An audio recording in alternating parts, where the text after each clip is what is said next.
Israel unto the king of Egypt, and ye shall say unto him, The Lord God of the Hebrews hath met with us. And now let us go, we beseech thee, 3 days' journey into the wilderness, that we may sacrifice to the Lord our God. And I am sure that the king of Egypt will not let you go, no, not by a mighty hand. Stretch out my hand, and smite Egypt with all my wonders, which I will do in the midst thereof. And after that he will let you go. Ye shall not go empty, but every woman shall borrow of her neighbor, and of her that sojourneth in her house, jewels of silver, and jewels of gold, and raiment. And ye shall put them upon your sons, and upon your daughters, and ye shall spoil the Egyptians.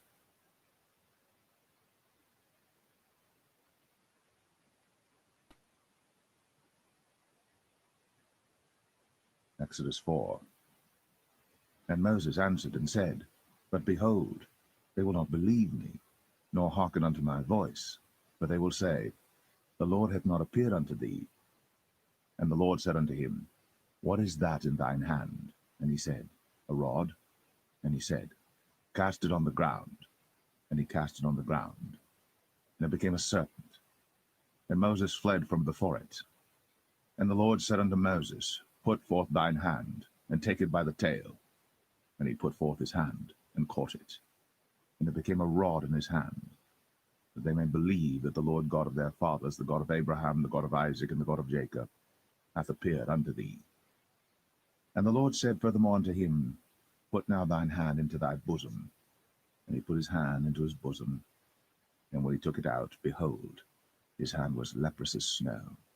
And he said, Put thine hand into thy bosom again. And he put his hand into his bosom again, and plucked it out of his bosom. And behold, it was turned again as his other flesh. And it shall come to pass, if they will not believe thee, neither hearken to the voice of the first sign, that they will believe the voice of the latter sign. And it shall come to pass, if they will not believe also these 2 signs, neither hearken unto thy voice, that thou shalt take of the water of the river, and pour it upon the dry land. And the water which thou takest out of the river shall become blood upon the dry land.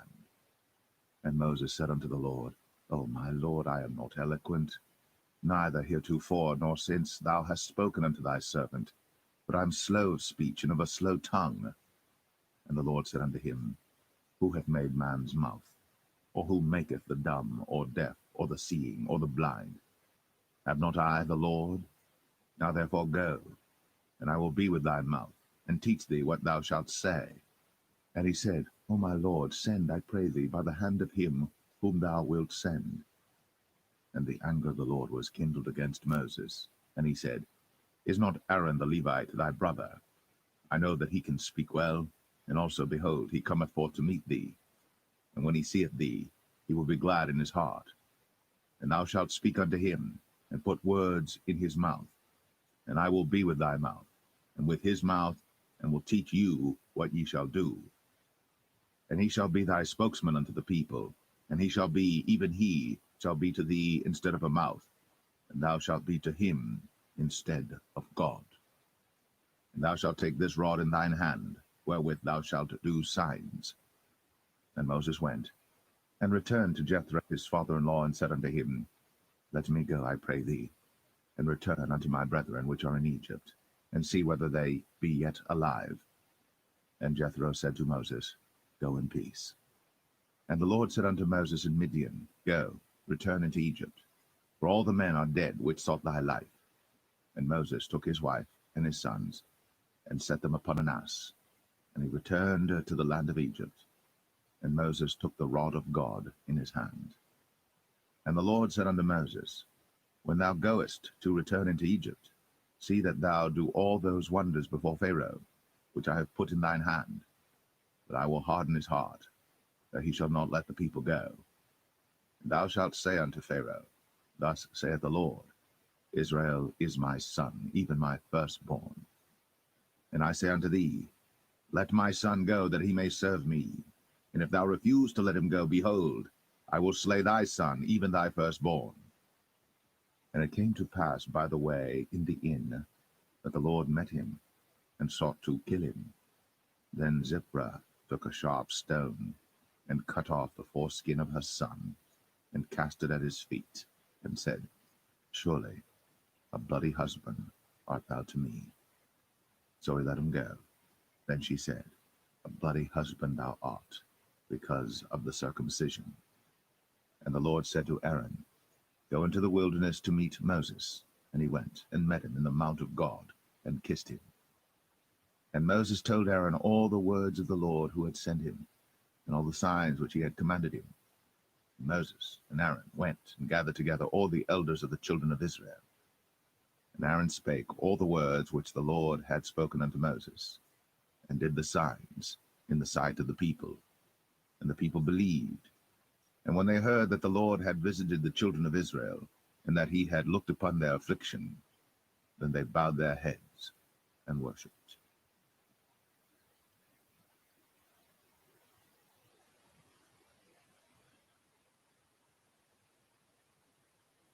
Exodus 5.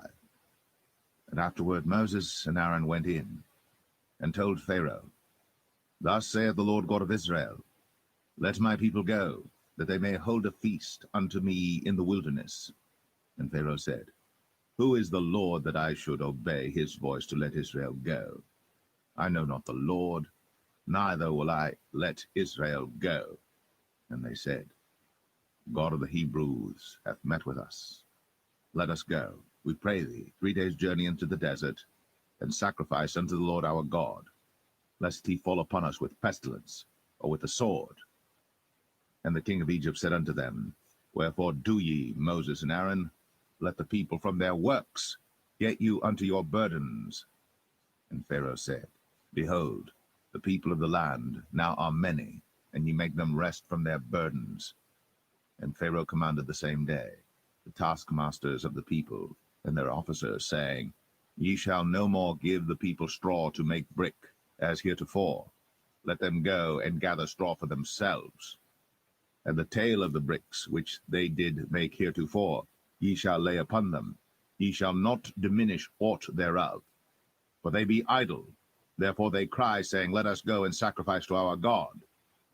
Let their more work be laid upon the men, that they may labor therein, and let them not regard vain words. And the taskmasters of the people went out, and their officers, and they spake to the people, saying, Thus saith Pharaoh, I will not give you straw. Go ye, get you straw where you can find it, yet not aught of your work shall be diminished. So the people were scattered abroad throughout all the land of Egypt to gather stubble instead of straw. And the taskmasters hasted them, saying, Fulfill your works, your daily tasks, as when there was straw. And the officers of the children of Israel, which Pharaoh's taskmasters had set over them, were beaten and demanded, Wherefore have ye not fulfilled your task in making brick both yesterday and today as heretofore? Then the officers of the children of Israel came and cried unto Pharaoh, saying, Wherefore dealest thou thus with thy servants? There is no straw given unto thy servants. And they say to us, Make brick. And behold, thy servants are beaten, but the fault is in thine own people. But he said, Ye are idle, ye are idle. Therefore ye say, Let us go and do sacrifice to the Lord. Go therefore now and work, for there shall no straw be given you, yet shall ye deliver the tale of bricks. And the officers of the children of Israel did see that they were in evil case, after it was said, Ye shall not minish aught from your bricks of your daily task. And they met Moses and Aaron, who stood in the way, as they came forth from Pharaoh.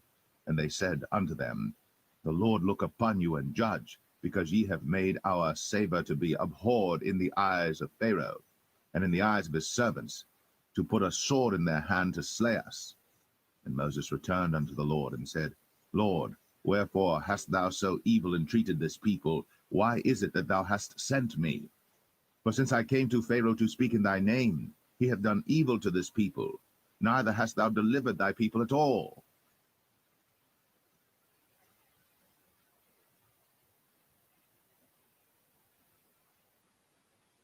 Exodus 6. Then the Lord said unto Moses, Now shalt thou see what I will do to Pharaoh. For with a strong hand shall he let them go, and with a strong hand shall he drive them out of his land.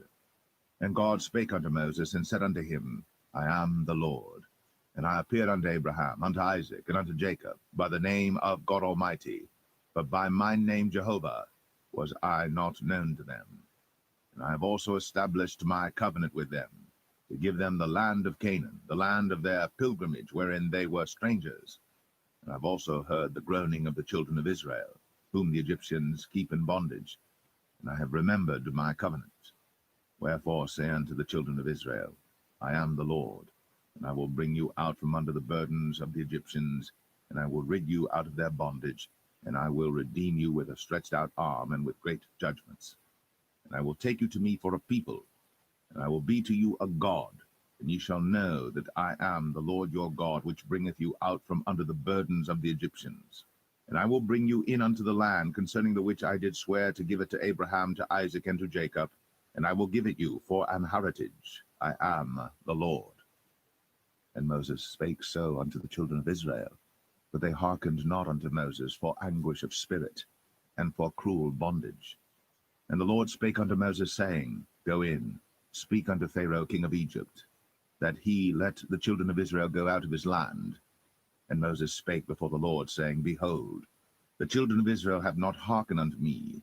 How then shall Pharaoh hear me, who am of uncircumcised lips? And the Lord spake unto Moses and unto Aaron, and gave them a charge unto the children of Israel, and unto Pharaoh king of Egypt, to bring the children of Israel out of the land of Egypt. These be the heads of their fathers' houses, the sons of Reuben, the firstborn of Israel, Hanok and Palu, Hezron and Carmi. These be the families of Reuben. And the sons of Simeon, Jemuel and Jamin, and Ohad and Jachin, and Zohar and Shaul, the son of a Canaanitish woman. These are the families of Simeon. And these are the names of the sons of Levi according to their generations, Gershon and Kohath and Merari. And the years of the life of Levi were 137 years. The sons of Gershon, Libni and Shimei, according to their families. And the sons of Kohath, Amram and Izhar, and Hebron and Uzziel. And the years of the life of Kohath were 133 years. And the sons of Merari, Mahalai and Mushai. These are the families of Levi according to their generations. And Amram took him Jochebed, his father's sister, to wife, and she bare him Aaron and Moses. And the years of the life of Amram were 137 years. And the sons of Izhar, Korah and Nepheg and Zichri. And the sons of Uzziel, Mishael and Elzaphan and Zithri.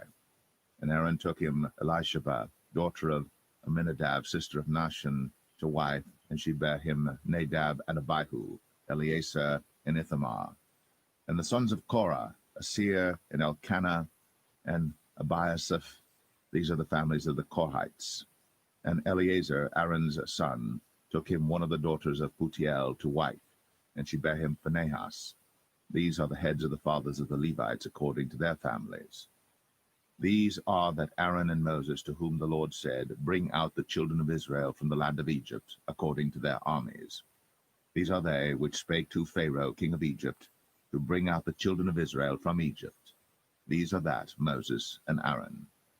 And it came to pass on the day when the Lord spake unto Moses in the land of Egypt, that the Lord spake unto Moses, saying, I am the Lord. Speak thou unto Pharaoh king of Egypt all that I say unto thee.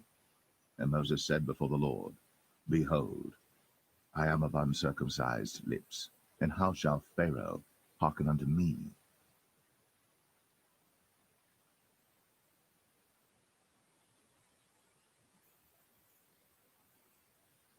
Exodus 7. And the Lord said unto Moses, See, I have made thee a god to Pharaoh, and Aaron thy brother shall be thy prophet. Thou shalt speak all that I command thee, and Aaron thy brother shall speak unto Pharaoh, that he send the children of Israel out of his land. And I will harden Pharaoh's heart, and multiply my signs and my wonders in the land of Egypt. But Pharaoh shall not hearken unto you, that I may lay my hand upon Egypt, and bring forth mine armies and my people, the children of Israel, out of the land of Egypt by great judgments. And the Egyptians shall know that I am the Lord, when I stretch forth mine hand upon Egypt, and bring out the children of Israel from among them. And Moses and Aaron did as the Lord commanded them, so did they. And Moses was 80 old, and Aaron 83 old, when they spake unto Pharaoh. And the Lord spake unto Moses and unto Aaron, saying, When Pharaoh shall speak unto you, saying, Show a miracle for you, then thou shalt say unto Aaron, Take thy rod, and cast it before Pharaoh, and it shall become a serpent. And Moses and Aaron went in unto Pharaoh, and they did so as the Lord had commanded. And Aaron cast down his rod before Pharaoh, and before his servants, and became a serpent. Then Pharaoh also called the wise men and the sorcerers. Now the magicians of Egypt, they also did in like manner with their enchantments. For they cast down every man his rod, and they became serpents. But Aaron's rod swallowed up their rods. And he hardened Pharaoh's heart, that he hearkened not unto them, as the Lord had said. And the Lord said unto Moses, Pharaoh's heart is hardened, he refuseth to let the people go. Get thee unto Pharaoh in the morning. Lo, he goeth out unto the water, and thou shalt stand by the river's brink against he come. And the rod which was turned to a serpent shalt thou take in thine hand. And thou shalt say unto him, The Lord God of the Hebrews hath sent me unto thee, saying, Let my people go, that they may serve me in the wilderness. And behold, hitherto thou wouldest not hear. Thus saith the Lord, In this thou shalt know that I am the Lord. Behold, I will smite with the rod that is in mine hand upon the waters which are in the river, and they shall be turned to blood. And the fish that is in the river shall die, and the river shall stink, and the Egyptians shall loathe to drink of the water of the river. And the Lord spake unto Moses, Say unto Aaron, Take thy rod, and stretch out thine hand upon the waters of Egypt, upon their streams, upon their rivers, and upon their ponds, and upon all their pools of water, that they may become blood, and that there may be blood throughout all the land of Egypt, both in vessels of wood and in vessels of stone. And Moses and Aaron did so, as the Lord commanded. And he lifted up the rod, and smote the waters that were in the river, in the sight of Pharaoh, and in the sight of his servants, and all the waters that were in the river were turned to blood. And the fish that was in the river died, and the river stank, and the Egyptians could not drink of the water of the river, and there was blood throughout all the land of Egypt. And the magicians of Egypt did so with their enchantments, and Pharaoh's heart was hardened, neither did he hearken unto them, as the Lord had said. And Pharaoh turned and went into his house, neither did he set his heart to this also. And all the Egyptians digged round about the river for water to drink, for they could not drink of the water of the river. And 7 days were fulfilled. After that the Lord had smitten the river.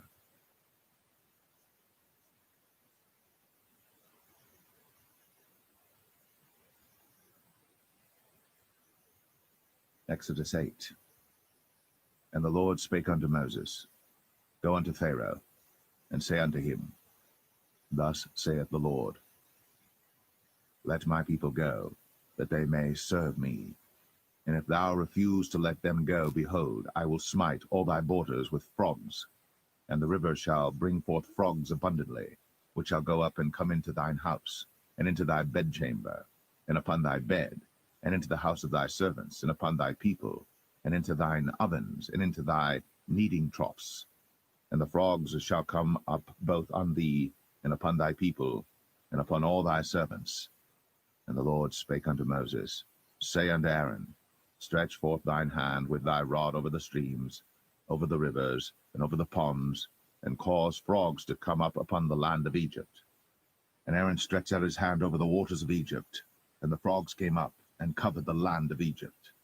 And the magicians did so with their enchantments, and brought up frogs upon the land of Egypt.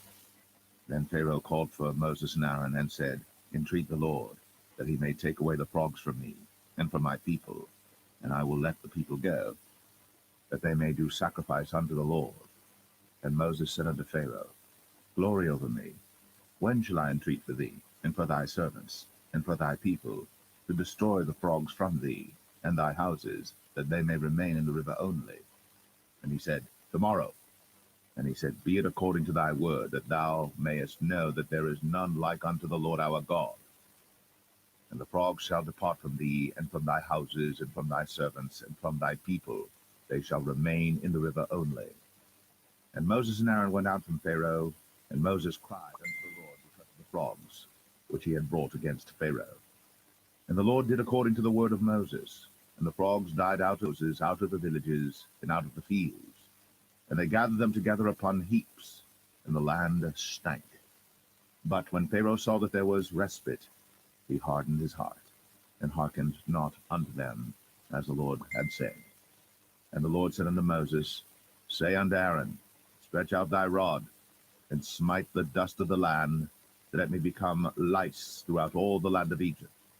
And they did so. For Aaron stretched out his hand with his rod, and smote the dust of the earth, and it became lice in man and in beast. All the dust of the land became lice throughout all the land of Egypt. And the magicians did so with their enchantments to bring forth lice, but they could not, so there were lice upon man and upon beast. Then the magicians said unto Pharaoh, This is the finger of God. And Pharaoh's heart was hardened, and he hearkened not unto them, as the Lord had said. And the Lord said unto Moses, Rise up early in the morning, and stand before Pharaoh. Lo, he cometh forth to the water. And say unto him, Thus saith the Lord, Let my people go, that they may serve me. Else, if thou wilt not let my people go, behold, I will send swarms of flies upon thee, and upon thy servants, and upon thy people, and into thy houses. And the houses of the Egyptians shall be full of swarms of flies, and also the ground whereon they are. And I will sever in that day the land of Goshen, in which my people dwell, that no swarms of flies shall be there, to the end thou mayest know that I am the Lord in the midst of the earth. And I will put a division between my people and thy people. Tomorrow shall this sign be. And the Lord did so. And there came a grievous swarm of flies into the house of Pharaoh, and into his servants' houses, and into all the land of Egypt. The land was corrupted by reason of the swarm of flies. And Pharaoh called for Moses and for Aaron, and said, Go ye, sacrifice to your God in the land. And Moses said, It is not meet so to do, for we shall sacrifice the abomination of the Egyptians to the Lord our God. Lo, shall we sacrifice the abomination of the Egyptians before their eyes? And will they not stone us? We will go 3 days' journey into the wilderness, and sacrifice to the Lord our God, as he shall command us. And Pharaoh said, I will let you go, that ye may sacrifice to the Lord your God in the wilderness. Only ye shall not go very far away. Entreat for me. And Moses said, Behold, I go out from thee, and I will entreat the Lord that the swarms of flies may depart from Pharaoh, from his servants, and from his people tomorrow. But let not Pharaoh deal deceitfully any more, not letting the people go to sacrifice to the Lord. And Moses went out from Pharaoh, and entreated the Lord. And the Lord did according to the word of Moses, and he removed the swarms of flies from Pharaoh, from his servants, and from his people. There remained not one. And Pharaoh hardened his heart at this time also, neither would he let the people go.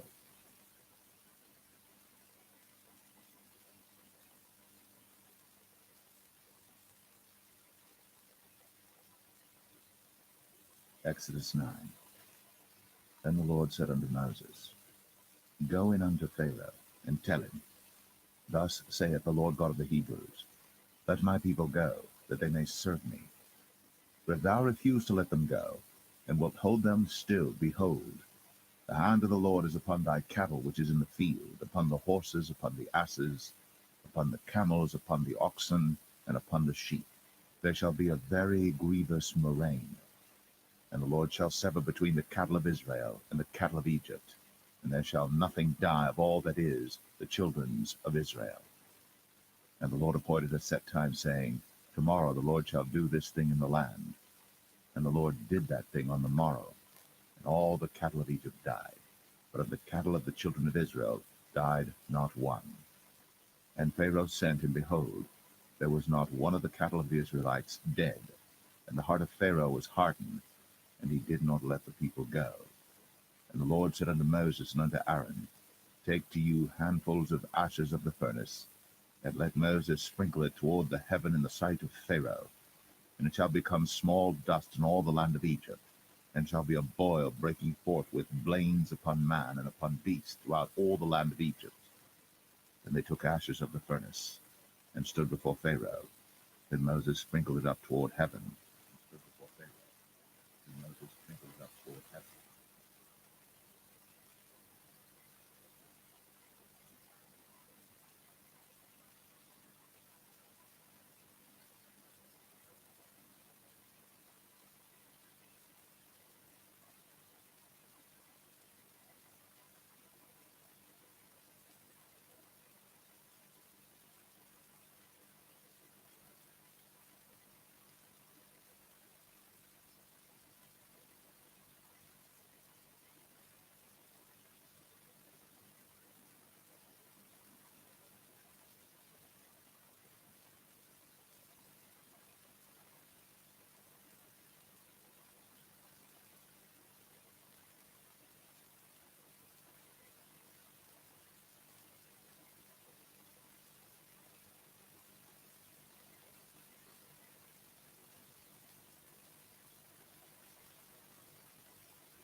boil, breaking forth with blains upon man and upon beast. And the magicians could not stand before Moses because of the boils, for the boil was upon the magicians and upon all the Egyptians. And the Lord hardened the heart of Pharaoh, and he hearkened not unto them. And the Lord said unto Moses, Rise up early in the morning, and stand before Pharaoh, and say unto him, Thus saith the Lord God of the Hebrews, Let my people go, that they may serve me. For I will at this time send all my plagues upon thine heart, and upon thy servants, and upon thy people, that thou mayest know that there is none like me in all the earth. For now I will stretch out my hand, that I may smite thee and thy people with pestilence, and thou shalt be cut off from the earth. And in very deed for this cause have I raised thee up, for to show in thee my power, and that my name may be declared throughout all the earth. As yet exaltest thou thyself against my people, that thou wilt not let them go. Behold, tomorrow about this time I will cause it to rain a very grievous hail, such as hath not been in Egypt since the foundation thereof even until now. Send therefore now, and gather thy cattle, and all that thou hast in the field. For upon every man and beast which shall be found in the field, and shall not be brought home, the hail shall come down upon them, and they shall die.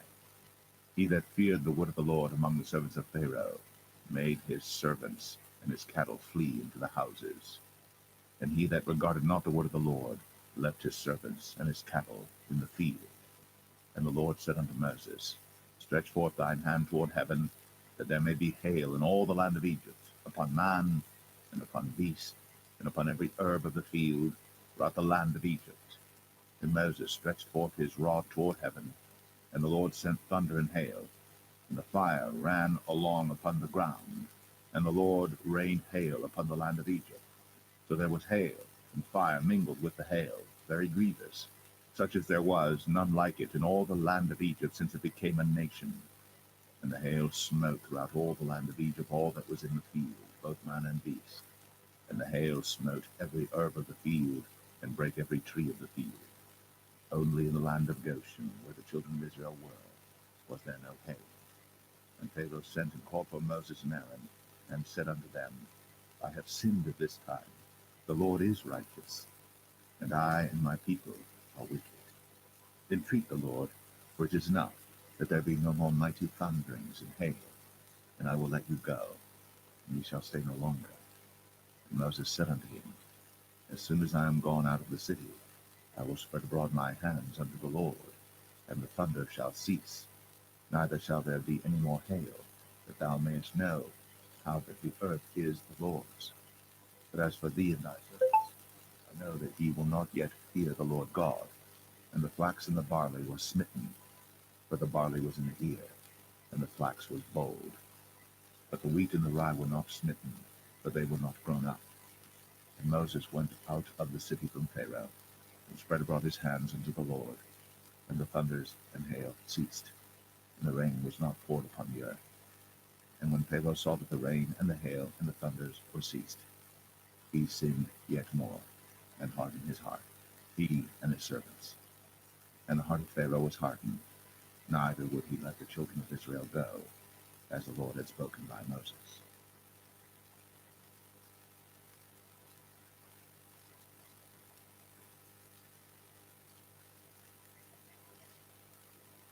Exodus 10. And the Lord said unto Moses, Go in unto Pharaoh, for I have hardened his heart, and the heart of his servants, that I might show these my signs before him, and that thou mayest tell in the ears of thy son, and of thy son's son, what things I have wrought in Egypt, and my signs which I have done among them, that ye may know how that I am the Lord. And Moses and Aaron came in unto Pharaoh, and said unto him, Thus saith the Lord God of the Hebrews, How long wilt thou refuse to humble thyself before me? Let my people go, that they may serve me. Else, if thou refuse to let my people go, behold, tomorrow will I bring the locusts into thy coast, and they shall cover the face of the earth, that one cannot be able to see the earth. And they shall eat the residue of that which is escaped, which remaineth unto you from the hail, and shall eat every tree which groweth for you out of the field. And they shall fill thy houses, and the houses of all thy servants, and the houses of all the Egyptians, which neither thy fathers nor thy fathers' fathers have seen, since the day that they were upon the earth unto this day. And he turned himself and went out from Pharaoh. And Pharaoh's servants said unto him, How long shall this man be a snare unto us? Let the men go, that they may serve the Lord their God. Knowest thou not yet that Egypt is destroyed? And Moses and Aaron were brought again unto Pharaoh.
And he said unto them, Go, serve the Lord your God.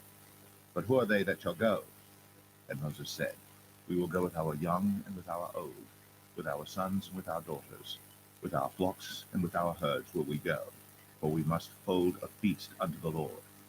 And he said unto them, Let the Lord be so with you, as I will let you go, and your little ones. Look to it, for evil is before you. Not so. Go now, ye that are men, and serve the Lord, for that ye did desire. And they were driven out from Pharaoh's presence. And the Lord said unto Moses, Stretch out thine hand over the land of Egypt for the locusts, that they may come up upon the land of Egypt, and eat every herb of the land, even all that the hail hath left. And Moses stretched forth his rod over the land of Egypt, and the Lord brought an east wind upon the land all that day, and all that night. And when it was morning, the east wind brought the locusts. And the locusts went up over all the land of Egypt, and rested in all the coasts of Egypt. Very grievous were they. Before them there were no such locusts as they, neither after them shall be such. For they covered the face of the whole earth, so that the land was darkened, and they did eat every herb of the land, and all the fruit of the trees which the hail had left. And there remained not any green thing in the trees, or in the herbs of the field, through all the land of Egypt. Then Pharaoh called for Moses and Aaron in haste, and he said, I have sinned against the Lord your God and against you. Now therefore forgive, I pray thee, my sin only this once, and entreat the Lord your God, that he may take away from me this death only. And he went out from Pharaoh, and entreated the Lord. And the Lord turned and cast them into the Red Sea. There remained not one locust in all the coasts of Egypt. But the Lord hardened Pharaoh's heart, so that he would not let the children of Israel go. And the Lord said unto Moses, Stretch out thine hand toward heaven, that there may be darkness over the land of Egypt, even darkness which may be felt. And Moses stretched forth his hand toward heaven, and there was a thick darkness in all the land of Egypt 3 days. They saw not one another, neither rose any from his place for 3 days. But all the children of Israel had light in their dwellings. And Pharaoh called unto Moses and said, Go ye, serve the Lord. Only let your flocks and your herds be stayed. Let your little ones also go with you. And Moses said, Thou must give us also sacrifices and burnt offerings, that we may sacrifice unto the Lord our God. Our cattle also shall go with us. There shall not an hoof be left behind, for thereof must we take to serve the Lord our God, and we know not with what we must serve the Lord until we come thither. But the Lord hardened Pharaoh's heart, and he would not let them go. And Pharaoh said unto him, Get thee from me, take heed to thyself, see my face no more, for in that day thou seest my face, thou shalt die. And Moses said, Thou hast spoken well. I will see thy face again no more.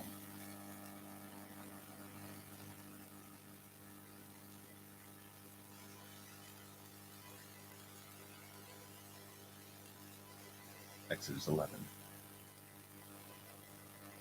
And the Lord said unto Moses, Yet will I bring one plague more upon Pharaoh and upon Egypt. Afterwards he will let you go hence. When he shall let you go, he shall surely thrust you out hence altogether. Speak now in the ears of the people, and let every man borrow of his neighbor, and every woman of her neighbor, jewels of silver and jewels of gold. And the Lord gave the people favor in the sight of the Egyptians. Moreover, the man Moses was very great in the land of Egypt, in the sight of Pharaoh's servants, and in the sight of the people. And Moses said, Thus saith the Lord, About midnight will I go out into the midst of Egypt, and all the firstborn in the land of Egypt shall die, from the firstborn of Pharaoh that sitteth upon his throne, even unto the firstborn of the maidservant that is behind the mill, and all the firstborn of beasts. And there shall be a great cry throughout all the land of Egypt, such as there was none like it, nor shall be like it any more. But against any of the children of Israel shall not a dog move his tongue, against man or beast, that ye may know how that the Lord doth put a difference between the Egyptians and Israel. And all these thy servants shall come down unto me, and bow down themselves unto me, saying, Get thee out, and all the people that follow thee. And after that I will go out. And he went out from Pharaoh in a great anger. And the Lord said unto Moses, Pharaoh shall not hearken unto you, that my wonders may be multiplied in the land of Egypt. And Moses and Aaron did all these wonders before Pharaoh.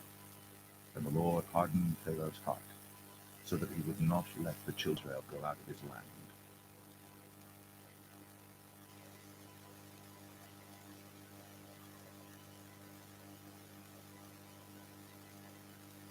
Exodus 12. And the Lord spake unto Moses and Aaron in the land of Egypt, saying, This month shall be unto you the beginning of months.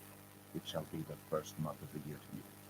Speak ye unto all the congregation of Israel, saying, In the 10th day of this month They shall take to them every man a lamb, according to the house of their fathers, a lamb for an house. And if the household be too little for the lamb, let him and his neighbor next unto his house take it according to the number of the souls. Every man according to his eating shall make your count for the lamb. Your lamb shall be without blemish, a male of the first year. Ye shall take it out from the sheep or from the goats. And ye shall keep it up until the 14th day of the same month. And the whole assembly of the congregation of Israel shall kill it in the evening. And they shall take of the blood, and strike it on the two side posts, and on the upper door post of the houses wherein they shall eat it. And they shall eat the flesh in that night, roast with fire, and bread, and with bitter herb they shall eat it. Eat not of it raw, nor sodden it all with water, but roast with fire, his head with his legs, and with the purtenance thereof. And ye shall let nothing of it remain until the morning. And that which remaineth of it until the morning ye shall burn with fire. And thus shall ye eat it, with your loins girded, your shoes on your feet, and your staff in your hand. And ye shall eat it in haste. It is the Lord's Passover. For I will pass through the land of Egypt this night, and will smite all the firstborn in the land of Egypt, both man and beast. And against all the gods of Egypt I will execute judgment. I am the Lord. And the blood shall be to you for a token upon the houses where ye are. And when I see the blood, I will pass over you, and the plague shall not be upon you to destroy you, when I smite the land of Egypt. And this day shall be unto you for a memorial, and ye shall keep it a feast to the Lord throughout your generations. Ye shall keep it a feast by an ordinance forever. 7 days shall ye eat unleavened bread. Even the first day ye shall put away leaven out of your houses. For whosoever eateth leavened bread from the first day until the 7th day, that soul shall be cut off from Israel. And in the first day there shall be an holy convocation, and in the 7th day there shall be an holy convocation to you. No manner of work shall be done in them, save that which every man must eat, that only may be done of you. And ye shall observe the feast of unleavened bread. For in this selfsame day have I brought your armies out of the land of Egypt. Therefore shall ye observe this day in your generations by an ordinance forever. In the first month, on the 14th day of the month at even, ye shall eat unleavened bread, until the 21st day of the month at even. 7 days shall there be no leaven found in your houses. For whosoever eateth that which is leavened, even that soul shall be cut off from the congregation of Israel, whether he be a stranger or born in the land. Ye shall eat nothing leavened. In all your habitations shall ye eat unleavened bread. Then Moses called for all the elders of Israel, and said unto them, Draw out, and take you a lamb according to your families, and kill the Passover. And ye shall take a bunch of hyssop, and dip it in the blood that is in the basin, and strike the lintel and the two side posts with the blood that is in the basin. And none of you shall go out at the door of his house until the morning. For the Lord will pass through to smite the Egyptians. And when he seeth the blood upon the lintel and on the two side posts, the Lord will pass over the door, and will not suffer the destroyer to come in unto your houses to smite you. And ye shall observe this thing for an ordinance to thee and to thy sons forever. And it shall come to pass, when ye be come to the land which the Lord will give you, according as he hath promised, that ye shall keep this service. And it shall come to pass, when your children shall say unto you, What mean ye by this service? That ye shall say, It is the sacrifice of the Lord's Passover, who passed over the houses of the children of Israel in Egypt, when he smote the Egyptians, and delivered our houses.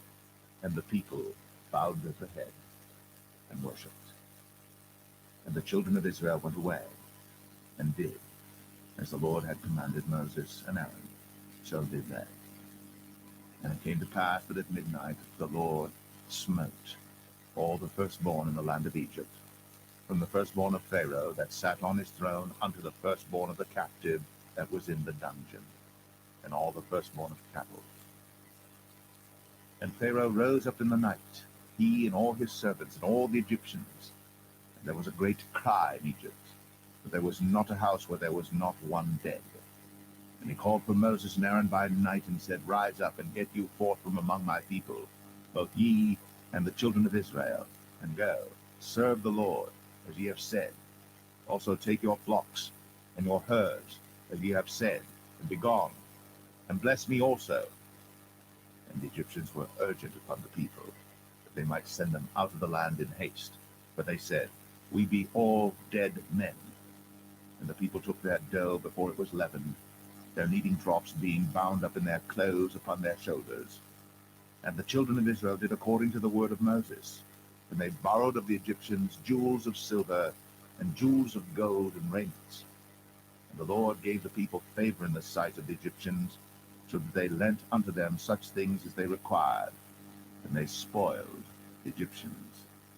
And the children of Israel journeyed from Ramses to Succoth, about 600,000 on foot, that were men, beside children.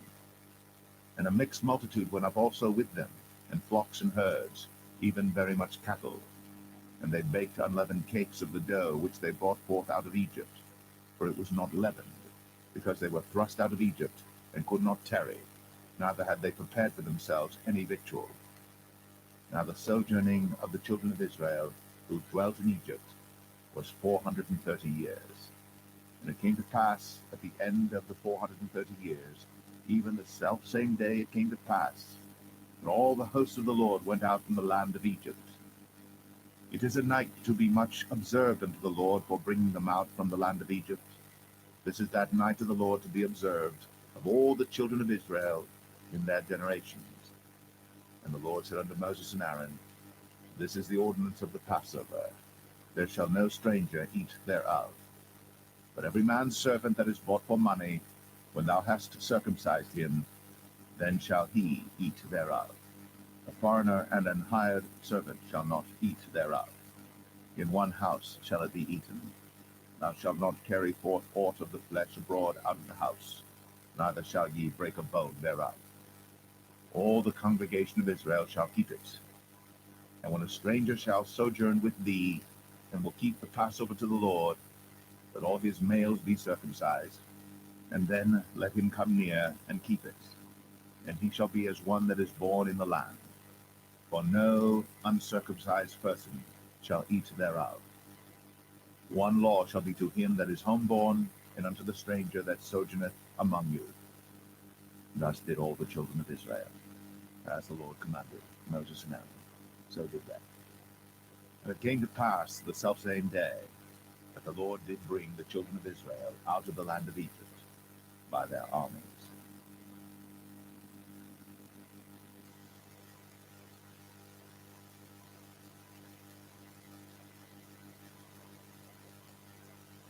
Exodus 13. And the Lord spake unto Moses, saying, Sanctify unto me all the firstborn, whatsoever openeth the womb among the children of Israel, both of man and of beast, it is mine. And Moses said unto the people, Remember this day in which ye came out from Egypt, out of the house of bondage.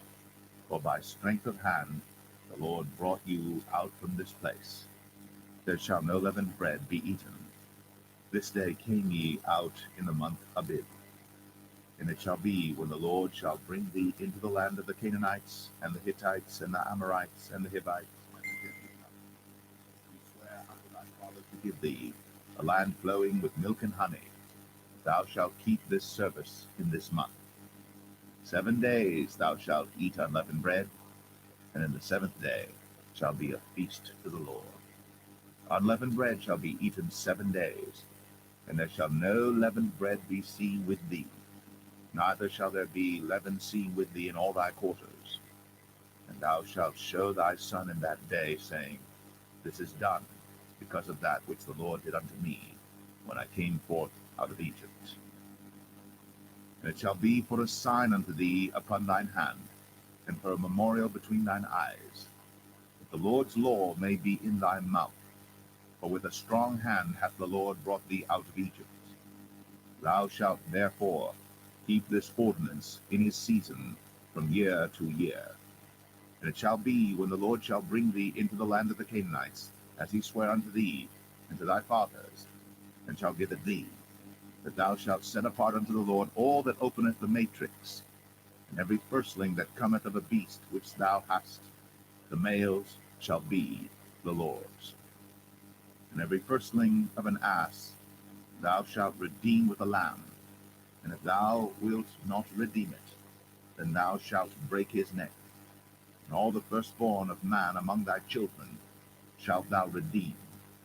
And it shall be, when thy son asketh thee in time to come, saying, What is this?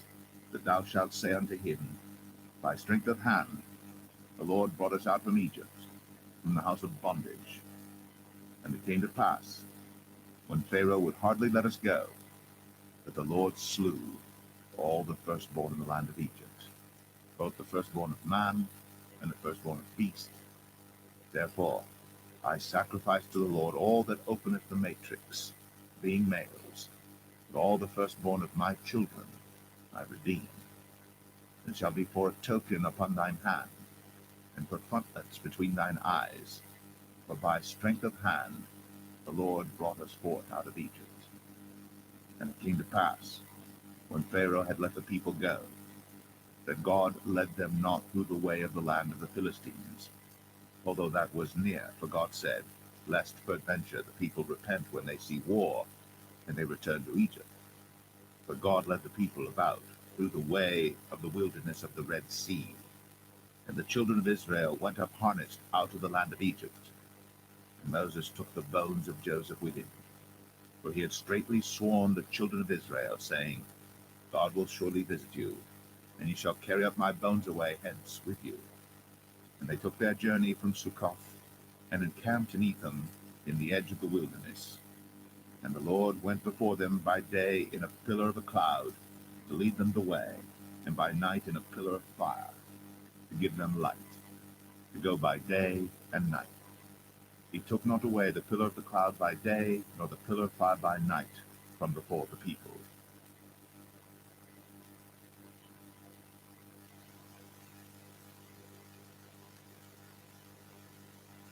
Exodus 14. And the Lord spake unto Moses, saying, Speak unto the children of Israel, that they turn and encamp before Pi-hahiroth, between Migdol and the sea, over against Baal-zephon. Before it shall ye encamp by the sea. For Pharaoh will say of the children of Israel, They are entangled in the land. The wilderness hath shut them in. And I will harden Pharaoh's heart, that he shall follow after them. And I will be honored upon Pharaoh, and upon all his host, that the Egyptians may know that I am the Lord. And they did so. And it was told the king of Egypt that the people fled, and the heart of Pharaoh and of his servants was turned against the people, and they said, Why have we done this, that we have let Israel go from serving us? And he made ready his chariot, and took his people with him. And he took 600 chosen chariots, and all the chariots of Egypt, and captains over every one of them. And the Lord hardened the heart of Pharaoh, king of Egypt, and he pursued after the children of Israel. And the children of Israel went out with an high hand. But the Egyptians pursued after them, all the horses and chariots of Pharaoh, and his horsemen and his army, and overtook them encamping by the sea, beside Pi-hahiroth, before Baal-zephon. And when Pharaoh drew nigh, the children of Israel lifted up their eyes, and behold, the Egyptians marched after them, and they were sore afraid. And the children of Israel cried out unto the Lord. And they said unto Moses, Because there were no graves in Egypt, hast thou taken us away to die in the wilderness? Wherefore hast thou dealt thus with us, to carry us forth out of Egypt? Is not this the word that we did tell thee in Egypt, saying, Let us alone, that we may serve the Egyptians? For it had been better for us to serve the Egyptians, than that we should die in the wilderness. And Moses said unto the people, Fear ye not, stand still, and see the salvation of the Lord, which he will show to you today. For the Egyptians whom ye have seen today, ye shall see them again no more forever. The Lord shall fight for you, and ye shall hold your peace. And the Lord said unto Moses, Wherefore criest thou unto me? Speak unto the children of Israel, that they go forward. But lift thou up thy rod, and stretch out thine hand over the sea, and divide it. And the children of Israel shall go on dry ground through the midst of the sea. And I, behold, I will harden the hearts of the Egyptians, and they shall follow them. I will get me honor upon Pharaoh, and upon all his host, upon his chariots, and upon his horsemen. And the Egyptians shall know that I am the Lord, when I have gotten the honor upon Pharaoh, upon his chariots, and upon his horsemen. And the angel of God, which went before the camp of Israel, removed, and went behind them. And the pillar of the cloud went from before their face, and stood behind them. And it came between the camp of the Egyptians and the camp of Israel. And it was a cloud and darkness to them, but it gave light by night to these, so that the one came not near the other all the night. And Moses stretched out his hand over the sea, and the Lord caused the sea to go back by a strong east wind all that night, and made the sea dry land, and the waters were divided. And the children of Israel went into the midst of the sea upon the dry ground, and the waters were a wall unto them on their right hand and on their left. And the Egyptians pursued, and went in after them to the midst of the sea, even all Pharaoh's horses, his chariots, and his horsemen. And it came to pass that in the morning watch the Lord looked unto the host of the Egyptians through the pillar of fire and of the cloud, and troubled the host of the Egyptians, and took off their chariot wheels, that they drave them heavily, so that the Egyptians said, Let us flee from the face of Israel, for the Lord fighteth for them against the Egyptians. And the Lord said unto Moses, Stretch out thine hand over the sea, that the waters may come again upon the Egyptians, upon their chariots, and upon their horsemen. And Moses stretched forth his hand over the sea, and the sea returned to his strength when the morning appeared, and the Egyptians fled against it. And the Lord overthrew the Egyptians in the midst of the sea. And the waters returned and covered the chariots, and the horsemen, and all the host of Pharaoh that came into the sea after them. There remained not so much as one of them. But the children of Israel walked upon dry land in the midst of the sea, and the waters were a wall unto them on their right hand and on their left. Thus the Lord saved Israel that day out of the hand of the Egyptians. And Israel saw the Egyptians dead upon the seashore.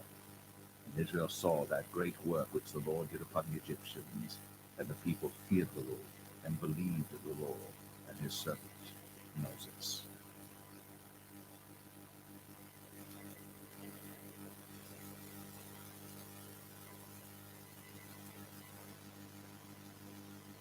Exodus 15. Then sang Moses and the children of Israel this song unto the Lord, and spake, saying, I will sing unto the Lord, for he hath triumphed gloriously. The horse and his rider hath he thrown into the sea. The Lord is my strength and song, and he is become my salvation. He is my God, and I will prepare him an habitation, my father's God, and I will exalt him. The Lord is a man of war, the Lord is his name. Pharaoh's chariots and his host hath he cast into the sea. His chosen captains also are drowned in the Red Sea. The depths have covered them. They sank into the bottom as a stone. Thy right hand, O Lord, is become glorious in power. Thy right hand, O Lord, hath dashed in pieces the enemy. And in the greatness of thine excellency thou hast overthrown them that rose up against thee. Thou sentest forth thy wrath, which consumed them as stubble. And with the blast of thy nostrils the waters were gathered together. The floods stood upright as an heap, and the depths were congealed in the heart of the sea. The enemy said, I will pursue, I will overtake, I will divide the spoil. My lust shall be satisfied upon them. I will draw my sword, my hand shall destroy them. Thou didst blow with thy wind, the sea covered them. They sank as lead in the mighty waters. Who is like unto thee, O Lord, among the gods? Who is like thee, glorious in holiness, fearful in praises, doing wonders? Thou stretchest out thy right hand, the earth swallowed them. Thou in thy mercy hast led forth the people which thou hast redeemed. Thou hast guided them in thy strength unto thy holy habitation. The people shall hear and be afraid. Sorrow shall take hold on the inhabitants of Palestina. Then the dukes of Edom shall be amazed. The mighty men of Moab, trembling, shall take hold upon them. All the inhabitants of Canaan shall melt away. Fear and dread shall fall upon them. By the greatness of thine arm they shall be as still as a stone, till thy people pass over, O Lord, till the people pass over, which thou hast purchased. Thou shalt bring them in, and plant them in the mountain of thine inheritance, in the place, O Lord, which thou hast made for thee to dwell in the sanctuary, O Lord, which thy hands have established. The Lord shall reign for ever and ever.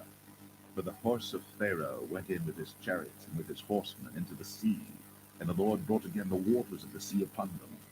The children of Israel went on dry land in the midst of the sea. And Miriam the prophetess, the sister of Aaron, took a timbrel in her hand, and all the women went out after her with timbrels and with dances. And Miriam answered them, Sing ye to the Lord, for he hath triumphed gloriously. The horse and his rider hath he thrown into the sea. So Moses brought Israel from the Red Sea, and they went out into the wilderness of Shur. And they went 3 days in the wilderness and found no water. When they came to Marah, they could not drink of the waters of Marah, for they were bitter. Therefore the name of it was called Marah. And the people murmured against Moses, saying, What shall we drink? And he cried unto the Lord, and the Lord showed him a tree, which when he had cast into the waters were made sweet. There he made for them a statute and an ordinance, and there he proved to them, and said, If thou wilt diligently hearken to the voice of the Lord thy God, and wilt do that which is right in his sight, and wilt give ear to his commandments, and keep all his statutes, I will put none of these diseases upon thee, which I have brought upon the Egyptians, for I am the Lord that healeth thee. And they came to Elim, where were 12 wells of water, and 70 palm trees, and they encamped there by the waters.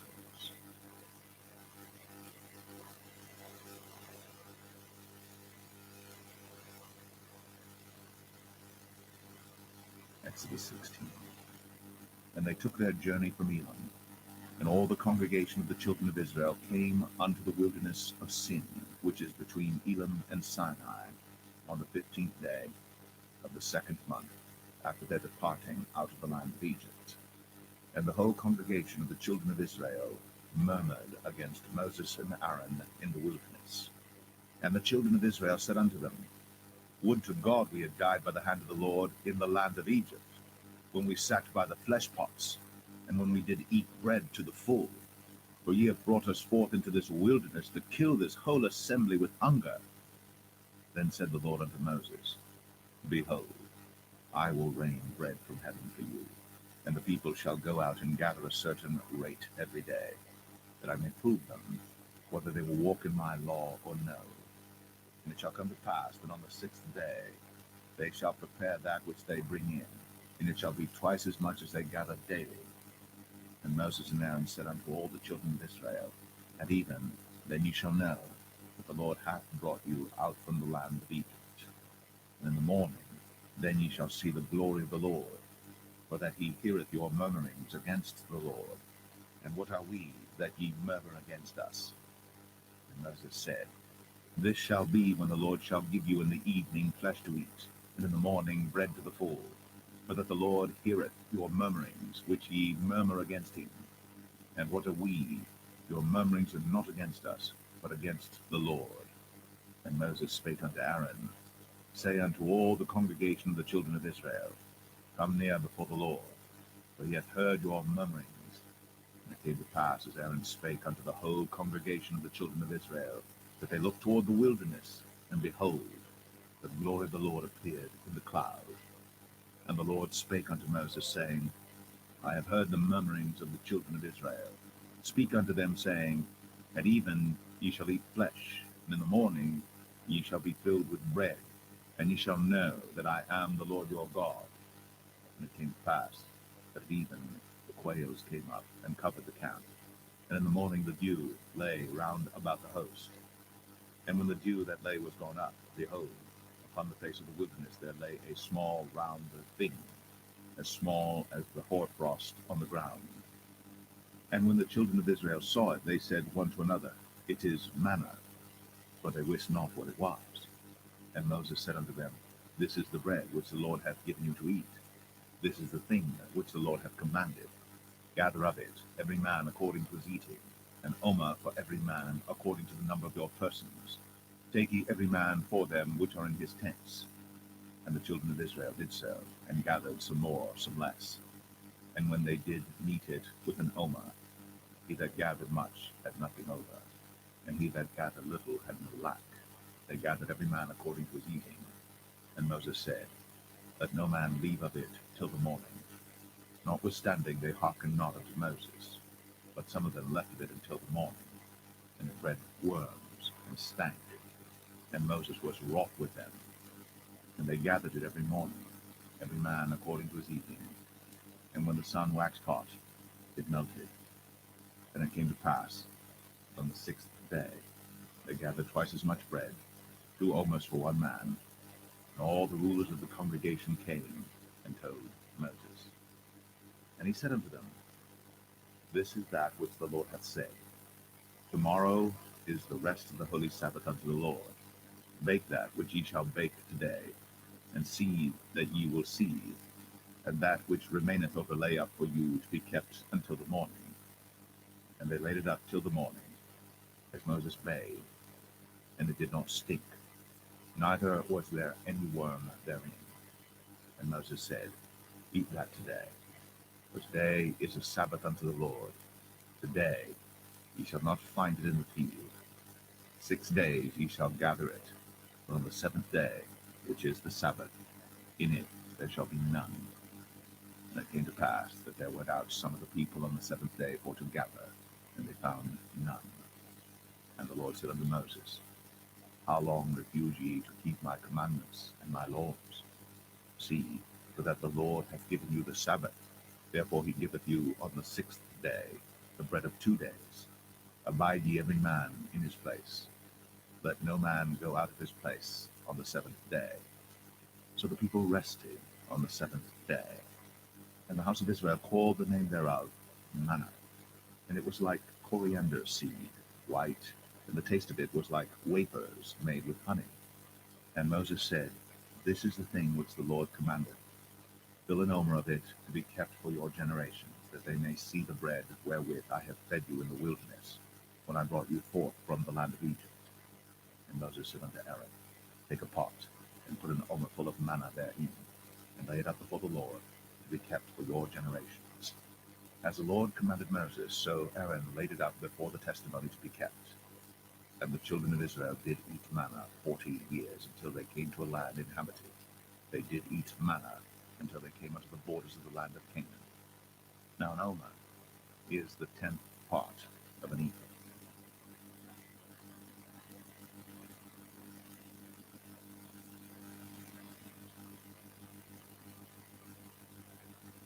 Exodus 17. And all the congregation of the children of Israel journeyed from the wilderness of Sin after their journeys, according to the commandment of the Lord, and pitched in Rephidim. And there was no water with Moses, and said, Give us water that we may drink. And Moses said unto them, Why chide ye with me? Wherefore do ye tempt the Lord? And the people thirsted there for water. And the people murmured against Moses, and said, Wherefore is it that thou hast brought us up out of Egypt, to kill us, and our children, and our cattle with thirst? And Moses cried unto the Lord, saying, What shall I do unto this people? They be almost ready to stone me. And the Lord said unto Moses, Go on before the people, and take with thee of the elders of Israel, and thy rod wherewith thou smotest the river, take in thine hand, and go. Behold, I will stand before thee there upon the rock in Horeb, and thou shalt smite the rock. And there shall come water out of it, that the people may drink. And Moses did so in the sight of the elders of Israel. And he called the name of the place Massah and Meribah, because of the chiding of the children of Israel, and because they tempted the Lord, saying, Is the Lord among us or not?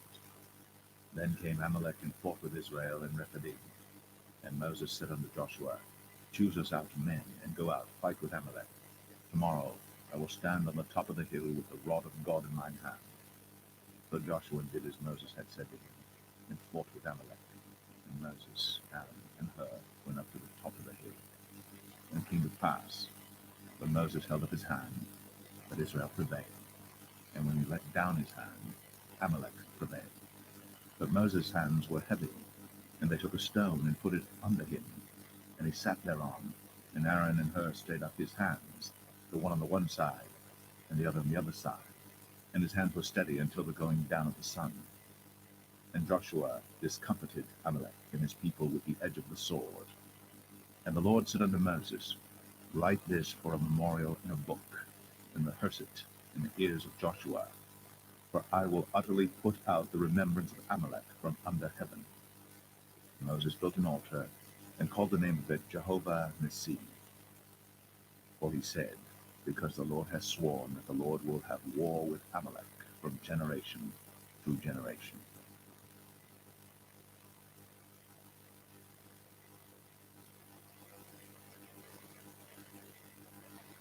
Exodus 18. When Jethro, the priest of Midian, Moses' father-in-law, heard of all that God had done for Moses, and for Israel his people, and that the Lord had brought Israel out of Egypt, then Jethro, Moses' father-in-law, took Zipporah, Moses' wife, after he sent her back, and her 2 sons, of which the name of the one was Gershom, for he said, I have been an alien in a strange land. And the name of the other was Eleazar, for the God of my father, said he, was mine help, and delivered me from the sword of Pharaoh. And Jethro, Moses' father-in-law, came with his sons and his wife unto Moses into the wilderness, where he encamped at the mount of God. And he said unto Moses, I thy father-in-law Jethro am come unto thee, and thy wife and her 2 sons with her. And Moses went out to meet his father-in-law, and did obeisance, and kissed him. And they asked each other of their welfare, and they came into the tent. And Moses told his father-in-law all that the Lord had done unto Pharaoh and to the Egyptians for Israel's sake, and all the travail that had come upon them by the way, and how the Lord delivered them. And Jethro rejoiced for all the goodness which the Lord had done to Israel, whom he had delivered out of the hand of the Egyptians. And Jethro said, Blessed be the Lord, who hath delivered you out of the hand of the Egyptians, and out of the hand of Pharaoh, who hath delivered the people from under the hand of the Egyptians. Now I know that the Lord is greater than all gods, for in the thing wherein they dealt proudly he was above them. And Jethro, Moses' father-in-law, took a burnt offering and sacrifices for God. And Aaron came, and all the elders of Israel, to eat bread with Moses' father-in-law before God. And it came to pass on the morrow that Moses sat to judge the people, and the people stood by Moses from the morning unto the evening. And when Moses' father-in-law saw all that he did to the people, he said, What is this thing that thou doest to the people? Why sittest thou thyself alone, and all the people stand by thee from morning unto even? And Moses said unto his father-in-law, Because the people come unto me to inquire of God. When they have a matter, they come unto me, and I judge between one and another, and I do make them know the statutes of God and his laws. And Moses' father-in-law said unto him, The thing that thou doest is not good. Thou wilt surely wear away both thou and this people that is with thee. For this thing is too heavy for thee. Thou art not able to perform it thyself alone. Hearken now unto my voice. I will give thee counsel, and God shall be with thee. Be thou for the people too Godward, that thou mayest bring the causes unto God.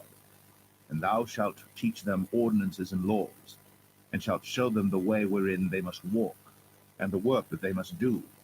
Moreover, thou shalt provide out of all the people able men, such as fear God, men of truth, hating covetousness, and place such over them to be rulers of thousands, and rulers of hundreds, rulers of 50s, and rulers of 10s. And let them judge the people at all seasons. And it shall be that every great matter they shall bring unto thee, but every small matter they shall judge. So shall it be easier for thyself, and they shall bear the burden with thee. If thou shalt do this thing, and God command thee so, then thou shalt be able to endure, and all this people shall also go to their place in peace. So Moses hearkened to the voice of his father-in-law, and did all that he had said. And Moses chose able men out of all Israel, and made them heads over the people, rulers of thousands, rulers of hundreds, rulers of 50s, and rulers of 10s. And they judged the people at all seasons. The hard causes they brought unto Moses, but every small matter they judged themselves. And Moses let his father-in-law depart, and he went his way into his own land.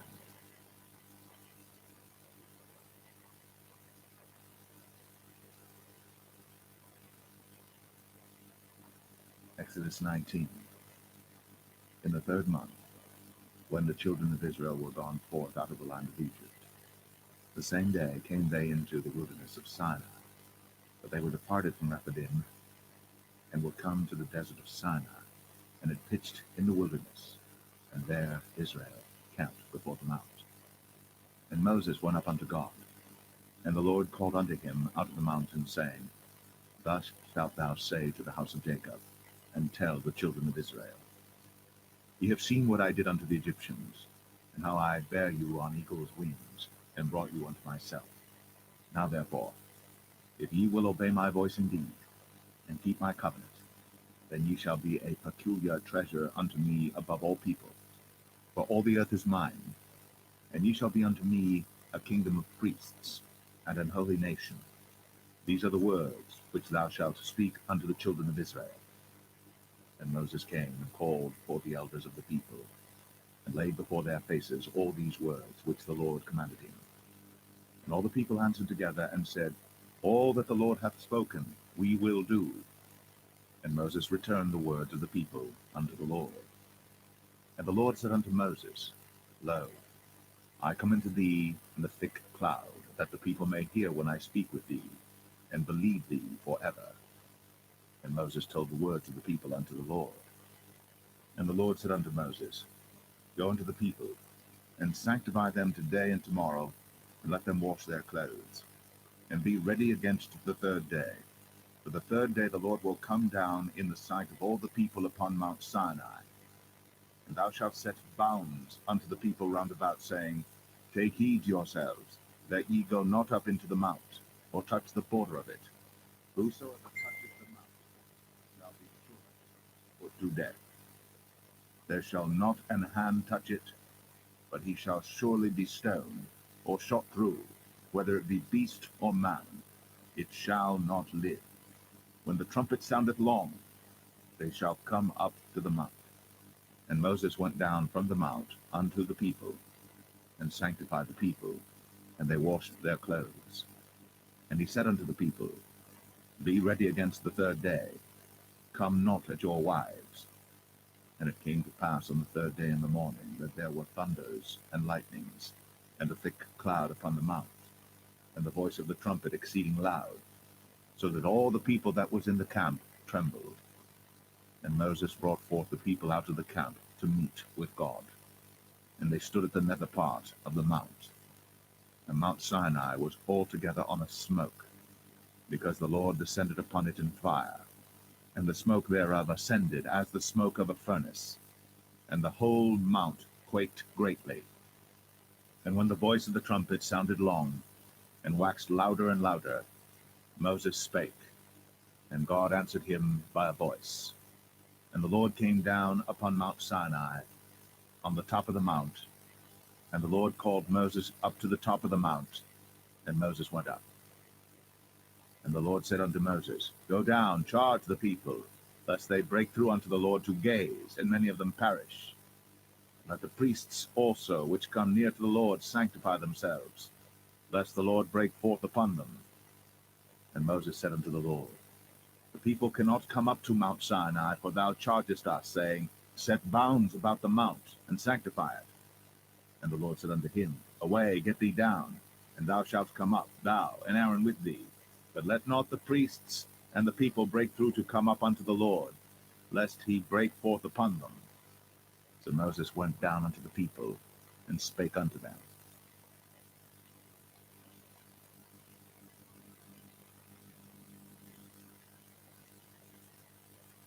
Exodus 20. And God spake all these words, saying, I am the Lord thy God, which have brought thee out of the land of Egypt, out of the house of bondage. Thou shalt have no other gods before me. Thou shalt not make unto thee any graven image, or any likeness of anything that is in heaven above, or that is in the earth beneath, or that is in the water under the earth. Thou shalt not bow down thyself to them, nor serve them. For I, the Lord thy God, am a jealous God, visiting the iniquity of the fathers upon the children unto the 3rd and 4th generation of them that hate me, and showing mercy unto thousands of them that love me, and keep my commandments. Thou shalt not take the name of the Lord thy God in vain, for the Lord will not hold him guiltless that taketh his name in vain. Remember the Sabbath day, to keep it holy. 6 days shalt thou labor, and do all thy work. But the seventh day is the Sabbath of the Lord thy God. In it thou shalt not do any work, thou, nor thy son, nor thy daughter, thy manservant, nor thy maidservant, nor thy cattle, nor thy stranger that is within thy gates. For in 6 days the Lord made heaven and earth, the sea, and all that in them is, and rested the seventh day. Wherefore the Lord blessed the Sabbath day, and hallowed it. Honor thy father and thy mother, that thy days may be long upon the land which the Lord thy God giveth thee. Thou shalt not kill. Thou shalt not commit adultery. Thou shalt not steal. Thou shalt not bear false witness against thy neighbor. Thou shalt not covet thy neighbor's house. Thou shalt not covet thy neighbor's wife, nor his manservant, nor his maidservant, nor his ox, nor his ass, nor anything that is thy neighbor's. And all the people saw the thunderings, and the lightnings, and the noise of the trumpet, and the mountain smoking. And when the people saw it, they removed, and stood afar off. And they said unto Moses, Speak thou with us, and we will hear. But let not God speak with us, lest we die. And Moses said unto the people, Fear not, for God is come to prove you, and that his fear may be before your faces, that ye sin not. And the people stood afar off. And Moses drew near unto the thick darkness where God was. And the Lord said unto Moses, Thus thou shalt say unto the children of Israel, Ye have seen that I have talked with you from heaven. Ye shall not make with me gods of silver, neither shall ye make unto you gods of gold. An altar of earth thou shalt make unto me, and shalt sacrifice thereon thy burnt offerings, and thy peace offerings, thy sheep and thine oxen. In all places where I record my name I will come unto thee, and I will bless thee. And if thou wilt make me an altar of stone, thou shalt not build it of hewn stone, for if thou lift up thy tool upon it, thou hast polluted it. Neither shalt thou go up by steps unto mine altar, that thy nakedness be not discovered thereon.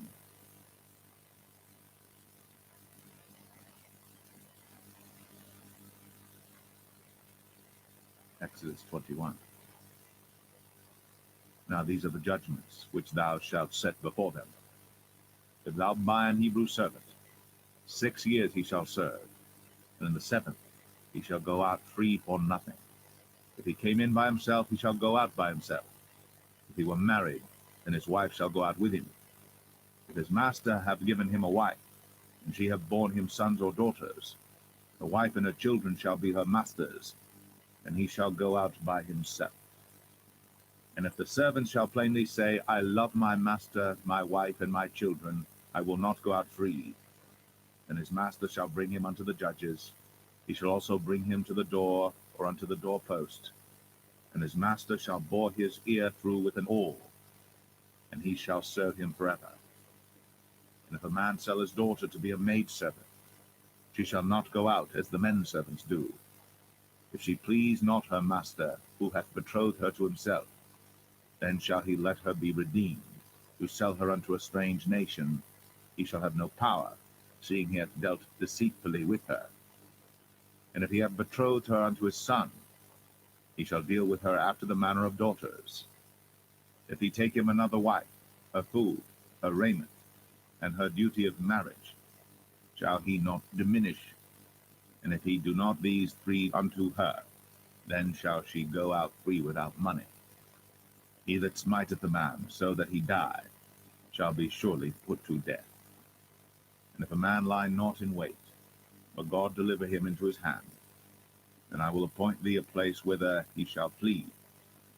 But if a man come presumptuously upon his neighbor, to slay him with guile, thou shalt take him from mine altar, that he may die. And he that smiteth his father or his mother shall be surely put to death. And he that stealeth a man and selleth him, or if he be found in his hand, he shall surely be put to death. And he that curseth his father or his mother shall surely be put to death. And if men strive together, and one smite another with a stone, or with his fist, and he die not, but keepeth his bed, if he rise again and walk abroad upon his staff, then shall he that smote him be quit, only he shall pay for the loss of his time, and shall cause him to be thoroughly healed. And if a man smite his servant or his maid with a rod, and he die under his hand, he shall be surely punished. Notwithstanding, if he continue a day or two, he shall not be punished, for he is his money. If men strive and hurt a woman with child, so that her fruit depart from her, and yet no mischief follow, he shall be surely punished, according as the woman's husband will lay upon him, and he shall pay as the judges determine.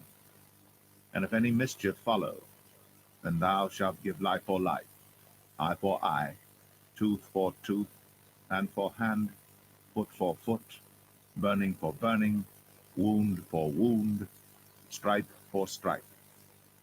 And if a man smite the eye of his servant, or the eye of his maid, that it perish, he shall let him go free for his eye's sake. And if he smite out his manservant's tooth, or his maidservant's tooth, he shall let him go free for his tooth's sake. If an ox gore a man or a woman, that they die, then the ox shall be surely stoned, and his flesh shall not be eaten, but the owner of the ox shall be quit. But if the ox were wont to push with his horn in time past, and hath been testified to his owner, and he hath not kept him in, but that he hath killed a man or a woman, the ox shall be stoned, and his owner also shall be put to death. If there be laid on him a sum of money, then he shall give for the ransom of his life whatsoever is laid upon him. Whether he have gored a son, or have gored a daughter, according to this judgment shall it be done unto him. If the ox shall push a manservant or a maidservant, he shall give unto their master 30 shekels of silver, and the ox shall be stoned.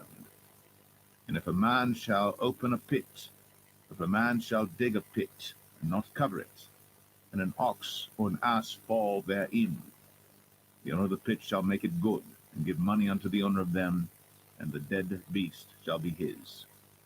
And if one man's ox hurt another's, that he die, then they shall sell the live ox, and divide the money of it, and the dead ox also they shall divide. For if it be known that the ox hath used to push in time past, and his owner hath not kept him in, he shall surely pay ox for ox, and the dead shall be his own.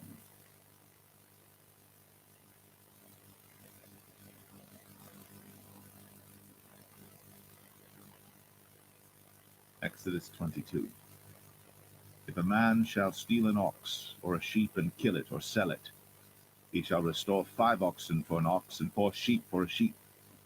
If a thief be found breaking up, and be smitten that he die, there shall no blood be shed for him. If the sun be risen upon him, there shall be blood shed for him, for he should make full restitution. If he have nothing, then he shall be sold for his theft. If the theft be certainly found in his hand alive, whether it be ox or ass or sheep, he shall restore double. If a man shall cause a field or vineyard to be eaten, and shall put in his beast, and shall feed in another man's field, of the best of his own field and of the best of his own vineyard shall he make restitution. If fire break out and catch in thorns, so that stacks of corn or the standing corn of the field be consumed therewith, he that kindled the fire shall surely make restitution. If a man shall deliver unto his neighbor money or stuff to keep, and it be stolen out of the man's house, if the thief be found, let him pay double. If the thief be not found, then the master of the house shall be brought unto the judges to see whether he have put his hand unto his neighbor's goods. For all manner of trespass, whether it be for ox, for ass, for sheep, for raiment, or for any manner of lost thing, which another challengeth to be his, the cause of both parties shall come before the judges, and whom the judges shall condemn, he shall pay double unto his neighbor. If a man deliver unto his neighbor an ass, or an ox, or a sheep, or any beast to keep, and it die, or be hurt, or driven away, no man seeing it, then shall an oath of the Lord be between them both, that he hath not put his hand unto his neighbor's goods, and the owner of it shall accept thereof, and he shall not make it good. And if it be stolen from him, he shall make restitution unto the owner thereof. If it be torn in pieces, then let him bring it for witness, and he shall not make good that which was torn. And if a man borrow aught of his neighbor, and it be hurt or die, the owner thereof being not with it, he shall surely make it good. But if the owner thereof be with it, he shall not make it good. If it be an hired thing, it came for his hire. And if a man entice a maid that is not betrothed, and lie with her, he shall surely endow her to be his wife. If her father utterly refuse to give her unto him, he shall pay money according to the dowry of virgins. Thou shalt not suffer a witch to live. Whosoever lieth with a beast shall surely be put to death. He that sacrificeth unto any god, save unto the Lord only, he shall be utterly destroyed. Thou shalt neither vex a stranger nor oppress him, for ye were strangers in the land of Egypt. Ye shall not afflict any widow or fatherless child. If thou afflict them in any wise, and they cry at all unto me, I will surely hear their cry, and my wrath shall wax hot, and I will kill you with the sword, and your wives shall be widows, and your children fatherless. If thou lend money to any of my people that is poor by thee, thou shalt not be to him as an usurer, neither shalt thou lay upon him usury. If thou at all take thy neighbor's raiment to pledge, thou shalt deliver it unto him by that the sun goeth down. For that is his covering only, it is his raiment for his skin. Wherein shall he sleep? And it shall come to pass, when he crieth unto me, that I will hear, for I am gracious. Thou shalt not revile the gods, nor curse the ruler of thy people. Thou shalt not delay to offer the first of thy ripe fruits, and of thy liquors, the firstborn of thy sons shalt thou give unto me. Likewise shalt thou do with thine oxen, and with thy sheep. 7 days it shall be with his dam. On the 8th day thou shalt give it to me. Ye shall be holy men unto me. Neither shall ye eat any flesh that is torn of beasts in the field. Ye shall cast it to the dogs.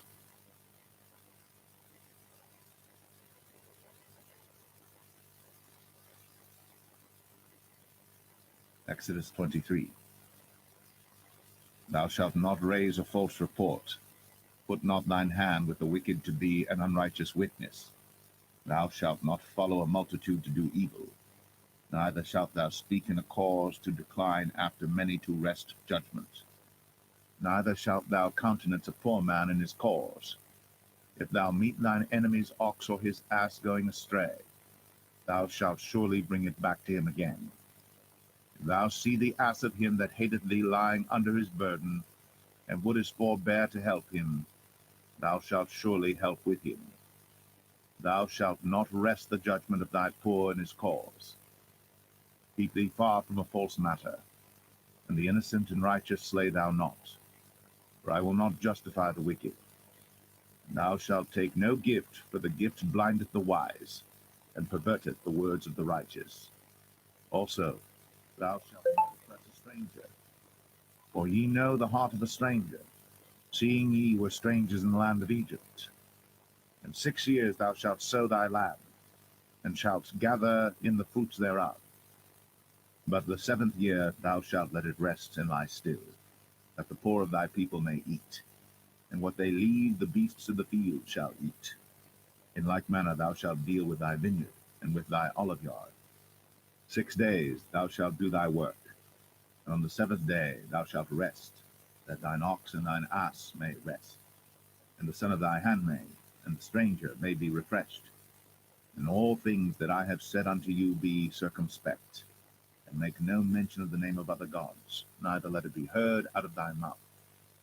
3 times thou shalt keep a feast unto me in the year. Thou shalt keep the feast of unleavened bread. Thou shalt eat unleavened bread 7 days, as I commanded thee, in the time appointed of the month Abib. For in it thou camest out from Egypt, and none shall appear before me empty. And the feast of harvest, the first fruits of thy labors, which thou hast sown in the field, and the feast of ingathering, which is in the end of the year, when thou hast gathered in thy labors out of the field. 3 times in the year all thy males shall appear before the Lord God. Thou shalt not offer the blood of my sacrifice with leavened bread, neither shall the fat of my sacrifice remain until the morning. The first of the first fruits of thy land thou shalt bring into the house of the Lord thy God. Thou shalt not see the kid in his mother's milk. Behold, I send an angel before thee, to keep thee in the way, and to bring thee into the place which I have prepared. Beware of him, and obey his voice. Provoke him not, for he will not pardon your transgressions, for my name is in him. But if thou shalt indeed obey his voice, and do all that I speak, then I will be an enemy unto thine enemies, and an adversary unto thine adversaries. For mine angel shall go before thee, and bring thee in unto the Amorites, and the Hittites, and the Perizzites, and the Canaanites, the Hivites, and the Jebusites, and I will cut them off. Thou shalt not bow down to their gods, nor serve them, nor do after their works, but thou shalt utterly overthrow them, and quite break down their images. And ye shall serve the Lord your God, and he shall bless thy bread and thy water, and I will take sickness away from the midst of thee. There shall nothing cast their young, nor be barren in thy land. The number of thy days I will fulfill. I will send my fear before thee, and will destroy all the people to whom thou shalt come. And I will make all thine enemies turn their backs unto thee. And I will send hornets before thee, which shall drive out the Hivite, the Canaanite, and the Hittite from before thee. I will not drive them out from before thee in 1 year, lest the land become desolate, and the beasts of the field multiply against thee. By little and little I will drive them out from before thee, until thou be increased and inherit the land. And I will set thy bounds from the Red Sea even unto the sea of the Philistines, and from the desert unto the river.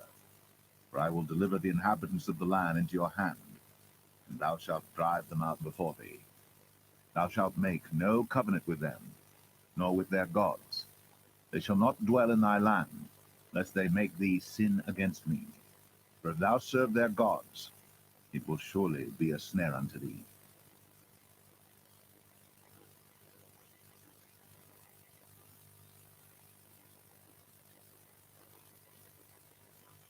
Exodus 24. And he said unto Moses, Come up unto the Lord, thou and Aaron, Nadab and Abihu, and 70 of the elders of Israel, and worship ye afar off.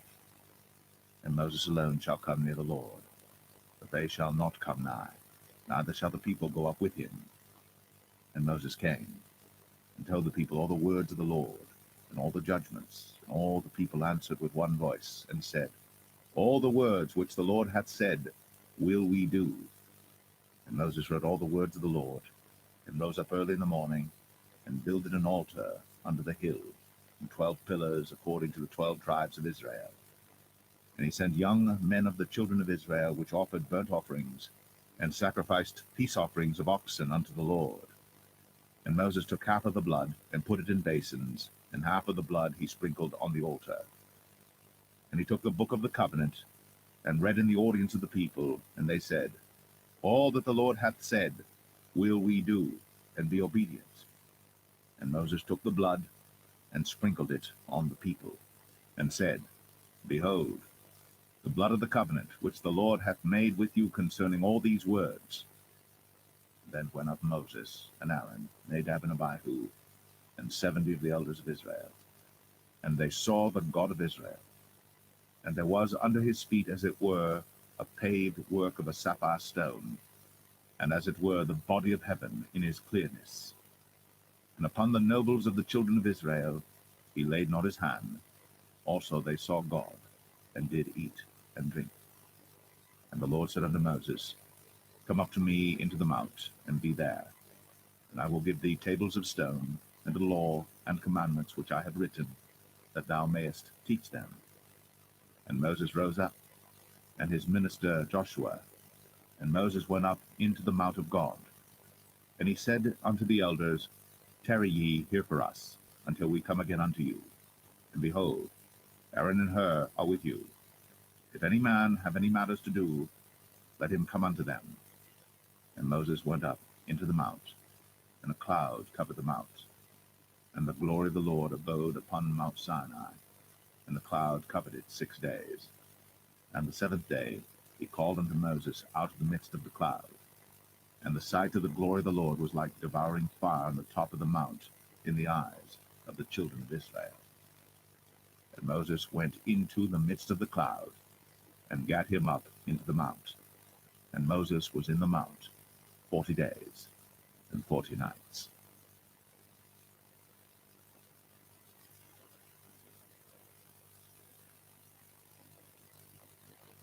Exodus 25. And the Lord spake unto Moses, saying, Speak unto the children of Israel, that they bring me an offering of every man that giveth it willingly with his heart. He shall take my offering. And this is the offering which ye shall take of them: gold and silver and brass, and blue and purple and scarlet, and fine linen, and goat's hair, and rams' skins dyed red, and badgers' skins, and shittim wood, oil for the light, spices for anointing oil, and for sweet incense, onyx stones, and stones to be set in the ephod and in the breastplate.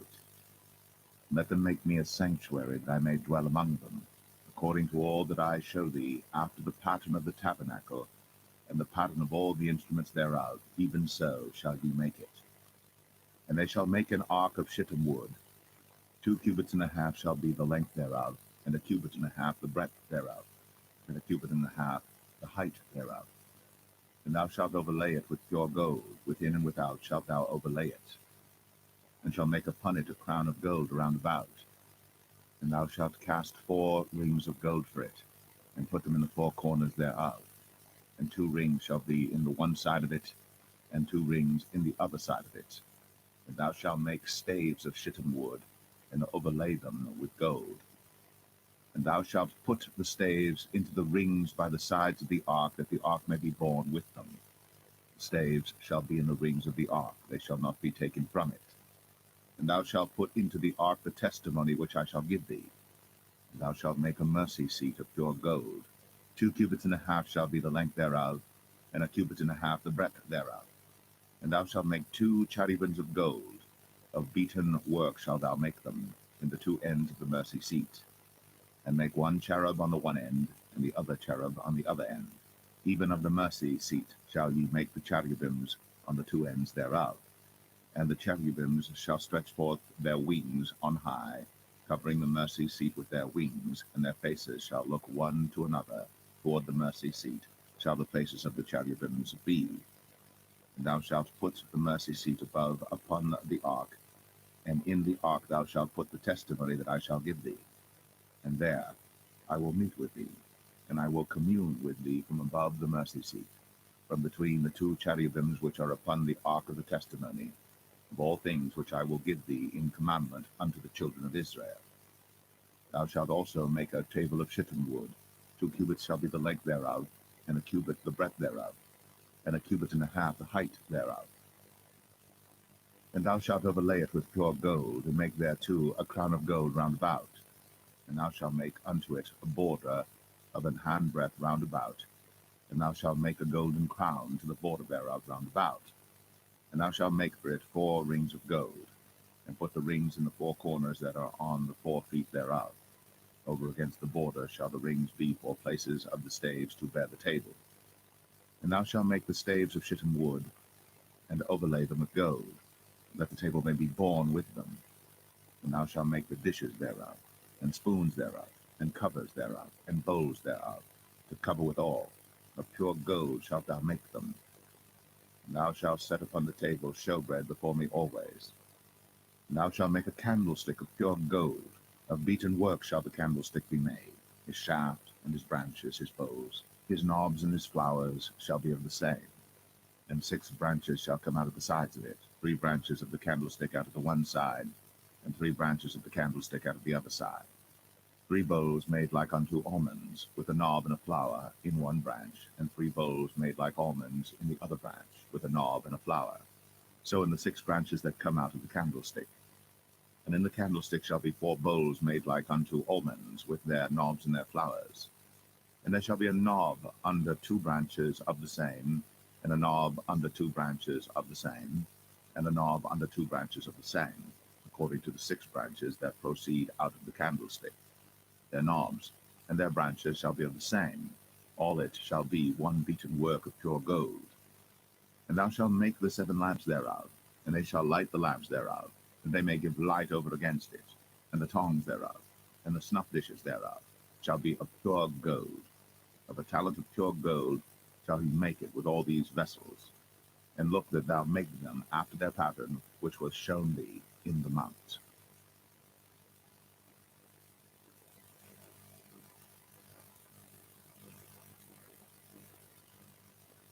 Exodus 26. Moreover, thou shalt make the tabernacle with 10 curtains of fine twined linen, and blue, and purple, and scarlet. With cherubims of cunning work shalt thou make them. The length of one curtain shall be 28 cubits, and the breadth of one curtain 4 cubits, and every one of the curtains shall have one measure. The 5 curtains shall be coupled together one to another, and other 5 curtains shall be coupled one to another. Thou shalt make loops of blue upon the edge of the one curtain, from the selvage in the coupling, and likewise shalt thou make in the uttermost edge of another curtain, in the coupling of the second. 50 loops shalt thou make in the one curtain, and 50 loops shalt thou make in the edge of the curtain that is in the coupling of the second, that the loops may take hold one of another. And thou shalt make 50 taches of gold, and couple the curtains together with the taches, and it shall be one tabernacle. And thou shalt make curtains of goat's hair to be a covering upon the tabernacle. 11 curtains shalt thou make. The length of one curtain shall be 30 cubits, and the breadth of one curtain 4 cubits, and the 11 curtains shall be all of one measure. And thou shalt couple 5 curtains by themselves, and 6 curtains by themselves, and shalt double the 6 curtains in the forefront of the tabernacle. And thou shalt make 50 loops on the edge of the one curtain that is outmost in the coupling, and 50 loops in the edge of the curtain which coupleth the second. And thou shalt make 50 taches of brass, and put the taches into the loops, and couple the tent together, that it may be one. And the remnant that remaineth of the curtains of the tent, the half curtain that remaineth, shall hang over the backside of the tabernacle, and a cubit on the one side, and a cubit on the other side of that which remaineth in the length of the curtains of the tent. It shall hang over the sides of the tabernacle on this side, and on that side to cover it. And thou shalt make a covering for the tent of ram skins dyed red, and a covering above of badger's skins. And thou shalt make boards for the tabernacle of shittim wood standing up. 10 cubits shall be the length of a board, and a cubit and a half shall be the breadth of one board. 2 tenons shall there be in one board, set in order, one against another. Thus shalt thou make for all the boards of the tabernacle. And thou shalt make the boards for the tabernacle, 20 boards on the south side southward. And thou shalt make 40 sockets of silver under the 20 boards, 2 sockets under one board for his 2 tenons, and 2 sockets under another board for his 2 tenons.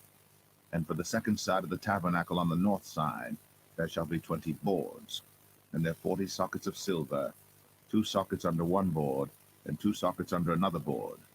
And for the sides of the tabernacle westward thou shalt make 6 boards. And 2 boards shalt thou make for the corners of the tabernacle in the 2 sides. And they shall be coupled together beneath, and they shall be coupled together above the head of it unto one ring. Thus shall it be for them both. They shall be for the 2 corners. And they shall be 8 boards, and their sockets of silver 16 sockets, 2 sockets under one board, and 2 sockets under another board. And thou shalt make bars of shittim wood. 5 for the boards of the one side of the tabernacle, and 5 bars for the boards of the other side of the tabernacle, and 5 bars for the boards of the side of the tabernacle for the 2 sides westward. And the middle bar in the midst of the boards shall reach from end to end. And thou shalt overlay the boards with gold, and make their rings of gold, for places for the bars. And thou shalt overlay the bars with gold. And thou shalt rear up the tabernacle according to the fashion thereof which was shown thee in the mount. And thou shalt make a veil of blue and purple and scarlet and fine twined linen of cunning work. With cherubims shall it be made. And thou shalt hang it upon 4 pillars of shittim wood overlaid with gold. Their hooks shall be of gold, upon the 4 sockets of silver. And thou shalt hang up the veil under the touches, that thou mayest bring in thither within the veil the ark of the testimony. And the veil shall divide unto you between the holy place and the most holy. And thou shalt put the mercy seat upon the ark of the testimony in the most holy place. And thou shalt set the table without the veil, and the candlestick over against the table on the side of the tabernacle toward the south. And thou shalt put the table on the north side. And thou shalt make an hanging for the door of the tent, blue and purple and scarlet, and fine twined linen wrought with needlework. And thou shalt make for the hanging 5 pillars of shittim wood, and overlay them with gold, and the hooks shall be of gold. And thou shalt cast 5 sockets of brass for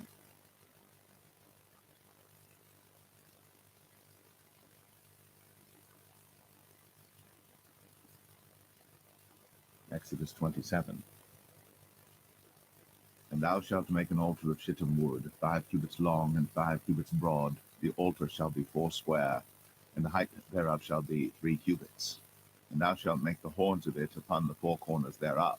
His horns shall be of the same, and thou shalt overlay it with brass. And thou shalt make his pans to receive his ashes, and his shovels, and his basins, and his flesh hooks, and his fire pans. All the vessels thereof thou shalt make of brass. And thou shalt make for it a grate of network of brass. And upon the net shalt thou make 4 brazen rings in the 4 corners thereof. Thou shalt put it under the compass of the altar beneath, that the net may be even to the midst of the altar.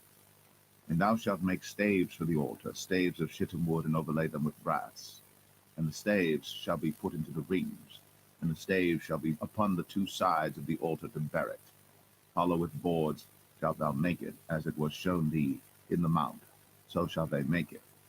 And thou shalt make the court of the tabernacle for the south side. Southward there shall be hangings for the court of fine twined linen of 100 cubits long for one side. And the 20 pillars thereof, and their 20 sockets shall be of brass. The hooks of the pillars, and the fillets, shall be of silver. And likewise for the north side in length there shall be hangings of 100 cubits long, and his 20 pillars, and their 20 sockets of brass, the hooks of the pillars, and their fillets of silver. And for the breadth of the court on the west side shall be hangings of 50 cubits, their pillars 10, and their sockets 10. And the breadth of the court on the east side eastward shall be 50 cubits. The hangings of one side of the gate shall be 15 cubits, their pillars 3, and their sockets 3. And on the other side shall be hangings 15, their pillars 3, and their sockets 3. And for the gate of the court shall be an hanging of 20 cubits of blue and purple and scarlet and fine twined linen, wrought with needlework, and their pillars shall be 4, and their sockets 4. All the pillars round about the court shall be filled with silver. Their hooks shall be of silver, and their sockets of brass. The length of the court shall be 100 cubits, and the breadth 50 everywhere, and the height 5 cubits of fine twined linen, and their sockets of brass. All the vessels of the tabernacle, and all the service thereof, and all the pins thereof, and all the pins of the court shall be of brass. And thou shalt command the children of Israel that they bring thee pure oil, olive beaten for the light, to cause the lamp to burn always. In the tabernacle of the congregation without the veil, which is before the testimony, Aaron and his sons shall order it from evening to morning before the Lord. It shall be a statute forever unto their generations on the behalf of the children of Israel.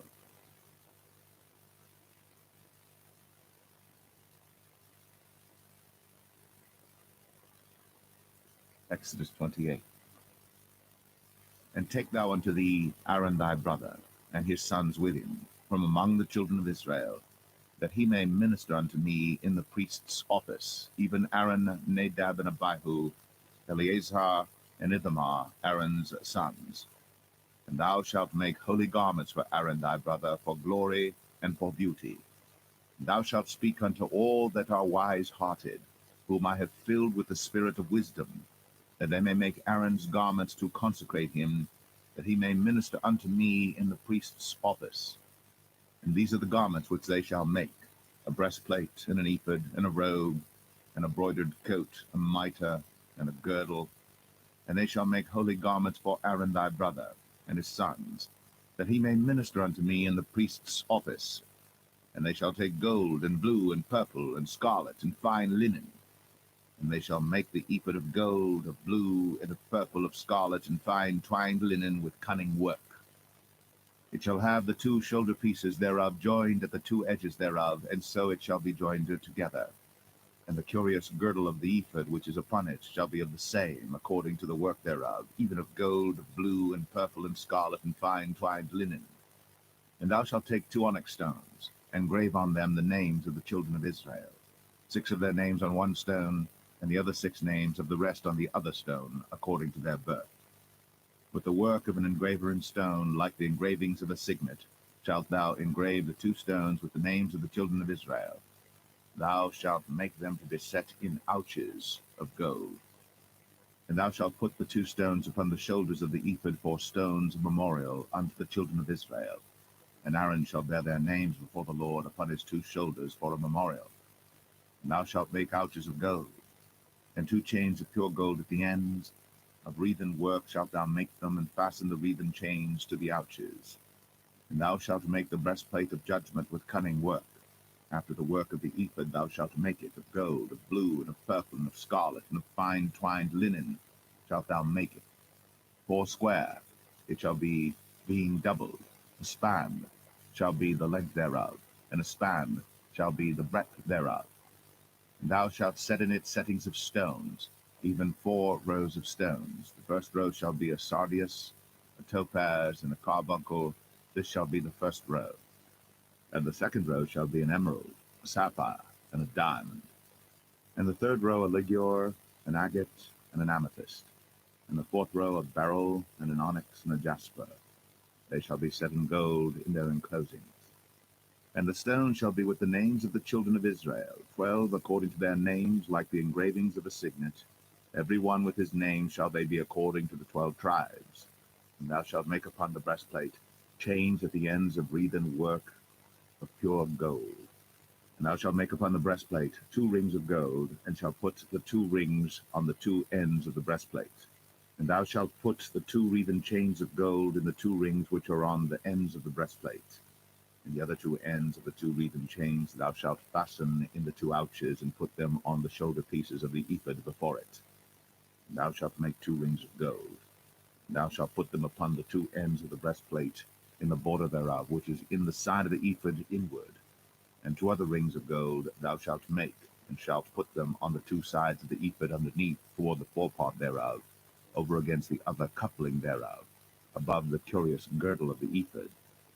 And they shall bind the breastplate by the rings thereof unto the rings of the ephod with a lace of blue, that it may be above the curious girdle of the ephod, and that the breastplate be not loosed from the ephod. And Aaron shall bear the names of the children of Israel in the breastplate of judgment upon his heart, when he goeth in unto the holy place for a memorial before the Lord continually. And thou shalt put in the breastplate of judgment the Urim and the Thummim, and they shall be upon Aaron's heart, when he goeth in before the Lord. And Aaron shall bear the judgment of the children of Israel upon his heart before the Lord continually. And thou shalt make the robe of the ephod all of blue. And there shall be an hole in the top of it, in the midst thereof. It shall have a binding of woven work round about the whole of it, as it were the whole of an habergeon, that it be not rent. And beneath upon the hem of it thou shalt make pomegranates of blue, and of purple, and of scarlet round about the hem thereof, and bells of gold between them round about. A golden bell and a pomegranate, a golden bell and a pomegranate, upon the hem of the robe round about. And it shall be upon Aaron to minister. And his sound shall be heard when he goeth in unto the holy place before the Lord, and when he cometh out, that he die not. And thou shalt make a plate of pure gold, engrave upon it, like the engravings of a signet, holiness to the Lord. And thou shalt put it on a blue lace, that it may be upon the mitre, upon the forefront of the mitre it shall be. And it shall be upon Aaron's forehead, that Aaron may bear the iniquity of the holy things, which the children of Israel shall hallow in all their holy gifts. It shall be always upon his forehead, that they may be accepted before the Lord. And thou shalt embroider the coat of fine linen, and thou shalt make the mitre of fine linen, and thou shalt make the girdle of needlework. And for Aaron's sons thou shalt make coats, and thou shalt make for them girdles, and bonnets shalt thou make for them for glory and for beauty. And thou shalt put them upon Aaron thy brother, and his sons with him, and shalt anoint them, and consecrate them, and sanctify them, that they may minister unto me in the priest's office. And thou shalt make them linen breeches to cover their nakedness, from the loins even unto the thighs they shall reach. And they shall be upon Aaron and upon his sons when they come in unto the tabernacle of the congregation, or when they come near unto the altar to minister in the holy place, that they bear not iniquity and die. It shall be a statute forever unto him and his seed after him.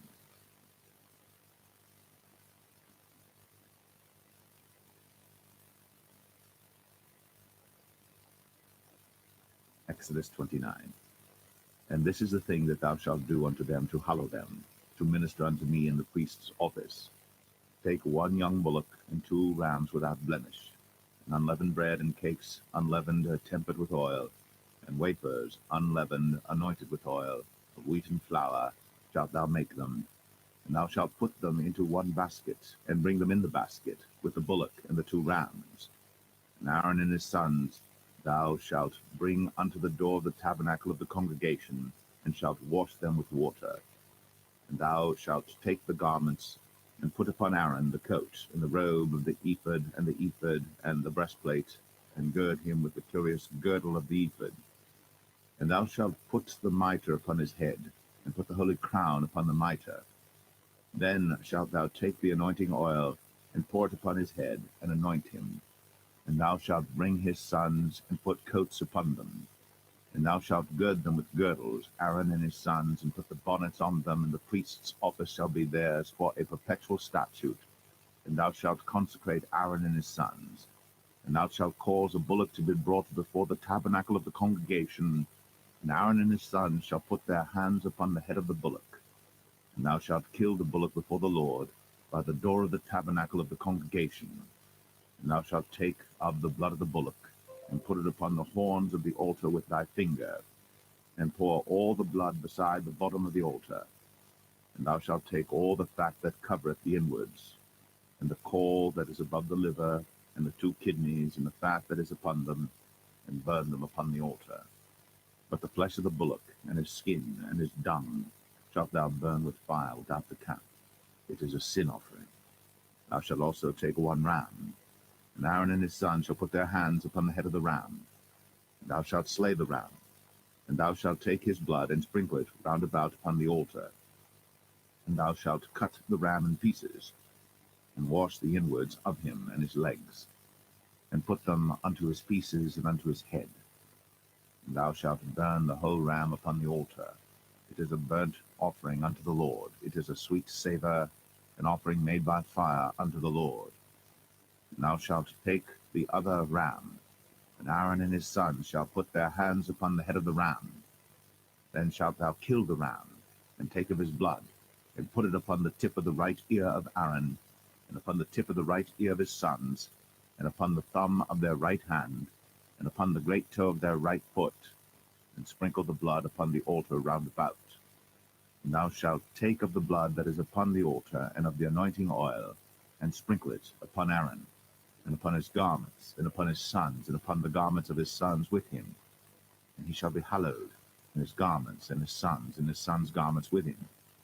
Also thou shalt take of the ram the fat and the rump, and the fat that covereth the inwards, and the caul above the liver, and the 2 kidneys, and the fat that is upon them, and the right shoulder, for it is a ram of consecration. And 1 loaf of bread, and 1 cake of oiled bread, and 1 wafer out of the basket of the unleavened bread that is before the Lord. And thou shalt put all in the hands of Aaron, and in the hands of his sons, and shalt wave them for a wave offering before the Lord. And thou shalt receive them of their hands, and burn them upon the altar for a burnt offering, for a sweet savour before the Lord. It is an offering made by fire unto the Lord. And thou shalt take the breast of the ram of Aaron's consecration, and wave it for a wave offering before the Lord, and it shall be thy part. And thou shalt sanctify the breast of the wave offering, and the shoulder of the heave offering, which is waved, and which is heaved up, of the ram of the consecration, even of that which is for Aaron, and of that which is for his sons. And it shall be Aaron's and his sons by a statute forever from the children of Israel. For it is an heave offering, and it shall be an heave offering from the children of Israel of the sacrifice of their peace offerings, even their heave offering unto the Lord. And the holy garments of Aaron shall be his sons after him, to be anointed therein, and to be consecrated in them. And that son that is priest in his stead shall put them on 7 days, when he cometh into the tabernacle of the congregation to minister in the holy place. And thou shalt take the ram of the consecration, and seethe his flesh in the holy place. And Aaron and his sons shall eat the flesh of the ram, and the bread that is in the basket by the door of the tabernacle of the congregation. And they shall eat those things wherewith the atonement was made, to consecrate and to sanctify them. But a stranger shall not eat thereof, because they are holy. And if aught of the flesh of the consecrations, or of the bread, remain unto the morning, then thou shalt burn the remainder with fire. It shall not be eaten, because it is holy. And thus shalt thou do unto Aaron and to his sons, according to all things which I have commanded thee. 7 days shalt thou consecrate them. And thou shalt offer every day a bullock for a sin offering, for atonement. And thou shalt cleanse the altar, when thou hast made an atonement for it. And thou shalt anoint it, to sanctify it. 7 days thou shalt make an atonement for the altar, and sanctify it. And it shall be an altar most holy. Whatsoever toucheth the altar shall be holy. Now this is that which thou shalt offer upon the altar: 2 lambs of the first year, day by day, continually.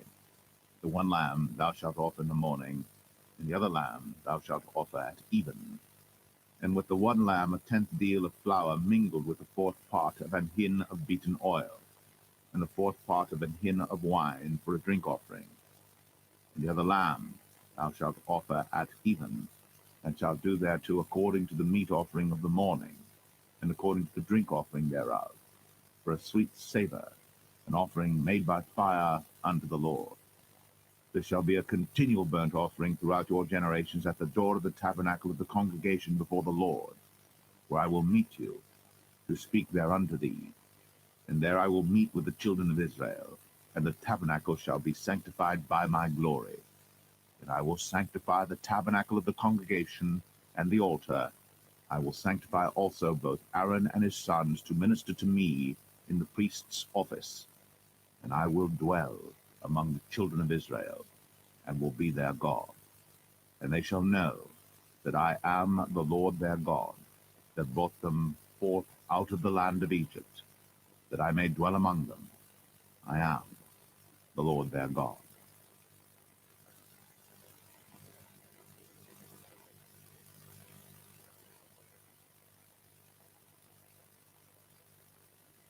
Exodus 30. And thou shalt make an altar to burn incense upon. Of shittim wood shalt thou make it. A cubit shall be the length thereof, and a cubit the breadth thereof. 4 square shall it be. And 2 cubits shall be the height thereof. The horns thereof shall be of the same. And thou shalt overlay it with pure gold, the top thereof and the sides thereof round about, and the horns thereof. And thou shalt make unto it a crown of gold round about. And 2 golden rings shalt thou make to it under the crown of it. By the 2 corners thereof upon the 2 sides of it shalt thou make it. And they shall be for places for the staves to bear it withal. And thou shalt make the staves of shittim wood, and overlay them with gold. And thou shalt put it before the veil that is by the ark of the testimony, before the mercy seat that is over the testimony, where I will meet with thee. And Aaron shall burn thereon sweet incense every morning. When he dresseth the lamps, he shall burn incense upon it. And when Aaron lighteth the lamps at even, he shall burn incense upon it, perpetual incense before the Lord throughout your generations. Ye shall offer no strange incense thereon, nor burnt sacrifice, nor meat offering, neither shall ye pour drink offering thereon. And Aaron shall make an atonement upon the horns of it once in a year with the blood of the sin offering of atonements. Once in the year shall he make atonement upon it throughout your generations. It is most holy unto the Lord. And the Lord spake unto Moses, saying, When thou takest the sum of the children of Israel after their number, then shall they give every man ransom for his soul unto the Lord, when thou numberest them, that there be no plague among them, when thou numberest them. This they shall give every one that passeth among them that are numbered, half a shekel after the shekel of the sanctuary. A shekel is 20 gerahs, and half shekel shall be the offering of the Lord. Every one that passeth among them that are numbered, from 20 years old and above, shall give an offering unto the Lord. The rich shall not give more, and the poor shall not give less than half a shekel, when they give an offering unto the Lord, to make an atonement for your souls. And thou shalt take the atonement money of the children of Israel, and shalt appoint it for the service of the tabernacle of the congregation, that it may be a memorial unto the children of Israel before the Lord, to make an atonement for your souls. And the Lord spake unto Moses, saying, Thou shalt also make a laver of brass, and his foot also of brass, to wash withal. And thou shalt put it between the tabernacle of the congregation and the altar, and thou shalt put water therein. For Aaron and his sons shall wash their hands and their feet thereat. When they go into the tabernacle of the congregation, they shall wash with water, that they die not, or when they come near to the altar to minister, to burn offering made by fire unto the Lord. So they shall wash their hands and their feet, that they die not. And it shall be a statute forever to them, even to him and to his seed throughout their generations. Moreover the Lord spake unto Moses, saying, Take thou also unto thee principal spices, of pure myrrh, 500 shekels, and of sweet cinnamon half so much, even 250 shekels, and of sweet calamus 250 shekels, and of cassia 500 shekels after the shekel of the sanctuary, and of oil olive and hin. And thou shalt make it an oil of holy ointment, an ointment compound after the art of the apothecary. It shall be an holy anointing oil. And thou shalt anoint the tabernacle of the congregation therewith, and the ark of the testimony, and the table and all his vessels, and the candlestick and his vessels, and the altar of incense, and the altar of burnt offering with all his vessels, and the laver and his foot. And thou shalt sanctify them, that they may be most holy. Whatsoever toucheth them shall be holy. Thou shalt anoint Aaron and his sons, and consecrate them, that they may minister unto me in the priest's office. And thou shalt speak unto the children of Israel, saying, This shall be an holy anointing oil unto me throughout your generations. Upon man's flesh shall it not be poured, neither shall ye make any other like it, after the composition of it. It is holy, and it shall be holy unto you. Whosoever compoundeth any like it, or whosoever putteth any of it upon a stranger, shall even be cut off from his people. And the Lord said unto Moses, Take unto thee sweet spices, stacte, and onycha, and galbanum, these sweet spices with pure frankincense. Of each shall there be a like weight. And thou shalt make it a perfume, a confection after the art of the apothecary, tempered together, pure and holy. And thou shalt beat some of it very small, and put of it before the testimony in the tabernacle of the congregation, where I will meet with thee. It shall be unto you most holy. And as for the perfume which thou shalt make, ye shall not make to yourselves according to the composition thereof. It shall be unto thee holy for the Lord. Whosoever shall make like unto that, whose smell thereto, shall even be cut off from his people.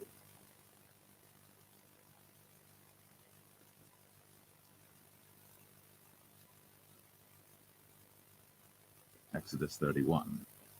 And the Lord spake unto Moses, saying, See, I have called by name Bezalel the son of Uri, the son of Hur, of the tribe of Judah, and I have filled him with the Spirit of God, in wisdom, and in understanding, and in knowledge, and in all manner of workmanship, to devise cunning works, to work in gold, and in silver, and in brass, and in cutting of stones, to set them, and in carving of timber, to work in all manner of workmanship.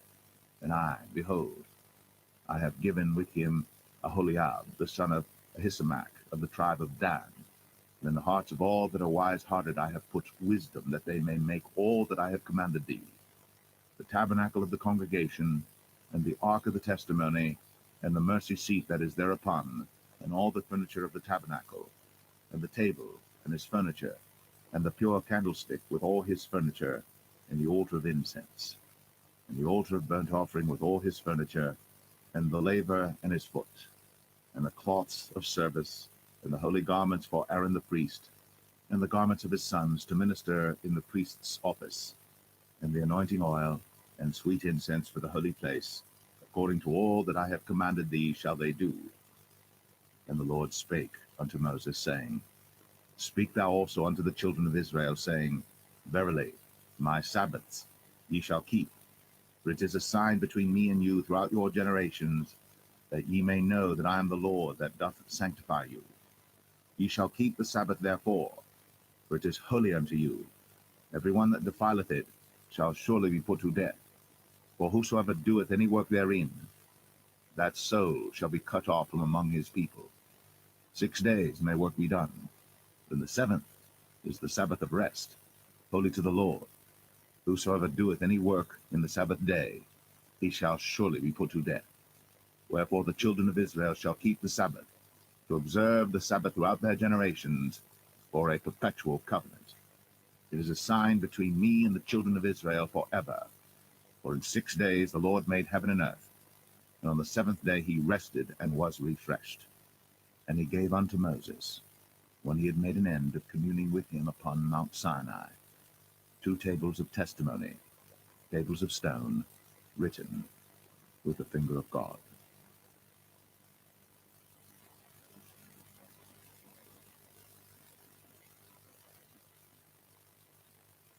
Exodus 32. And when the people saw that Moses delayed to come down out of the mount, the people gathered themselves together unto Aaron, and said unto him, Up, make us gods, which shall go before us.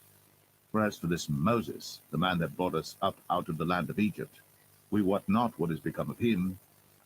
And Aaron said unto them, Break off the golden earrings which are in the ears of your wives, of your sons, and of your daughters, and bring them unto me. And all the people brake off the golden earrings which were in their ears, and brought them unto Aaron. And he received them at their hand, and fashioned it with a graving tool, after he had made it a molten calf.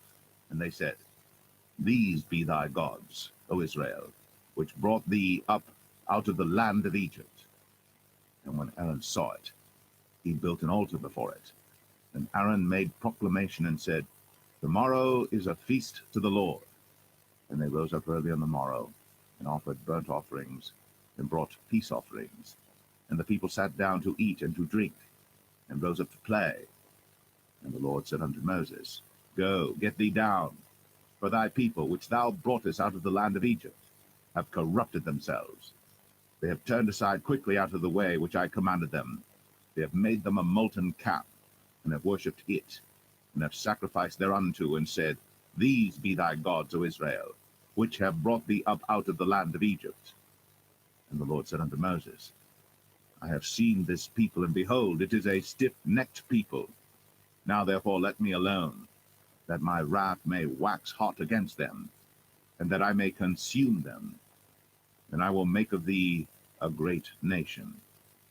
And Moses besought the Lord his God, and said, Lord, why doth thy wrath wax hot against thy people, which thou hast brought forth out of the land of Egypt with great power, and with a mighty hand? Wherefore should the Egyptians speak and say, For mischief did he bring them out, to slay them in the mountains, and to consume them from the face of the earth? Turn from thy fierce wrath, and repent of this evil against thy people.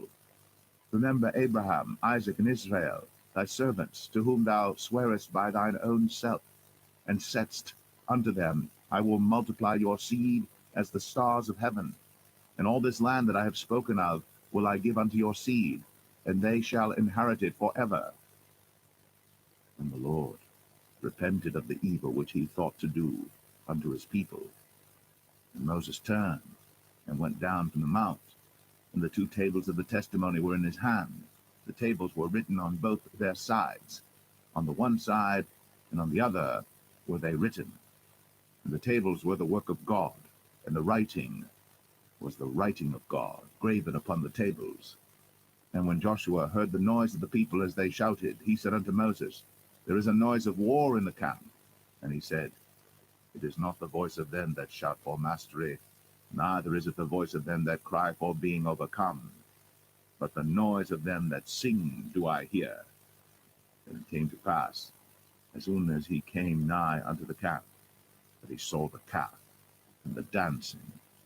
And Moses' anger waxed hot, and he cast the tables out of his hands, and brake them beneath the mount. And he took the calf which they had made, and burnt it in the fire, and ground it to powder, and strawed it upon the water, and made the children of Israel drink of it.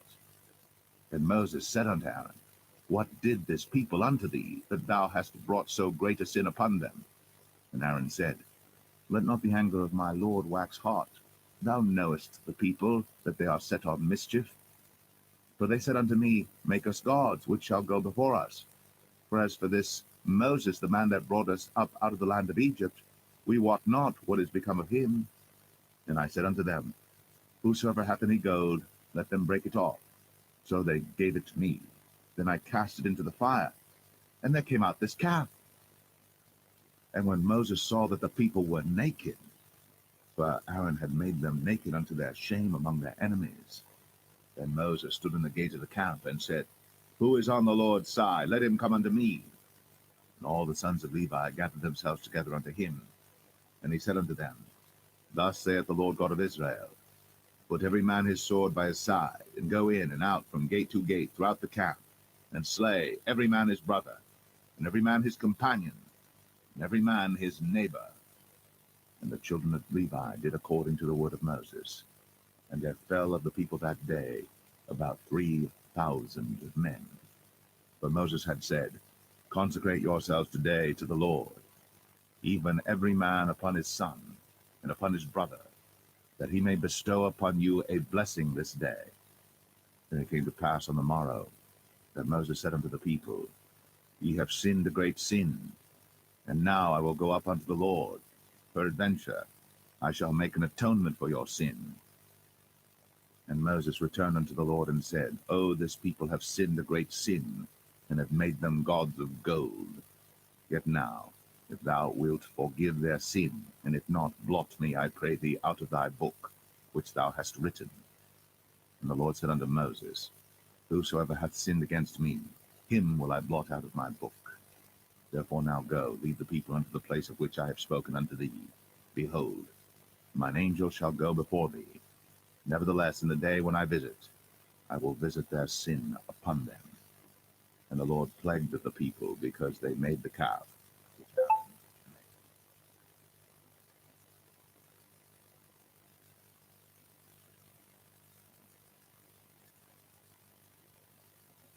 Exodus 33.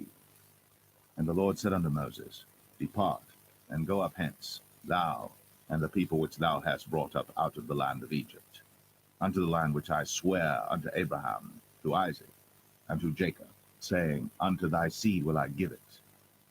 And I will send an angel before thee, and I will drive out the Canaanite, the Amorite, and the Hittite, and the Perizzite, the Hivite, and the Jebusite, unto a land flowing with milk and honey. For I will not go up in the midst of thee, for thou art a stiff-necked people, lest I consume thee in the way. And when the people heard these evil tidings, they mourned, and no man did put on him his ornaments. For the Lord had said unto Moses, Say unto the children of Israel, Ye are a stiff-necked people. I will come up into the midst of thee in a moment, and consume thee. Therefore now put off thy ornaments from thee, that I may know what to do unto thee. And the children of Israel stripped themselves of their ornaments by the mount Horeb. And Moses took the tabernacle, and pitched it without the camp, afar off from the camp, and called it the tabernacle of the congregation. And it came to pass that every one which sought the Lord went out unto the tabernacle of the congregation, which was without the camp. And it came to pass, when Moses went out unto the tabernacle, that all the people rose up, and stood every man at his tent door, and looked after Moses, until he was gone into the tabernacle. And it came to pass, as Moses entered into the tabernacle, the cloudy pillar descended, and stood at the door of the tabernacle, and the Lord talked with Moses. And all the people saw the cloudy pillar stand at the tabernacle door. And all the people rose up and worshipped, every man in his tent's door. And the Lord spake unto Moses face to face, as a man speaketh unto his friend. And he turned again into the camp. But his servant Joshua the son of Nun, a young man, departed not out of the tabernacle. And Moses said unto the Lord, See, thou sayest unto me, Bring up this people, and thou hast not let me know whom thou wilt send with me. Yet thou hast said, I know thee by name, and thou hast also found grace in my sight. Now therefore, I pray thee, if I have found grace in thy sight, show me now thy way, that I may know thee, that I may find grace in thy sight, and consider that this nation is thy people. And he said, My presence shall go with thee, and I will give thee rest. And he said unto him, If thy presence go not with me, carry us not up hence. For wherein shall it be known here that I and thy people have found grace in thy sight? Is it not in that thou goest with us? So shall we be separated, I and thy people, from all the people that are upon the face of the earth. And the Lord said unto Moses, I will do this thing also that thou hast spoken, for thou hast found grace in my sight, and I know thee by name. And he said, I beseech thee, show me thy glory. And he said, I will make all my goodness pass before thee, and I will proclaim the name of the Lord before thee, and will be gracious to whom I will be gracious, and will show mercy on whom I will show mercy. And he said, Thou canst not see my face, for there shall no man see me and live. And the Lord said, Behold, there is a place by me, and thou shalt stand upon a rock. And it shall come to pass, while my glory passeth by, that I will put thee in a cleft of the rock, and will cover thee with my hand while I pass by. And I will take away mine hand, and thou shalt see my back parts, but my face shall not be seen.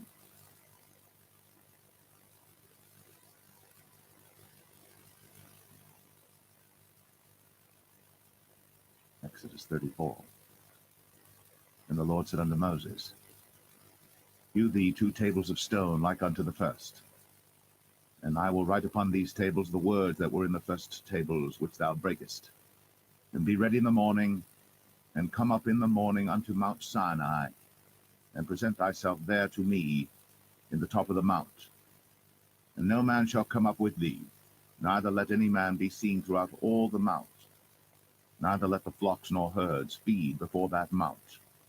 And he hewed 2 tables of stone like unto the first. And Moses rose up early in the morning, and went up unto Mount Sinai, as the Lord had commanded him, and took in his hand the 2 tables of stone. And the Lord descended in the cloud, and stood with him there, and proclaimed the name of the Lord. And the Lord passed by before him, and proclaimed, the Lord God, merciful and gracious, long-suffering, and abundant in goodness and truth, keeping mercy for thousands, forgiving iniquity and transgression and sin, and that will by no means clear the guilty, visiting the iniquity of the fathers upon the children, and upon the children's children, unto the 3rd and to the 4th generation. And Moses made haste, and bowed his head toward the earth, and worshipped. And he said, If now I have found grace in thy sight, O Lord, let my Lord, I pray thee, go among us. For it is a stiff-necked people, and pardon our iniquity and our sin, and take us for thine inheritance. And he said, Behold, I make a covenant. Before all thy people I will do marvels, such as have not been done in all the earth, nor in any nation, and all the people among which thou art shall see the work of the Lord, for it is a terrible thing that I will do with thee. Observe thou that which I command thee this day. Behold, I drive out before thee the Amorite, and the Canaanite, and the Hittite, and the Perizzite, and the Hivite, and the Jebusite. Take heed to thyself, lest thou make a covenant with the inhabitants of the land whither thou goest, lest it be for a snare in the midst of thee.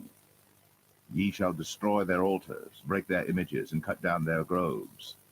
For thou shalt worship no other god, for the Lord whose name is a jealous God. Lest thou make a covenant with the inhabitants of the land, and they go a-whoring after their gods, and do sacrifice unto their gods, and one call thee, and thou eat of his sacrifice. And thou take of their daughters unto thy sons, and their daughters go a-whoring after their gods, and make thy sons go a-whoring after their gods. Thou shalt make thee no molten gods. The feast of unleavened bread shalt thou keep. 7 days thou shalt eat unleavened bread, as I commanded thee, in the time of the month Abib. For in the month Abib thou camest out from Egypt. All that openeth the matrix is mine, and every firstling among thy cattle, whether ox or sheep, that is male. But the firstling of an ass thou shalt redeem with a lamb. And if thou redeem him not, then shalt thou break his neck. All the firstborn of thy sons thou shalt redeem, and none shall appear before me empty. 6 days thou shalt work, but on the 7th day thou shalt rest. In earing time and in harvest thou shalt rest. And thou shalt observe the feast of weeks, of the firstfruits of wheat harvest, and the feast of ingathering at the year's end. Thrice in the year shall all your men children appear before the Lord God, the God of Israel. For I will cast out the nations before thee, and enlarge thy borders. Neither shall any man desire thy land, when thou shalt go up to appear before the Lord thy God thrice in the year. Thou shalt not offer the blood of my sacrifice with leaven, neither shall the sacrifice of the feast of the Passover be left unto the morning. The first of the firstfruits of thy land thou shalt bring unto the house of the Lord thy God. Thou shalt not see the kid in his mother's milk. And the Lord said unto Moses, Write thou these words, for after the tenor of these words I have made a covenant with thee and with Israel. And he was there with the Lord 40 days and 40 nights. He did neither eat bread nor drink water. And he wrote upon the tables the words of the covenant, the 10 commandments. And it came to pass, when Moses came down from Mount Sinai, with the 2 tables of testimony in Moses' hand, when he came down from the mount, that Moses wist not that the skin of his face shone, while he talked with them. And when Aaron and all the children of Israel saw Moses, behold, the skin of his face shone, and they were afraid to come nigh him. And Moses called unto them, and Aaron and all the rulers of the congregation returned unto him. And Moses talked with them, and afterward all the children of Israel came nigh, and he gave them in commandment all that the Lord had spoken with him in Mount Sinai. Until Moses had done speaking with them, he put a veil on his face. But when Moses went in before the Lord to speak with him, he took the veil off until he came out. And he came out, and spake unto the children of Israel that which he was commanded. And the children of Israel saw the face of Moses, that the skin of Moses' face shone. And Moses put the veil upon his face again, until he went in to speak with him.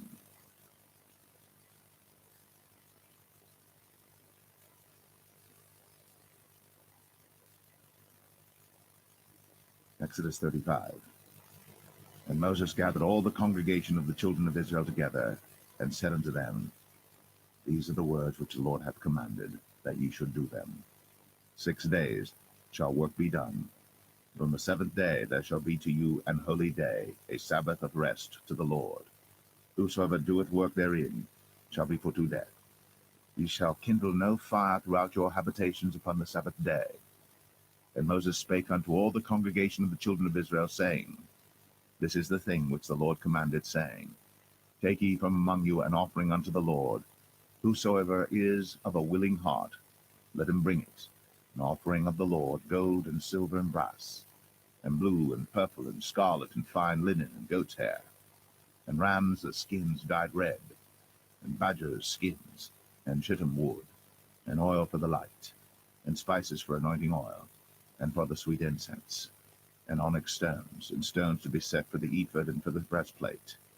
And every wise-hearted among you shall come, and make all that the Lord hath commanded, the tabernacle, his tent, and his covering, his taches, and his boards, his bars, his pillars, and his sockets, the ark and the staves thereof, with the mercy seat and the veil of the covering, the table and his staves, and all his vessels, and the showbread, the candlestick also for the light, and his furniture, and his lamps, with the oil for the light, and the incense altar, and his staves, and the anointing oil, and the sweet incense, and the hanging for the door at the entering in of the tabernacle, the altar of burnt offering, with his brazen grate, his staves, and all his vessels, the laver and his foot, the hangings of the court, his pillars and their sockets, and the hanging for the door of the court, the pins of the tabernacle, and the pins of the court, and their cords, the cloths of service, to do service in the holy place, the holy garments for Aaron the priest, and the garments of his sons to minister in the priest's office.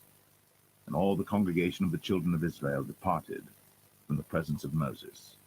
And they came, every one whose heart stirred him up, and every one whom his spirit made willing. And they brought the Lord's offering to the work of the tabernacle of the congregation, and for all his service, and for the holy garments. And they came, both men and women, as many as were willing-hearted, and brought bracelets and earrings and rings and tablets, all jewels of gold. And every man that offered an offering of gold unto the Lord.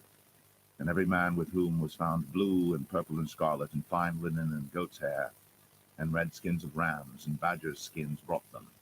Every one that did offer an offering of silver and brass brought the Lord's offering, and every man with whom was found shittim wood for any work of the service brought it. And all the women that were wise-hearted did spin with their hands, and brought that which they had spun, both of blue and of purple and of scarlet and of fine linen. And all the women whose heart stirred them up in wisdom spun goat's hair. And the rulers brought onyx stones, and stones to be set for the ephod and for the breastplate, and spice, and oil for the light, and for the anointing oil, and for the sweet incense. The children of Israel brought a willing offering unto the Lord, every man and woman whose heart made them willing to bring for all manner of work, which the Lord had commanded to be made by the hand of Moses. And Moses said unto the children of Israel, See, the Lord hath called by name Bezalel the son of Uri, the son of Hur, of the tribe of Judah. And he hath filled him with the Spirit of God in wisdom, in understanding, and in knowledge, and in all manner of workmanship, and to devise curious works, to work in gold, and in silver, and in brass, and in the cutting of stones, to set them, and in carving of wood, to make any manner of cunning work. And he hath put in his heart that he may teach, both he and Aholiab, the son of Ahisamach, of the tribe of Dan. Them hath he filled with wisdom of heart, to work all manner of work, of the engraver, and of the cunning workman, and of the embroiderer, in blue, and in purple, and scarlet, and in fine linen, and of the weaver, even of them that do any work, and of those that devise cunning work.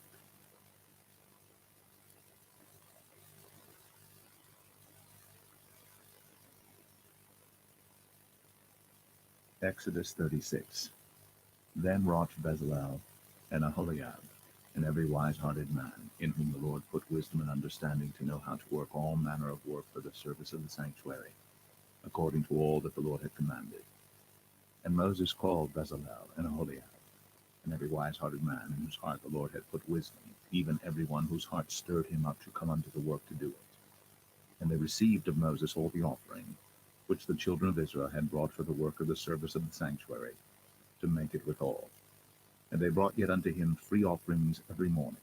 And all the wise men that wrought all the work of the sanctuary came every man from his work which they made. And they spake unto Moses, saying, The people bring much more than enough for the service of the work, which the Lord commanded to make. And Moses gave commandment, and they caused it to be proclaimed throughout the camp, saying, Let neither man nor woman make any more work for the offering of the sanctuary. So the people were restrained from bringing. but the stuff they had was sufficient for all the work to make it, and too much. And every wise-hearted man among them that wrought the work of the tabernacle made 10 curtains of fine twined linen and blue and purple and scarlet. With cherubims of cunning work made he them. The length of one curtain was 28 cubits, and the breadth of one curtain 4 cubits. The curtains were all of one size. And he coupled the 5 curtains one unto another, and the other 5 curtains he coupled one unto another. And he made loops of blue on the edge of one curtain from the selvage in the coupling. Likewise he made in the uttermost side of another curtain in the coupling of the second.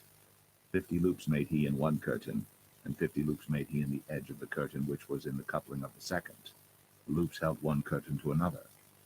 And he made 50 taches of gold, and coupled the curtains one unto another with the taches. So it became one tabernacle. And he made curtains of goat's hair for the tent over the tabernacle. 11 curtains he made them. The length of one curtain was 30 cubits, and 4 cubits was the breadth of one curtain. The 11 curtains were of one size. And he coupled 5 curtains by themselves, and 6 curtains by themselves. And he made 50 loops upon the uttermost edge of the curtain in the coupling, and 50 loops made he upon the edge of the curtain which coupleth the second. And he made 50 taches of brass to couple the tent together, that it might be one. And he made a covering for the tent of ram skins dyed red, and a covering of badger skins above that. And he made boards for the tabernacle of shittim wood standing up. The length of a board was 10 cubits, and the breadth of a board 1 cubit and a half. One board had 2 tenons, equally distant one from another. Thus did he make for all the boards of the tabernacle. And he made boards for the tabernacle, 20 boards for the south side southward.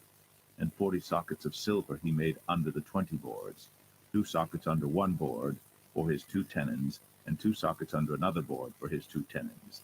And for the other side of the tabernacle, which is toward the north corner, he made 20 boards. And there 40 sockets of silver, 2 sockets under one board, and 2 sockets under another board. And for the sides of the tabernacle westward he made 6 boards, and 2 boards made he for the corners of the tabernacle in the 2 sides, and they were coupled beneath and coupled together at the head thereof to one ring.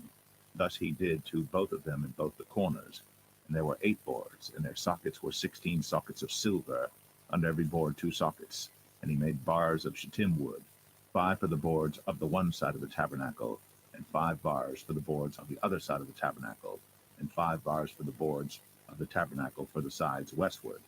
And he made the middle bar to shoot through the boards from the one end to the other. And he overlaid the boards with gold, and made their rings of gold to be places for the bars, and overlaid the bars with gold. And he made a veil of blue and purple and scarlet, and fine twined linen, with cherubims made he it of cunning work. And he made thereunto 4 pillars of shittim wood, and overlaid them with gold. Their hooks were of gold. And he cast for them 4 sockets of silver. And he made an hanging for the tabernacle door of blue and purple and scarlet, and fine twined linen of needlework. And the 5 pillars of it with their hooks, and he overlaid their chapiters and their fillets with gold, but their 5 sockets were of brass.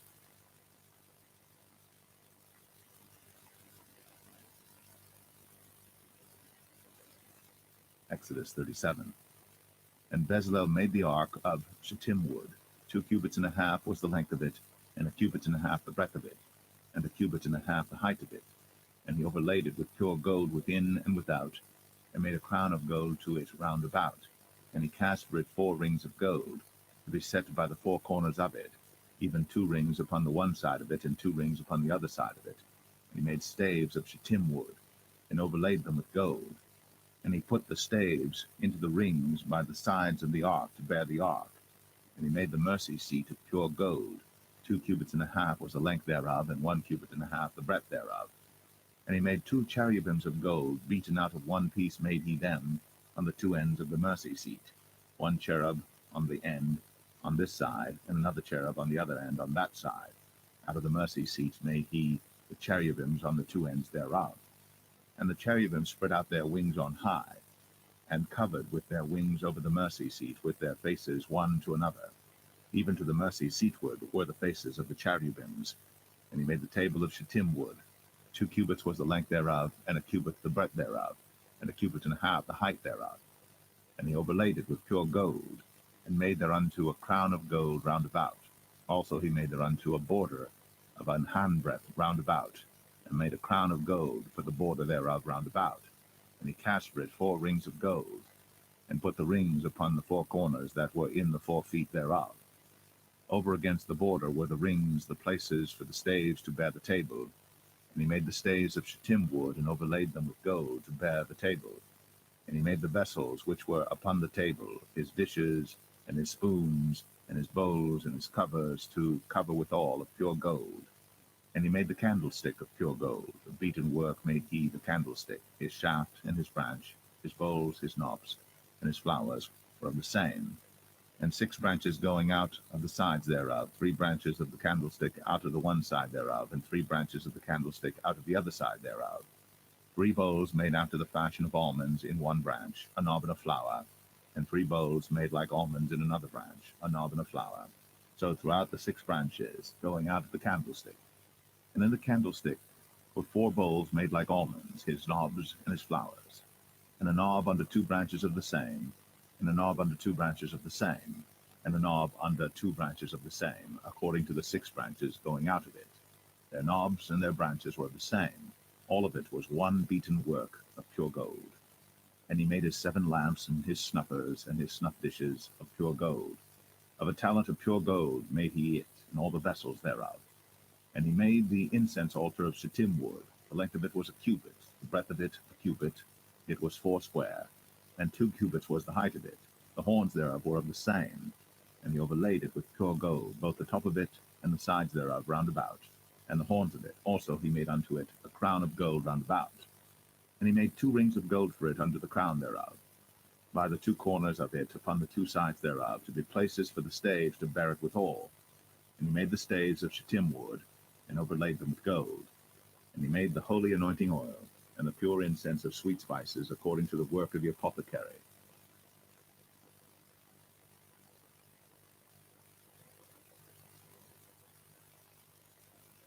Exodus 38. And he made the altar of burnt offering of shittim wood. 5 cubits was the length thereof, and 5 cubits the breadth thereof. It was 4 square, and 3 cubits the height thereof. And he made the horns thereof on the 4 corners of it. The horns thereof were of the same, and he overlaid it with brass. And he made all the vessels of the altar, the pots and the shovels and the basins and the flesh hooks and the fire pans, all the vessels thereof made he of brass. And he made for the altar a brazen grate of network under the compass thereof, beneath unto the midst of it. And he cast 4 rings for the 4 ends of the grate of brass, to be places for the staves. And he made the staves of shittim wood, and overlaid them with brass. And he put the staves into the rings on the sides of the altar, to bear it withal. He made the altar hollow with boards. And he made the laver of brass, and the foot of it of brass, of the looking glasses of the women assembling, which assembled at the door of the tabernacle of the congregation. And he made the court on the south side southward. The hangings of the court were of fine twined linen, 100 cubits. Their pillars were 20, and their brazen sockets 20. The hooks of the pillars and their fillets were of silver. And for the north side the hangings were 100 cubits. Their pillars were 20, and their sockets of brass 20. The hooks of the pillars and their fillets of silver. And for the west side were hangings of 50 cubits, their pillars 10, and their sockets 10, the hooks of the pillars and their fillets of silver. And for the east side eastward 50 cubits. The hangings of the one side of the gate were 15 cubits, their pillars 3, and their sockets 3. And for the other side of the court gate, on this hand and that hand, were hangings of 15 cubits, their pillars 3, and their sockets 3. All the hangings of the court round about were of fine twined linen.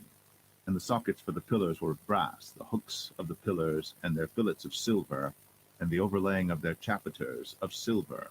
And all the pillars of the court were filleted with silver. And the hanging for the gate of the court was needlework, of blue and purple and scarlet and fine twined linen. And 20 cubits was the length, and the height and the breadth was 5 cubits, answerable to the hangings of the court. And their pillars were 4, and their sockets of brass 4, their hooks of silver, and the overlaying of their chapiters and their fillets of silver. And all the pins of the tabernacle and of the court round about were brass. This is the sum of the tabernacle, even of the tabernacle of testimony, as it was counted, according to the commandment of Moses, for the service of the Levites, by the hand of Ithamar, son to Aaron the priest. And Bezalel, the son of Uri, the son of Hur, of the tribe of Judah, made all that the Lord commanded Moses. And with him was Aholiab, son of Ahisamach, of the tribe of Dan, an engraver, and a cunning workman, and an embroiderer in blue, and in purple, and in scarlet, and fine linen. All the gold that was occupied for the work, and all the work of the holy place, even the gold of the offering, was 29 talents, and 730 shekels after the shekel of the sanctuary.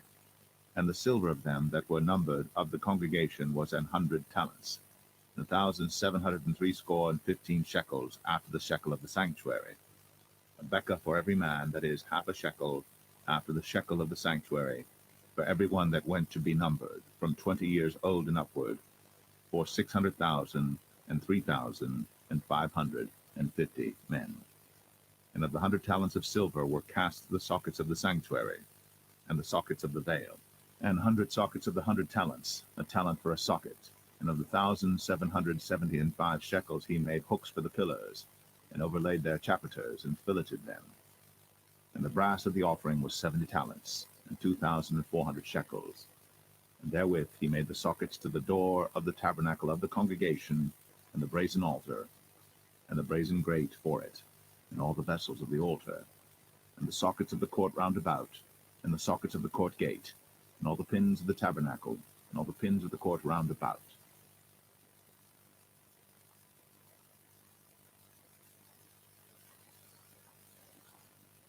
Exodus 39. And of the blue, and purple, and scarlet they made cloths of service, to do service in the holy place, and made the holy garments for Aaron, as the Lord commanded Moses. And he made the ephod of gold, blue, and purple, and scarlet, and fine twined linen. And they did beat the gold into thin plates, and cut it into wires, to work it in the blue, and in the purple, and in the scarlet, and in the fine linen, with cunning work. They made shoulder pieces for it, to couple it together. By the two edges was it coupled together. And the curious girdle of his ephod that was upon it was of the same, according to the work thereof, of gold, blue, and purple, and scarlet, and fine twined linen, as the Lord commanded Moses. And they wrought onyx stones enclosed in ouches of gold, graven as signets are graven, with the names of the children of Israel. And he put them on the shoulders of the ephod, that they should be stones for a memorial to the children of Israel, as the Lord commanded Moses. And he made the breastplate of cunning work, like the work of the ephod, of gold, blue, and purple, and scarlet, and fine twined linen. It was foursquare. They made the breastplate double. The span was the length thereof, and the span the breadth thereof, being doubled. And they set in it 4 rows of stones. The first row was a sardius, a topaz, and a carbuncle. This was the first row. And the second row an emerald, a sapphire, and a diamond. And the third row a ligure, an agate, and an amethyst. And the fourth row a beryl, an onyx, and a jasper. They were enclosed in ouches of gold in their enclosings. And the stones were according to the names of the children of Israel, 12 according to their names, like the engravings of a signet, every one with his name, according to the 12 tribes. And they made upon the breastplate chains at the ends of wreathen work of pure gold. And they made 2 ouches of gold, and 2 gold rings, and put the 2 rings in the 2 ends of the breastplate. And they put the 2 wreathen chains of gold in the 2 rings on the ends of the breastplate. And the 2 ends of the 2 wreathen chains they fastened in the 2 ouches, and put them on the shoulder pieces of the ephod before it. And they made 2 rings of gold, and put them on the 2 ends of the breastplate, upon the border of it, which was on the side of the ephod inward. And they made 2 other golden rings, and put them on the 2 sides of the ephod underneath, toward the forepart of it, over against the other coupling thereof, above the curious girdle of the ephod. And they did bind the breastplate by his rings unto the rings of the ephod with a lace of blue, that it might be above the curious girdle of the ephod, and that the breastplate might not be loosed from the ephod, as the Lord commanded Moses. And he made the robe of the ephod of woven work, all of blue. And there was an hole in the midst of the robe, as the hole of an habergeon, with a band round about the hole, that it should not rend. And they made upon the hems of the robe pomegranates of blue, and purple, and scarlet, and twined linen. And they made bells of pure gold, and put the bells between the pomegranates upon the hem of the robe, round about between the pomegranates. A bell and a pomegranate, a bell and a pomegranate, round about the hem of the robe to minister in, as the Lord commanded Moses. And they made coats of fine linen of woven work for Aaron and for his sons, and a mitre of fine linen, and goodly bonnets of fine linen, and linen breeches of fine twined linen, and a girdle of fine twined linen, and blue and purple and scarlet of needlework, as the Lord commanded Moses. And they made the plate of the holy crown of pure gold, and wrote upon it a writing like to the engravings of a signet, Holiness to the Lord. And they tied unto it a lace of blue, to fasten it on high upon the mitre, as the Lord commanded Moses. Thus was all the work of the tabernacle of the tent of the congregation finished. And the children of Israel did according to all that the Lord commanded Moses. So did they. And they brought the tabernacle unto Moses, the tent, and all his furniture, his taches, his boards, his bars, and his pillars, and his sockets, and the covering of ram skins dyed red, and the covering of badger skins, and the veil of the covering, the ark of the testimony, and the staves thereof, and the mercy seat, the table and all the vessels thereof, and the showbread, the pure candlestick, with the lamps thereof, even with the lamps to be set in order, and all the vessels thereof, and the oil for light, and the golden altar, and the anointing oil, and the sweet incense, and the hanging for the tabernacle door, the brazen altar, and his grate of brass, his staves and all his vessels, the laver and his foot, the hangings of the court, his pillars and his sockets, and the hanging for the court gate, his cords, and his pins, and all the vessels of the service of the tabernacle for the tent of the congregation, the cloths of service to do service in the holy place, and the holy garments for Aaron the priest, and his sons' garments, to minister in the priest's office. According to all that the Lord commanded Moses, so the children of Israel made all the work. And Moses did look upon all the work, and behold, they had done it, as the Lord had commanded, even so had they done it. And Moses blessed them.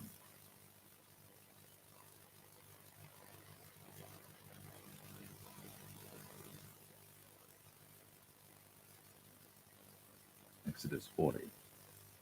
And the Lord spake unto Moses, saying, On the first day of the first month shalt thou set up the tabernacle of the tent of the congregation, and thou shalt put therein the ark of the testimony, and cover the ark with the veil.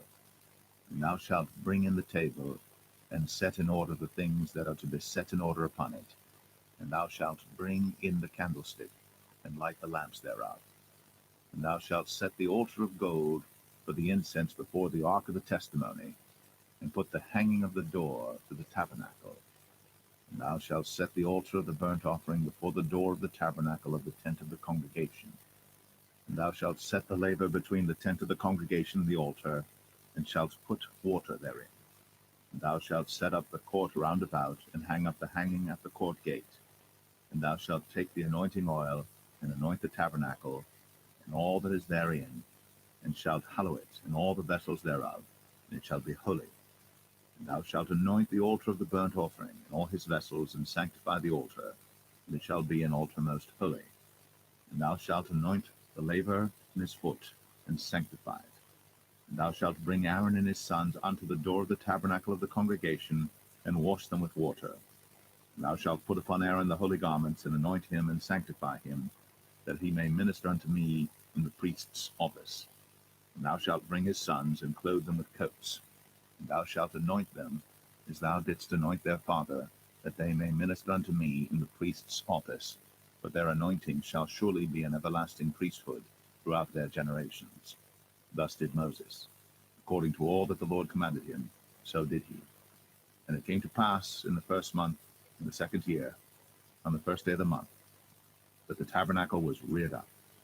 And Moses reared up the tabernacle, and fastened his sockets, and set up the boards thereof, and put in the bars thereof, and reared up his pillars. And he spread abroad the tent over the tabernacle, and put the covering of the tent above upon it, as the Lord commanded Moses. And he took and put the testimony into the ark, and set the staves on the ark, and put the mercy seat above upon the ark. And he brought the ark into the tabernacle, and set up the veil of the covering, and covered the ark of the testimony, as the Lord commanded Moses. And he put the table in the tent of the congregation upon the side of the tabernacle northward without the veil. And he set the bread in order upon it before the Lord, as the Lord had commanded Moses. And he put the candlestick in the tent of the congregation over against the table on the side of the tabernacle southward. And he lighted the lamps before the Lord, as the Lord commanded Moses. And he put the golden altar in the tent of the congregation before the veil. And he burnt sweet incense thereon, as the Lord commanded Moses. And he set up the hanging at the door of the tabernacle, And he put the altar of burnt offering by the door of the tabernacle of the tent of the congregation, and offered upon it the burnt offering and the meat offering, as the Lord commanded Moses. And he set the laver between the tent of the congregation and the altar, and put water there to wash withal. And Moses and Aaron and his sons washed their hands and their feet thereat, when they went into the tent of the congregation, and when they came near unto the altar, they washed, as the Lord commanded Moses. And he reared up the court round about the tabernacle and the altar, and set up the hanging of the court gate. So Moses finished the work. Then a cloud covered the tent of the congregation, and the glory of the Lord filled the tabernacle. And Moses was not able to enter into the tent of the congregation, because the cloud abode thereon, and the glory of the Lord filled the tabernacle. And when the cloud was taken up from over the tabernacle, the children of Israel went onward in all their journeys. But if the cloud were not taken up, then they journeyed not till the day that it was taken up. For the cloud of the Lord was upon the tabernacle by day, and fire was on it by night, in the sight of all the house of Israel, throughout all their journeys.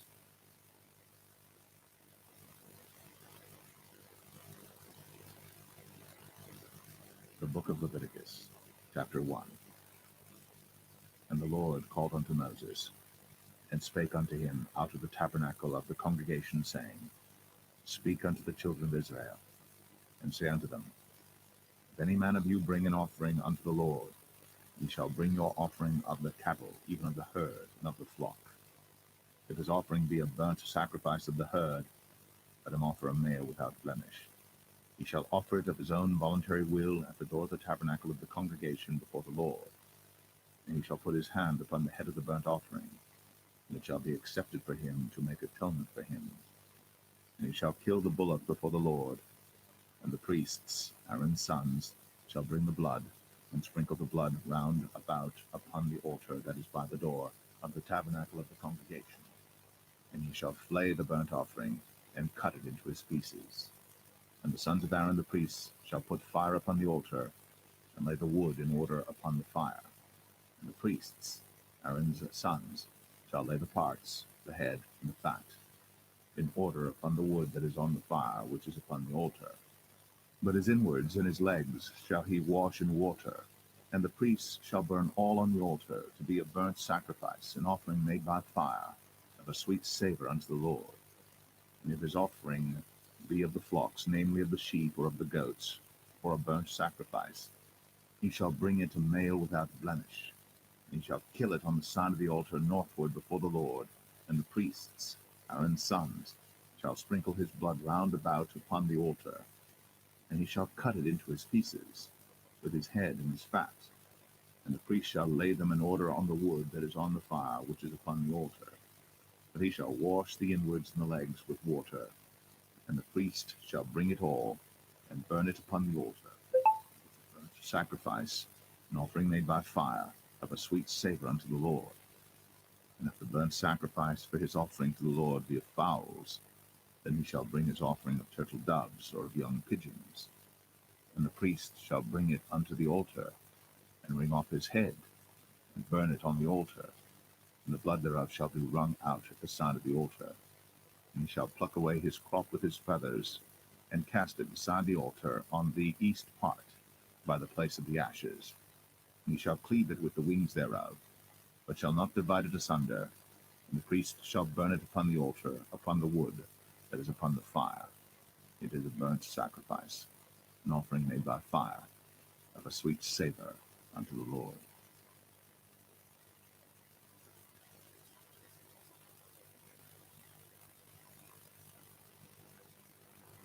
Leviticus 2.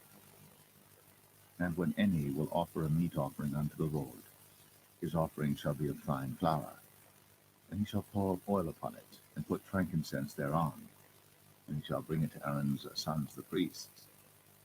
And he shall take thereout his handful of the flour thereof, and of the oil thereof, with all the frankincense thereof.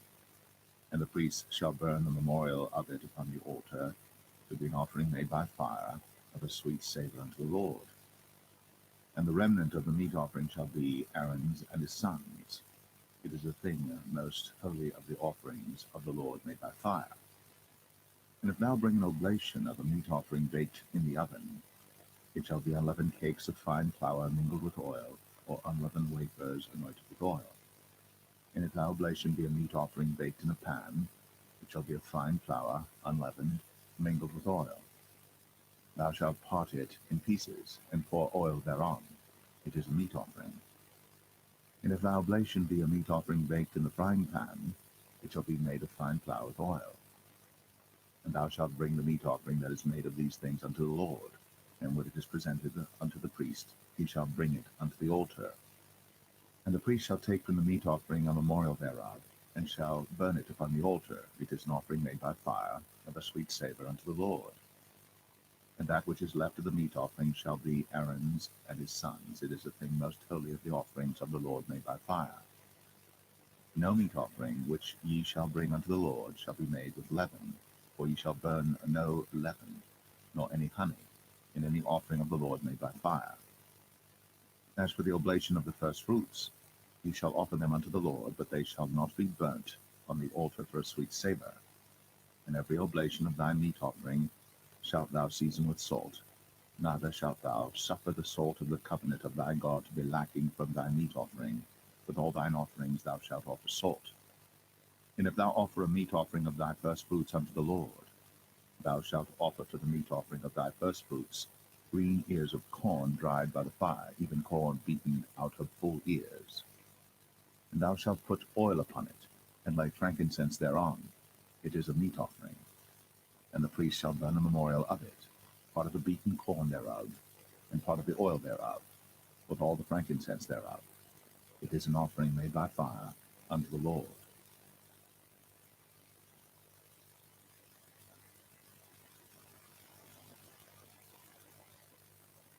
Leviticus 3. And if his oblation be a sacrifice of peace offering, if he offer it of the herd, whether it be a male or female, he shall offer it without blemish before the Lord. And he shall lay his hand upon the head of his offering, and kill it at the door of the tabernacle of the congregation. And Aaron's sons, the priests, shall sprinkle the blood upon the altar round about. And he shall offer of the sacrifice of the peace offering an offering made by fire unto the Lord, the fat that covereth the inwards, and all the fat that is upon the inwards, and the 2 kidneys, and the fat that is on them, which is by the flanks, and the caul above the liver, with the kidneys, it shall he take away. And Aaron's sons shall burn it on the altar upon the burnt sacrifice, which is upon the wood that is on the fire. It is an offering made by fire, of a sweet savour unto the Lord. And if his offering for a sacrifice of peace offering unto the Lord be of the flock, male or female, he shall offer it without blemish. If he offer a lamb for his offering, then shall he offer it before the Lord. And he shall lay his hand upon the head of his offering, and kill it before the tabernacle of the congregation. And Aaron's sons shall sprinkle the blood thereof round about upon the altar. And he shall offer of the sacrifice of the peace offering an offering made by fire unto the Lord, the fat thereof, and the whole rump, it shall he take off hard by the backbone, and the fat that covereth the inwards, and all the fat that is upon the inwards, and the 2 kidneys, and the fat that is upon them, which is by the flanks, and the caul above the liver, with the kidneys, it shall he take away. And the priest shall burn it upon the altar. It is the food of the offering made by fire unto the Lord. And if his offering be a goat, then he shall offer it before the Lord. And he shall lay his hand upon the head of it, and kill it before the tabernacle of the congregation. And the sons of Aaron shall sprinkle the blood thereof upon the altar round about. And he shall offer thereof his offering, even an offering made by fire unto the Lord, the fat that covereth the inwards, and all the fat that is upon the inwards, and the 2 kidneys, and the fat that is upon them, which is by the flanks, and the caul above the liver, with the kidneys, it shall he take away. And the priest shall burn them upon the altar. It is the food of the offering made by fire for a sweet savour. All the fat is the Lord's. It shall be a perpetual statute for your generations throughout all your dwellings, that ye eat neither fat nor blood.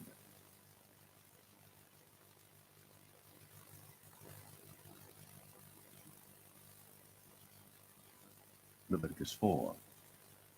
And the Lord spake unto Moses, saying, Speak unto the children of Israel, saying, If a soul shall sin through ignorance against any of the commandments of the Lord, concerning things which ought not to be done, and shall do against any of them, if the priest that is anointed do sin according to the sin of the people, then let him bring for his sin which he hath sinned a young bullock without blemish unto the Lord for a sin offering. And he shall bring the bullock unto the door of the tabernacle of the congregation before the Lord, and shall lay his hand upon the bullock's head, and kill the bullock before the Lord. And the priest that is anointed shall take of the bullock's blood, and bring it to the tabernacle of the congregation. And the priest shall dip his finger in the blood, and sprinkle of the blood 7 times before the Lord, before the veil of the sanctuary. And the priest shall put some of the blood upon the horns of the altar of sweet incense before the Lord, which is in the tabernacle of the congregation, and shall pour all the blood of the bullock at the bottom of the altar of the burnt offering, which is at the door of the tabernacle of the congregation. And he shall take off from it all the fat of the bullock for the sin offering, the fat that covereth the inwards, and all the fat that is upon the inwards, and the 2 kidneys, and the fat that is upon them, which is by the flanks, and the caul above the liver with the kidneys, it shall he take away, as it was taken off from the bullock of the sacrifice of peace offerings, and the priest shall burn them upon the altar of the burnt offering. And the skin of the bullock, and all his flesh, with his head, and with his legs, and his inwards, and his dung, even the whole bullock shall he carry forth without the camp unto a clean place, where the ashes are poured out, and burn him on the wood with fire. Where the ashes are poured out shall he be burnt. And if the whole congregation of Israel sin through ignorance, and the thing be hid from the eyes of the assembly, and they have done somewhat against any of the commandments of the Lord concerning things which should not be done, and are guilty, when the sin which they have sinned against it is known, then the congregation shall offer a young bullock for the sin, and bring him before the tabernacle of the congregation. And the elders of the congregation shall lay their hands upon the head of the bullock before the Lord, and the bullock shall be killed before the Lord. And the priest that is anointed shall bring of the bullock's blood to the tabernacle of the congregation. And the priest shall dip his finger in some of the blood, and sprinkle it 7 times before the Lord, even before the veil. And he shall put some of the blood upon the horns of the altar which is before the Lord, that is, in the tabernacle of the congregation, and shall pour out all the blood at the bottom of the altar of the burnt offering, which is at the door of the tabernacle of the congregation. And he shall take all his fat from him, and burn it upon the altar. And he shall do with the bullock as he did with the bullock for a sin offering. So shall he do with this. And the priest shall make an atonement for them, and it shall be forgiven them. And he shall carry forth the bullock without the camp, and burn him as he burned the first bullock. It is a sin offering for the congregation. When a ruler hath sinned, and done somewhat through ignorance against any of the commandments of the Lord his God, concerning things which should not be done, and is guilty, or if his sin, wherein he hath sinned, come to his knowledge, he shall bring his offering, a kid of the goats, a male without blemish. And he shall lay his hand upon the head of the goat, and kill it in the place where they killed the burnt offering before the Lord. It is a sin offering. And the priest shall take of the blood of the sin offering with his finger, and put it upon the horns of the altar of burnt offering, and shall pour out his blood at the bottom of the altar of burnt offering. And he shall burn all his fat upon the altar, as the fat of the sacrifice of peace offerings. And the priest shall make an atonement for him as concerning his sin, and shall be forgiven him. And if any one of the common people sin through ignorance, while he doeth somewhat against any of the commandments of the Lord concerning things which ought not to be done, and be guilty, or if his sin, which he hath sinned, come to his knowledge, then he shall bring his offering, kid of the goats, a female without blemish, for his sin, which he hath sinned, and shall lay his hand upon the head of the sin offering, and slay the sin offering in the place of the burnt offering. And the priest shall take of the blood thereof with his finger, and put it upon the horns of the altar of burnt offering, and shall pour out all the blood thereof at the bottom of the altar. And he shall take away all the fat thereof, as the fat is taken away from off the sacrifice of peace offerings. And the priest shall burn it upon the altar for a sweet savour unto the Lord. And the priest shall make an atonement for him, and it shall be forgiven him. And if he bring a lamb for a sin offering, he shall bring it a female without blemish. And he shall lay his hand upon the head of the sin offering, and slay it for a sin offering in the place where they kill the burnt offering. And the priest shall take of the blood of the sin offering with his finger, and put it upon the horns of the altar of burnt offering, and shall pour out all the blood thereof at the bottom of the altar. And he shall take away all the fat thereof, as the fat of the lamb is taken away from the sacrifice of the peace offerings. And the priest shall burn them upon the altar according to the offerings made by fire unto the Lord. And the priest shall make an atonement for his sin that he hath committed, and it shall be forgiven him.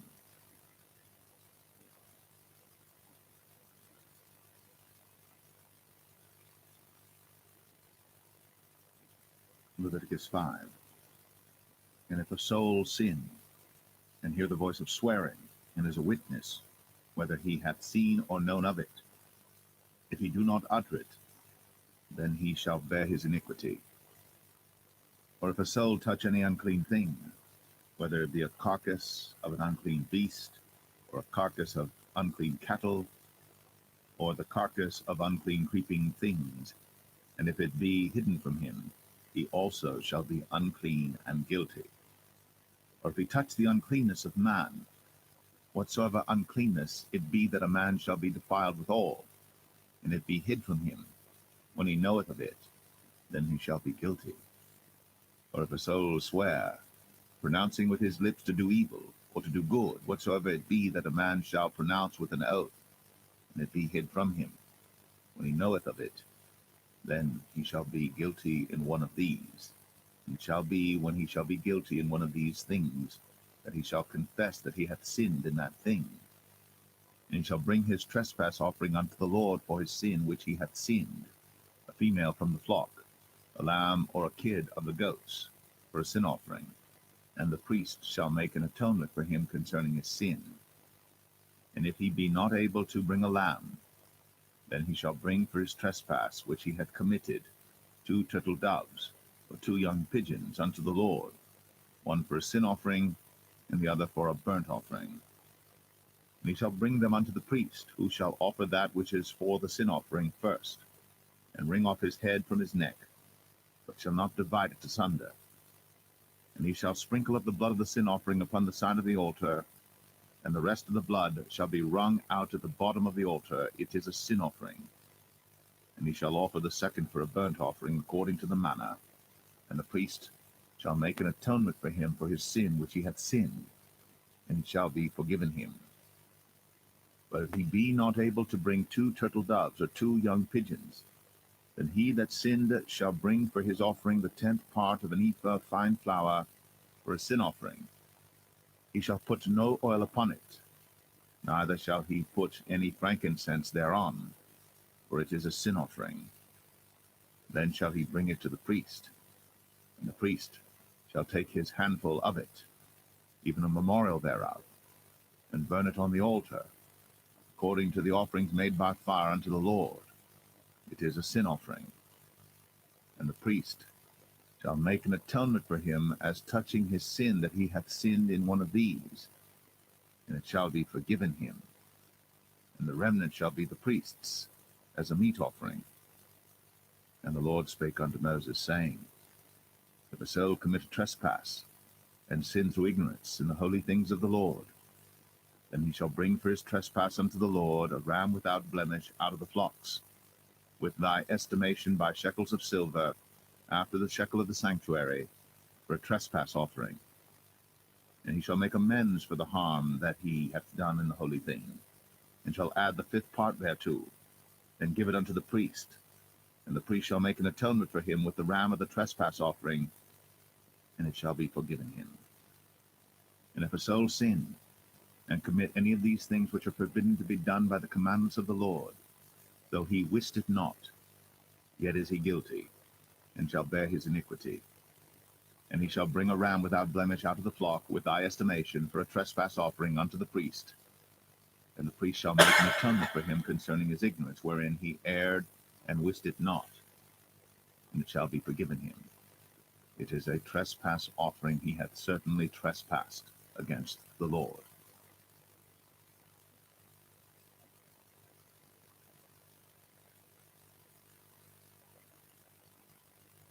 Leviticus 6. And the Lord spake unto Moses, saying, If a soul sin, and commit a trespass against the Lord, and lie unto his neighbor in that which was delivered him to keep, or in fellowship, or in a thing taken away by violence, or hath deceived his neighbor, or have found that which was lost, and lieth concerning it, and sweareth falsely, in any of all these that a man doeth, sinning therein, then it shall be, because he hath sinned, and is guilty, that he shall restore that which he took violently away, for the thing which he hath deceitfully gotten, or that which was delivered him to keep, or the lost thing which he found, or all that about which he hath sworn falsely.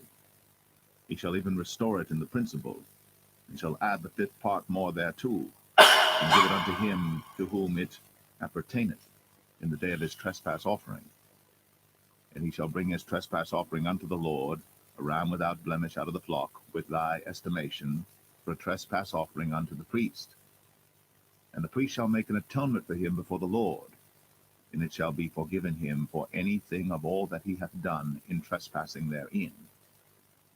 And the Lord spake unto Moses, saying, Command Aaron and his sons, saying, This is the law of the burnt offering. It is the burnt offering because of the burning upon the altar all night unto the morning, and the fire of the altar shall be burning in it. And the priest shall put on his linen garment, and his linen breeches shall he put upon his flesh, and take up the ashes which the fire had consumed with the burnt offering on the altar, and he shall put them beside the altar. And he shall put off his garments, and put on other garments, and carry forth the ashes without the camp unto a clean place. And the fire upon the altar shall be burning in it. It shall not be put out.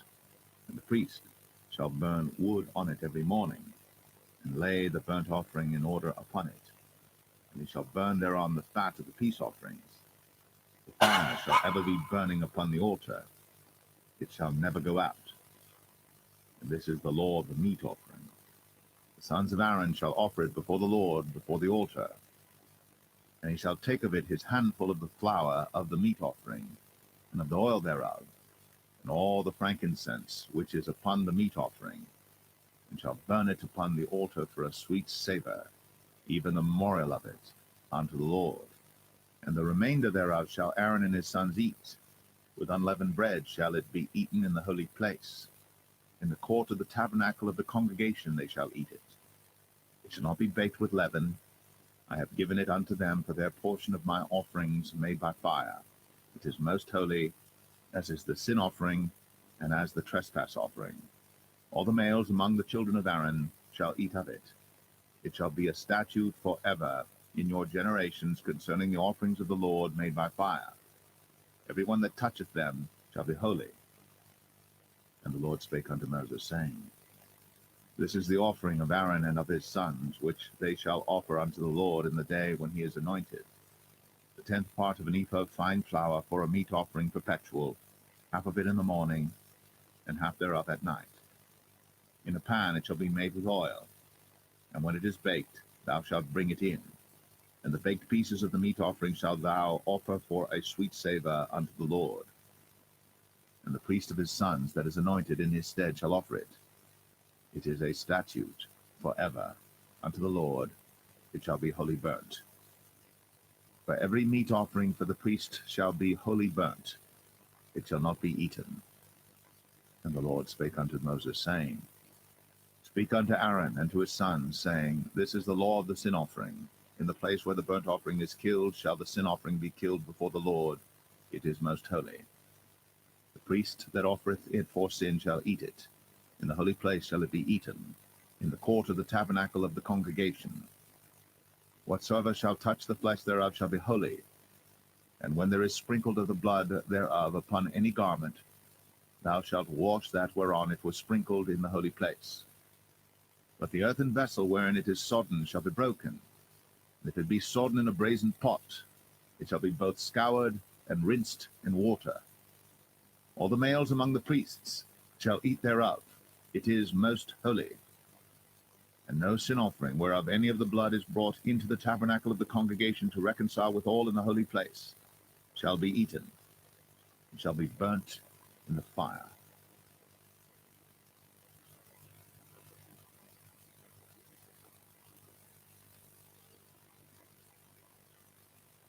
Leviticus 7. Likewise, this is the law of the trespass offering. It is most holy. In the place where they kill the burnt offering shall they kill the trespass offering, and the blood thereof shall he sprinkle round about upon the altar. And he shall offer of it all the fat thereof, the rump, and the fat that covereth the inwards, and the 2 kidneys, and the fat that is on them, which is by the flanks, and the caul that is above the liver, with the kidneys, it shall he take away. And the priest shall burn them upon the altar for an offering made by fire unto the Lord. It is a trespass offering. Every male among the priests shall eat thereof. It shall be eaten in the holy place. It is most holy. As the sin offering is, so is the trespass offering. There is one law for them. The priest that maketh atonement therewith shall have it. And the priest that offereth any man's burnt offering, even the priest, shall have to himself the skin of the burnt offering which he hath offered. And all the meat offering that is baked in the oven, and all that is dressed in the frying pan, and in the pan, shall be the priest's that offereth it. And every meat offering mingled with oil and dry shall all the sons of Aaron have, one as much as another. And this is the law of the sacrifice of peace offerings which he shall offer unto the Lord. If he offer it for a thanksgiving, then he shall offer with the sacrifice of thanksgiving unleavened cakes mingled with oil, and unleavened wafers anointed with oil, and cakes mingled with oil of fine flour fried. Besides the cakes, he shall offer for his offering leavened bread with the sacrifice of thanksgiving of his peace offerings.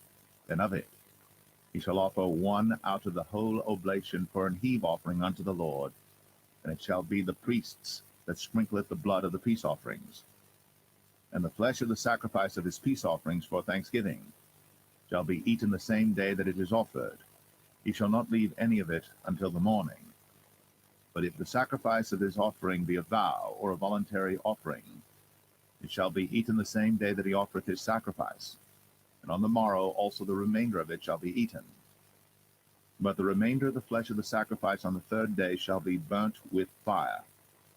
And if any of the flesh of the sacrifice of his peace offerings be eaten at all on the 3rd day, it shall not be accepted, neither shall it be imputed unto him that offereth it. It shall be an abomination, and the soul that eateth of it shall bear his iniquity. And the flesh that toucheth any unclean thing shall not be eaten, it shall be burnt with fire. And as for the flesh, all that be clean shall eat thereof. But the soul that eateth of the flesh of the sacrifice of peace offerings that pertain unto the Lord, having his uncleanness upon him, even that soul shall be cut off from his people. Moreover, the soul that shall touch any unclean thing, as the uncleanness of man, or any unclean beast, or any abominable unclean thing, and eat of the flesh of the sacrifice of peace offerings, which pertain unto the Lord, even that soul shall be cut off from his people.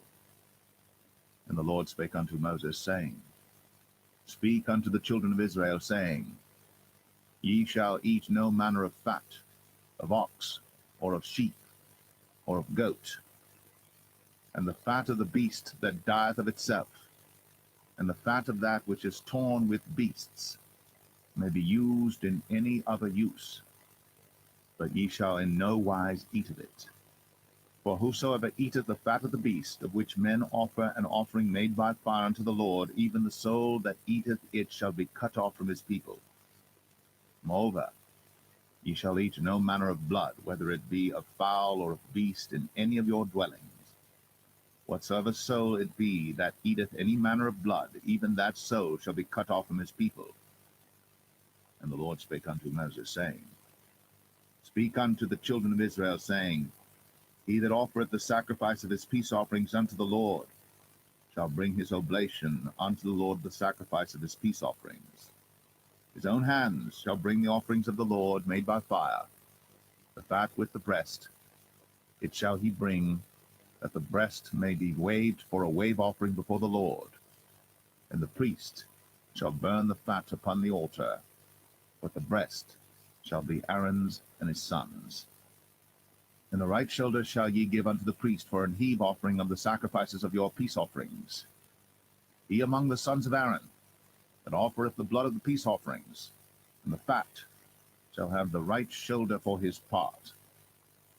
And the waved breast and the heaved shoulder have I taken of the children of Israel from off the sacrifices of their peace offerings, and have given them unto Aaron the priest, and unto his sons by a statute forever from among the children of Israel.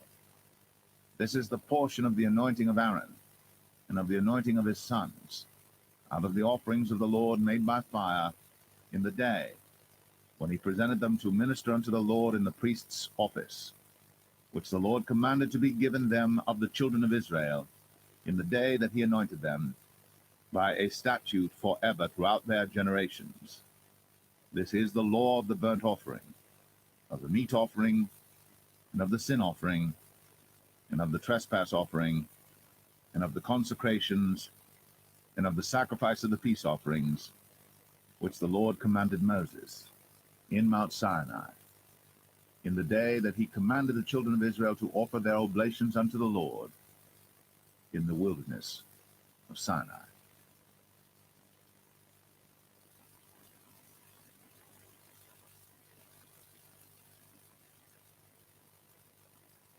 Leviticus 8. And the Lord spake unto Moses, saying, Take Aaron and his sons with him, and the garments and the anointing oil, and a bullock for the sin offering, and 2 rams, and a basket of unleavened bread. And gather thou all the congregation together unto the door of the tabernacle of the congregation. And Moses did as the Lord commanded him. And the assembly was gathered together unto the door of the tabernacle of the congregation. And Moses said unto the congregation, This is the thing which the Lord commanded to be done. And Moses brought Aaron and his sons, and washed them with water. And he put upon him the coat, and girded him with the girdle, and clothed him with the robe, and put the ephod upon him. And he girded him with the curious girdle of the ephod, and bound it unto him therewith. And he put the breastplate upon him. Also he put in the breastplate the Urim and the Thummim. And he put the mitre upon his head. Also upon the mitre, even upon his forefront, did he put the golden plate, the holy crown, as the Lord commanded Moses. And Moses took the anointing oil, and anointed the tabernacle and all that was therein, and sanctified them. And he sprinkled thereof upon the altar 7 times, and anointed the altar and all his vessels, both the laver and his foot, to sanctify them. And he poured of the anointing oil upon Aaron's head, and anointed him, to sanctify him. And Moses brought Aaron's sons, and put coats upon them, and girded them with girdles, and put bonnets upon them, as the Lord commanded Moses. And he brought the bullock for the sin offering, and Aaron and his sons laid their hands upon the head of the bullock for the sin offering, and he slew it.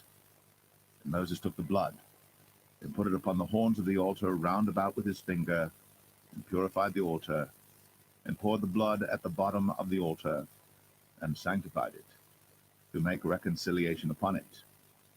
And he took all the fat that was upon the inwards, and the caul above the liver, and the 2 kidneys, and their fat, and Moses burned it upon the altar. But the bullock and his hide, his flesh and his dung, he burnt with fire without the camp, as the Lord commanded Moses. And he brought the ram for the burnt offering, and Aaron and his sons laid their hands upon the head of the ram, and he killed it.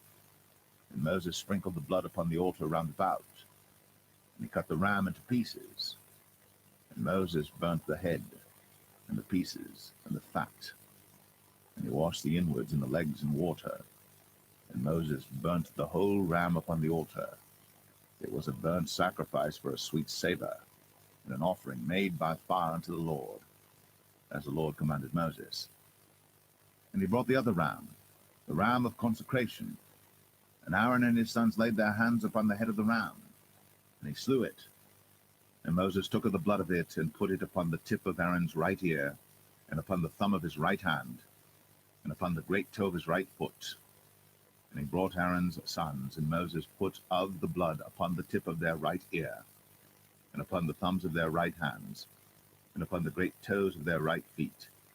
And Moses sprinkled the blood upon the altar round about.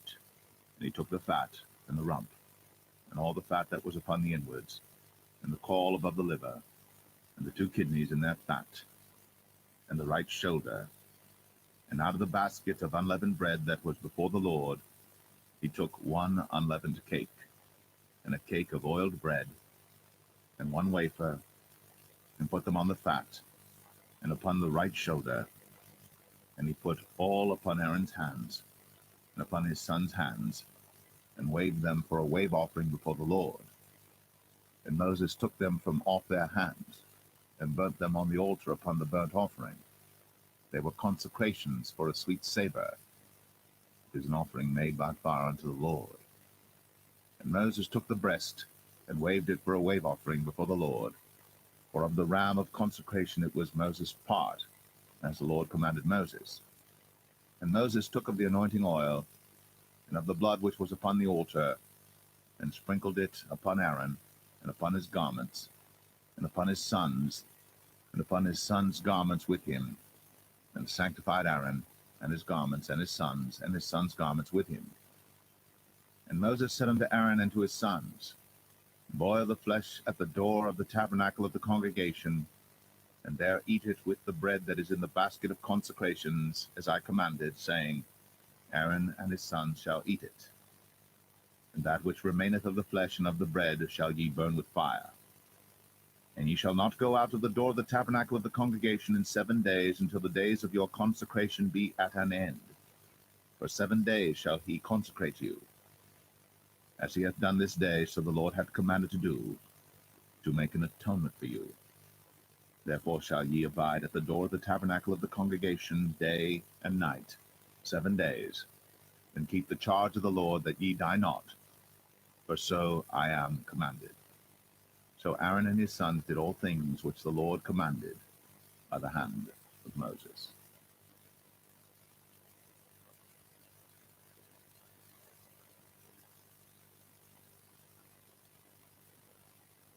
Leviticus 9. And it came to pass on the 8th day that Moses called Aaron and his sons and the elders of Israel. And he said unto Aaron, Take thee a young calf for a sin offering, and a ram for a burnt offering without blemish, and offer them before the Lord. And unto the children of Israel thou shalt speak, saying, Take ye a kid of the goats for a sin offering, and a calf and a lamb, both of the first year, without blemish, for a burnt offering. Also a bullock and a ram for peace offerings to sacrifice before the Lord, and a meat offering mingled with oil. For today the Lord will appear unto you. And they brought that which Moses commanded before the tabernacle of the congregation, and all the congregation drew near, and stood before the Lord. And Moses said, This is the thing which the Lord commanded that ye should do, and the glory of the Lord shall appear unto you. And Moses said unto Aaron, Go unto the altar, and offer thy sin offering, and thy burnt offering, and make an atonement for thyself, and for the people, and offer the offering of the people, and make an atonement for them, as the Lord commanded. Aaron therefore went unto the altar, and slew the calf of the sin offering, which was for himself. And the sons of Aaron brought the blood unto him, and he dipped his finger in the blood, and put it upon the horns of the altar, and poured out the blood at the bottom of the altar. But the fat and the kidneys and the caul above the liver of the sin offering he burnt upon the altar, as the Lord commanded Moses. And the flesh and the hide he burnt with fire without the camp, and he slew the burnt offering. And Aaron's sons presented unto him the blood, which he sprinkled round about upon the altar. And they presented the burnt offering unto him, with the pieces thereof, and the head, and he burnt them upon the altar. And he did wash the inwards and the legs, and burnt them upon the burnt offering on the altar. And he brought the people's offering, and took the goat which was the sin offering for the people, and slew it, and offered it for sin at the first. And he brought the burnt offering, and offered it according to the manner. And he brought the meat offering, and took an handful thereof, and burnt it upon the altar, beside the burnt sacrifice of the morning. He slew also the bullock and the ram for a sacrifice of peace offerings, which was for the people. And Aaron's sons presented unto him the blood, which he sprinkled upon the altar round about. And the fat of the bullock and of the ram, the rump, and that which covereth the inwards, and the kidneys, and the caul above the liver. And he put the fat upon the breasts, and he burnt the fat upon the altar. And the breasts and the right shoulder Aaron waved for a wave offering before the Lord, as Moses commanded. And Aaron lifted up his hand toward the people, and blessed them, and came down from offering of the sin offering, and the burnt offering, and peace offerings. And Moses and Aaron went into the tabernacle of the congregation, and came out, and blessed the people. And the glory of the Lord appeared unto all the people. And there came a fire out from before the Lord, and consumed upon the altar the burnt offering and the fat, which when all the people saw, they shouted, and fell on their faces.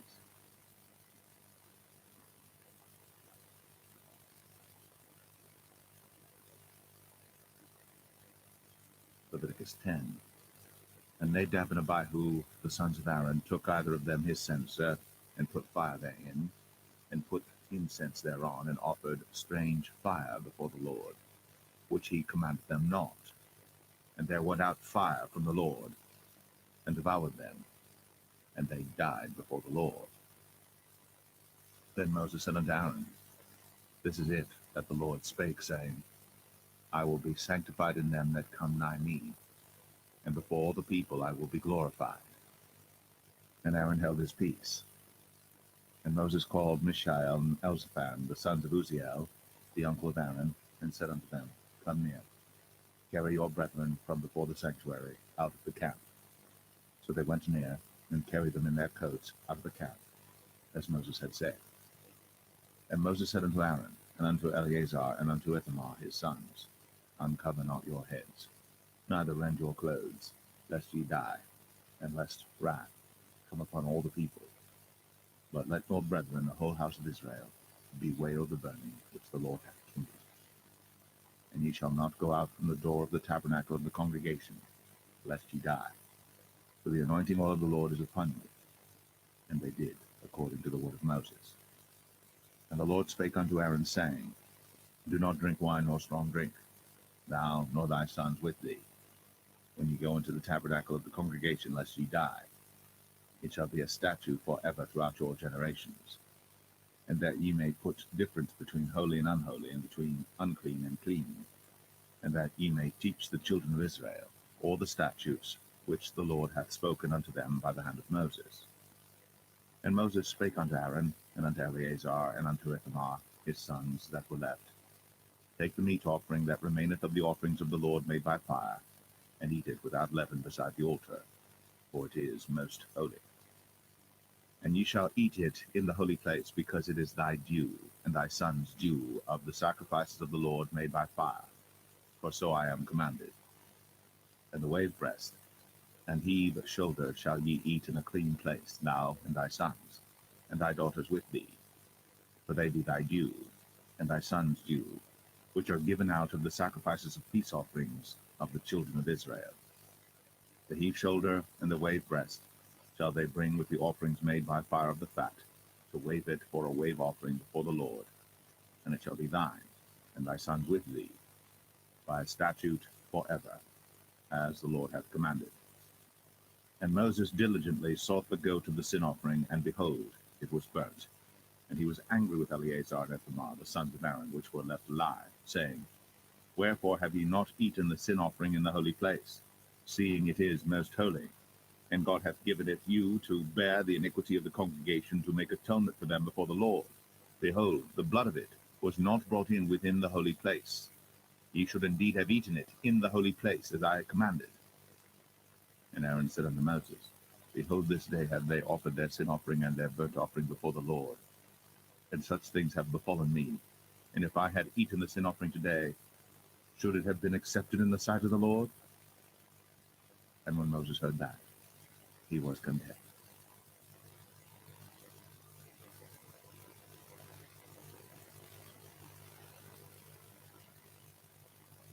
Leviticus 11.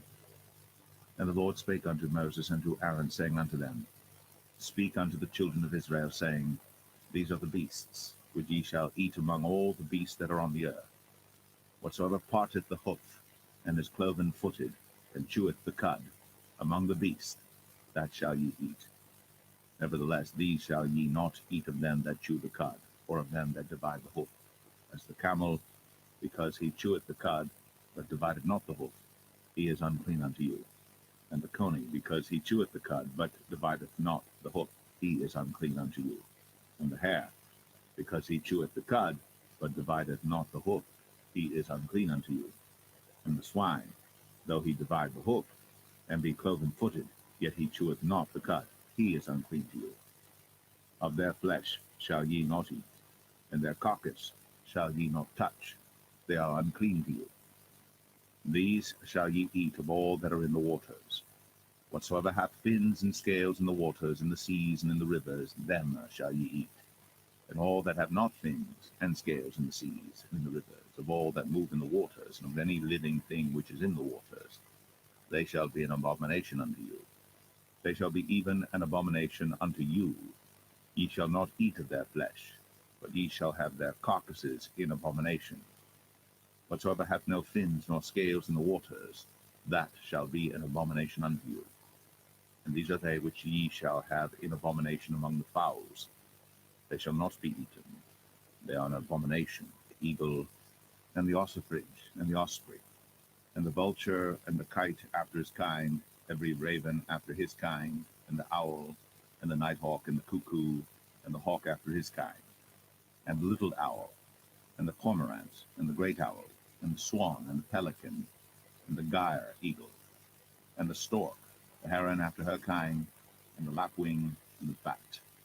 All fowls that creep, going upon all four, shall be an abomination unto you. Yet these may ye eat of every flying creeping thing that goeth upon all four, which have legs above their feet, to leap withal upon the earth. Even these of them ye may eat. The locust after his kind, and the bald locust after his kind, and the beetle after his kind, and the grasshopper after his kind. But all other flying creeping things which have 4 feet shall be an abomination unto you, and for these ye shall be unclean. Whosoever toucheth the carcass of them shall be unclean until the even. And whosoever beareth aught of the carcass of them shall wash his clothes, and be unclean until the even. The carcasses of every beast which divideth the hoof, and is not cloven-footed, nor cheweth the cud, are unclean unto you. Every one that toucheth them shall be unclean. And whatsoever goeth upon his paws among all manner of beasts that go on all four, those are unclean unto you. Whoso toucheth their carcass shall be unclean until the even. And he that beareth the carcass of them shall wash his clothes, and be unclean until the even. They are unclean unto you. These also shall be unclean unto you among the creeping things that creep upon the earth, the weasel, and the mouse, and the tortoise after his kind, and the ferret, and the chameleon, and the lizard, and the snail, and the mole. These are unclean to you among all that creep. Whosoever doth touch them, when they be dead, shall be unclean until the even. And upon whatsoever any of them, when they are dead, doth fall, it shall be unclean, whether it be any vessel of wood, or raiment, or skin, or sack, whatsoever vessel it be, wherein any work is done, it must be put into water, and it shall be unclean until the even. So it shall be cleansed. And every earthen vessel, whereinto any of them falleth, whatsoever is in it shall be unclean, and ye shall break it. Of all meat which may be eaten, that on which such water cometh shall be unclean, and all drink that may be drunk in every such vessel shall be unclean. And everything whereupon any part of their carcass falleth shall be unclean, whether it be oven, or ranges, or pots, they shall be broken down, for they are unclean, and shall be unclean unto you.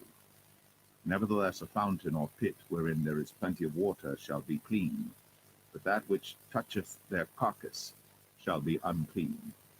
And if any part of their carcass fall upon any sowing seed which is to be sown, it shall be clean. But if any water be put upon the seed, and any part of their carcass fall thereon, it shall be unclean unto you. And if any beast of which ye may eat die, he that toucheth the carcass thereof shall be unclean until the even. And he that eateth of the carcass of it shall wash his clothes, and be unclean until the even. He also that beareth the carcass of it shall wash his clothes, and be unclean until the even. And every creeping thing that creepeth upon the earth shall be an abomination, it shall not be eaten. Whatsoever goeth upon the belly, and whatsoever goeth upon all four, or whatsoever hath more feet among all creeping things that creep upon the earth, them ye shall not eat, for they are an abomination. Ye shall not make yourselves abominable with any creeping thing that creepeth, neither shall ye make yourselves unclean with them, that ye should be defiled thereby. For I am the Lord your God. Ye shall therefore sanctify yourselves, and ye shall be holy, for I am holy. Neither shall ye defile yourselves with any manner of creeping thing that creepeth upon the earth. For I am the Lord that bringeth you up out of the land of Egypt. Be your God. Ye shall therefore be holy, for I am holy. This is the law of the beasts, and of the fowl, and of every living creature that moveth in the waters, and of every creature that creepeth upon the earth, to make a difference between the unclean and the clean, and between the beast that may be eaten and the beast that may not be eaten.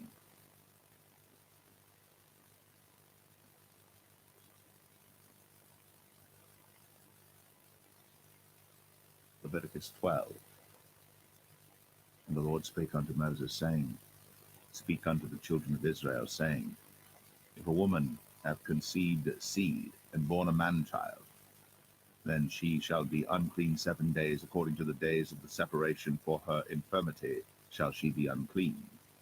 And in the 8th day the flesh of his foreskin shall be circumcised, and she shall then continue in the blood of her purifying 33 days. She shall touch no hallowed thing, nor come into the sanctuary until the days of her purifying be fulfilled.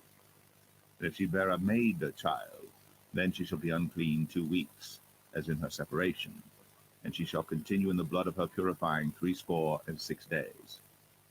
And when the days of her purifying are fulfilled, for a son or for a daughter, she shall bring a lamb of the first year for a burnt offering, and a young pigeon or a turtle dove for a sin offering, unto the door of the tabernacle of the congregation, unto the priest, who shall offer it before the Lord, and make an atonement for her. And she shall be cleansed from the issue of her blood. This is the law for her that hath borne a male or a female. And if she be not able to bring a lamb, then she shall bring 2 turtles or 2 young pigeons, the one for the burnt offering and the other for a sin offering, and the priest shall make an atonement for her, and she shall be clean.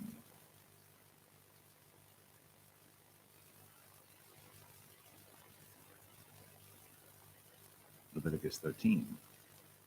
And the Lord spake unto Moses and Aaron, saying, When a man shall have in the skin of his flesh a rising, a scab, or a bright spot, and it be in the skin of his flesh like the plague of leprosy, then he shall be brought unto Aaron the priest, or unto one of his sons the priests.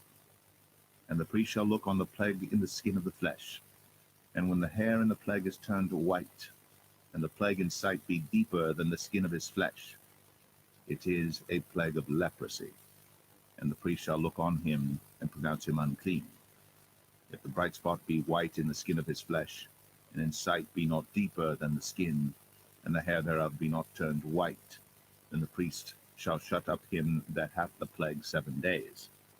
And the priest shall look on him the 7th day, and behold, if the plague in his sight be at a stay, and the plague spread not in the skin, then the priest shall shut him up 7 days more. And the priest shall look on him again the 7th day, and behold, if the plague be somewhat dark, and the plague spread not in the skin, the priest shall pronounce him clean. It is but a scab, and he shall wash his clothes, and be clean. If the scab spread much abroad in the skin, after that he hath been seen of the priest for his cleansing, he shall be seen of the priest again. And if the priest see that, behold, the scab spreadeth in the skin, then the priest shall pronounce him unclean. It is a leprosy.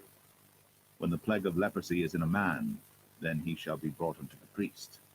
And the priest shall see him, and behold, if the rising be white in the skin, and it have turned the hair white, and there be quick raw flesh in the rising, it is an old leprosy in the skin of his flesh. And the priest shall pronounce him unclean, and shall not shut him up, for he is unclean. And if the leprosy break out abroad in the skin, and the leprosy cover all the skin of him that hath the plague from his head even to his foot, wheresoever the priest looketh. And the priest shall consider, and behold, if the leprosy have covered all his flesh, he shall pronounce him clean that hath the plague. It is all turned white, he is clean. But when raw flesh appeareth in him, he shall be unclean. And the priest shall see the raw flesh, and pronounce him to be unclean. For the raw flesh is unclean, it is a leprosy. Or if the raw flesh turn again, and be changed unto white, he shall come unto the priest. And the priest shall see him, and behold, if the plague be turned into white, then the priest shall pronounce him clean that hath the plague. He is clean. The flesh also, in which even in the skin thereof was a boil, and is healed. And in the place of the boil there be a white rising, or a bright spot, white and somewhat reddish, and it be shown to the priest. And if, when the priest seeth it, behold, it be in sight lower than the skin, and the hair thereof be turned white, the priest shall pronounce him unclean. It is a plague of leprosy broken out of the boil. But if the priest look on it, and behold, there be no white hairs therein, and if it be not lower than the skin, but be somewhat dark, then the priest shall shut him up 7 days. And if it spread much abroad in the skin, then the priest shall pronounce him unclean. It is a plague. But if the bright spot stay in his place, and spread not, it is a burning boil, and the priest shall pronounce him clean. Or if there be any flesh in the skin whereof there is a hot burning, and the quick flesh that burneth have a white bright spot, somewhat reddish or white, then the priest shall look upon it, and behold, if the hair in the bright spot be turned white, and it be in sight deeper than the skin, it is a leprosy broken out of the burning.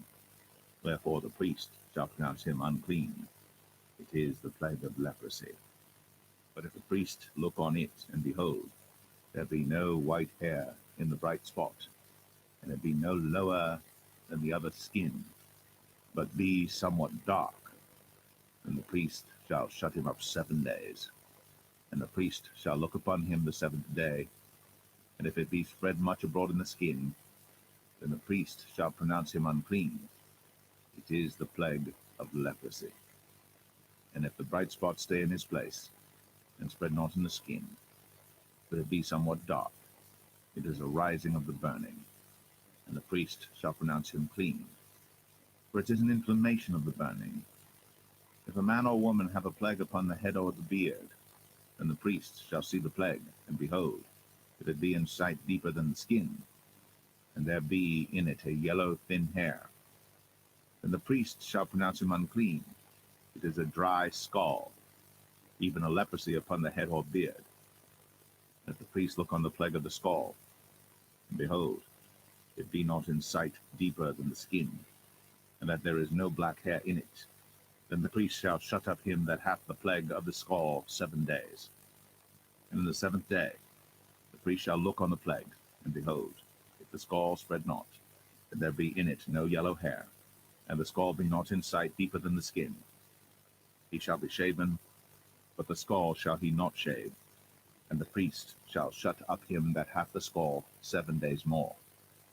And in the 7th day the priest shall look on the scald, and behold, if the scald be not spread in the skin, nor be in sight deeper than the skin, then the priest shall pronounce him clean, and he shall wash his clothes, and be clean. But if the scald spread much in the skin after his cleansing, then the priest shall look on him, and behold, if the scald be spread in the skin, the priest shall not seek for yellow hair, he is unclean. But if the scald be in his sight at a stay, and that there is black hair grown up therein, the scald is healed, he is clean, and the priest shall pronounce him clean. If a man also or a woman have in the skin of their flesh bright spots, even white bright spots, then the priest shall look, and behold, if the bright spots in the skin of their flesh be darkish white, it is a freckled spot that groweth in the skin, he is clean. And the man whose hair is fallen off his head, he is bald, yet is he clean. And he that hath his hair fallen off from the part of his head toward his face, he is forehead bald, yet is he clean. And if there be in the bald head or bald forehead a white reddish sore, it is a leprosy sprung up in his bald head, or his bald forehead. Then the priest shall look upon it, and behold, if the rising of the sore be white, reddish in his forehead, or in his bald forehead, as leprosy appeareth in the skin of the flesh, he is a leprous man. He is unclean. The priest shall pronounce him utterly unclean. His plague is in his head. And the leper in whom the plague is, his clothes shall be rent, and his head bare, and he shall put a covering upon his upper lip, and shall cry, Unclean, unclean. All the days wherein the plague shall be in him, he shall be defiled. He is unclean. He shall dwell alone. Without the camp shall his habitation be. The garment also that the plague of leprosy is in, whether it be a woolen garment or a linen garment, whether it be in the warp or woof of linen or of woolen, whether in a skin or in anything made of skin, and if the plague be greenish or reddish in the garment or in the skin, either in the warp or in the woof or in anything of skin, it is a plague of leprosy, and shall be shown unto the priest. And the priest shall look upon the plague, and shut up it that hath the plague 7 days. And he shall look on the plague on the 7th day. If the plague be spread in the garment, either in the warp, or in the woof, or in the skin, or in any work that is made of skin, the plague is a fretting leprosy, it is unclean. He shall therefore burn the garment, whether warp or woof, in woolen or in linen, or anything of skin, wherein the plague is, for it is a fretting leprosy, it shall be burnt in the fire. And if the priest shall look, and behold, the plague be not spread in the garment, either in the warp, or in the woof, or in anything of skin, and the priest shall command that they wash the thing wherein the plague is, and he shall shut it up 7 days more. And the priest shall look on the plague after that it is washed, and behold, if the plague have not changed his color, and the plague be not spread, it is unclean. Thou shalt burn it in the fire. It is fret inward, whether it be bare within or without. And if the priest look, and behold, the plague be somewhat dark after the washing of it, then he shall rend it out of the garment, or out of the skin, or out of the warp, or out of the woof. And if it appear still in the garment, either in the warp, or in the woof, or in anything of skin, it is a spreading plague. Thou shalt burn that wherein the plague is, with fire. And the garment, either warp, or woof, or whatsoever thing of skin it be, which thou shalt wash, if the plague be departed from them, then it shall be washed the 2nd time, and shall be clean. This is the law of the plague of leprosy in a garment of woolen or linen, either in the warp or woof, or anything of skins, to pronounce it clean, or to pronounce it unclean.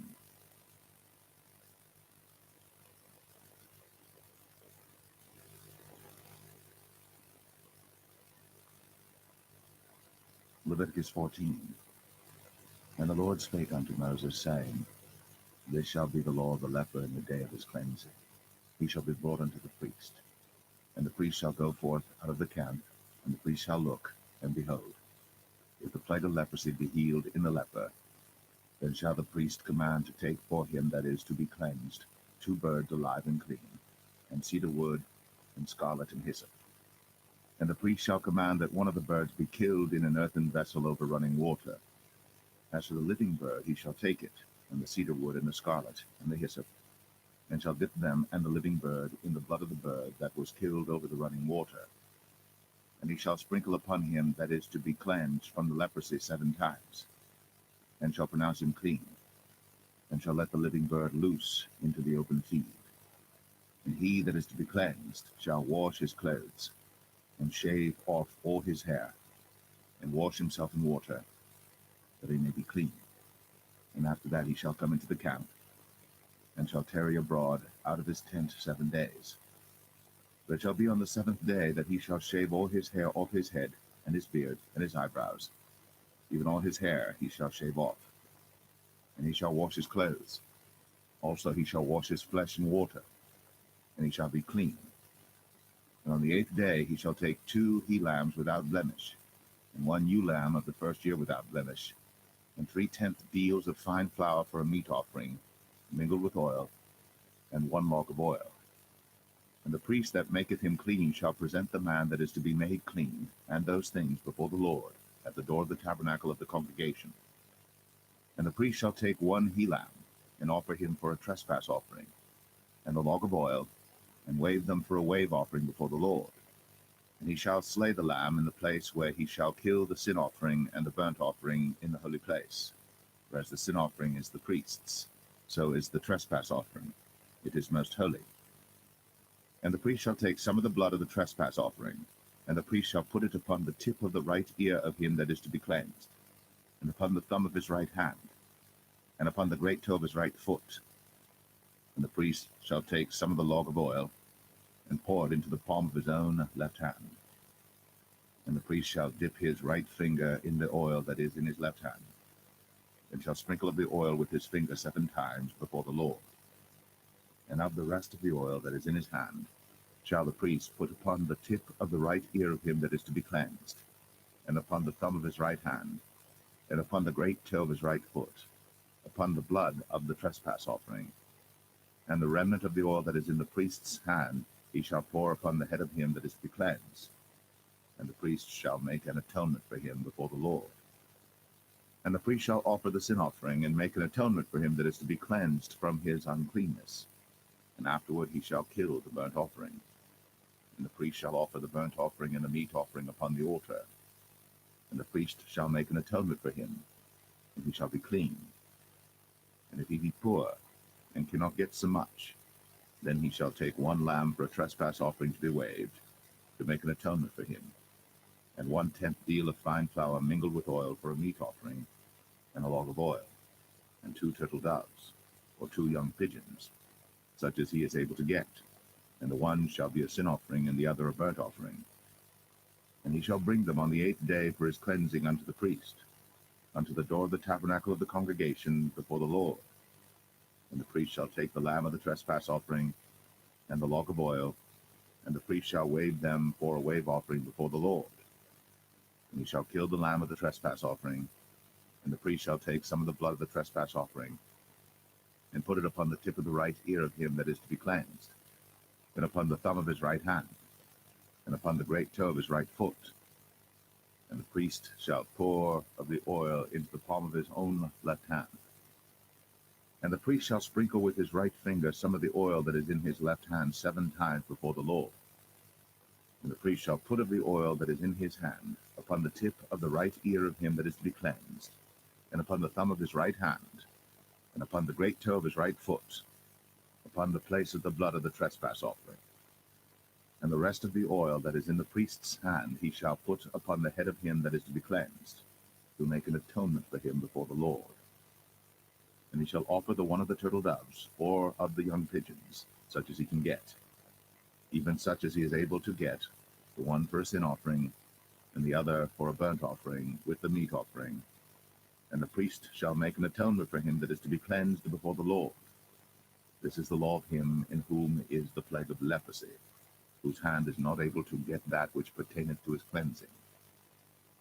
And the Lord spake unto Moses and unto Aaron, saying, When ye be come into the land of Canaan, which I give to you for a possession, and I put the plague of leprosy in a house of the land of your possession, and he that owneth the house shall come and tell the priest, saying, It seemeth to me there is as it were a plague in the house.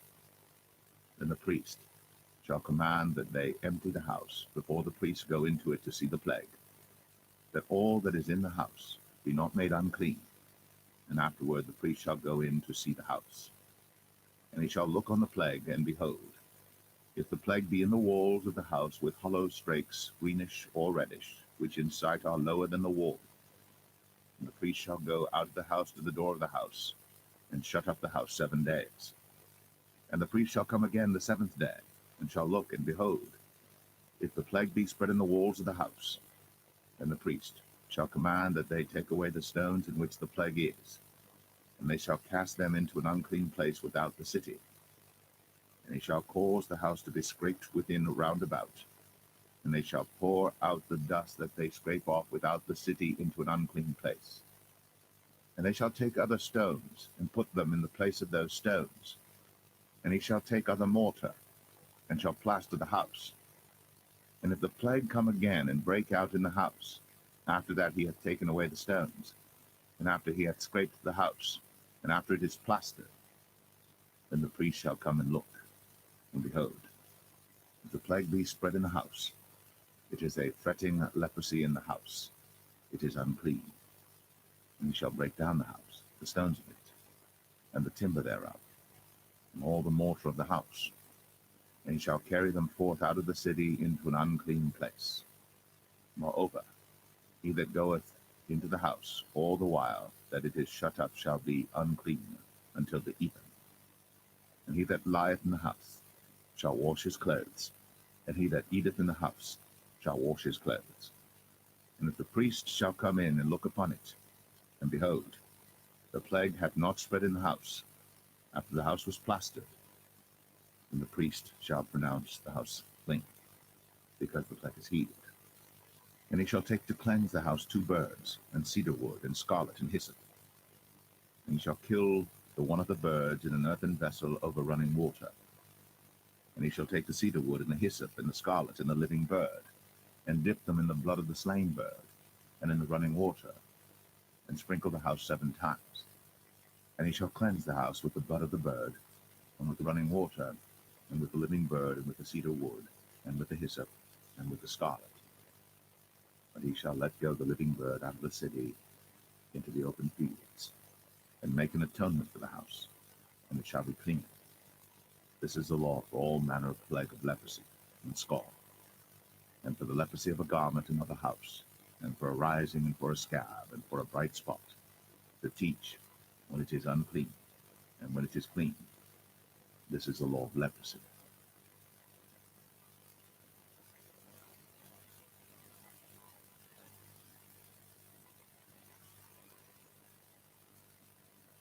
Leviticus 15. And the Lord spake unto Moses and to Aaron, saying, Speak unto the children of Israel, and say unto them, When any man hath a running issue out of his flesh, because of his issue he is unclean. And this shall be his uncleanness in his issue, whether his flesh run with his issue, or his flesh be stopped from his issue, it is his uncleanness. Every bed whereon he lieth that hath the issue is unclean, and everything whereon he sitteth shall be unclean. And whosoever toucheth his bed shall wash his clothes, and bathe himself in water, and be unclean until the even. And he that sitteth on anything whereon he sat that hath the issue shall wash his clothes, and bathe himself in water, and be unclean until the even. And he that toucheth the flesh of him that hath the issue shall wash his clothes, and bathe himself in water, and be unclean until the even. And if he that hath the issue spit upon him that is clean, then he shall wash his clothes, and bathe himself in water, and be unclean until the even. And what saddle soever he rideth upon that hath the issue shall be unclean. And whosoever toucheth anything that was under him shall be unclean until the even. And he that beareth any of those things shall wash his clothes, and bathe himself in water, and be unclean until the even. And whomsoever he toucheth that hath the issue, and hath not rinsed his hands in water, he shall wash his clothes, and bathe himself in water, and be unclean until the even. And the vessel of earth that he toucheth, which hath the issue, shall be broken, and every vessel of wood shall be rinsed in water. And when he that hath an issue is cleansed of his issue, then he shall number to himself 7 days for his cleansing, and wash his clothes, and bathe his flesh in running water, and shall be clean. And on the 8th day he shall take to him 2 turtle doves, or 2 young pigeons, and come before the Lord unto the door of the tabernacle of the congregation, and give them unto the priest. And the priest shall offer them, the one for a sin offering, and the other for a burnt offering. And the priest shall make an atonement for him before the Lord for his issue. And if any man's seed of copulation go out from him, then he shall wash all his flesh in water, and be unclean until the even. And every garment and every skin whereon is the seed of copulation shall be washed with water, and be unclean until the even. The woman also with whom man shall lie with seed of copulation, they shall both bathe themselves in water, and be unclean until the even. And if a woman have an issue, and her issue in her flesh be blood, she shall be put apart 7 days, and whosoever toucheth her shall be unclean until the even. And everything that she lieth upon in her separation shall be unclean. Everything also that she sitteth upon shall be unclean. And whosoever toucheth her bed shall wash his clothes, and bathe himself in water, and be unclean until the even. And whosoever toucheth anything that she sat upon shall wash his clothes, and bathe himself in water, and be unclean until the even. And if it be on her bed, or on anything whereon she sitteth, when he toucheth it, he shall be unclean until the even. And if any man lie with her at all, and her flowers be upon him, he shall be unclean 7 days, and all the bed whereon he lieth shall be unclean. And if a woman have an issue of her blood many days out of the time of her separation, or if it run beyond the time of her separation, all the days of the issue of her uncleanness shall be as the days of her separation. She shall be unclean. Every bed whereon she lieth all the days of her issue shall be unto her as the bed of her separation. And whatsoever she sitteth upon shall be unclean, as the uncleanness of her separation. And whosoever toucheth those things shall be unclean, and shall wash his clothes, and bathe himself in water, and be unclean until the even. But if she be cleansed of her issue, then she shall number to herself 7 days, and after that she shall be clean. And on the 8th day she shall take unto her 2 turtles, or 2 young pigeons, and bring them unto the priest, to the door of the tabernacle of the congregation. And the priest shall offer the one for a sin offering, and the other for a burnt offering. And the priest shall make an atonement for her before the Lord for the issue of her uncleanness. Thus shall ye separate the children of Israel from their uncleanness, that they die not in their uncleanness, when they defile my tabernacle that is among them. This is the law of him that hath an issue, and of him whose seed goeth from him, and is defiled therewith, and of her that is sick of her flowers, and of him that hath an issue, of the man, and of the woman, and of him that lieth with her that is unclean.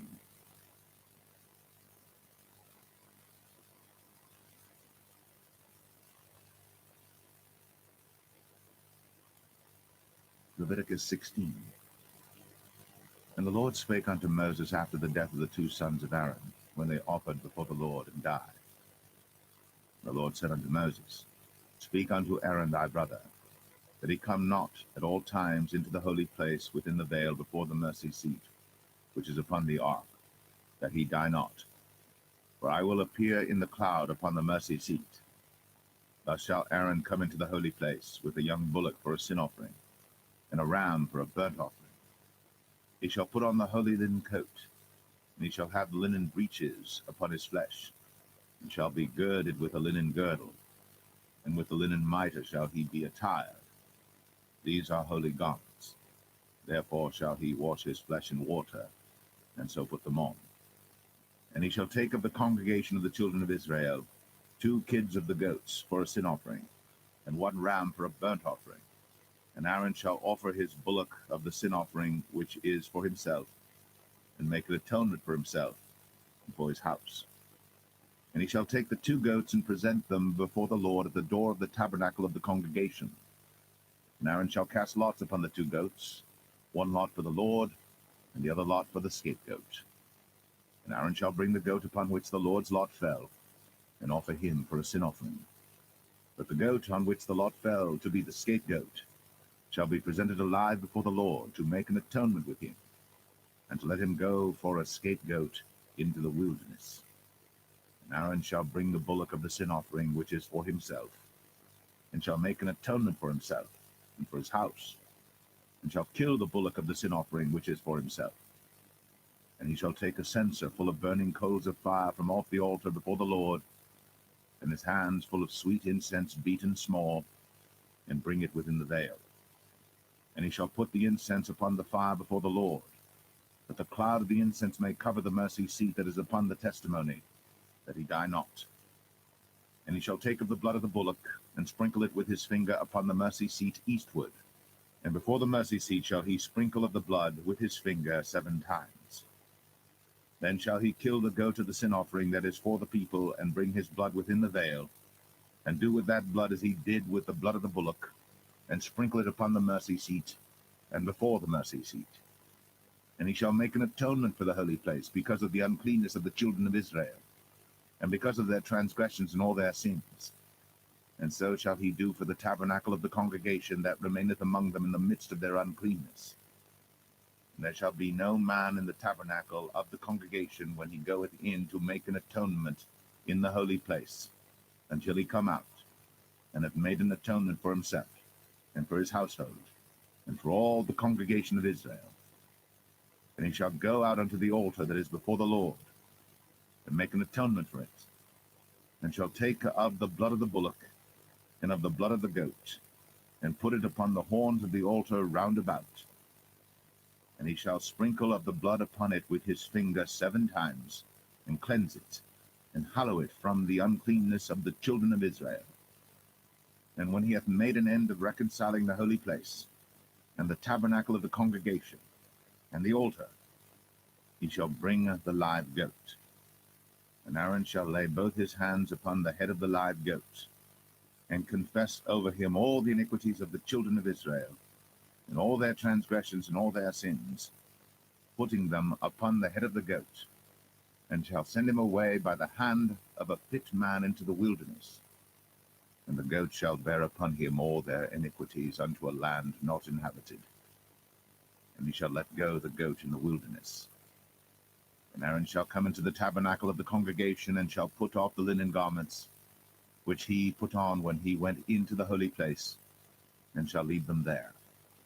And he shall wash his flesh with water in the holy place, and put on his garments, and come forth, and offer his burnt offering, and the burnt offering of the people, and make an atonement for himself and for the people. And the fat of the sin offering shall he burn upon the altar. And he that let go the goat for the scapegoat shall wash his clothes, and bathe his flesh in water, and afterward come into the camp.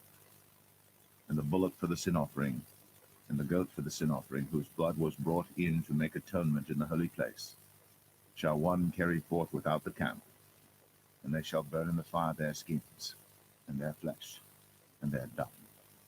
And he that burneth them shall wash his clothes, and bathe his flesh in water, and afterward he shall come into the camp. And this shall be a statute forever unto you, that in the 7th month, on the 10th day of the month, ye shall afflict your souls, and do no work at all, whether it be one of your own country or a stranger that sojourneth among you. For on that day shall the priest make an atonement for you, to cleanse you, that ye may be clean from all your sins before the Lord. It shall be a Sabbath of rest unto you, and ye shall afflict yourselves by a statute forever. And the priest, whom he shall anoint, and whom he shall consecrate to minister in the priest's office in his father's stead, shall make the atonement, and shall put on the linen clothes, even the holy garments. And he shall make an atonement for the holy sanctuary, and he shall make an atonement for the tabernacle of the congregation, and for the altar. And he shall make an atonement for the priests, and for all the people of the congregation. And this shall be an everlasting statute unto you, to make an atonement for the children of Israel for all their sins once a year. And he did, as the Lord commanded Moses.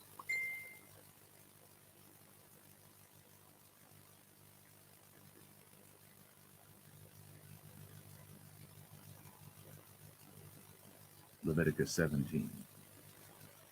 And the Lord spake unto Moses, saying, Speak unto Aaron, and unto his son, and unto all the children of Israel, and say unto them, This is the thing which the Lord hath commanded, saying, What man soever there be of the house of Israel that killeth an ox, or lamb, or goat in the camp, or that killeth it out of the camp, and bringeth it not unto the door of the tabernacle of the congregation to offer an offering unto the Lord before the tabernacle of the Lord, blood shall be imputed unto that man. He hath shed blood, and that man shall be cut off from among his people, to the end that the children of Israel may bring their sacrifices which they offer in the open field, even that they may bring them unto the Lord, unto the door of the tabernacle of the congregation, unto the priest, and offer them for peace offerings unto the Lord. And the priest shall sprinkle the blood upon the altar of the Lord at the door of the tabernacle of the congregation, and burn the fat for a sweet savour unto the Lord. And they shall no more offer their sacrifices unto devils, after whom they have gone a whoring.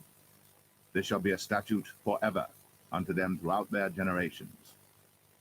And thou shalt say unto them, Whatsoever man there be of the house of Israel, or of the strangers which sojourn among you, that offereth a burnt offering or sacrifice, and bringeth it not unto the door of the tabernacle of the congregation, to offer it unto the Lord, even that man shall be cut off from among his people. And whatsoever man there be of the house of Israel, or of the strangers that sojourn among you, that eateth any manner of blood, I will even set my face against that soul that eateth blood, and will cut him off from among his people. For the life of the flesh is in the blood, and I have given it to you upon the altar to make an atonement for your souls. For it is the blood that maketh an atonement for the soul. Therefore I said unto the children of Israel, No soul of you shall eat blood, neither shall any stranger that sojourneth among you eat blood. And whatsoever man there be of the children of Israel, or of the strangers that sojourn among you, which hunteth and catcheth any beast or fowl that may be eaten, he shall even pour out the blood thereof, and cover it with dust. For it is the life of all flesh, the blood of it is for the life thereof. Therefore I said unto the children of Israel, Ye shall eat the blood of no manner of flesh, for the life of all flesh is the blood thereof. Whosoever eateth it shall be cut off. And every soul that eateth that which died of itself, or that which was torn with beasts, whether it be one of your own country or a stranger, he shall both wash his clothes, and bathe himself in water, and be unclean until the even. Then shall he be clean. But if he wash them not, nor bathe his flesh, then he shall bear his iniquity.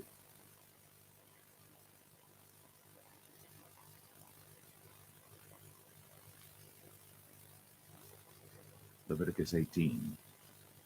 And the Lord spake unto Moses, saying, Speak unto the children of Israel, and say unto them, I am the Lord your God. After the doings of the land of Egypt, wherein ye dwelt, shall ye not do, and after the doings of the land of Canaan, whither I bring you, shall ye not do, neither shall ye walk in their ordinances.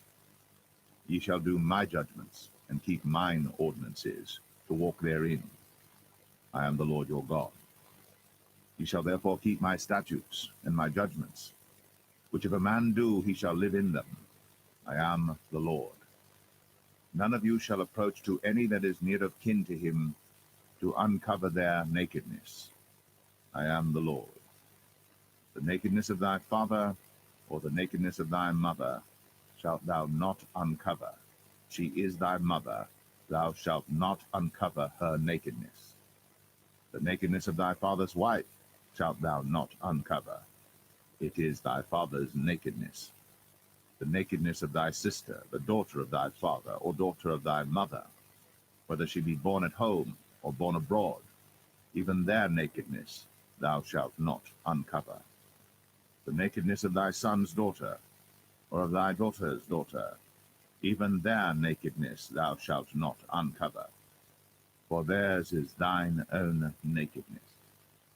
The nakedness of thy father's wife's daughter, begotten of thy father, she is thy sister, thou shalt not uncover her nakedness. Thou shalt not uncover the nakedness of thy father's sister, she is thy father's near kinswoman. Thou shalt not uncover the nakedness of thy mother's sister, for she is thy mother's near kinswoman. Thou shalt not uncover the nakedness of thy father's brother. Thou shalt not approach his wife, she is thine aunt. Thou shalt not uncover the nakedness of thy daughter-in-law, She is thy son's wife. Thou shalt not uncover her nakedness.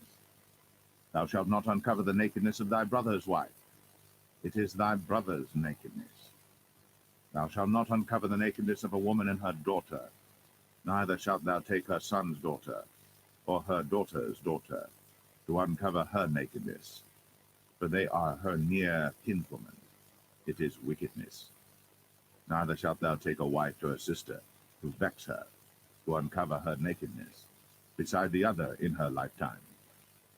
Also thou shalt not approach unto a woman to uncover her nakedness, as long as she is put apart for her uncleanness. Moreover, thou shalt not lie carnally with thy neighbor's wife, to defile thyself with her. And thou shalt not let any of thy seed pass through the fire to Moloch, neither shalt thou profane the name of thy God. I am the Lord. Thou shalt not lie with mankind as with womankind. It is abomination. Neither shalt thou lie with any beast, to defile thyself therewith. Neither shall any woman stand before a beast to lie down thereto. It is confusion. Defile not ye yourselves in any of these things. For in all these the nations are defiled which I cast out before you, and the land is defiled. Therefore I do visit the iniquity thereof upon it, and the land itself vomiteth out her inhabitants. Ye shall therefore keep my statutes and my judgments, and shall not commit any of these abominations, neither any of your own nation, nor any stranger that sojourneth among you. For all these abominations have the men of the land done, which were before you, and the land is defiled. But the land spew not you out also, when ye defile it, as it spewed out the nations that were before you. For whosoever shall commit any of these abominations, even the souls that commit them, shall be cut off from among their people. Therefore shall ye keep mine ordinance, that ye commit not any one of these abominable customs, which were committed before you, and that ye defile not yourselves therein. I am the Lord your God.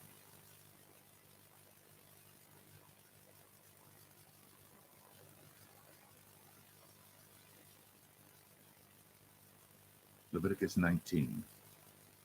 And the Lord spake unto Moses, saying, Speak unto all the congregation of the children of Israel, and say unto them, Ye shall be holy, for I, the Lord your God, am holy. Ye shall fear every man his mother and his father, and keep my Sabbath. I am the Lord your God. Turn ye not unto idols, nor make to yourselves molten gods. I am the Lord your God. And if ye offer a sacrifice of peace offerings unto the Lord, ye shall offer it at your own will. It shall be eaten the same day ye offer it, on the morrow. And if aught remain until the third day, it shall be burnt in the fire. And if it be eaten at all on the third day, it is abominable, it shall not be accepted. Therefore every one that eateth it shall bear his iniquity, because he hath profaned the hallowed thing of the Lord, and that so shall be cut off from among his people. And when ye reap the harvest of your land, thou shalt not wholly reap the corners of thy field, neither shalt thou gather the gleanings of thy harvest. And thou shalt not glean thy vineyard, neither shalt thou gather every grape of thy vineyard. Thou shalt leave them for the poor and stranger. I am the Lord your God. Ye shall not steal, neither deal falsely, neither lie one to another. And ye shall not swear by my name falsely, neither shalt thou profane the name of thy God. I am the Lord.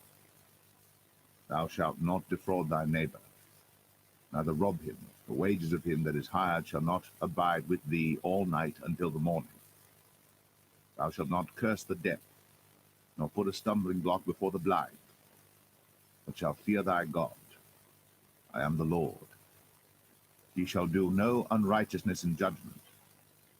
Thou shalt not respect the person of the poor, nor honor the person of the mighty, but in righteousness shalt thou judge thy neighbor. Thou shalt not go up and down as a talebearer among thy people, neither shalt thou stand against the blood of thy neighbor. I am the Lord. Thou shalt not hate thy brother in thine heart. Thou shalt in any wise rebuke thy neighbor, and not suffer sin upon him. Thou shalt not avenge, nor bear any grudge against the children of thy people. But thou shalt love thy neighbor as thyself. I am the Lord. Ye shall keep my statutes. Thou shalt not let thy cattle gender with a diverse kind. Thou shalt not sow thy field with mingled seed, neither shall a garment mingled of linen and woolen come upon thee. And whosoever lieth carnally with a woman that is a bondmaid, betrothed to an husband, and not at all redeemed, nor freedom given her, she shall be scourged. They shall not be put to death, because she was not free. And he shall bring his trespass offering unto the Lord, unto the door of the tabernacle of the congregation, even a ram for a trespass offering. And the priest shall make an atonement for him with the ram of the trespass offering before the Lord for his sin which he hath done. And the sin which he hath done shall be forgiven him. And when ye shall come into the land, and shall have planted all manner of trees for food, then ye shall count the fruit thereof as uncircumcised. 3 years shall it be as uncircumcised unto you. It shall not be eaten of. But in the 4th year all the fruit thereof shall be holy, to praise the Lord withal. And in the 5th year shall ye eat of the fruit thereof, that it may yield unto you the increase thereof. I am the Lord your God. Ye shall not eat anything with the blood, neither shall ye use enchantment, nor observe times. Ye shall not round the corners of your heads, neither shalt thou mar the corners of thy beard. Ye shall not make any cuttings in your flesh for the dead, nor print any marks upon you. I am the Lord. Do not prostitute thy daughter to cause her to be a whore, lest the land fall to whoredom, and the land become full of wickedness. Ye shall keep my Sabbaths, and reverence my sanctuary. I am the Lord. Regard not them that have familiar spirits, neither seek after wisdom, to be defiled by them. I am the Lord your God. Thou shalt rise up before the hoary head, and honor the face of the old man, and fear thy God. I am the Lord. And if a stranger sojourn with thee in your land, ye shall not vex him. But the stranger that dwelleth with you shall be unto you as one born among you, and thou shalt love him as thyself. For ye were strangers in the land of Egypt. I am the Lord your God. Ye shall do no unrighteousness in judgment, and meet yard in weight or in measure. Just balances, just weights, a just ephah, and a just hin shall ye have. I am the Lord your God, which brought you out of the land of Egypt. Therefore shall ye observe all my statutes, all my judgments, and do them. I am the Lord.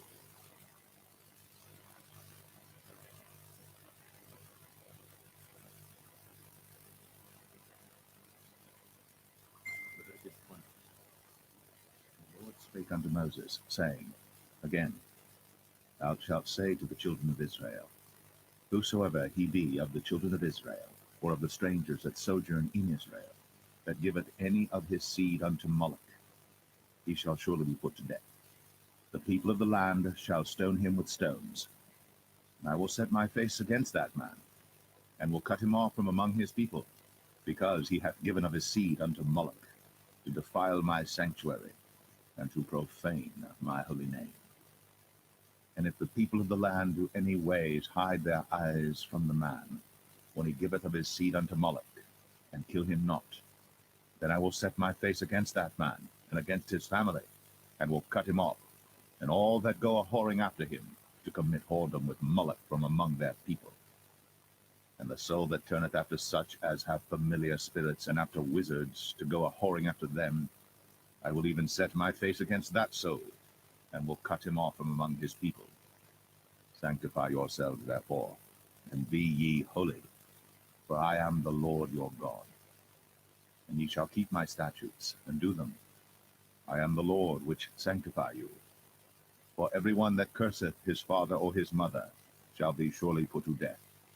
He hath cursed his father or his mother, his blood shall be upon him. And the man that committeth adultery with another man's wife, even he that committeth adultery with his neighbor's wife, the adulterer and the adulteress shall surely be put to death. And the man that lieth with his father's wife hath uncovered his father's nakedness. Both of them shall surely be put to death. Their blood shall be upon them.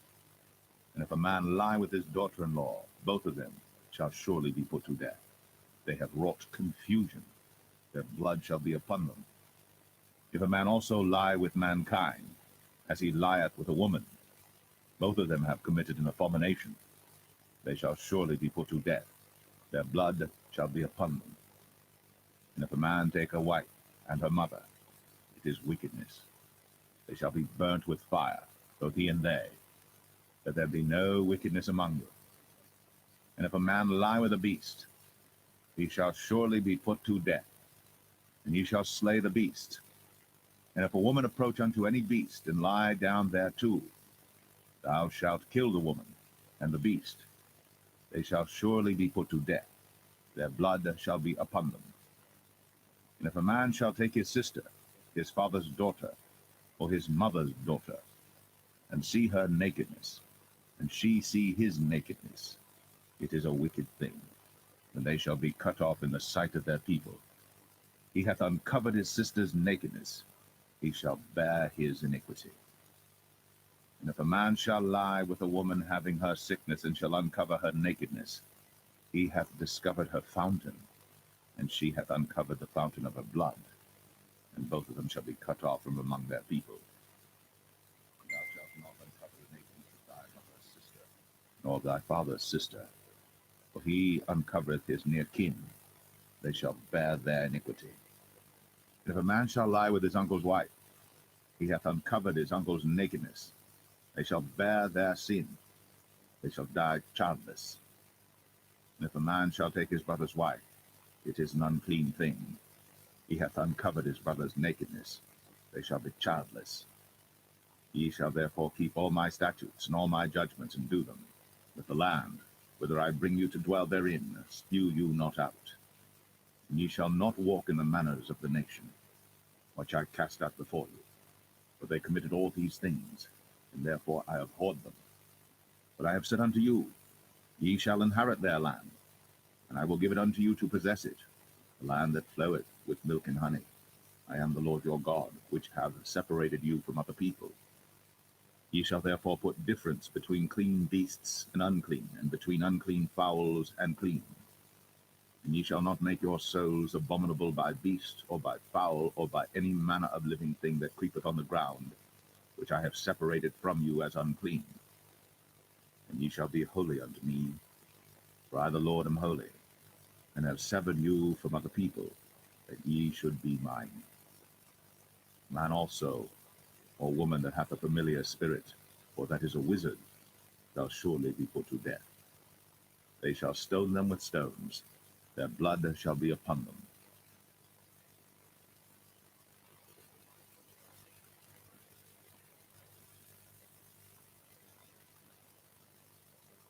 Leviticus 21.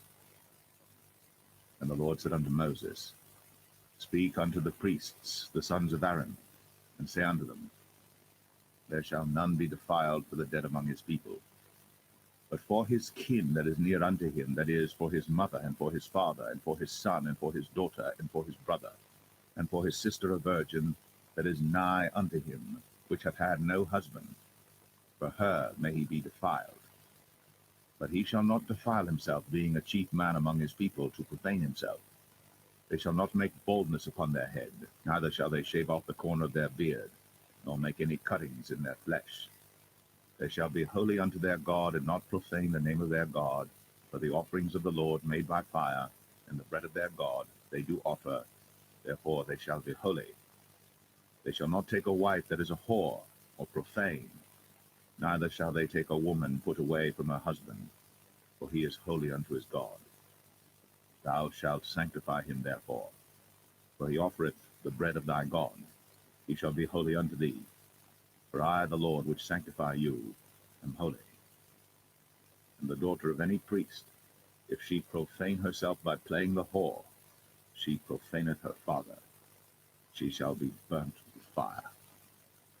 And he that is the high priest among his brethren, upon whose head the anointing oil was poured, and that is consecrated to put on the garments, shall not uncover his head nor rend his clothes. Neither shall he go into any dead body, nor defile himself for his father or for his mother. Neither shall he go out of the sanctuary, nor profane the sanctuary of his God. For the crown of the anointing oil of his God is upon him. I am the Lord. And he shall take a wife in her virginity, a widow or a divorced woman, or profane or an harlot. These shall he not take, but he shall take a virgin of his own people to wife. Neither shall he profane his seed among his people, for I the Lord do sanctify him. And the Lord spake unto Moses, saying, Speak unto Aaron, saying, Whosoever he be of thy seed in their generations that hath any blemish, let him not approach to offer the bread of his God. For whatsoever man he be that hath a blemish, he shall not approach, a blind man, or a lame, or he that hath a flat nose, or anything superfluous, or a man that is broken-footed, or broken-handed, or crook-backed, or a dwarf, or that hath a blemish in his eye, or be scurvy, or scabbed, or hath his stones broken. No man that hath a blemish of the seed of Aaron the priest shall come nigh to offer the offerings of the Lord made by fire. He hath a blemish. He shall not come nigh to offer the bread of his God. He shall eat the bread of his God, both of the most holy and of the holy. Only he shall not go in unto the veil, nor come nigh unto the altar, because he hath a blemish, that he profane not my sanctuaries. For I the Lord do sanctify them. And Moses told it unto Aaron and to his sons, and unto all the children of Israel.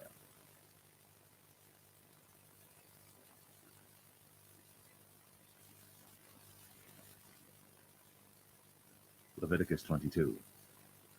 And the Lord spake unto Moses, saying, Speak unto Aaron and to his sons, that they separate themselves from the holy things of the children of Israel, and that they profane not my holy name in those things which they hallow unto me.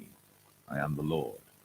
Say unto them, Whosoever he be of all your seed among your generations, that goeth unto the holy things which the children of Israel hallow unto the Lord, having his uncleanness upon him, that soul shall be cut off from my presence.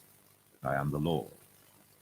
What man soever of the seed of Aaron is a leper, or hath a running issue, he shall not eat of the holy things until he be clean.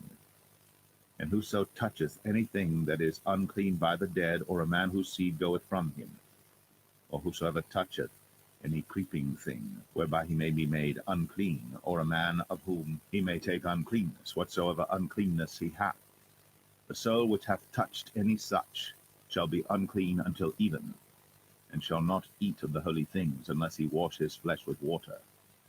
And when the sun is down, he shall be clean, and shall afterward eat of the holy things, because it is his food, that which dieth of itself, or is torn with beasts. He shall not eat to defile himself therewith. I am the Lord. They shall therefore keep mine ordinance, lest they bear sin for it, and die therefore if they profane it. I the Lord do sanctify them. There shall no stranger eat of the holy thing. A sojourner of the priest, or an hired servant, shall not eat of the holy thing. But if the priest buy any soul with his money, he shall eat of it. And he that is born in his house, they shall eat of his meat. If the priest's daughter also be married unto a stranger, she may not eat of an offering of the holy things. But if the priest's daughter be a widow, or divorced, and have no child, and is returned unto her father's house, as in her youth, she shall eat of her father's meat. But there shall no stranger eat thereof. And if a man eat of the holy thing unwittingly, then he shall put the fifth part thereof unto it, and shall give it unto the priest with the holy thing. And they shall not profane the holy things of the children of Israel, which they offer unto the Lord, or suffer them to bear the iniquity of trespass, when they eat their holy things. For I the Lord do sanctify them. And the Lord spake unto Moses, saying, Speak unto Aaron and to his sons, and unto all the children of Israel, and say unto them, Whatsoever he be of the house of Israel, or of the strangers in Israel, that will offer his oblation for all his vows, and for all his freewill offerings, which they will offer unto the Lord for a burnt offering. Ye shall offer at your own will a male without blemish, of the beeves, of the sheep, or of the goats. But whatsoever hath a blemish, that shall ye not offer, for it shall not be acceptable for you. And whosoever offereth a sacrifice of peace offerings unto the Lord to accomplish his vow, or a freewill offering in beeves or sheep, it shall be perfect to be accepted. There shall be no blemish therein. Blind, or broken, or maimed, or having a wen, or scurvy, or scabbed, ye shall not offer these unto the Lord, nor make an offering by fire of them upon the altar unto the Lord, either a bullock or a lamb that hath anything superfluous or lacking in his parts, that mayest thou offer for a freewill offering, but for a vow it shall not be accepted. Ye shall not offer unto the Lord that which is bruised, or crushed, or broken, or cut, neither shall ye make any offering thereof in your land. Neither from a stranger's hand shall ye offer the bread of your God of any of these, because their corruption is in them, and blemishes be in them. They shall not be accepted for you. And the Lord spake unto Moses, saying, When a bullock or a sheep or a goat is brought forth, then it shall be 7 days under the dam, and from the 8th day and thenceforth it shall be accepted for an offering made by fire unto the Lord. And whether it be cow or ewe, ye shall not kill it and her young both in one day. And when ye will offer a sacrifice of thanksgiving unto the Lord, offer it at your own will. On the same day it shall be eaten up. Ye shall leave none of it until the morrow. I am the Lord. Therefore shall ye keep my commandments and do them. I am the Lord. Neither shall ye profane my holy name, but I will be hallowed among the children of Israel. I am the Lord which hallow you, that brought you out of the land of Egypt, to be your God. I am the Lord.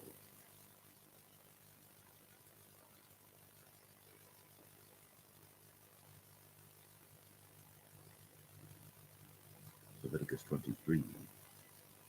And the Lord spake unto Moses, saying, Speak unto the children of Israel, and say unto them, concerning the feasts of the Lord, which ye shall proclaim to be holy convocations, even these are my feasts. 6 days shall work be done, but the 7th day is the Sabbath of rest, and holy convocation. Ye shall do no work therein. It is the Sabbath of the Lord in all your dwellings. These are the feasts of the Lord, even holy convocations, which ye shall proclaim in their seasons. In the 14th day of the first month at even is the Lord's Passover, and on the 15th day of the same month is the feast of unleavened bread unto the Lord. 7 days ye must eat unleavened bread. In the first day ye shall have an holy convocation. Ye shall do no servile work therein, but ye shall offer an offering made by fire unto the Lord 7 days. In the 7th day is an holy convocation. Ye shall do no servile work therein. And the Lord spake unto Moses, saying, Speak unto the children of Israel, and say unto them, When ye be come into the land which I give unto you, and shall reap the harvest thereof, then ye shall bring a sheep of the first fruits of your harvest unto the priest. And he shall wave the sheep before the Lord, to be accepted for you. On the morrow after the Sabbath the priest shall wave it. And ye shall offer that day, when ye wave the sheep, and he lamb without blemish of the first year for a burnt offering unto the Lord. And the meat offering thereof shall be 2/10 deals of fine flour mingled with oil, an offering made by fire unto the Lord for a sweet savour. And the drink offering thereof shall be of wine, the 4th part of an hin. And ye shall eat neither bread, nor parched corn, nor green ears, until the selfsame day that ye have brought an offering unto your God. It shall be a statute for ever throughout your generations in all your dwellings. And ye shall count unto you from the morrow after the Sabbath, from the day that ye brought the sheaf of the wave offering, 7 Sabbaths shall be complete. Even unto the morrow after the 7th Sabbath shall ye number 50 days. And ye shall offer a new meat offering unto the Lord. Ye shall bring out of your habitations 2 wave loaves of 2/10 deals. They shall be of fine flour. They shall be baked with leaven. They are the first fruits unto the Lord. Ye shall offer with the bread 7 lambs without a blemish of the first year, and 1 young bullock, and 2 rams. They shall be for a burnt offering unto the Lord, with their meat offering, and their drink offerings, even an offering made by fire of sweet savour unto the Lord. Then ye shall sacrifice 1 kid of the goats for a sin offering, and 2 lambs of the first year for a sacrifice of peace offerings. And the priest shall wave them with the bread of the firstfruits for a wave offering before the Lord. With the 2 lambs they shall be holy to the Lord for the priests. And ye shall proclaim on the selfsame day, that it may be an holy convocation unto you. Ye shall do no servile work therein. It shall be a statute for ever in all your dwellings throughout your generations. And when ye reap the harvest of your land, thou shalt not make clean riddance of the corners of thy field when thou reapest, neither shalt thou gather any gleanings of thy harvest. Thou shalt leave them unto the poor and to the stranger. I am the Lord your God. And the Lord spake unto Moses, saying, Speak unto the children of Israel, saying, In the 7th month, in the 1st day of the month, shall ye have a Sabbath, a memorial of blowing of trumpets, and holy convocation. Ye shall do no servile work therein, but ye shall offer an offering made by fire unto the Lord. And the Lord spake unto Moses, saying, Also on the 10th day of this 7th month there shall be a day of atonement. It shall be an holy convocation unto you, and ye shall afflict your souls, and offer an offering made by fire unto the Lord. And ye shall do no work in that same day, for it is a day of atonement, to make an atonement for you before the Lord your God. For whatsoever soul it be that shall not be afflicted in that same day, he shall be cut off from among his people. And whatsoever soul it be that doeth any work in that same day, the same soul will I destroy from among his people. Ye shall do no manner of work. It shall be a statute forever throughout your generations in all your dwellings. It shall be unto you a Sabbath of rest, and ye shall afflict your souls. In the 9th day of the month at even, from even unto even shall ye celebrate your Sabbath. And the Lord spake unto Moses, saying, Speak unto the children of Israel, saying, The 15th day of this 7th month shall be the feast of tabernacles for 7 days unto the Lord. On the 1st day shall be an holy convocation. Ye shall do no servile work therein. 7 days ye shall offer an offering made by fire unto the Lord. On the 8th day shall be an holy convocation unto you. Ye shall offer an offering made by fire unto the Lord. It is a solemn assembly. Ye shall do no servile work therein. These are the feasts of the Lord, which ye shall proclaim to be holy convocations, to offer an offering made by fire unto the Lord, a burnt offering, and a meat offering, a sacrifice, and drink offerings, everything upon his day. Beside the Sabbaths of the Lord, and beside your gifts, and beside all your vows, and beside all your free will offerings which ye give unto the Lord, also in the 15th day of the 7th month, when ye have gathered in the fruit of the land, ye shall keep a feast unto the Lord 7 days. On the 1st day shall be a Sabbath, and on the 8th day shall be a Sabbath. And ye shall take you on the 1st day the boughs of goodly trees, branches of palm trees, and the boughs of fig trees, and willows of the brook. And ye shall rejoice before the Lord your God 7 days. And ye shall keep it a feast unto the Lord 7 days in the year. It shall be a statute forever in your generations. Ye shall celebrate it in the 7th month. Ye shall dwell in booths 7 days.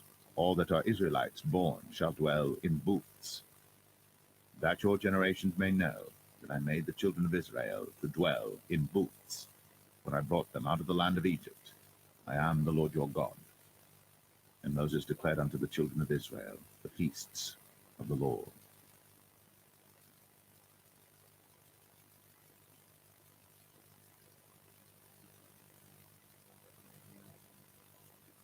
Leviticus 24.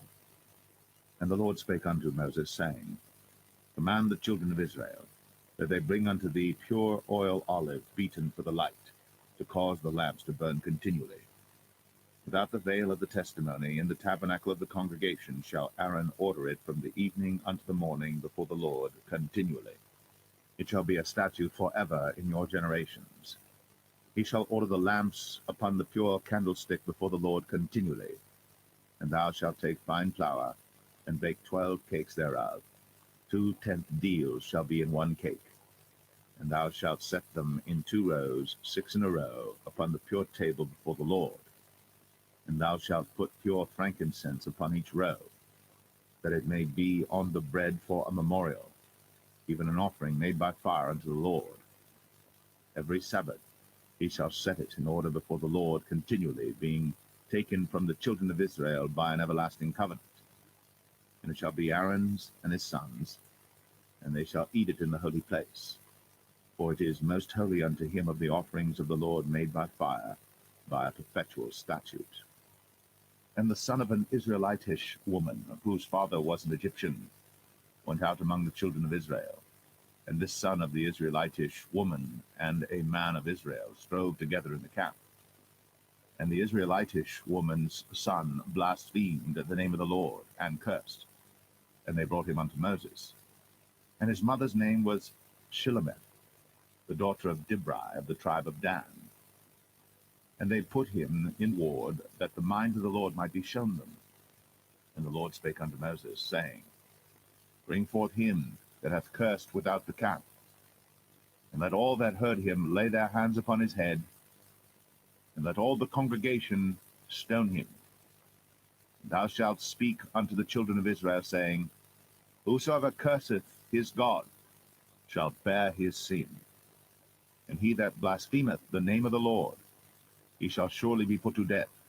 And all the congregation shall certainly stone him, as well the stranger, as he that is born in the land, when he blasphemeth the name of the Lord, shall be put to death. And he that killeth any man shall surely be put to death. And he that killeth a beast shall make it good, beast for beast. And if a man cause a blemish in his neighbor, as he hath done, so shall it be done to him. Breach for breach, eye for eye, tooth for tooth. As he hath caused a blemish in a man, so shall it be done to him again. And he that killeth a beast, he shall restore it. And he that killeth a man, he shall be put to death. Ye shall have one manner of law, as well for the stranger as for one of your own country. For I am the Lord your God. And Moses spake to the children of Israel, that they should bring forth him that had cursed out of the camp, and stone him with stones. And the children of Israel did as the Lord commanded Moses.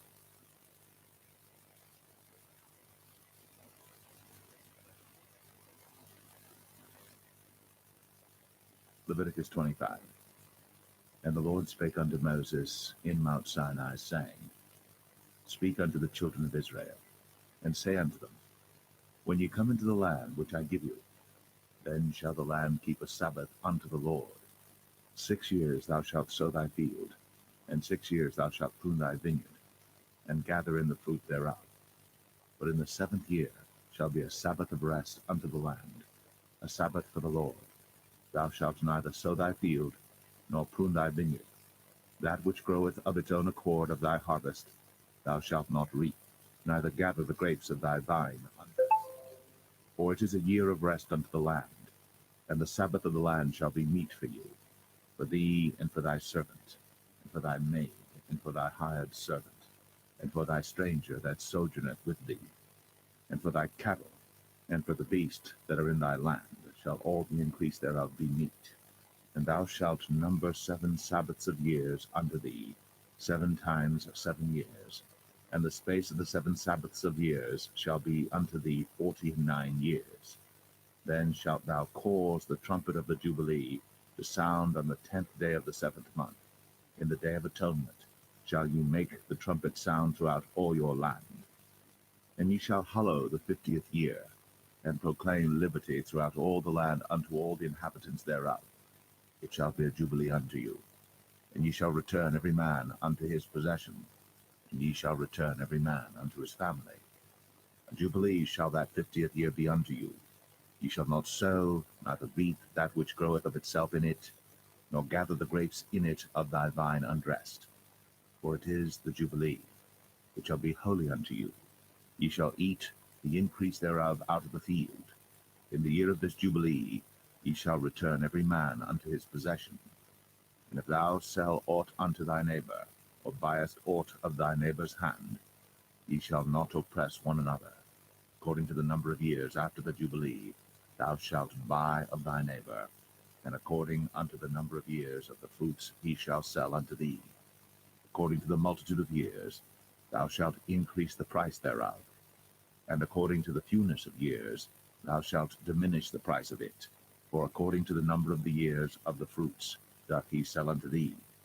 Ye shall not therefore oppress one another, but thou shalt fear thy God, for I am the Lord your God. Wherefore ye shall do my statutes, and keep my judgments, and do them. And ye shall dwell in the land in safety, and the land shall yield her fruit, and ye shall eat your fill, and dwell therein in safety. And if ye shall say, What shall we eat the 7th year? Behold, we shall not sow, nor gather in our increase. Then I will command my blessing upon you in the 6th year, and it shall bring forth fruit for 3 years. And ye shall sow the 8th year, and eat yet of old fruit until the 9th year. Until her fruits come in, ye shall eat of the old store. The land shall not be sold forever, for the land is mine. For ye are strangers and sojourners with me. And in all the land of your possession ye shall grant a redemption for the land.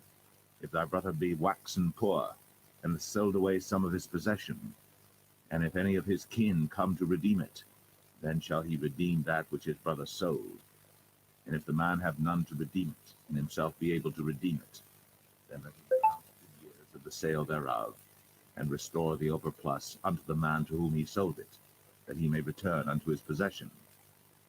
But if he be not able to restore it to him, then that which is sold shall remain in the hand of him that hath bought it until the year of Jubilee. And in the Jubilee it shall go out, and he shall return unto his possession. And if a man sell a dwelling house in a walled city, then he may redeem it within a whole year after it is sold. Within a full year may he redeem it. And if it be not redeemed within the space of a full year, then the house that is in the walled city shall be established forever to him that bought it throughout his generations. It shall not go out in the Jubilee. But the houses of the villages which have no wall round about them shall be counted as the fields of the country.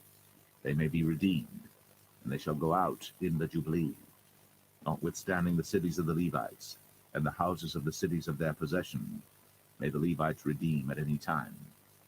And if a man purchase of the Levites, then the house that was sold, and the city of his possession, shall go out in the year of Jubilee, for the houses of the cities of the Levites are their possession among the children of Israel.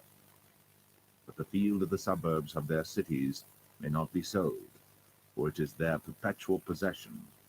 And if thy brother be waxen poor, and fallen in decay with thee, then thou shalt relieve him, yea, though he be a stranger, or a sojourner, that he may live with thee. Take thou no usury of him, or increase, but fear thy God, that thy brother may live with thee. Thou shalt not give him thy money upon usury, nor lend him thy victuals for increase. I am the Lord your God, which brought you forth out of the land of Egypt, to give you the land of Canaan, and to be your God. And if thy brother that dwelleth by thee be waxen poor, and be sold unto thee, thou shalt not compel him to serve as a bondservant, but as an hired servant, and as a sojourner. He shall be with thee, and shall serve thee unto the year of Jubilee. And then shall he depart from thee, both he and his children with him, and shall return unto his own family, and unto the possession of his fathers shall he return. For they are my servants, which I brought forth out of the land of Egypt. They shall not be sold as bondmen. Thou shalt not rule over him with rigor, but shalt fear thy God. Both thy bondmen and thy bondmaids, which thou shalt have, shall be of the heathen that are round about you. Of them shall ye buy bondmen and bondmaids. Moreover, of the children of the strangers that do sojourn among you, of them shall ye buy, and of their families that are with you, which they begat in your land, and they shall be your possession. And ye shall take them as an inheritance for your children after you, to inherit them for a possession. They shall be your bondmen forever. But over your brethren, the children of Israel, Ye shall not rule one over another with rigor. And if a sojourner or stranger wax rich by thee, and thy brother that dwelleth by him wax poor, and sell himself unto the stranger or sojourner by thee, or to the stock of the stranger's family, after that he is sold, he may be redeemed again. One of his brethren may redeem him. Either his uncle or his uncle's son may redeem him, or any that is nigh of kin unto him of his family may redeem him, or if he be able, he may redeem himself. And he shall reckon with him that bought him from the year that he was sold to him unto the year of Jubilee. And the price of his sale shall be according unto the number of years. According to the time of an hired servant shall it be with him. If there be yet many years behind, according unto them, he shall give again the price of his redemption out of the money that he was bought for. And if there remain but few years unto the year of Jubilee, then he shall count with him, and according unto his years shall he give him again the price of his redemption. And as a yearly hired servant shall he be with him, and the other shall not rule with rigor over him in thy sight. And if he be not redeemed in these years, then he shall go out in the year of Jubilee, both he and his children with him. For unto me the children of Israel are servants. They are my servants whom I brought forth out of the land of Egypt. I am the Lord your God.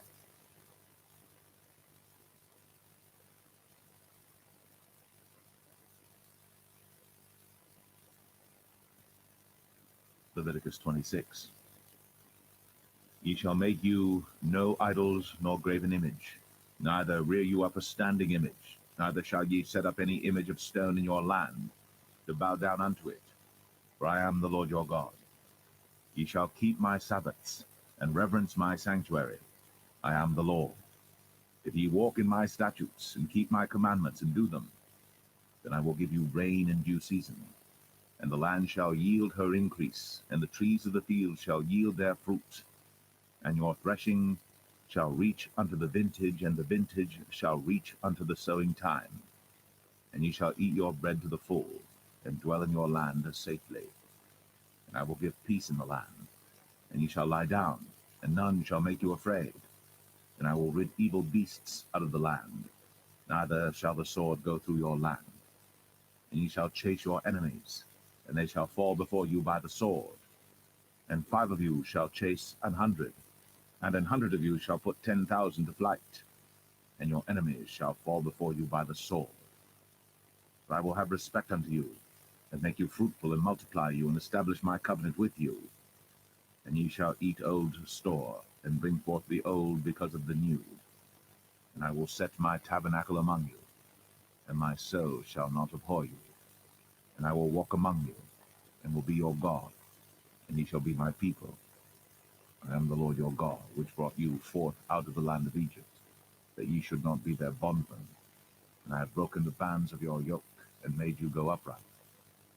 But if ye will not hearken unto me, and will not do all these commandments, and if ye shall despise my statutes, or if your soul abhor my judgments, so that ye will not do all my commandments, but that ye break my covenant, I also will do this unto you. I will even appoint over you terror, consumption, and the burning ague, that shall consume the eyes, and cause sorrow of heart. And ye shall sow your seed in vain, for your enemies shall eat it. And I will set my face against you, and ye shall be slain before your enemies. They that hate you shall reign over you, and ye shall flee when none pursueth you. And if ye will not yet for all this hearken unto me, then I will punish you 7 times more for your sins.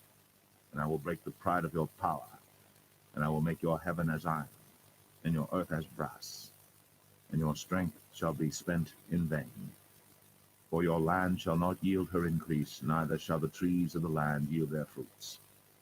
And if ye walk contrary unto me, and will not hearken unto me, I will bring 7 times more plagues upon you according to your sins.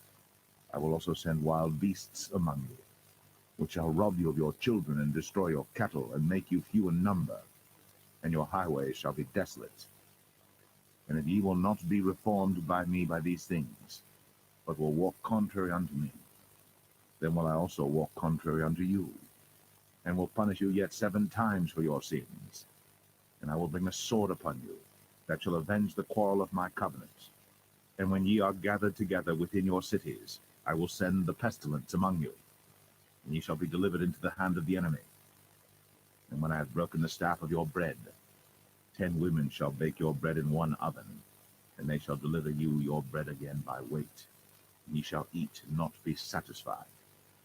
And if ye will not for all this hearken unto me, but walk contrary unto me, then I will walk contrary unto you also in fury, and I, even I, will chastise you 7 times for your sins. And ye shall eat the flesh of your sons, and the flesh of your daughters shall ye eat. And I will destroy your high places, and cut down your images, and cast your carcasses upon the carcasses of your idols. And my soul shall abhor you.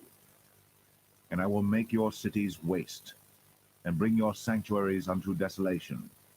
And I will not smell the savor of your sweet odors. And I will bring the land into desolation, and your enemies which dwell therein shall be astonished at it. And I will scatter you among the heathen, and will draw out a sword after you. And your land shall be desolate, and your cities waste. Then shall the land enjoy her Sabbaths, as long as it lieth desolate, and ye be in your enemy's land. Even then shall the land rest, and enjoy her Sabbaths. As long as it lieth desolate, it shall rest, because it did not rest in your Sabbaths, when ye dwelt upon it. And upon them that are left alive of you, I will send a faintness into their hearts in the lands of their enemies. And the sound of a shaken leaf shall chase them, and they shall flee, as fleeing from a sword, and they shall fall when none pursueth. And they shall fall one upon another, as it were before a sword, when none pursueth. And ye shall have no power to stand before your enemies, and ye shall perish among the heathen. And the land of your enemies shall eat you up, and they that are left of you shall pine away in their iniquity in your enemies' lands, and also in the iniquities of their fathers shall they pine away with them, if they shall confess their iniquity, and the iniquity of their fathers, with their trespass which they trespassed against me, and that also they have walked contrary unto me, and that I also have walked contrary unto them, and have brought them into the land of their enemies. If then their uncircumcised hearts be humbled, and they then accept of the punishment of their iniquity, then will I remember my covenant with Jacob, and also my covenant with Isaac, and also my covenant with Abraham will I remember, and I will remember the land. The land also shall be left of them, and shall enjoy her Sabbaths, while she lieth desolate without them. And they shall accept of the punishment of their iniquity, even because they despised my judgments, and because their soul abhorred my statutes. And yet for all that, when they be in the land of their enemies, I will not cast them away, neither will I abhor them to destroy them utterly, and to break my covenant with them, for I am the Lord their God. But I will for their sakes remember the covenant of their ancestors, whom I brought forth out of the land of Egypt, in the sight of the heathen, that I might be their God. I am the Lord.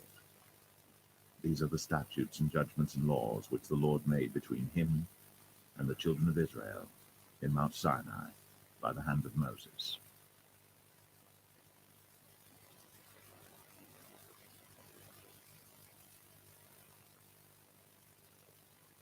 Leviticus 27.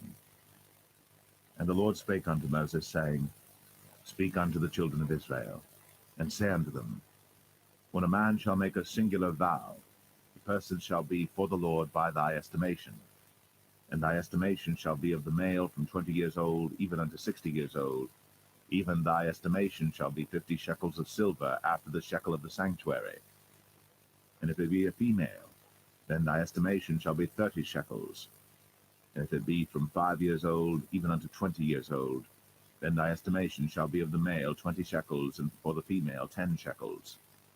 And if it be from a month old even unto 5 years old, then thy estimation shall be of the male 5 shekels of silver, and for the female thy estimation shall be 3 shekels of silver. And if it be from 60 years old and above, if it be a male, Then thy estimation shall be 15 shekels, and for the female 10 shekels. But if he be poorer than thy estimation, then he shall present himself before the priest, and the priest shall value him. According to his ability that vowed shall the priest value him. And if it be a beast, whereof men bring an offering unto the Lord, all that any man giveth of such unto the Lord shall be holy. He shall not alter it, nor change it, a good for a bad, or a bad for a good. And if he shall at all change beast for beast, then it and the exchange thereof shall be holy. And if it be any unclean beast, of which they do not offer a sacrifice unto the Lord, then he shall present the beast before the priest. And the priest shall value it, whether it be good or bad. As thou valuest it, who art the priest, so shall it be. But if he will at all redeem it, then he shall add a fifth part thereof unto thy estimation. And when a man shall sanctify his house to be holy unto the Lord, then the priest shall estimate it, whether it be good or bad. As the priest shall estimate it, so shall it stand. And if he that sanctified it will redeem his house, then he shall add the fifth part of the money of thy estimation unto it, and it shall be his. And if a man shall sanctify unto the Lord some part of a field of his possession, then thy estimation shall be according to the seed thereof. An homer of barley seed shall be valued at 50 shekels of silver. If he sanctify his field from the year of Jubilee according to thy estimation, it shall stand. But if he sanctify his field after the Jubilee, then the priest shall reckon unto him the money according to the years that remain, even unto the year of the Jubilee, and it shall be abated from thy estimation. And if he that sanctified the field will in any wise redeem it, then he shall add the fifth part of the money of thy estimation unto it, and it shall be assured to him. And if he will not redeem the field, or if he have sold the field to another man, it shall not be redeemed any more. But the field, when it goeth out in the Jubilee, shall be holy unto the Lord, as a field devoted. The possession thereof shall be the priest's. And if a man sanctify unto the Lord a field which he hath bought, which is not of the fields of his possession, then the priest shall reckon unto him the worth of thy estimation, even unto the year of the Jubilee. And he shall give thine estimation in that day as a holy thing unto the Lord. In the year of the Jubilee, the field shall return unto him of whom it was bought, even to him to whom the possession of the land did belong. And all thy estimation shall be according to the shekel of the sanctuary. 20 gerahs shall be the shekel. Only the firstling of the beasts, which should be the Lord's firstling, no man shall sanctify it. Whether it be ox or sheep, it is the Lord's. And if it be of an unclean beast, then he shall redeem it according to thine estimation, and shall add a fifth part of it thereto. Or if it be not redeemed, then it shall be sold according to thy estimation. Notwithstanding no devoted thing, that a man shall devote unto the Lord of all that he hath, both of man and beast, and of the field of his possession, shall be sold or redeemed. Every devoted thing is most holy unto the Lord. None devoted, which shall be devoted of men, shall be redeemed, but shall surely be put to death. And all the tithe of the land, whether of the seed of the land or of the fruit of the tree, is the Lord's. It is holy unto the Lord. And if a man will at all redeem aught of his tithes, he shall add thereto the fifth part thereof. And concerning the tithe of the herd or of the flock, even of whatsoever passeth under the rod, the tenth shall be holy unto the Lord. He shall not search whether it be good or bad, neither shall he change it. And if he change it at all, then both it and the change thereof shall be holy. It shall not be redeemed. These are the commandments which the Lord commanded Moses for the children of Israel in Mount Sinai.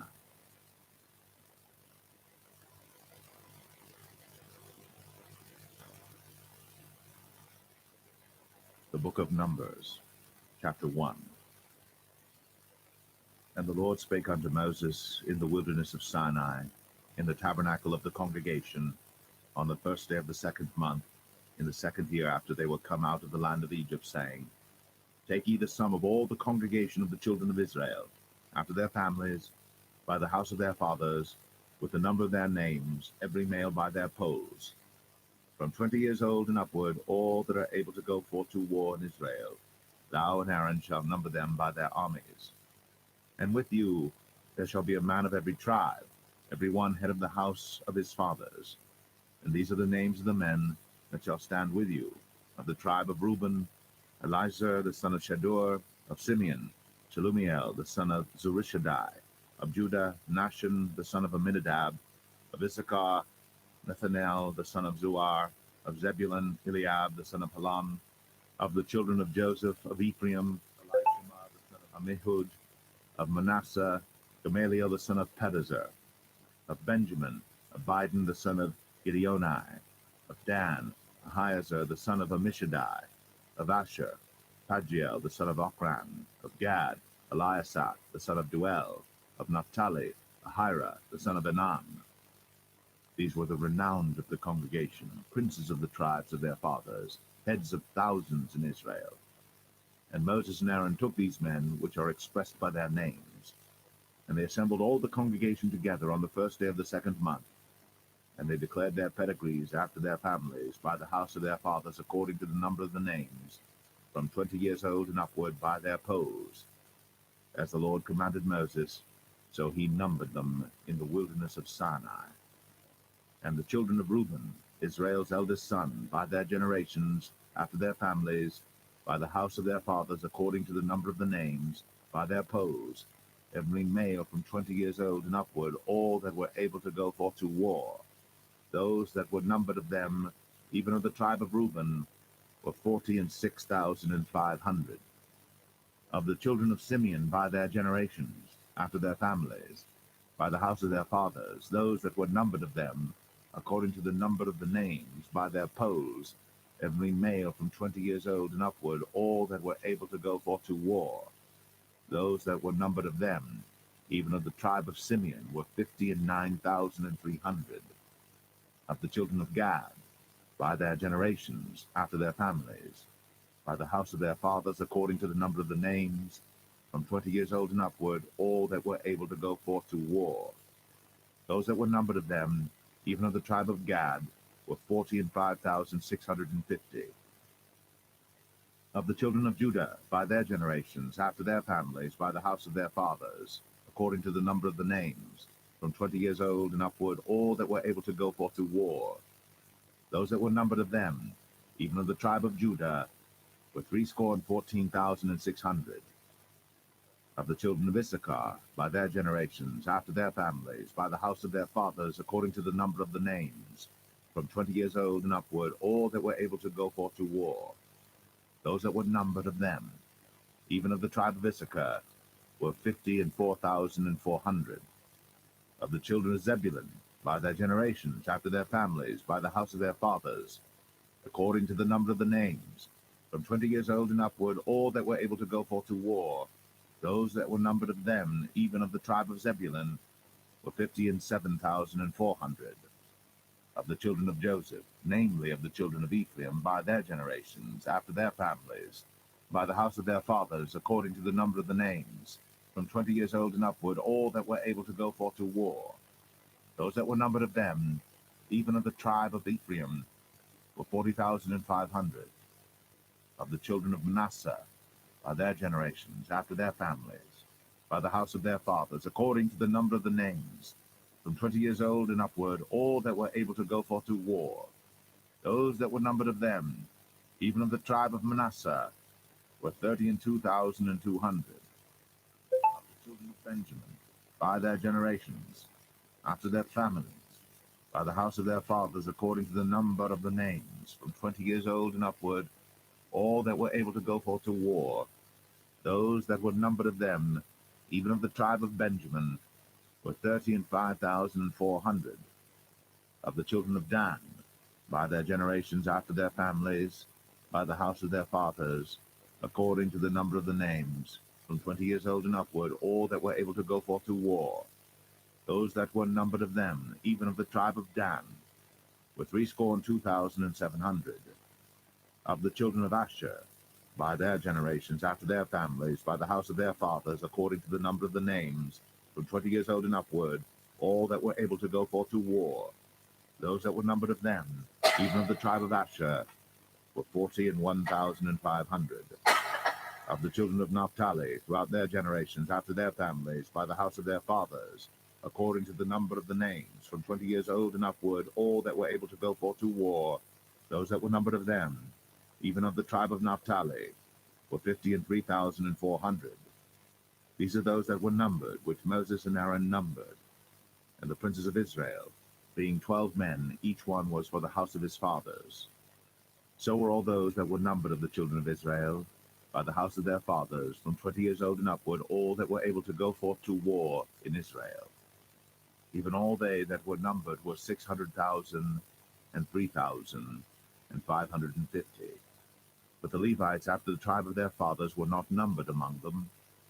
For the Lord had spoken unto Moses, saying, Only thou shalt not number the tribe of Levi, neither take the sum of them among the children of Israel.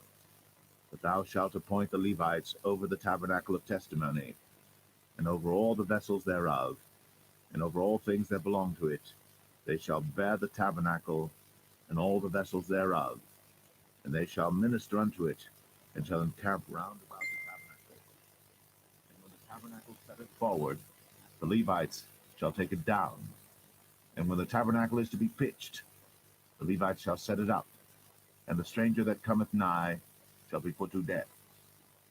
And the children of Israel shall pitch their tents, every man by his own camp, and every man by his own standard throughout their hosts. But the Levites shall pitch round about the tabernacle of testimony, that there be no wrath upon the congregation of the children of Israel. And the Levites shall keep the charge of the tabernacle of testimony. And the children of Israel did, according to all that the Lord commanded Moses. So did they.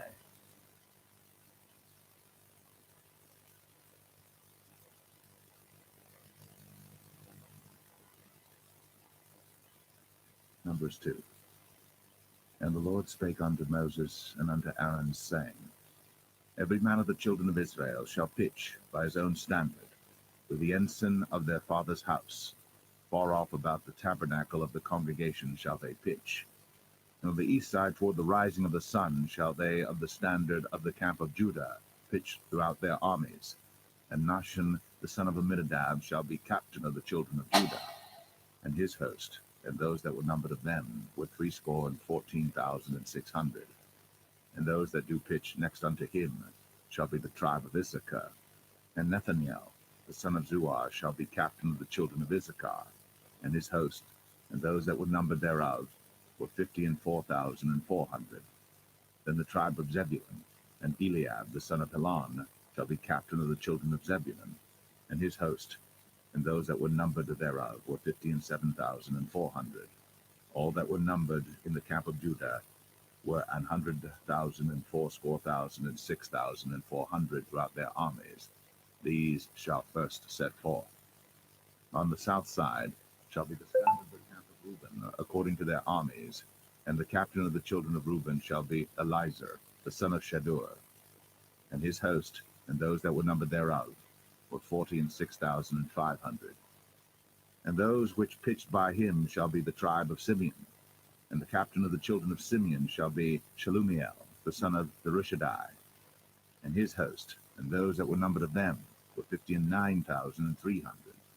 Then the tribe of Gad, and the captain of the sons of Gad shall be Eliasaph, the son of Ruel, and his host, and those that were numbered of them were 45,650. All that were numbered in the camp of Reuben were 100,050 and 1,450 throughout their armies, and they shall set forth in the second rank. Then the tabernacle of the congregation shall set forward with the camp of the Levites in the midst of the camp, as they encamp. So shall they set forward, every man in his place by their standards. On the west side shall be the standard of the camp of Ephraim, according to their armies, and the captain of the sons of Ephraim shall be Elishama, the son of Ammihud, and his host, and those that were numbered of them were 40,500. And by him shall be the tribe of Manasseh, and the captain of the children of Manasseh shall be Gamaliel, the son of Pedazur, and his host, and those that were numbered of them were 32,200. Then the tribe of Benjamin, and the captain of the sons of Benjamin shall be Abidan, the son of Gideoni, and and his host, and those that were numbered of them, were 35,400. All that were numbered of the camp of Ephraim were 100,000 and 8,000 and 100 throughout their armies, and they shall go forward in the third rank. The standard of the camp of Dan shall be on the north side by their armies, and the captain of the children of Dan shall be Ahiezer, the son of Ammishaddai, and his host, and those that were numbered of them were 62,700. And those that encamp by him shall be the tribe of Asher, and the captain of the children of Asher shall be Pagiel, the son of Ochran, and his host, and those that were numbered of them were 41,500. Then the tribe of Naphtali, and the captain of the children of Naphtali shall be Ahira, the son of Enan, and his host, and those that were numbered of them were 53,400. All they that were numbered in the camp of Dan were 100,050 and 7,600. They shall go behind them with their standards. These are those which were numbered of the children of Israel, by the house of their fathers. All those that were numbered of the camps throughout their hosts were 600,000 and 3,550. But the Levites were not numbered among the children of Israel, as the Lord commanded Moses. And the children of Israel did according to all that the Lord commanded Moses. So they pitched by their standards, and so they set forward, every one after their families, according to the house of their fathers.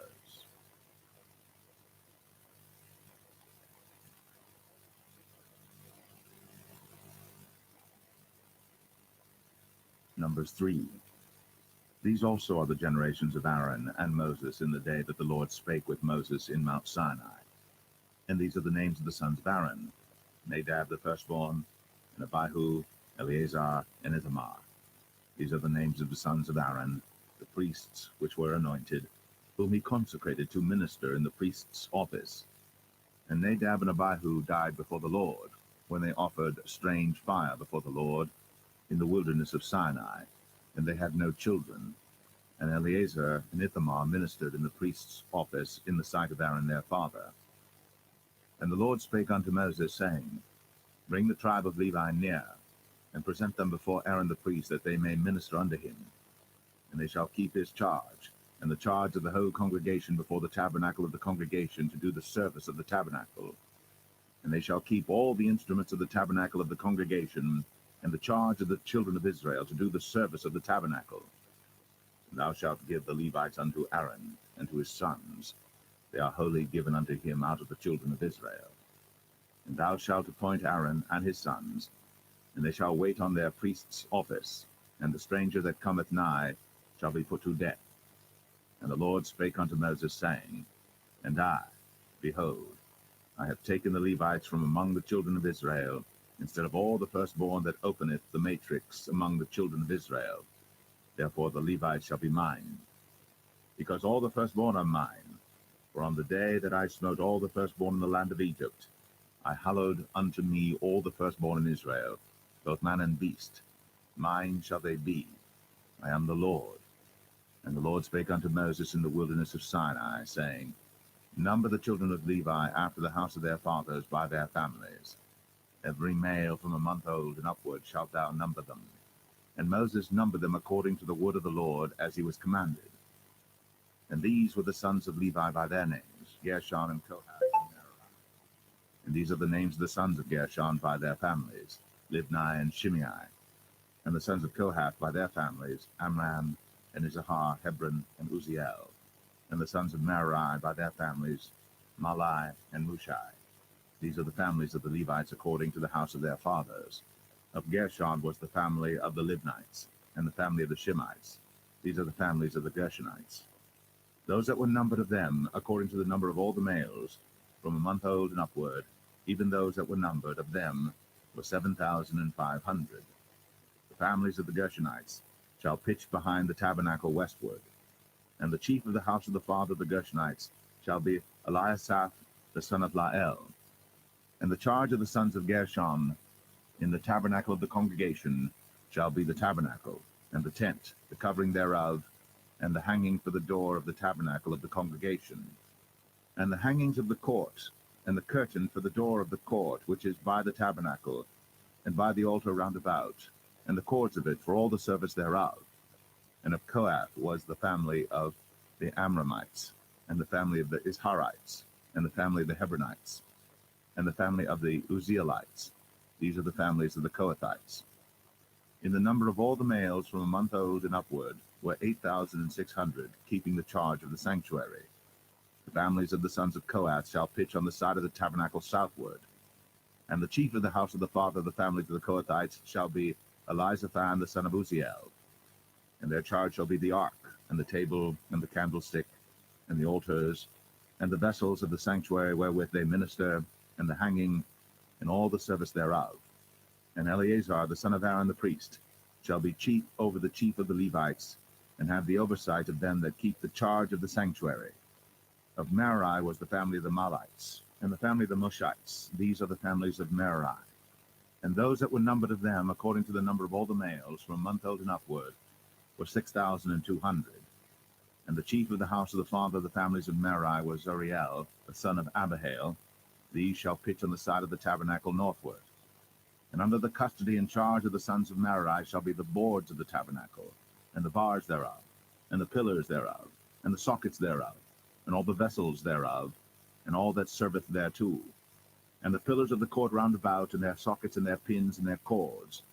For those that encamp before the tabernacle toward the east, even before the tabernacle of the congregation eastward, shall be Moses and Aaron and his sons, keeping the charge of the sanctuary for the charge of the children of Israel, and the stranger that cometh nigh shall be put to death.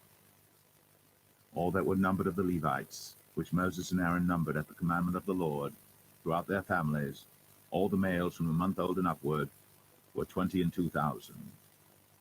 And the Lord said unto Moses, Number all the firstborn of the males of the children of Israel from a month old and upward, and take the number of their names. And thou shalt take the Levites for me, I am the Lord, instead of all the firstborn among the children of Israel, and the cattle of the Levites instead of all the firstlings among the cattle of the children of Israel. And Moses numbered, as the Lord commanded him, all the firstborn among the children of Israel, and all the firstborn males by the number of names, from a month old and upward, of those that were numbered of them, were 22,213. And the Lord spake unto Moses, saying, Take the Levites instead of all the firstborn among the children of Israel, and the cattle of the Levites instead of their cattle, and the Levites shall be mine. I am the Lord. And for those that are to be redeemed of the 213 of the firstborn of the children of Israel, which are more than the Levites, thou shalt even take 5 shekels apiece by the poll. After the shekel of the sanctuary shalt thou take them. The shekel is 20 gerahs. And thou shalt give the money wherewith the odd number of them is to be redeemed, unto Aaron and to his sons.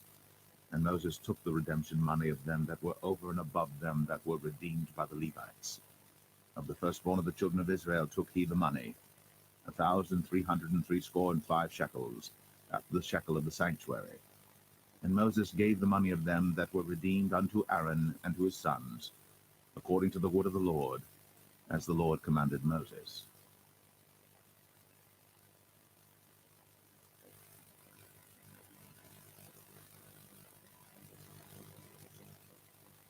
Numbers 4. And the Lord spake unto Moses and unto Aaron, saying, Take the sum of the sons of Kohath from among the sons of Levi, after their families, by the house of their fathers, from 30 years old and upward, even until 50 years old, all that enter into the host, to do the work in the tabernacle of the congregation. This shall be the service of the sons of Kohath in the tabernacle of the congregation, about the most holy things. And when the camp setteth forward, Aaron shall come, and his sons, and they shall take down the covering veil, and cover the ark of the testimony with it, and shall put thereon the covering of badgers' skins, and shall spread over it a cloth wholly of blue, and shall put in the staves thereof. And upon the table of showbread they shall spread a cloth of blue, and put thereon the dishes, and the spoons, and the bowls, and covers to cover withal, and the continual bread shall be thereon. And they shall spread upon them a cloth of scarlet, and cover the same with the covering of badgers' skins, and shall put in the staves thereof. And they shall take a cloth of blue, and cover the candlestick of the light, and his lamps, and his tongs, and his snuff dishes, and all the oil vessels thereof, wherewith they minister unto it. And they shall put it in all the vessels thereof within a covering of badgers' skins, and shall put it upon a bar, and upon the golden altar they shall spread a cloth of blue, and cover it with a covering of badgers' skins, and shall put to the staves thereof. And they shall take all the instruments of ministry, wherewith they minister in the sanctuary, and put them in a cloth of blue, and cover them with a covering of badgers' skins, and shall put them on a bar. And they shall take away the ashes from the altar, and spread a purple cloth thereon.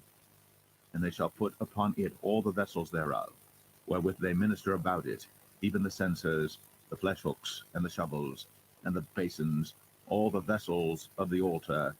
And they shall spread upon it a covering of badgers' skins, and put to the staves of it. And when Aaron and his sons have made an end of covering the sanctuary, and all the vessels of the sanctuary as the camp is to set forward, after that the sons of Kohath shall come to bear it. But they shall not touch any holy thing, lest they die. These things are the burden of the sons of Kohath in the tabernacle of the congregation. And to the office of Eleazar the son of Aaron the priest pertaineth the oil for the light, and the sweet incense, and the daily meat offering, and the anointing oil, and the oversight of all the tabernacle, and of all that therein is, in the sanctuary, and in the vessels thereof.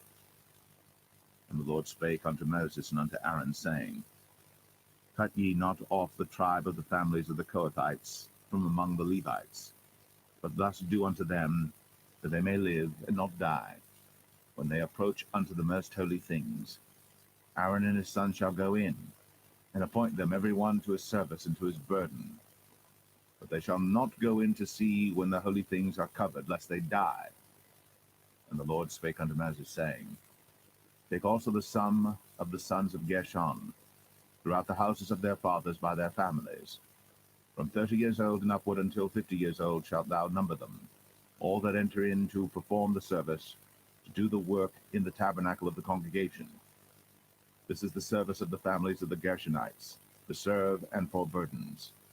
And they shall bear the curtains of the tabernacle, and the tabernacle of the congregation, his covering, and the covering of the badger skins that is above upon it, and the hanging for the door of the tabernacle of the congregation, and the hangings of the court, and the hanging for the door of the gate of the court, which is by the tabernacle, and by the altar round about, and their cords, and all the instruments of their service, and all that is made for them, so shall they serve.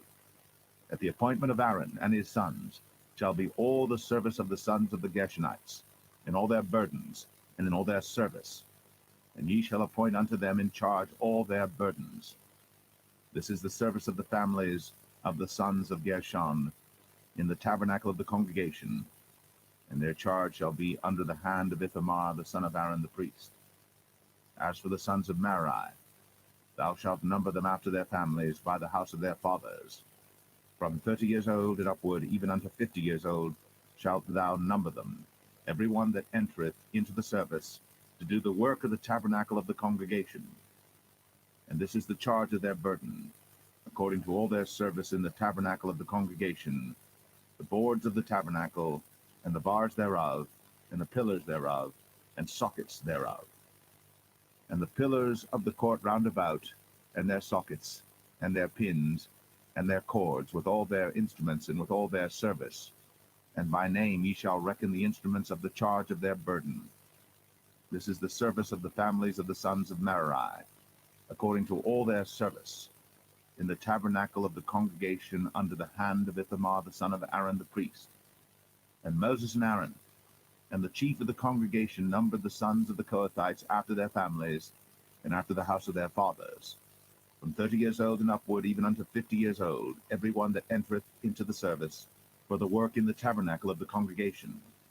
And those that were numbered of them by their families were 2,750.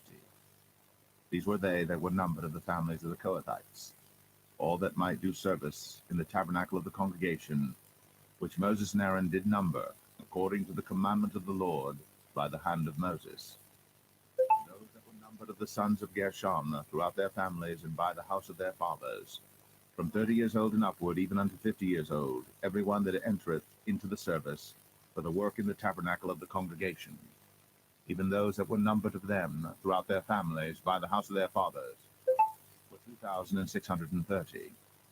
These are they that were numbered of the families of the sons of Gershon, of all that might do service in the tabernacle of the congregation, whom Moses and Aaron did number according to the commandment of the Lord.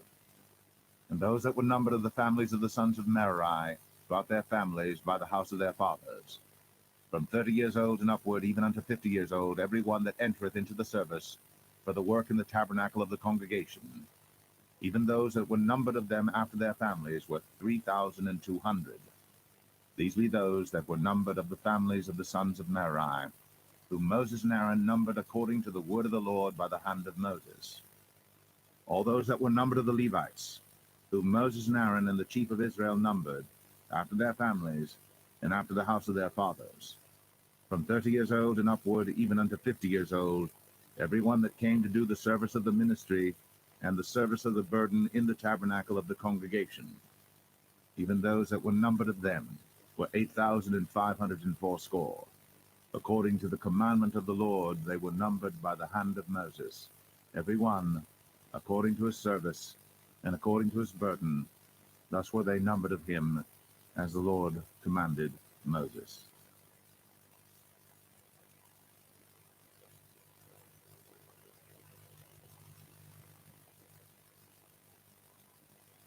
Numbers 5.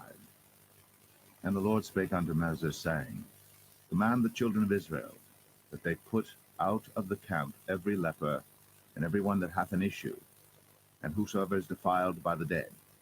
Both male and female shall ye put out, without the camp shall ye put them, that they defile not their camps, in the midst whereof I dwell. And the children of Israel did so, and put them out without the camp, as the Lord spake unto Moses, so did the children of Israel. And the Lord spake unto Moses, saying, Speak unto the children of Israel, when a man or woman shall commit any sin that men commit, trespass against the Lord, and that person be guilty, then they shall confess their sin which they have done, and he shall recompense his trespass with the principal thereof, and add unto it the fifth part thereof, and give it unto him against whom he hath trespassed. But if the man have no kinsman to recompense the trespass unto, let the trespass be recompensed unto the Lord, even to the priest, beside the ram of the atonement, whereby an atonement shall be made for him. And every offering of all the holy things of the children of Israel, which they bring unto the priest, shall be his. And every man's hallowed things shall be his. Whatsoever any man giveth the priest, it shall be his. And the Lord spake unto Moses, saying, Speak unto the children of Israel, and say unto them, If any man's wife go aside and commit a trespass against him, and a man lie with her carnally, and it be hid from the eyes of her husband, and be kept close, and she be defiled, and there be no witness against her, neither she be taken with the manner, and the spirit of jealousy come upon him, and he be jealous of his wife, and she be defiled, or if the spirit of jealousy come upon him, and he be jealous of his wife, and she be not defiled, then shall the man bring his wife unto the priest, and he shall bring her offering for her, the 10th part of an ephah of barley meal. He shall pour no oil upon it, nor put frankincense thereon, for it is an offering of jealousy, an offering of memorial, bringing iniquity to remembrance. And the priest shall bring her near, and set her before the Lord. And the priest shall take holy water in an earthen vessel, and of the dust that is in the floor of the tabernacle the priest shall take, and put it into the water. And the priest shall set the woman before the Lord, and uncover the woman's head, and put the offering of memorial in her hands, which is the jealousy offering. And the priest shall have in his hand the bitter water that causeth the curse. And the priest shall charge her by an oath, and say unto the woman, If no man have lain with thee, and if thou hast not gone aside to uncleanness with another instead of thy husband, be thou free from this bitter water that causeth the curse. But if thou hast gone aside to another instead of thy husband, and if thou be defiled, and some man have lain with thee beside thine husband, then the priest shall charge the woman with an oath of cursing, and the priest shall say unto the woman, The Lord make thee a curse and an oath among thy people, when the Lord doth make thy thigh to rot, and thy belly to swell. And this water that causeth the curse shall go into thy bowels, to make thy belly to swell, and thy thigh to rot. And the woman shall say, Amen, Amen. And the priest shall write these curses in a book, and he shall blot them out with the bitter water. And he shall cause the woman to drink the bitter water that causeth the curse, and the water that causeth the curse shall enter into her and become bitter. Then the priest shall take the jealousy offering out of the woman's hand, and shall wave the offering before the Lord, and offer it upon the altar. And the priest shall take an handful of the offering, even the memorial thereof, and burn it upon the altar, and afterward shall cause the woman to drink the water. And when he hath made her to drink the water, then it shall come to pass that if she be defiled, and have done trespass against her husband, that the water that causeth the curse shall enter into her, and become bitter, and her belly shall swell, and her thigh shall rot. And the woman shall be a curse among her people. And if the woman be not defiled, but be clean, then she shall be free, and shall conceive seed. This is the law of jealousy, when a wife goeth aside to another instead of her husband, and is defiled.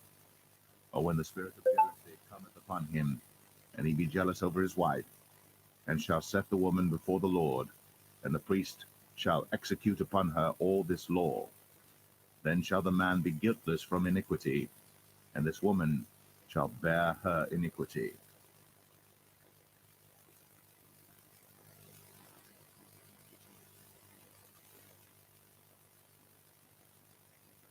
Number 6. And the Lord spake unto Moses, saying, Speak unto the children of Israel, and say unto them, When either man or woman shall separate themselves to vow a vow of a Nazarite, to separate themselves unto the Lord, he shall separate himself from wine and strong drink, and shall drink no vinegar of wine, or vinegar of strong drink. Neither shall he drink any liquor of grapes, nor eat moist grapes or dried. All the days of his separation shall he eat nothing that is made of the vine tree, from the kernels even to the husk.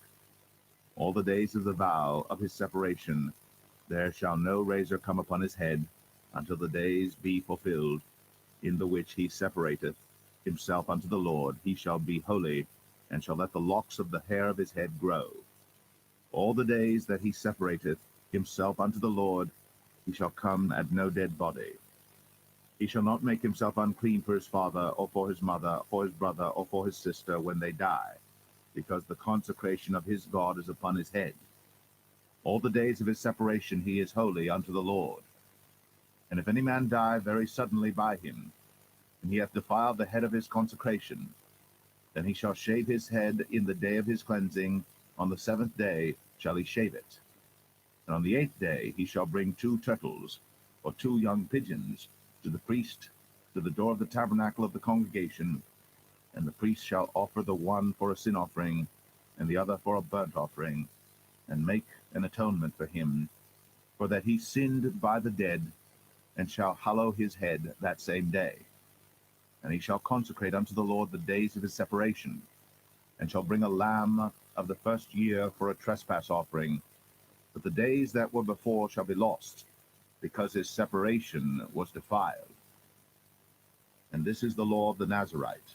When the days of his separation are fulfilled, he shall be brought unto the door of the tabernacle of the congregation, and he shall offer his offering unto the Lord, 1 he-lamb of the first year without blemish for a burnt offering, and 1 ewe-lamb of the first year without blemish for a sin offering, and 1 ram without blemish for peace offerings, and a basket of unleavened bread, cakes of fine flour mingled with oil, and wafers of unleavened bread anointed with oil, and their meat offering, and their drink offerings.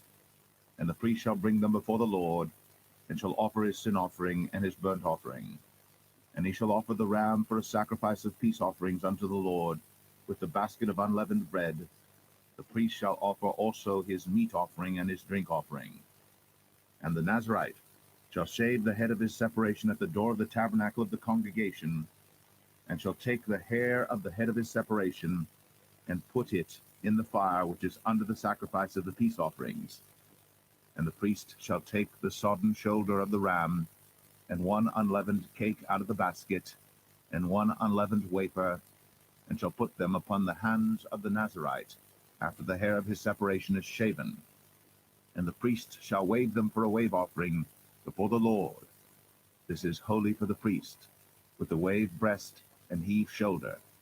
And after that the Nazarite may drink wine. This is the law of the Nazarite, who hath vowed, and of his offering unto the Lord for his separation, beside that his hand shall get, according to the vow which he vowed, so he must do after the law of his separation. And the Lord spake unto Moses, saying, Speak unto Aaron and unto his sons, saying, On this wise ye shall bless the children of Israel, saying unto them, The Lord bless thee, and keep thee. The Lord make his face shine upon thee, and be gracious unto thee. The Lord lift up his countenance upon thee, and give thee peace. And they shall put my name upon the children of Israel, and I will bless them.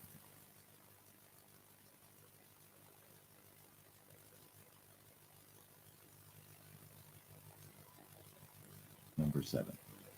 And it came to pass on the day that Moses had fully set up the tabernacle, and had anointed it, and sanctified it, and all the instruments thereof, both the altar and all the vessels thereof, and had anointed them and sanctified them, that the princes of Israel, heads of the house of their fathers, who were the princes of the tribes, and were over them that were numbered, offered. And they brought their offering before the Lord, 6 covered wagons, and 12 oxen, a wagon for 2 of the princes, and for each one an ox. And they brought them before the tabernacle. And the Lord spake unto Moses, saying, Take it of them, that they may be to do the service of the tabernacle of the congregation, and thou shalt give them unto the Levites, to every man according to his service. And Moses took the wagons and the oxen, and gave them unto the Levites. 2 wagons and 4 oxen he gave unto the sons of Gershon, according to their service. And 4 wagons and 8 oxen he gave unto the sons of Merari, according unto their service, under the hand of Ithamar the son of Aaron the priest. But unto the sons of Kohath he gave none, because the service of the sanctuary belonging unto them was that they should bear upon their shoulders. And the princes offered for dedicating of the altar in the day that it was anointed. Even the princes offered their offering before the altar. And the Lord said unto Moses, They shall offer their offering, each prince on his day, for the dedicating of the altar. And he that offered his offering the first day was Nashon the son of Amminadab, of the tribe of Judah. And his offering was 1 silver charger, the weight thereof was 130 shekels, 1 silver bowl of 70 shekels after the shekel of the sanctuary, and both of them were full of fine flour, mingled with oil, for a meat offering. 1 spoon of 10 shekels of gold, full of incense. 1 young bullock, 1 ram, 1 lamb of the first year, for a burnt offering. 1 kid of the goats for a sin offering, and for a sacrifice of peace offerings. 2 oxen, 5 rams, 5 he-goats, 5 lambs of the first year. This was the offering of Nashon the son of Amminadab. On the 2nd day, Nathaniel the son of Zuar, prince of Issachar, did offer. He offered for his offering 1 silver charger, the weight whereof was 130 shekels, 1 silver bowl of 70 shekels after the shekel of the sanctuary, both of them full of fine flour, mingled with oil, for a meat offering. 1 spoon of gold of 10 shekels, full of incense. 1 young bullock, 1 ram, 1 lamb of the first year, for a burnt offering. 1 kid of the goats for a sin offering, and for a sacrifice of peace offerings, 2 oxen, 5 rams, 5 he-goats, 5 lambs of the first year. This was the offering of Nathaniel the son of Zuar. On the 3rd day, Eliab the son of Helon, prince of the children of Zebulun, did offer. His offering was 1 silver charger, the weight whereof was 130 shekels, 1 silver bowl of 70 shekels after the shekel of the sanctuary, both of them full of fine flour, mingled with oil, for a meat offering. 1 golden spoon of 10 shekels, full of incense. 1 young bullock, 1 ram, 1 lamb of the first year, for a burnt offering. 1 kid of the goats for a sin offering, and for a sacrifice of peace offerings, 2 oxen, 5 rams, 5 he-goats, 5 lambs of the first year. This was the offering of Eliab the son of Helon. On the 4th day, Eleazar the son of Shadur, prince of the children of Reuben, did offer.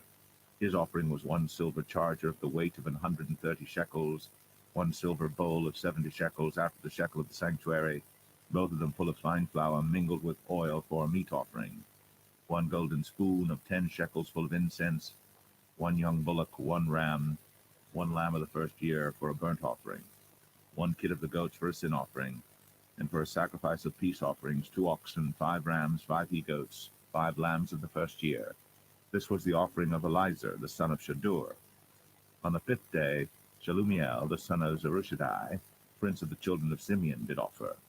His offering was 1 silver charger, the weight whereof was 130 shekels, 1 silver bowl of 70 shekels after the shekel of the sanctuary, both of them full of fine flour mingled with oil for a meat offering, 1 golden spoon of 10 shekels full of incense, 1 young bullock, 1 ram, 1 lamb of the first year for a burnt offering, 1 kid of the goats for a sin offering, and for a sacrifice of peace offerings 2 oxen, 5 rams, 5 he-goats, 5 lambs of the first year.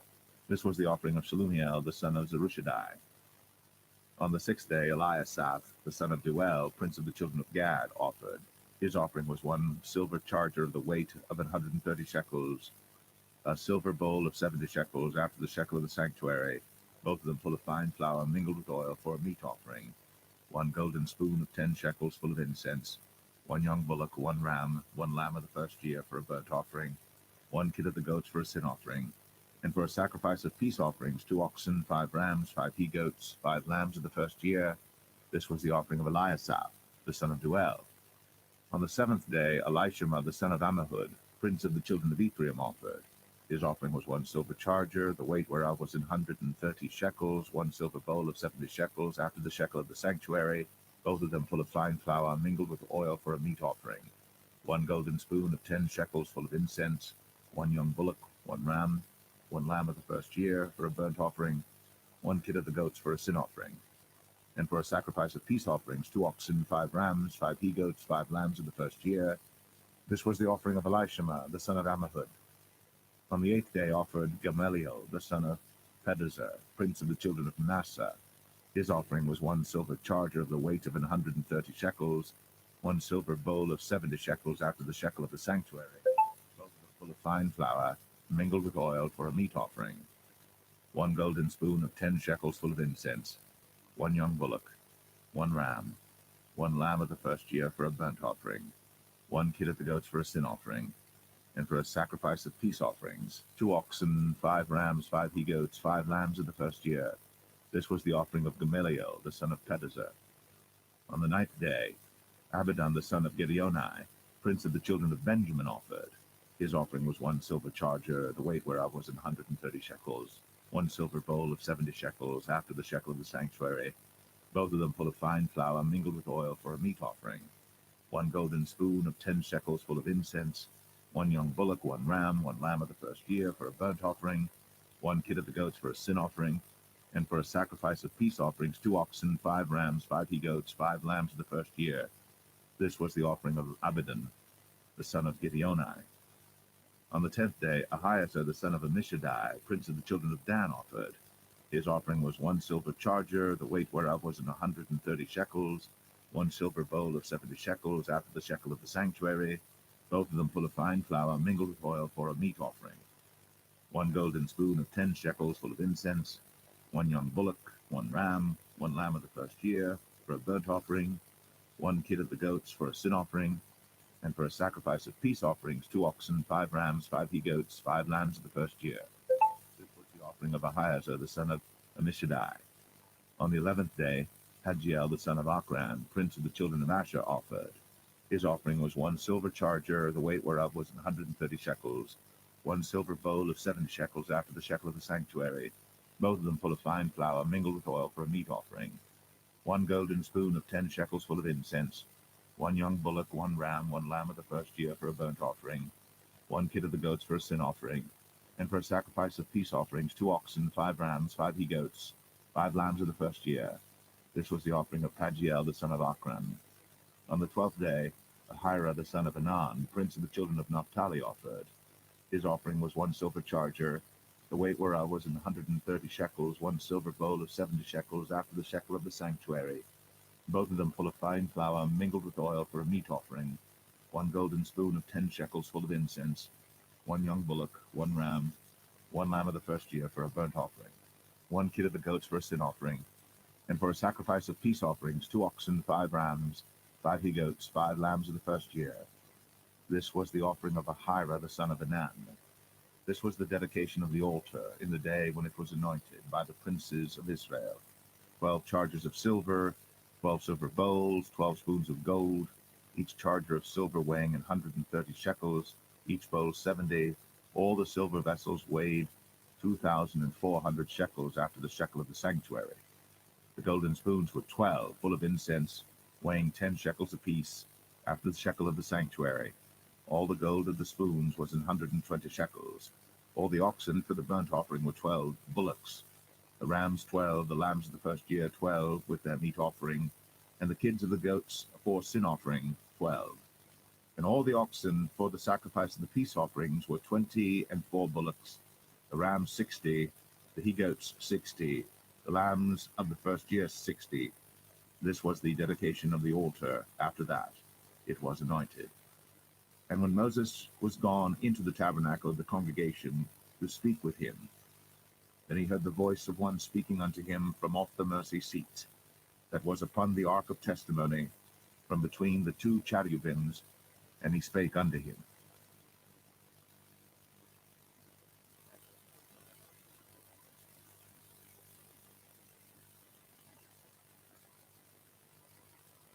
Numbers 8. And the Lord spake unto Moses, saying, Speak unto Aaron, and say unto him, When thou lightest the lamps, the 7 lamps shall give light over against the candlestick. And Aaron did so. He lighted the lamps thereof over against the candlestick, as the Lord commanded Moses. And this work of the candlestick was of beaten gold, unto the shaft thereof, unto the flowers thereof was beaten work, according unto the pattern which the Lord had shown Moses. So he made the candlestick. And the Lord spake unto Moses, saying, Take the Levites from among the children of Israel, and cleanse them. And thus shalt thou do unto them to cleanse them. Sprinkle water of purifying upon them. Let them shave all their flesh, and let them wash their clothes, and so make themselves clean. And let them take a young bullock with his meat offering, even fine flour mingled with oil. And another young bullock shalt thou take for a sin offering. And thou shalt bring the Levites before the tabernacle of the congregation, and thou shalt gather the whole assembly of the children of Israel together. And thou shalt bring the Levites before the Lord, and the children of Israel shall put their hands upon the Levites. And Aaron shall offer the Levites before the Lord for an offering of the children of Israel, that they may execute the service of the Lord. And the Levites shall lay their hands upon the heads of the bullocks. And thou shalt offer the one for a sin offering, and the other for a burnt offering unto the Lord, to make an atonement for the Levites. And thou shalt set the Levites before Aaron, and before his sons, and offer them for an offering unto the Lord. Thus shalt thou separate the Levites from among the children of Israel, and the Levites shall be mine. And after that shall the Levites go in to do the service of the tabernacle of the congregation. And thou shalt cleanse them, and offer them for an offering. For they are wholly given unto me from among the children of Israel, instead of such as open every womb. Even instead of the firstborn of all the children of Israel have I taken them unto me. For all the firstborn of the children of Israel are mine, both man and beast. On the day that I smote every firstborn in the land of Egypt, I sanctified them for myself. And I have taken the Levites for all the firstborn of the children of Israel. And I have given the Levites as a gift to Aaron and to his sons from among the children of Israel, to do the service of the children of Israel in the tabernacle of the congregation, and to make an atonement for the children of Israel, that there be no plague among the children of Israel, when the children of Israel come nigh unto the sanctuary. And Moses and Aaron and all the congregation of the children of Israel did to the Levites according unto all that the Lord commanded Moses concerning the Levites. So did the children of Israel unto them. And the Levites were purified, and they washed their clothes, and Aaron offered them as an offering before the Lord. And Aaron made an atonement for them to cleanse them.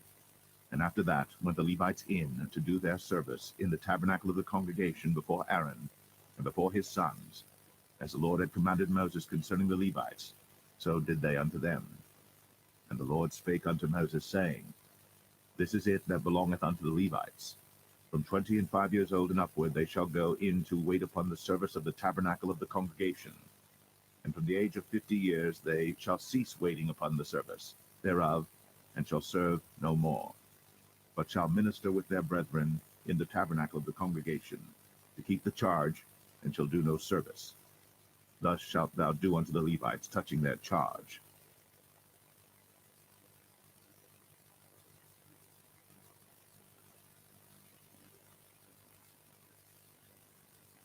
Numbers 9.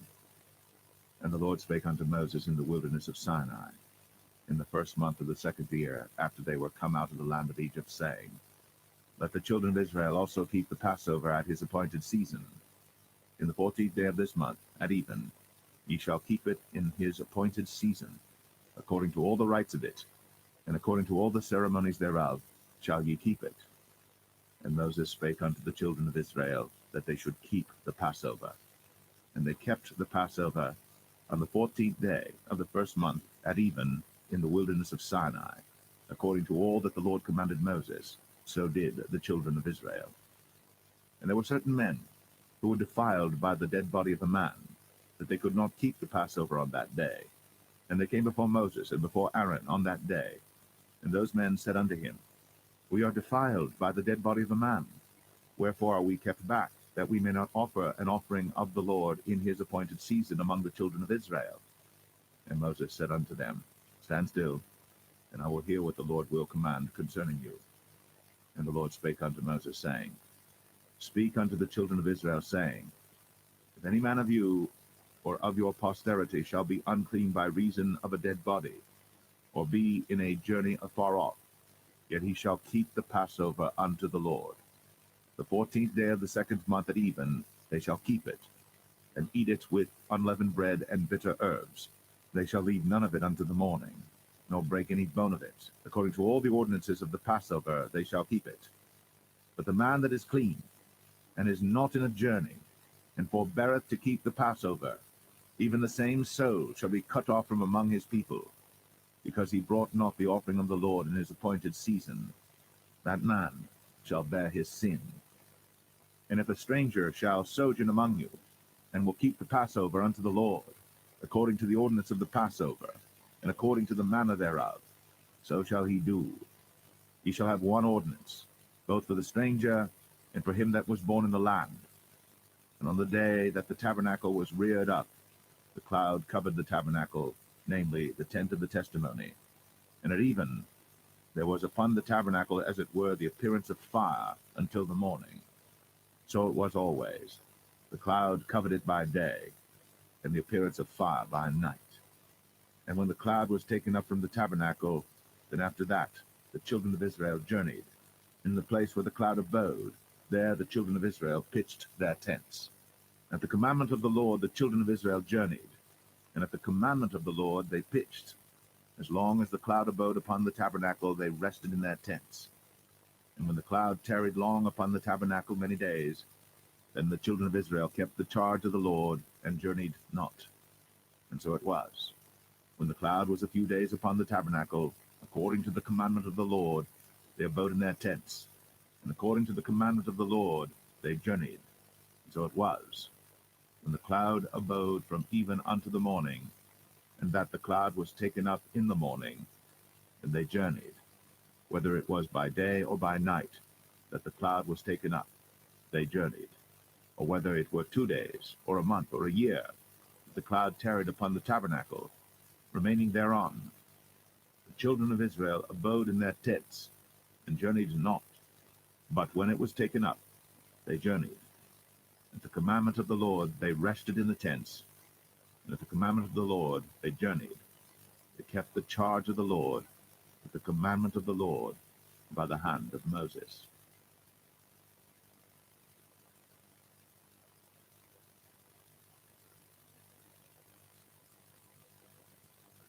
Numbers 10. And the Lord spake unto Moses, saying, Make thee 2 trumpets of silver, of a whole piece shalt thou make them, that thou mayest use them for the calling of the assembly, and for the journeying of the camps. And when they shall blow with them, all the assembly shall assemble themselves to thee at the door of the tabernacle of the congregation. And if they blow but with one trumpet, then the princes, which are heads of the thousands of Israel, shall gather themselves unto thee. When ye blow an alarm, then the camps that lie on the east parts shall go forward. When ye blow an alarm the second time, then the camps that lie on the south side shall take their journey. They shall blow an alarm for their journeys. But when the congregation is to be gathered together, ye shall blow, but ye shall not sound an alarm. And the sons of Aaron the priests shall blow with the trumpets, and they shall be to you for an ordinance forever throughout your generations. And if ye go to war in your land against the enemy that oppresseth you, then ye shall blow an alarm with the trumpets, and ye shall be remembered before the Lord your God, and ye shall be saved from your enemies.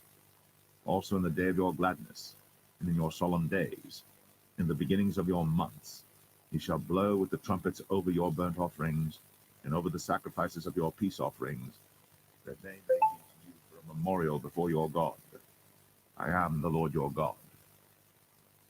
And it came to pass on the 20th day of the second month, in the second year, that the cloud was taken up from off the tabernacle of the testimony. And the children of Israel took their journeys out of the wilderness of Sinai, and the cloud rested in the wilderness of Paran. And they first took their journey according to the commandment of the Lord by the hand of Moses. In the first place went the standard of the camp of the children of Judah according to their armies, and over his host was Nahshon the son of Amminadab. And over the host of the tribe of the children of Issachar was Nethanel the son of Zuar. And over the host of the tribe of the children of Zebulun was Eliab the son of Helon. And the tabernacle was taken down, and the sons of Gershon and the sons of Merari set forward, bearing the tabernacle. And the standard of the camp of Reuben set forward according to their armies. And over his host was Elizur the son of Shadur. And over the host of the tribe of the children of Simeon was Shelumiel the son of Zerushadai.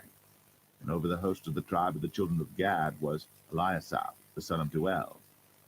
And the Kohathites set forward, bearing the sanctuary, and the other did set up the tabernacle against they came. And the standard of the camp of the children of Ephraim set forward according to their armies, and over his host was Elishama the son of Ammihud. And over the host of the tribe of the children of Manasseh was Gamaliel the son of Pedazur. And over the host of the tribe of the children of Benjamin was Abidan the son of Gideoni. And the standard of the camp of the children of Dan set forward, which was the rearward of all the camps throughout their hosts. And over his host was Ahiezer the son of Ammishaddai. And over the host of the tribe of the children of Asher was Pagiel the son of Ochran. And over the host of the tribe of the children of Naphtali was Ahira the son of Enan. Thus were the journeyings of the children of Israel according to their armies, when they set forward.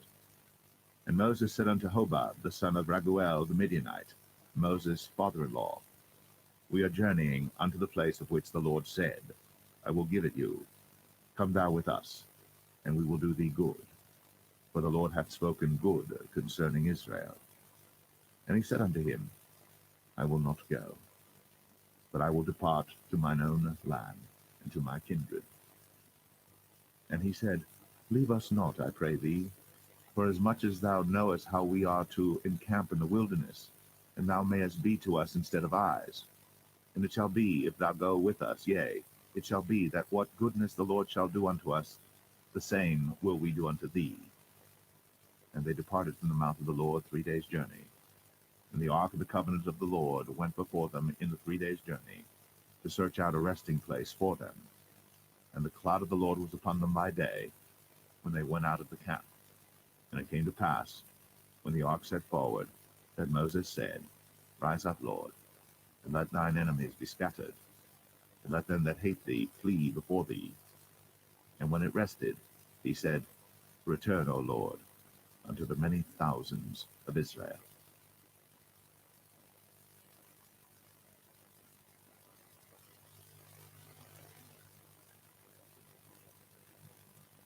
Numbers 11. And when the people complained, it displeased the Lord. And the Lord heard it, and his anger was kindled. And the fire of the Lord burnt among them, and consumed them that were in the uttermost parts of the camp. And the people cried unto Moses. And when Moses prayed unto the Lord, the fire was quenched. And he called the name of the place Taberah, because the fire of the Lord burnt among them. And the mixed multitude that was among them fell a-lusting. And the children of Israel also wept again, and said, Who shall give us flesh to eat? We remember the fish which we did eat in Egypt freely, the cucumbers, and the melons, and the leeks, and the onions, and the garlic. But now our soul is dried away. There is nothing at all beside this manna before our eyes. And the manna was as coriander seed, and the color thereof as the color of bdellium. And the people went about, and gathered it, and ground it in mills, or beat it in a mortar, and baked it in pans, and made cakes of it. And the taste of it was as the taste of fresh oil. And when the dew fell upon the camp in the night, the manna fell upon it. Then Moses heard the people weep throughout their families, every man in the door of his tent. And the anger of the Lord was kindled greatly. Moses also was displeased. And Moses said unto the Lord, Wherefore hast thou afflicted thy servant? And wherefore have I not found favor in thy sight, that thou layest the burden of all this people upon me? Have I conceived all this people? Have I begotten them, that thou shouldst say unto me, Carry them in thy bosom, as a nursing father beareth the sucking child, unto the land which thou swarest unto their fathers? Whence should I have flesh to give unto all this people? For they weep unto me, saying, Give us flesh, that we may eat. I am not able to bear all this people alone, because it is too heavy for me. And if thou deal thus with me, kill me, I pray thee, out of hand, if I have found favor in thy sight, and let me not see my wretchedness. And the Lord said unto Moses, Gather unto me 70 men of the elders of Israel, whom thou knowest to be the elders of the people, and officers over them, and bring them unto the tabernacle of the congregation, that they may stand there with thee. And I will come down and talk with thee there. And I will take of the Spirit which is upon thee, and will put it upon them. And they shall bear the burden of the people with thee, that thou bear it not thyself alone. And say thou unto the people, Sanctify yourselves against tomorrow, and ye shall eat flesh. For ye have wept in the ears of the Lord, saying, Who shall give us flesh to eat? For it was well with us in Egypt. Therefore the Lord will give you flesh, and ye shall eat. Ye shall not eat 1 day, nor 2 days, nor 5 days, neither 10 days, nor 20 days, but even a whole month, until it come out at your nostrils, and it be loathsome unto you, because that ye have despised the Lord which is among you, and have wept before him, saying, Why came we forth out of Egypt? And Moses said, The people among whom I am are 600,000 footmen, and thou hast said, I will give them flesh, that they may eat a whole month. Shall the flocks and the herds be slain for them to suffice them? Or shall all the fish of the sea be gathered together for them to suffice them? And the Lord said unto Moses, Is the Lord's hand waxed short? Thou shalt see now whether my word shall come to pass unto thee or not. And Moses went out, and told the people the words of the Lord, and gathered the 70 men of the elders of the people, and set them round about the tabernacle. And the Lord came down in the cloud, and spake unto him, and took of the Spirit that was upon him, and gave it unto the 70 elders. And it came to pass that, when the Spirit rested upon them, they prophesied, and did not cease. But there remained 2 of the men in the camp. The name of the one was Eldad, and the name of the other Medad. And the Spirit rested upon them, and they were of them that were written, but went not out unto the tabernacle, and they prophesied in the camp.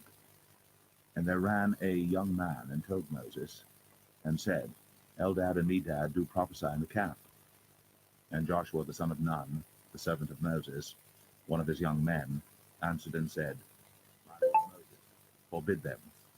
And Moses said unto him, Enviest thou for my sake? Would God that all the Lord's people were prophets, and that the Lord would put his Spirit upon them. And Moses gat him into the camp, he and the elders of Israel. And there went forth a wind from the Lord, and brought quails from the sea, and let them fall by the camp, as it were a day's journey on this side, and as it were a day's journey on the other side, round about the camp, and as it were 2 cubits high upon the face of the earth. And the people stood up all that day, and all that night, and all the next day. And they gathered the quails. He that gathered least gathered 10 homers, and they spread them all abroad for themselves round about the camp. And while the flesh was yet between their teeth, ere it was chewed, the wrath of the Lord was kindled against the people, and the Lord smote the people with a very great plague. And he called the name of that place Kibroth Hattaavah, because there they buried the people that lusted. And the people journeyed from Kibroth Hattaavah unto Hazeroth, and abode at Hazeroth.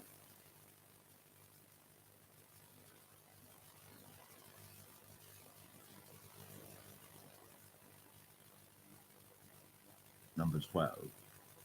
And Miriam and Aaron spake against Moses because of the Ethiopian woman whom he had married, for he had married an Ethiopian woman. And they said, Hath the Lord indeed spoken only by Moses? Hath he not spoken also by us? And the Lord heard it. Now the man Moses was very meek, above all the men which were upon the face of the earth. And the Lord spake suddenly unto Moses, and unto Aaron, and unto Miriam, Come out ye three unto the tabernacle of the congregation. And they three came out. And the Lord came down in the pillar of the cloud, and stood in the door of the tabernacle, and called Aaron and Miriam, and they both came forth. And he said, Hear now my words. If there be a prophet among you, I the Lord will make myself known unto him in a vision, and will speak unto him in a dream. My servant Moses is not so, who is faithful in all mine house. With him will I speak mouth to mouth, even apparently, and not in dark speeches. And the similitude of the Lord shall he behold. Wherefore then were ye not afraid to speak against my servant Moses? And the anger of the Lord was kindled against them, and he departed. And the cloud departed from off the tabernacle, and behold, Miriam became leprous, white as snow. And Aaron looked upon Miriam, and behold, she was leprous. And Aaron said unto Moses, Alas, my Lord, I beseech thee, lay not the sin upon us, wherein we have done foolishly, and wherein we have sinned. Let her not be as one dead, of whom the flesh is half consumed, when he cometh out of his mother's womb. And Moses cried unto the Lord, saying, Heal her now, O God, I beseech thee. And the Lord said unto Moses, If her father had but spit in her face, should she not be ashamed 7 days? Let her be shut out from the camp 7 days, and after that let her be received in again. And Miriam was shut out from the camp 7 days, and the people journeyed not till Miriam was brought in again. And afterward the people removed from Hazeroth, and pitched in the wilderness of Paran.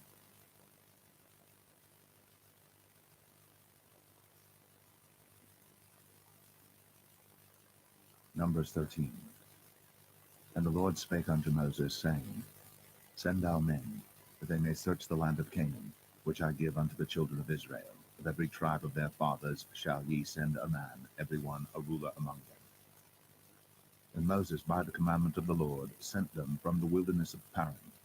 All those men were heads of the children of Israel, and these were their names: of the tribe of Reuben, Shammua, the son of Zakur; of the tribe of Simeon, Shaphat, the son of Hori; of the tribe of Judah, Caleb, the son of Jephunneh; of the tribe of Issachar, Igal, the son of Joseph; of the tribe of Ephraim, Hoshea, the son of Nun; of the tribe of Benjamin, Paltai, the son of Raphu; of the tribe of Zebulun, Gadiel, the son of Sodai; of the tribe of Joseph, namely of the tribe of Manasseh, Gadai, the son of Susai; of the tribe of Dan, Amiel, the son of Gemalai; of the tribe of Asher, Shethar, the son of Michael; of the tribe of Naphtali, Nabai, the son of Vosai; of the tribe of Gad, Jeuel, the son of Makai. These are the names of the men which Moses sent to spy out the land. And Moses called Hoshea, the son of Nun, Jehoshua.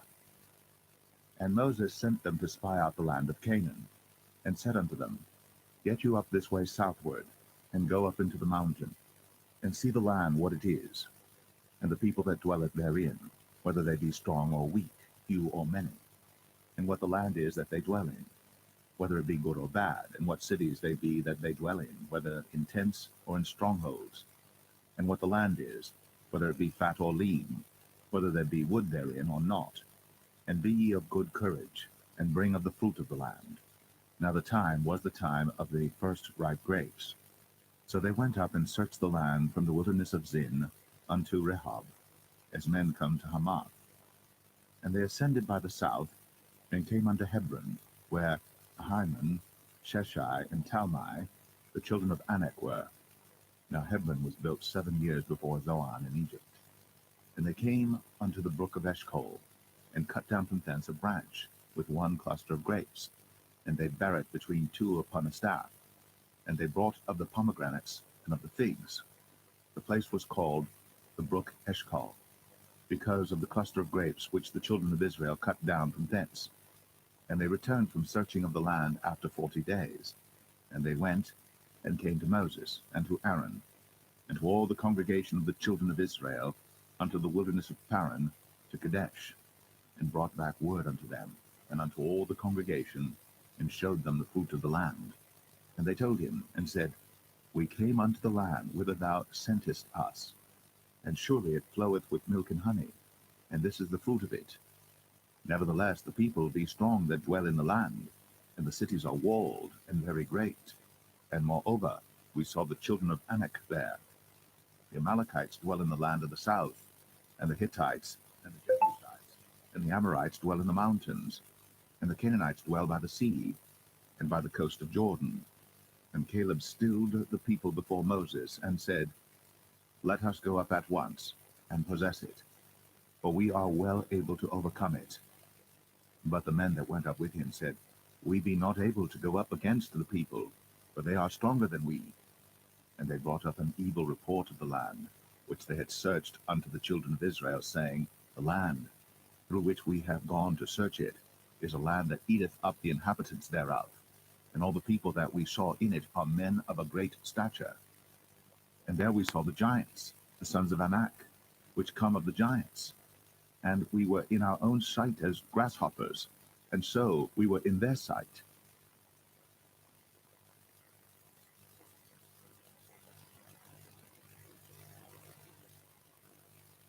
Numbers 14. And all the congregation lifted up their voice, and cried, and the people wept that night. And all the children of Israel murmured against Moses, and against Aaron. And the whole congregation said unto them, Would God that we had died in the land of Egypt, or would God we had died in this wilderness? And wherefore hath the Lord brought us unto this land, to fall by the sword, that our wives and our children should be a prey? Were it not better for us to return into Egypt? And they said one to another, Let us make a captain, and let us return into Egypt. Then Moses and Aaron fell on their faces before all the assembly of the congregation of the children of Israel. And Joshua, the son of Nun, and Caleb, the son of Jephunneh, which were of them that searched the land, rent their clothes. And they spake unto all the company of the children of Israel, saying, The land, which we passed through to search it, is an exceeding good land. If the Lord delight in us, then he will bring us into this land, and give it us, a land which floweth with milk and honey. Only rebel not ye against the Lord, neither fear ye the people of the land, for they are bread for us. Their defense is departed from them, and the Lord is with us. Fear them not. But all the congregation bade stone them with stones. And the glory of the Lord appeared in the tabernacle of the congregation before all the children of Israel. And the Lord said unto Moses, How long will this people provoke me? And how long will it be ere they believe me, for all the signs which I have shown among them? I will smite them with the pestilence, and disinherit them, and will make of thee a greater nation, and mightier than they.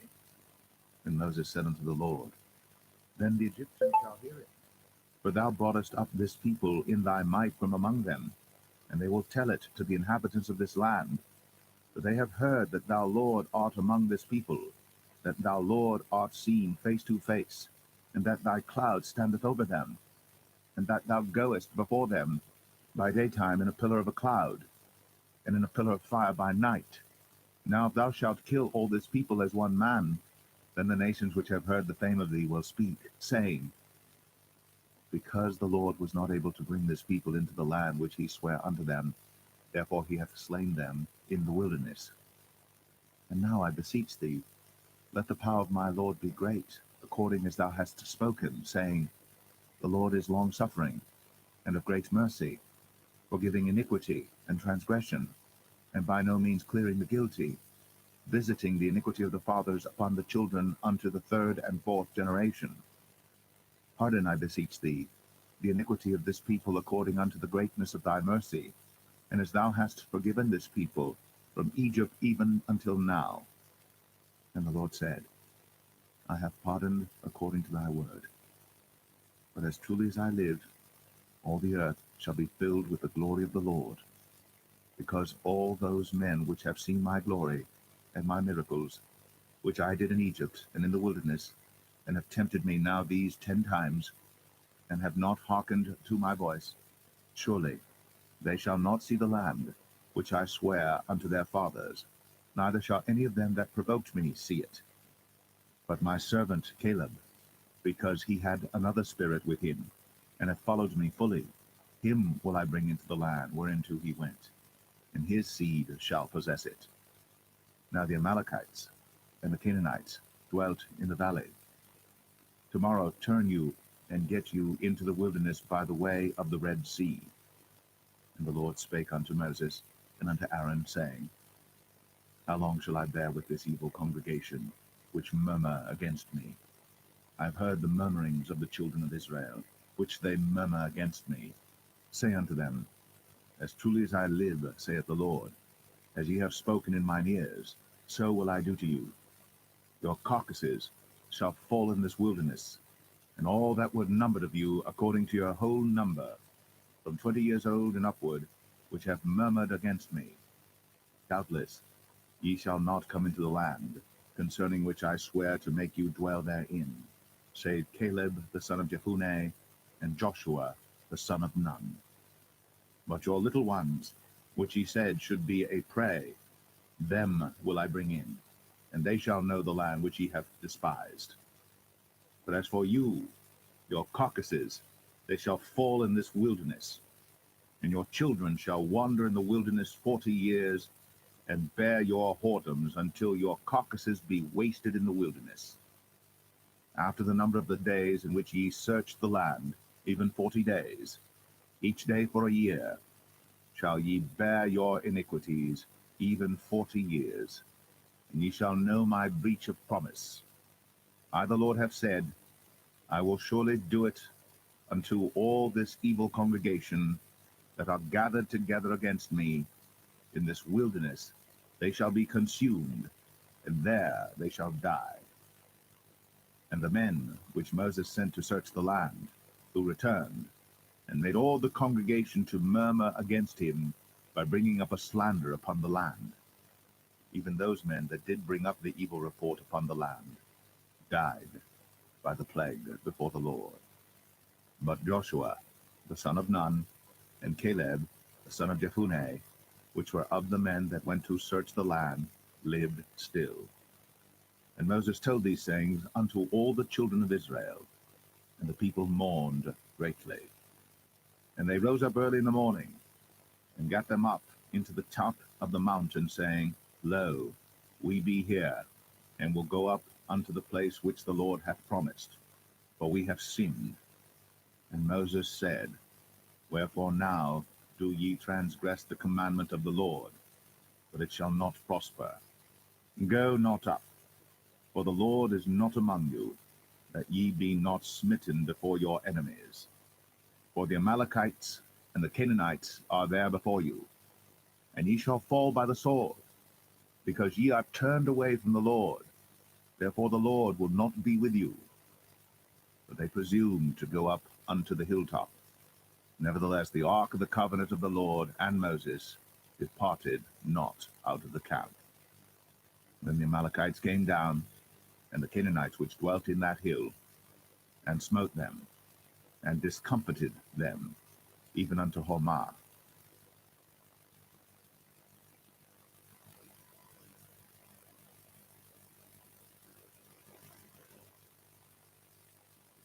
Numbers 15. And the Lord spake unto Moses, saying, Speak unto the children of Israel, and say unto them, When ye be come into the land of your habitations, which I give unto you, and will make an offering by fire unto the Lord, a burnt offering, or a sacrifice in performing a vow, or in a freewill offering, or in your solemn feasts, to make a sweet savour unto the Lord, of the herd or of the flock. Then shall he that offereth his offering unto the Lord bring a meat offering of a 10th deal of flour mingled with the 4th part of an hin of oil, and the 4th part of an hin of wine for a drink offering shalt thou prepare with the burnt offering or sacrifice for one lamb. Or for a ram thou shalt prepare for a meat offering 2/10 deals of flour mingled with the 3rd part of an hin of oil. And for a drink offering thou shalt offer the 3rd part of an hin of wine for a sweet savour unto the Lord. And when thou preparest a bullock for a burnt offering, or for a sacrifice in performing a vow, or peace offerings unto the Lord, then shall he bring with the bullock a meat offering of 3/10 deals of flour mingled with half an hin of oil. And thou shalt bring for a drink offering half an hin of wine, for an offering made by fire, of a sweet savour unto the Lord. Thus shall it be done for one bullock, or for one ram, or for a lamb, or a kid, according to the number that ye shall prepare. So shall ye do to every one according to their number. All that are born of the country shall do these things after this manner, in offering an offering made by fire, of a sweet savour unto the Lord. And if a stranger sojourn with you, or whosoever be among you in your generations, and will offer an offering made by fire, of a sweet savour unto the Lord, as ye do, so he shall do. One ordinance shall be both for you of the congregation, and also for the stranger that sojourneth with you, an ordinance for ever in your generations, as ye are, so shall the stranger be before the Lord. One law and one manner shall be for you, and for the stranger that sojourneth with you. And the Lord spake unto Moses, saying, Speak unto the children of Israel, and say unto them, When ye come into the land whither I bring you, then it shall be that when ye eat of the bread of the land, ye shall offer up an heave offering unto the Lord. Ye shall offer up a cake of the first of your dough for an heave offering.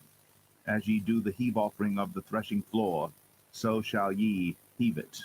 Of the first of your dough ye shall give unto the Lord an heave offering in your generations.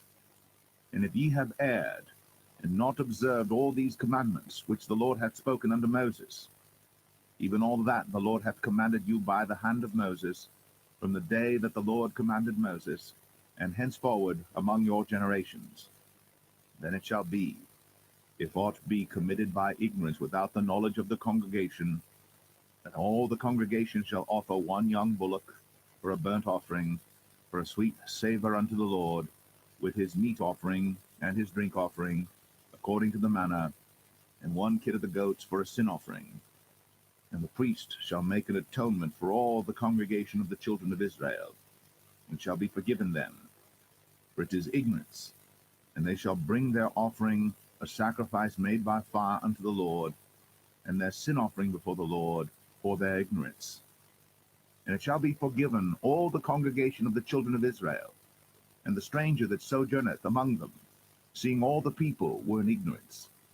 And if any soul sin through ignorance, then he shall bring a she-goat of the first year for sin offering, and the priest shall make an atonement for the soul that sinneth ignorantly.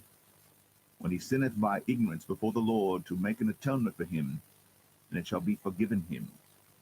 You shall have one law for him that sinneth through ignorance, both for him that is born among the children of Israel, and for the stranger that sojourneth among them. But the soul that doeth aught presumptuously, whether he be born in the land or a stranger, the same reproacheth the Lord, and that soul shall be cut off from among his people, because he hath despised the word of the Lord, and hath broken his commandment. That soul shall utterly be cut off. His iniquity shall be upon him. And while the children of Israel were in the wilderness, they found a man that gathered sticks upon the Sabbath day. And they that found him gathering sticks brought him unto Moses and Aaron, and unto all the congregation. And they put him in ward, because it was not declared what should be done to him. And the Lord said unto Moses, The man shall be surely put to death. All the congregation shall stone him with stones without the camp. And all the congregation brought him without the camp, and stoned him with stones, and he died, as the Lord commanded Moses. And the Lord spake unto Moses, saying, Speak unto the children of Israel, and bid them that they make them fringes in the borders of their garments throughout their generations, and that they put upon the fringe of the borders a ribbon of blue. And it shall be unto you for a fringe, that ye may look upon it, and remember all the commandments of the Lord, and that ye seek not after your own heart and your own eyes, after which ye used to go a whoring, that ye may remember and do all my commandments, and be holy unto your God. I am the Lord your God, which brought you out of the land of Egypt, to be your God. I am the Lord your God.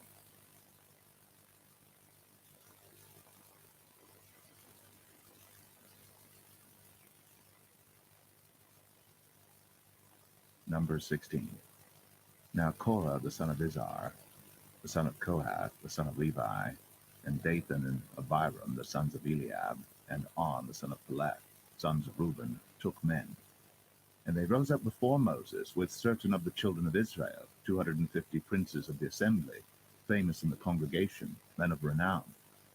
And they gathered themselves together against Moses and against Aaron, and said unto them, Ye take too much upon you, seeing all the congregation are holy, every one of them, and the Lord is among them. Wherefore then lift ye up yourselves above the congregation of the Lord. And when Moses heard it, he fell upon his face.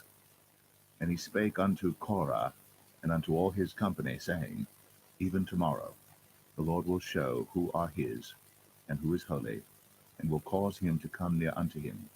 Even him whom he hath chosen will he cause to come near unto him.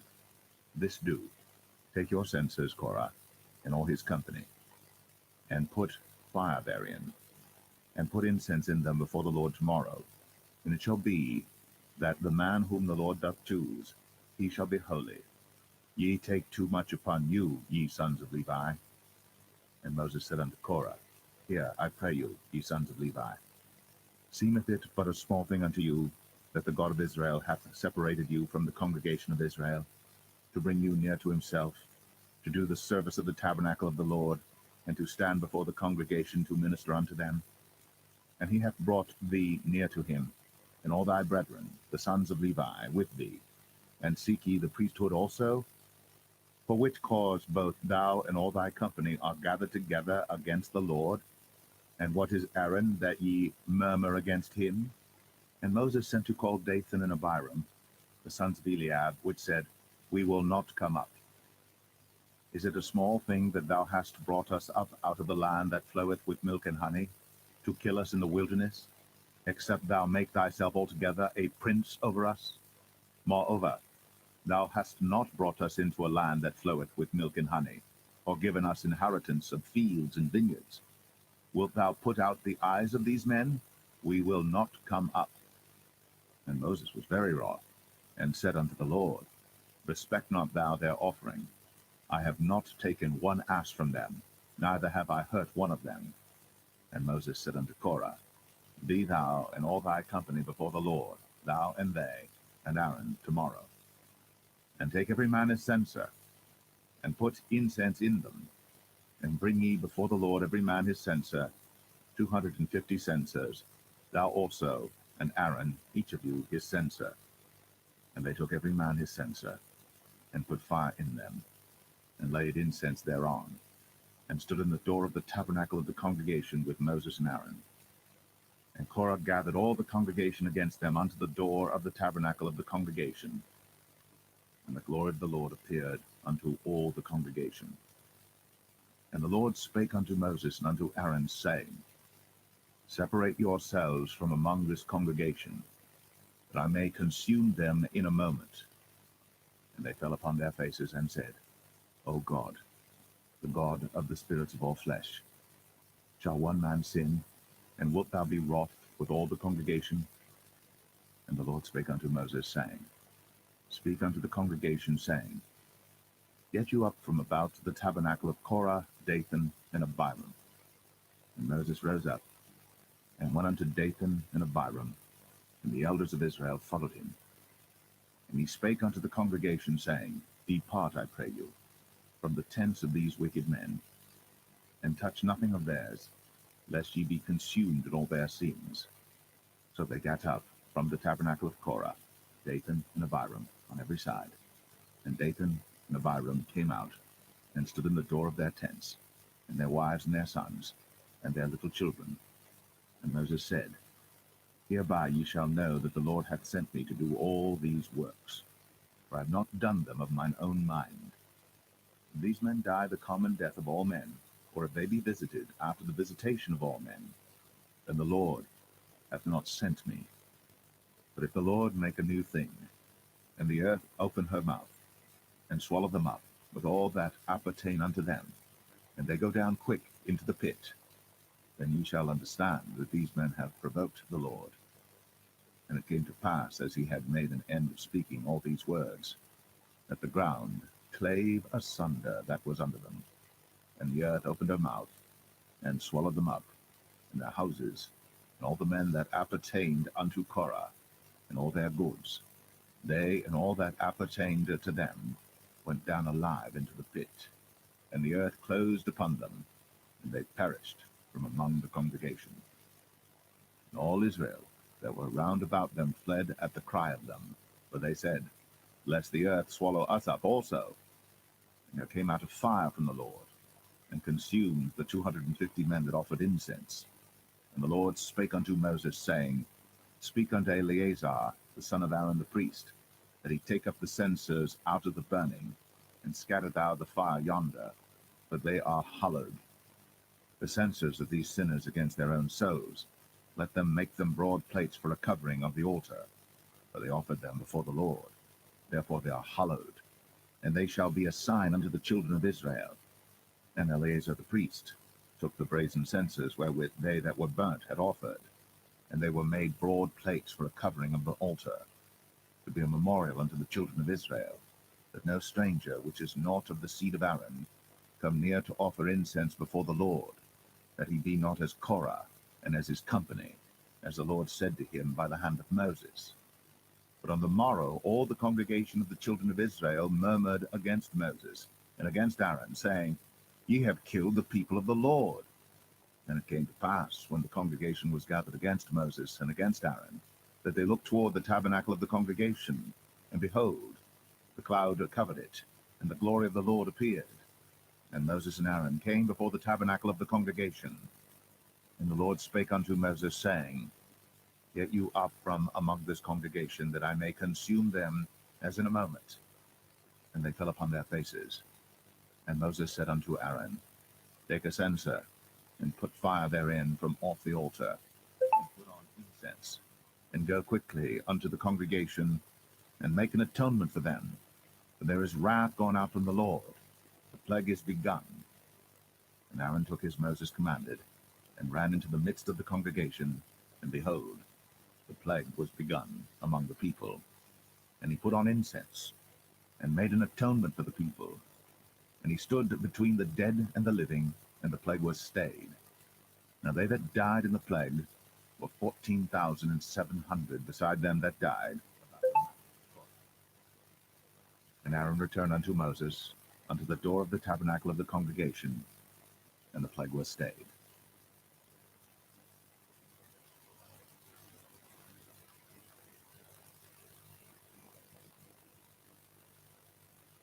Number 17. And the Lord spake unto Moses, saying, Speak unto the children of Israel, and take of every one of them a rod according to the house of their fathers, of all their princes according to the house of their fathers 12 rods. Write thou every man's name upon his rod. And thou shalt write Aaron's name upon the rod of Levi. For 1 rod shall be for the head of the house of their fathers. And thou shalt lay them up in the tabernacle of the congregation before the testimony, where I will meet with you. And it shall come to pass that the man's rod, whom I shall choose, shall blossom, And I will make to cease from me the murmurings of the children of Israel, whereby they murmur against you. And Moses spake unto the children of Israel, and every one of their princes gave him a rod apiece, for each prince one, according to their fathers' houses, even 12 rods. And the rod of Aaron was among their rods. And Moses laid up the rods before the Lord in the tabernacle of witness. And it came to pass that on the morrow Moses went into the tabernacle of witness, and behold, the rod of Aaron for the house of Levi was budded, and brought forth buds, and bloomed blossoms, and yielded almonds. And Moses brought out all the rods from before the Lord unto all the children of Israel. And they looked, and took every man his rod. And the Lord said unto Moses, Bring Aaron's rod again before the testimony, to be kept for a token against the rebels. And thou shalt quite take away their murmurings from me, that they die not. And Moses did so, as the Lord commanded him, so did he. And the children of Israel spake unto Moses, saying, Behold, we die, we perish, we all perish. Whosoever cometh anything near unto the tabernacle of the Lord shall die. Shall we be consumed with dying?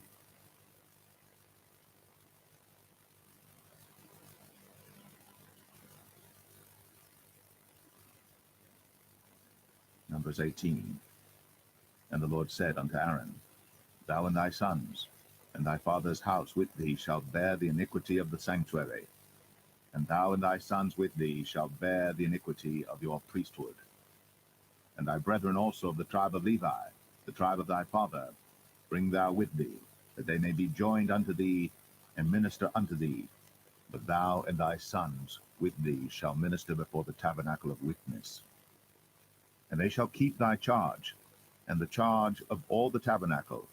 Only they shall not come nigh the vessels of the sanctuary and the altar, that neither they nor ye also die.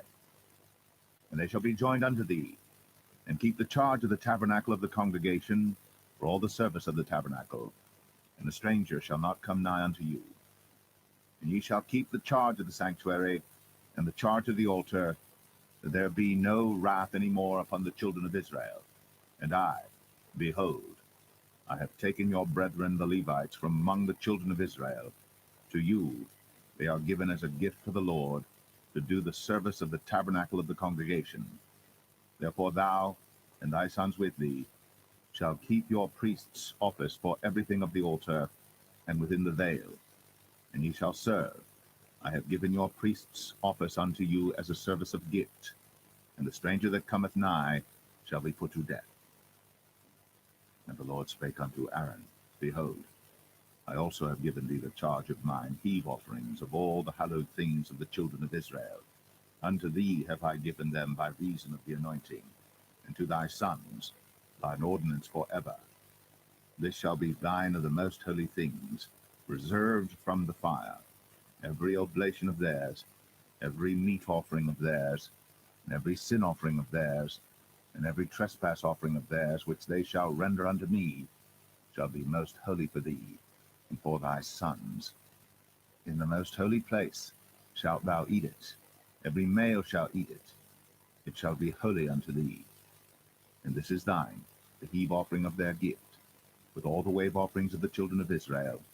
I have given them unto thee, and to thy sons and to thy daughters with thee, by a statute for ever.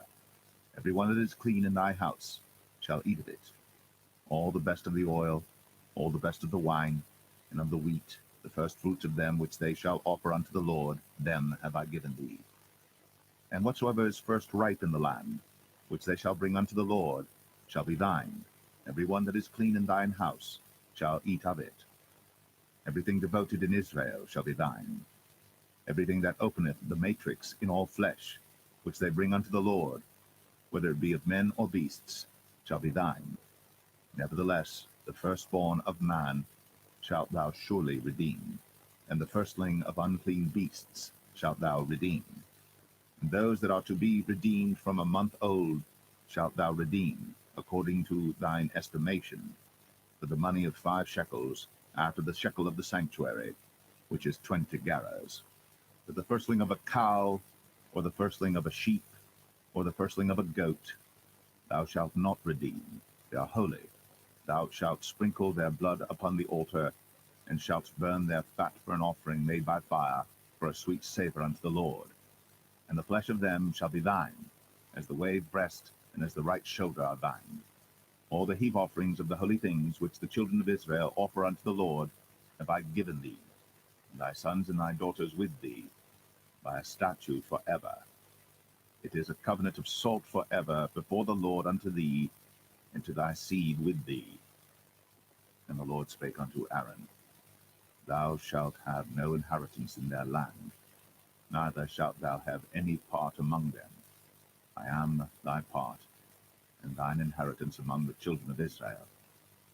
And behold, I have given the children of Levi all the tenth in Israel for an inheritance, for their service which they serve, even the service of the tabernacle of the congregation.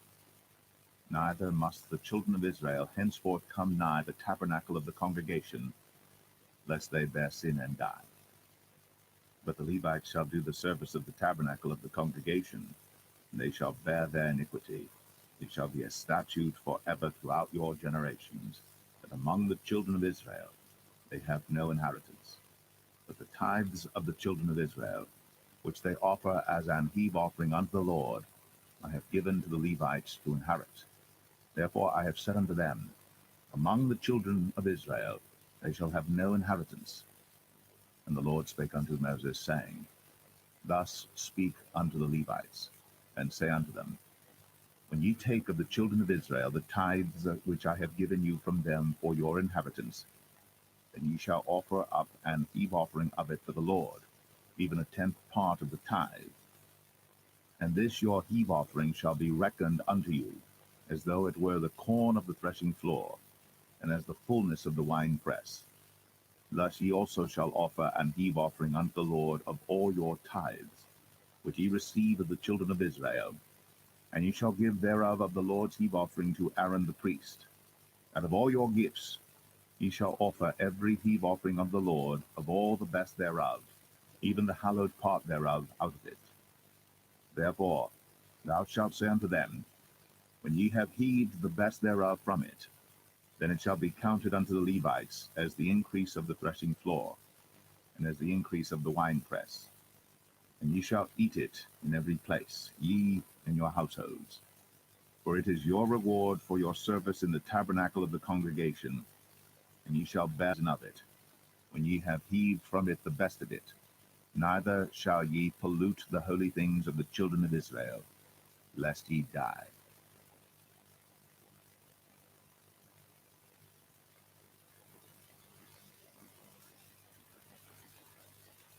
Numbers 19. And the Lord spake unto Moses and unto Aaron, saying, This is the ordinance of the law which the Lord hath commanded, saying, Speak unto the children of Israel, that they bring thee a red heifer without spot, wherein is no blemish, and upon which never came yoke. And ye shall give her unto Eleazar the priest, that he may bring her forth without the camp, and one shall slay her before his face. And Eleazar the priest shall take of her blood with his finger, and sprinkle of her blood directly before the tabernacle of the congregation 7 times. And one shall burn the heifer in his sight, her skin and her flesh, and her blood, with her dung shall he burn. And the priest shall take cedar wood and hyssop and scarlet, and cast it into the midst of the burning of the heifer. And the priest shall wash his clothes, and he shall bathe his flesh in water, and afterward he shall come into the camp, and the priest shall be unclean until the even. And he that burneth her shall wash his clothes in water, and bathe his flesh in water, and shall be unclean until the even. And the man that is clean shall gather up the ashes of the heifer, and lay them up without the camp in a clean place. It shall be kept for the congregation of the children of Israel for a water of separation. It is a purification for sin. And he that gathereth the ashes of the heifer shall wash his clothes, and be unclean until the even. And it shall be unto the children of Israel, and unto the stranger that sojourneth among them, for a statute for ever. He that toucheth the dead body of any man shall be unclean 7 days. He shall purify himself with it on the 3rd day, and on the 7th day he shall be clean. But if he purify not himself the third day, then the seventh day he shall not be clean. Whosoever toucheth the dead body of any man that is dead, and purifieth not himself, defileth the tabernacle of the Lord, and that so shall be cut off from Israel, because the water of separation was not sprinkled upon him. He shall be unclean, his uncleanness is yet upon him. This is the law when a man dieth in a tent. All that come into the tent, and all that is in the tent, shall be unclean 7 days. And every open vessel which hath no covering bound upon it is unclean. And whosoever toucheth one that is slain with a sword in the open fields, or a dead body, or a bone of a man, or a grave, shall be unclean 7 days. And for an unclean person they shall take of the ashes of the burnt heifer of purification for sin, and running water shall be put thereto in a vessel. And a clean person shall take hyssop, and dip it in the water, and sprinkle it upon the tent, and upon all the vessels, and upon the persons that were there, and upon him that touched a bone, or one slain, or one dead, or a grave. And the clean person shall sprinkle upon the unclean on the third day, and on the seventh day. And on the seventh day he shall purify himself, and wash his clothes, and bathe himself in water, and shall be clean at even. But the man that shall be unclean, and shall not purify himself, that so shall be cut off from among the congregation, because he hath defiled the sanctuary of the Lord. The water of separation hath not been sprinkled upon him. He is unclean. And it shall be a perpetual statute unto them, that he that sprinkleth the water of separation shall wash his clothes, and he that toucheth the water of separation shall be unclean until even. And whatsoever the unclean person toucheth shall be unclean, and the soul that toucheth it shall be unclean until even.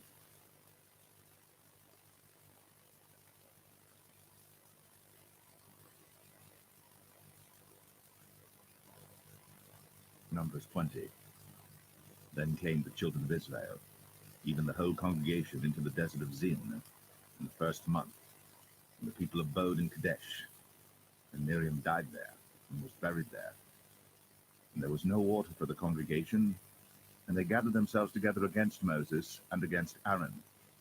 And the people chode with Moses, and spake, saying, Would God that we had died when our brethren died before the Lord. And why have ye brought up the congregation of the Lord into this wilderness, that we and our cattle should die there? And wherefore have ye made us to come up out of Egypt, to bring us in unto this evil place? It is no place of seed, or of figs, or of vines, or of pomegranates, neither is there any water to drink. Then Moses and Aaron went from the presence of the assembly unto the door of the tabernacle of the congregation, and they fell upon their faces, and the glory of the Lord appeared unto them. And the Lord spake unto Moses, saying, Take the rod, and gather thou the assembly together, thou and Aaron thy brother, and speak ye unto the rock before their eyes, and it shall give forth his water. And thou shalt bring forth to them water out of the rock. So thou shalt give the congregation and their beasts drink. And Moses took the rod from before the Lord, as he commanded him. And Moses and Aaron gathered the congregation together before the rock, and said unto them, Hear now, ye rebels, must we fetch you water out of this rock? And Moses lifted up his hand, and with his rod he smote the rock twice, and the water came out abundantly, and the congregation drank, and their beasts also. And the Lord spake unto Moses and Aaron, Because ye believed me not, to sanctify me in the eyes of the children of Israel, therefore ye shall not bring this congregation into the land which I have given them. This is the water of Meribah, because the children of Israel strove with the Lord, and he was sanctified in them. And Moses sent messengers from Kadesh unto the king of Edom. Thus saith thy brother Israel, Thou knowest all the travail that hath befallen us, how our fathers went down into Egypt, and we have dwelt in Egypt a long time, and the Egyptians vexed us and our fathers. And when we cried unto the Lord, he heard our voice, and sent an angel, and hath brought us forth out of Egypt. And behold, we are in Kadesh, a city in the uttermost of thy border. Let us pass, I pray thee, through thy country. We will not pass through the fields or through the vineyards, neither will we drink of the water of the wells. We will go by the king's highway. We will not turn to the right hand nor to the left, until we have passed thy borders. And Edom said unto him, Thou shalt not pass by me, lest I come out against thee with the sword. And the children of Israel said unto him, We will go by the highway, and if I and my cattle drink of thy water, then I will pay for it. I will only, without doing anything else, go through on my feet. And he said, Thou shalt not go through. And Edom came out against him with much people, and with a strong hand. Thus Edom refused to give Israel passage through his border. Wherefore Israel turned away from him. And the children of Israel, even the whole congregation, journeyed from Kadesh, and came unto Mount Or. And the Lord spake unto Moses and Aaron in Mount Or, by the coast of the land of Edom, saying, Aaron shall be gathered unto his people, for he shall not enter into the land which I have given unto the children of Israel, because ye rebelled against my word at the water of Meribah. Take Aaron and Eleazar his son, and bring them up unto Mount Or, and strip Aaron of his garments, and put them upon Eleazar his son, and Aaron shall be gathered unto his people, and shall die there. And Moses did as the Lord commanded. And they went up into Mount Or in the sight of all the congregation. And Moses stripped Aaron of his garments, and put them upon Eleazar his son. And Aaron died there in the top of the mount. And Moses and Eleazar came down from the mount. And when all the congregation saw that Aaron was dead, they mourned for Aaron 30 days, even all the house of Israel.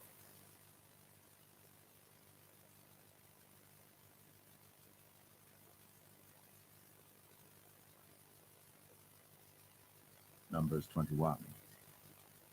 And when King Arad, the Canaanite, which dwelt in the south, heard tell that Israel came by the way of the spies, then he fought against Israel, and took some of them prisoners. And Israel vowed a vow unto the Lord, and said, If thou wilt indeed deliver this people into my hand, then I will utterly destroy their cities. And the Lord hearkened to the voice of Israel, and delivered up the Canaanites, and they utterly destroyed them in their cities. And he called the name of the place Ormah. And they journeyed from Mount Or by the way of the Red Sea to compass the land of Edom. And the soul of the people was much discouraged because of the way. And the people spake against God and against Moses. Wherefore have ye brought us up out of Egypt to die in the wilderness? For there is no bread, neither is there any water, and our soul loatheth this light bread. The Lord sent fiery serpents among the people, and they bit the people, and much people of Israel died. Therefore the people came to Moses and said, We have sinned, for we have spoken against the Lord and against thee. Pray unto the Lord that he take away the serpents from us.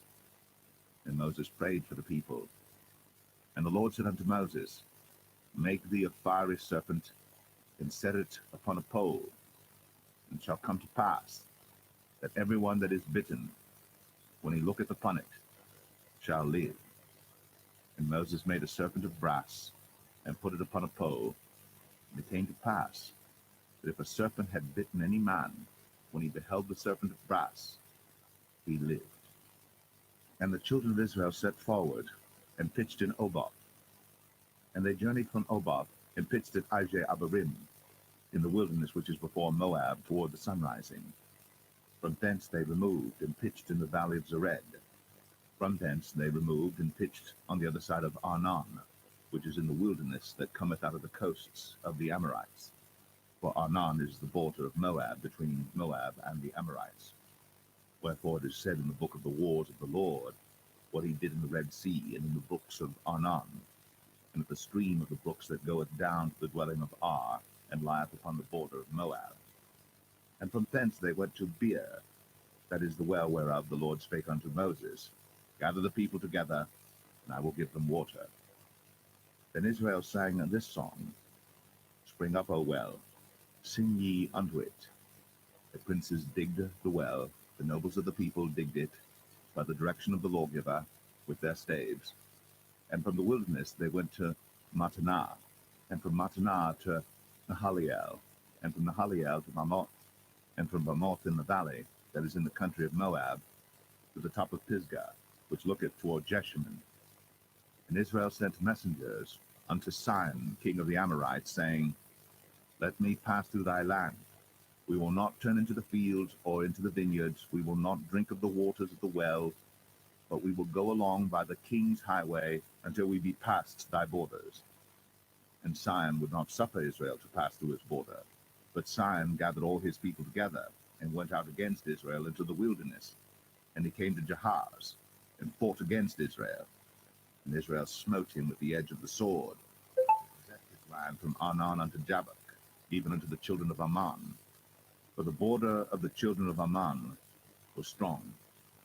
And Israel took all these cities. And Israel dwelt in all the cities of the Amorites, in Heshbon, in all the villages thereof.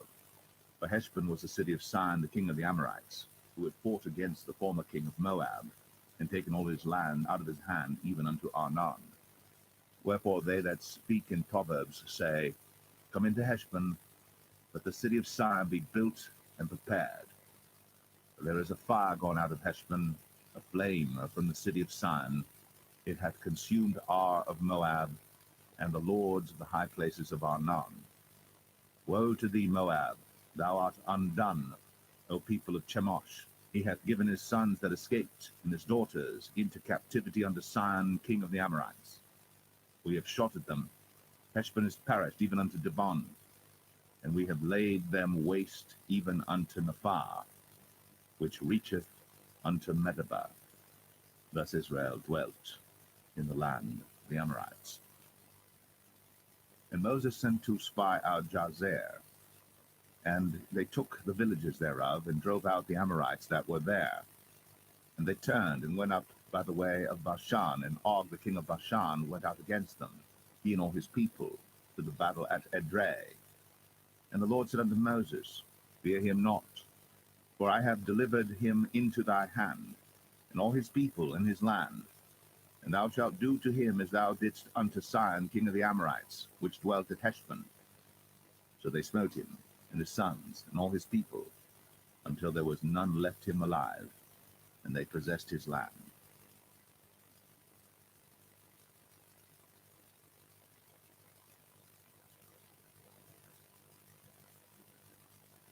Numbers 22. And the children of Israel set forward, and pitched in the plains of Moab, on this side Jordan, by Jericho. And Balak the son of Zippor saw all that Israel had done to the Amorites. And Moab was sore afraid of the people, because they were many. And Moab was distressed because of the children of Israel. And Moab said unto the elders of Midian, Now shall this company lick up all that are round about us, as the ox licketh up the grass of the field. And Balak the son of Zippor was king of the Moabites. He sent messengers, therefore, unto Balaam the son of Beor to Pethor, which is by the river of the land of the children of his people, to call him, saying, Behold, there is a people come out from Egypt. Behold, they cover the face of the earth, and they abide over against me. Come now, therefore, I pray thee, curse me this people, for they are too mighty for me. Peradventure I shall prevail, that we may smite them, and that I may drive them out of the land. For I wot that he whom thou blessest is blessed, and he whom thou cursest is cursed. And the elders of Moab and the elders of Midian departed with the rewards of divination in their hand.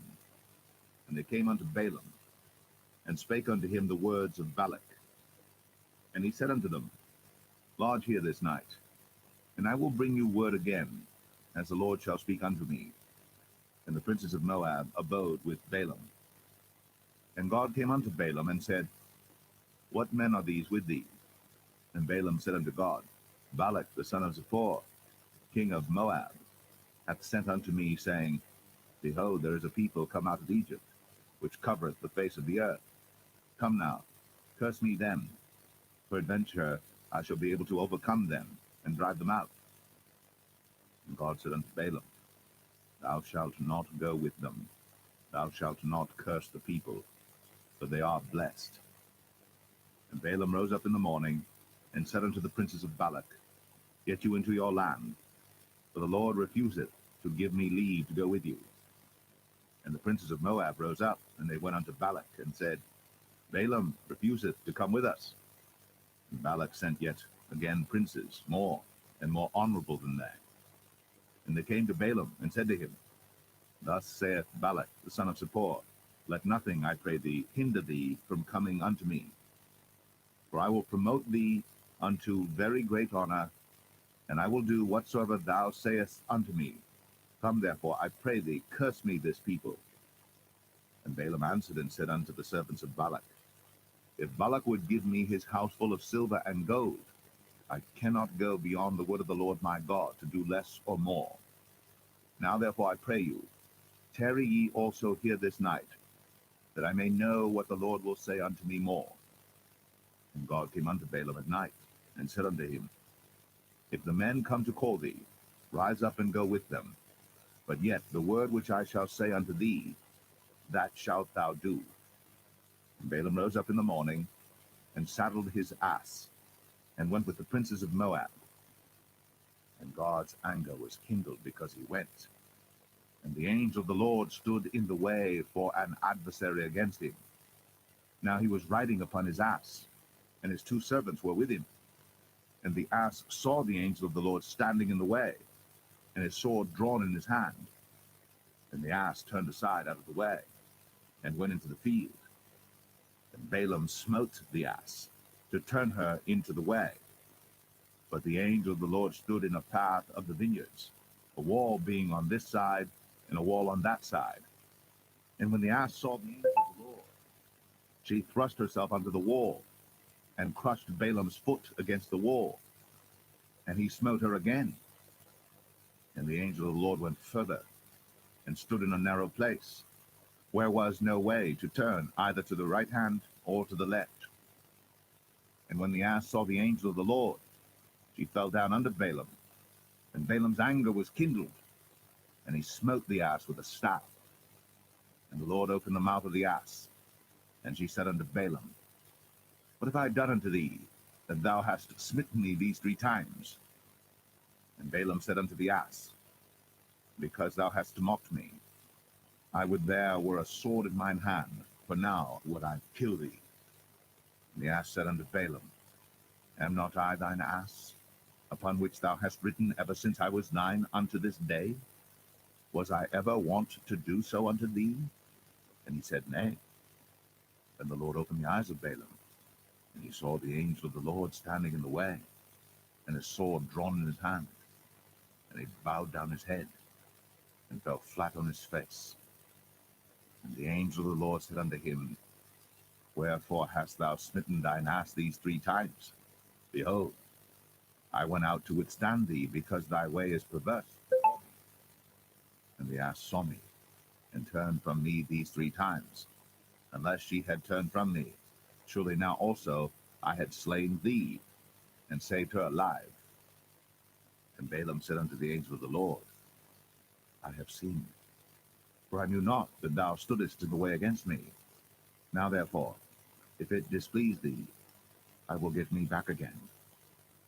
And the angel of the Lord said unto Balaam, Go with the men, but only the word that I shall speak unto thee, that thou shalt speak. So Balaam went with the princes of Balak. And when Balak heard that Balaam was come, he went out to meet him unto a city of Moab, which is in the border of Arnon, which is in the utmost coast. And Balak said unto Balaam, Did I not earnestly send unto thee to call thee? Wherefore camest thou not unto me? Am I not able indeed to promote thee to honor? And Balaam said unto Balak, Lo, I am come unto thee. Have I now any power at all to say anything? The word that God putteth in my mouth, that shall I speak. And Balaam went with Balak, and they came unto Kirjath Huzoth. And Balak offered oxen and sheep, and sent to Balaam, and to the princes that were with him. And it came to pass on the morrow that Balak took Balaam, and brought him up into the high places of Baal, that thence he might see the utmost part of the people.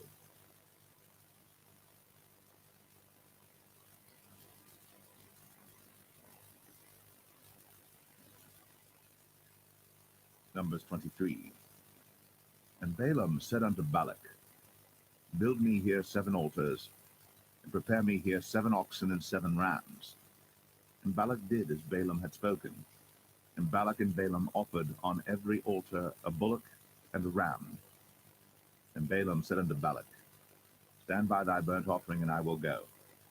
Peradventure the Lord will come to meet me, and whatsoever he showeth me, I will tell thee. And he went to an high place. And God met Balaam, and he said unto him, I have prepared 7 altars, and I have offered upon every altar a bullock and a ram. And the Lord put a word in Balaam's mouth, and said, Return unto Balak, and thus thou shalt speak.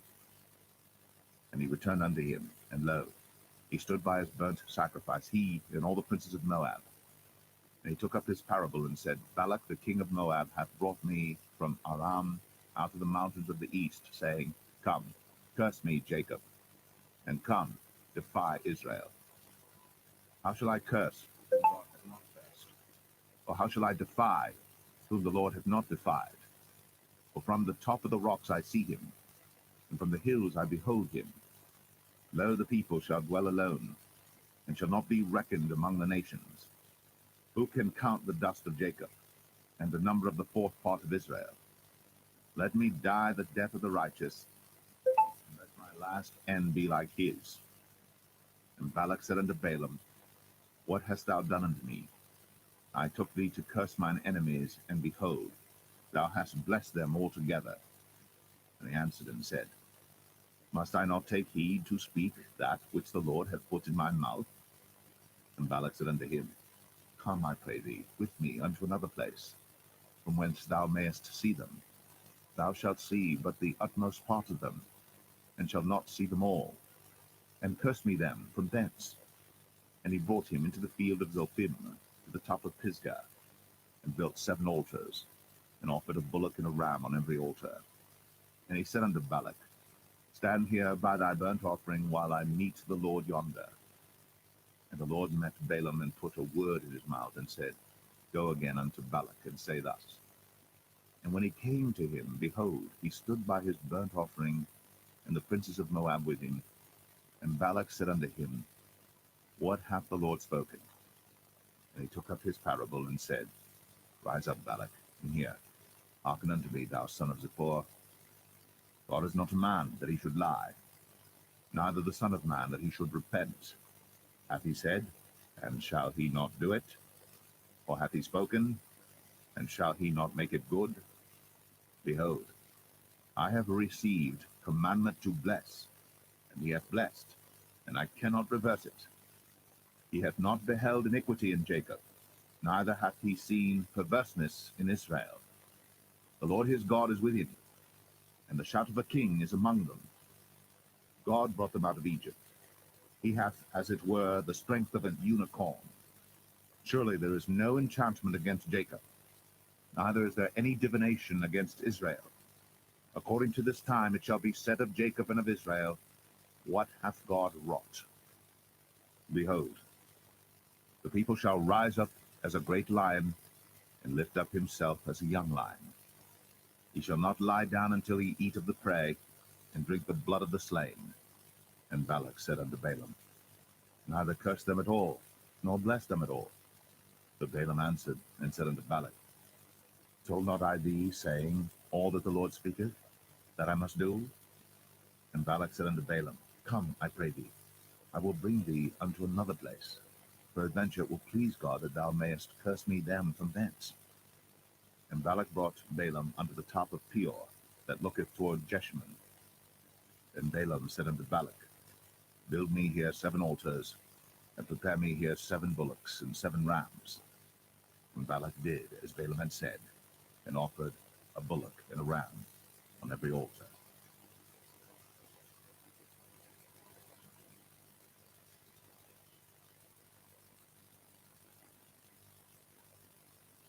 Numbers 24. And when Balaam saw that it pleased the Lord to bless Israel, He went not, as at other times, to seek for enchantments, but he set his face toward the wilderness. And Balaam lifted up his eyes, and he saw Israel abiding in his tents according to their tribes. And the Spirit of God came upon him. And he took up his parable and said, Balaam the son of Beor hath said, and the man whose eyes are open hath said, he hath said, which heard the words of God, which saw the vision of the Almighty, falling into a trance, but having his eyes open, how goodly are thy tents, O Jacob, and thy tabernacles, O Israel. As the valleys are they spread forth, as gardens by the river's side, as the trees of lign aloes which the Lord hath planted, and as cedar trees beside the waters. He shall pour the water out of his buckets, and his sea shall be in many waters, and his king shall be higher than Agag, and his kingdom shall be exalted. God brought him forth out of Egypt. He hath, as it were, the strength of an unicorn. He shall eat up the nations, his enemies, and shall break their bones and pierce them through with his arrows. He couched, he lay down as a lion, and as a great lion. Who shall stir him up? Blessed is he that blesseth thee, and cursed is he that curseth thee.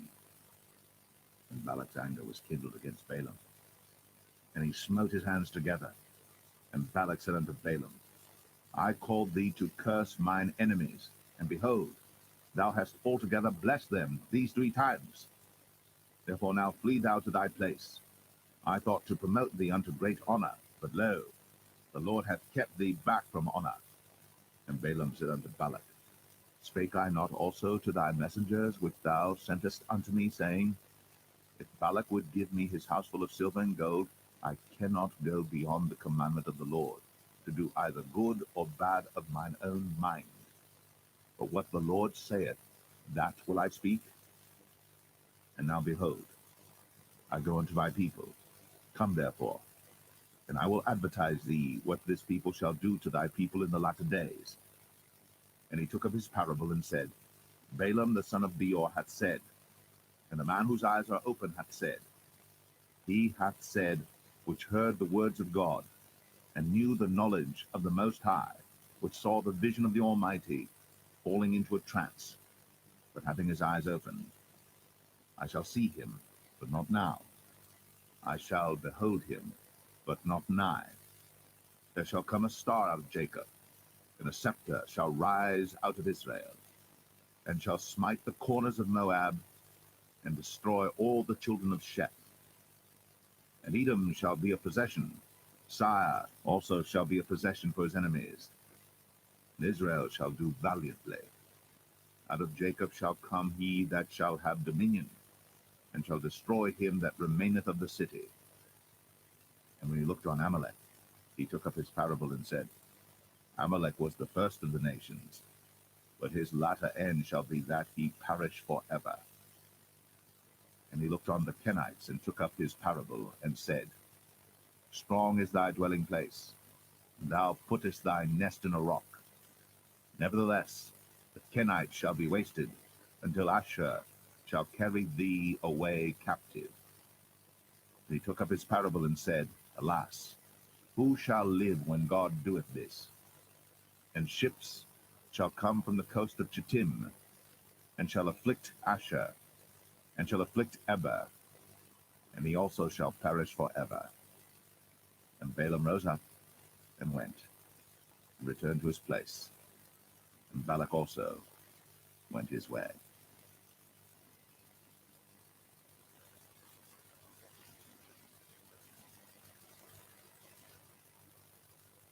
Numbers 25. And Israel abode in Shittim, and the people began to commit whoredom with the daughters of Moab. And they called the people unto the sacrifices of their gods, and the people did eat and bowed down to their gods. And Israel joined himself unto Baal Peor, and the anger of the Lord was kindled against Israel. And the Lord said unto Moses, Take all the heads of the people, and hang them up before the Lord against the sun, that the fierce anger of the Lord may be turned away from Israel. And Moses said unto the judges of Israel, Slay ye every one his men that were joined unto Baal Peor. And behold, one of the children of Israel came and brought unto his brethren a Midianitish woman in the sight of Moses, and in the sight of all the congregation of the children of Israel, who were weeping before the door of the tabernacle of the congregation. And when Phinehas, the son of Eleazar, the son of Aaron the priest, saw it, he rose up from among the congregation, and took a javelin in his hand, and he went after the man of Israel into the tent, and thrust both of them through, the man of Israel and the woman through her belly. So the plague was stayed from the children of Israel. And those that died in the plague were 24,000. And the Lord spake unto Moses, saying, Phinehas, the son of Eleazar, the son of Aaron the priest, hath turned my wrath away from the children of Israel, while he was zealous for my sake among them, that I consumed not the children of Israel in my jealousy. Wherefore say, Behold, I give unto him my covenant of peace, and he shall have it, and his seed after him, even the covenant of an everlasting priesthood, because he was zealous for his God, and made an atonement for the children of Israel. Now the name of the Israelite that was slain, even that was slain with the Midianitish woman, was Zimri, the son of Salu, a prince of the chief house among the Simeonites. And the name of the Midianitish woman that was slain was Cosbi, the daughter of Zur. He was head over a people, and of a chief house in Midian. And the Lord spake unto Moses, saying, Vex the Midianites, and smite them, for they vex you with their wiles, wherewith they have beguiled you in the matter of Peor, and in the matter of Cosbi, the daughter of a prince of Midian, their sister, which was slain in the day of the plague, for Peor's sake.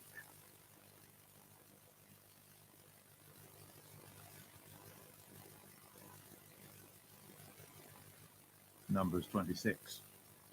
And it came to pass after the plague, that the Lord spake unto Moses and unto Eleazar the son of Aaron the priest, saying, Take the sum of all the congregation of the children of Israel, from 20 years old and upward, throughout their father's house, all that are able to go to war in Israel. And Moses and Eleazar the priest spake with them in the plains of Moab by Jordan near Jericho, saying, Take the sum of the people, from 20 years old and upward, as the Lord commanded Moses and the children of Israel, which went forth out of the land of Egypt. Reuben, the eldest son of Israel, the children of Reuben, Hanok, of whom cometh the family of the Hanokites, of Palu, the family of the Paluites, of Hezron, the family of the Hezronites, of Carmi, the family of the Carmites. These are the families of the Reubenites, and they that were numbered of them were 43,730.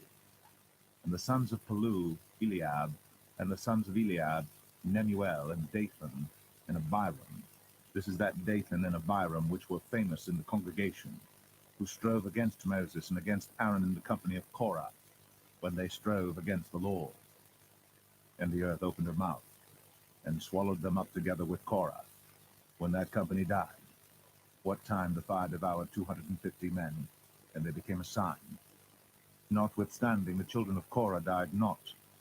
The sons of Simeon after their families, of Nemuel, the family of the Nemuelites, of Jemin, the family of the Jeminites, of Jachin, the family of the Jachinites, of Zerah, the family of the Zarhites, of Shaul, the family of the Shaulites. These are the families of the Simeonites, 22,200.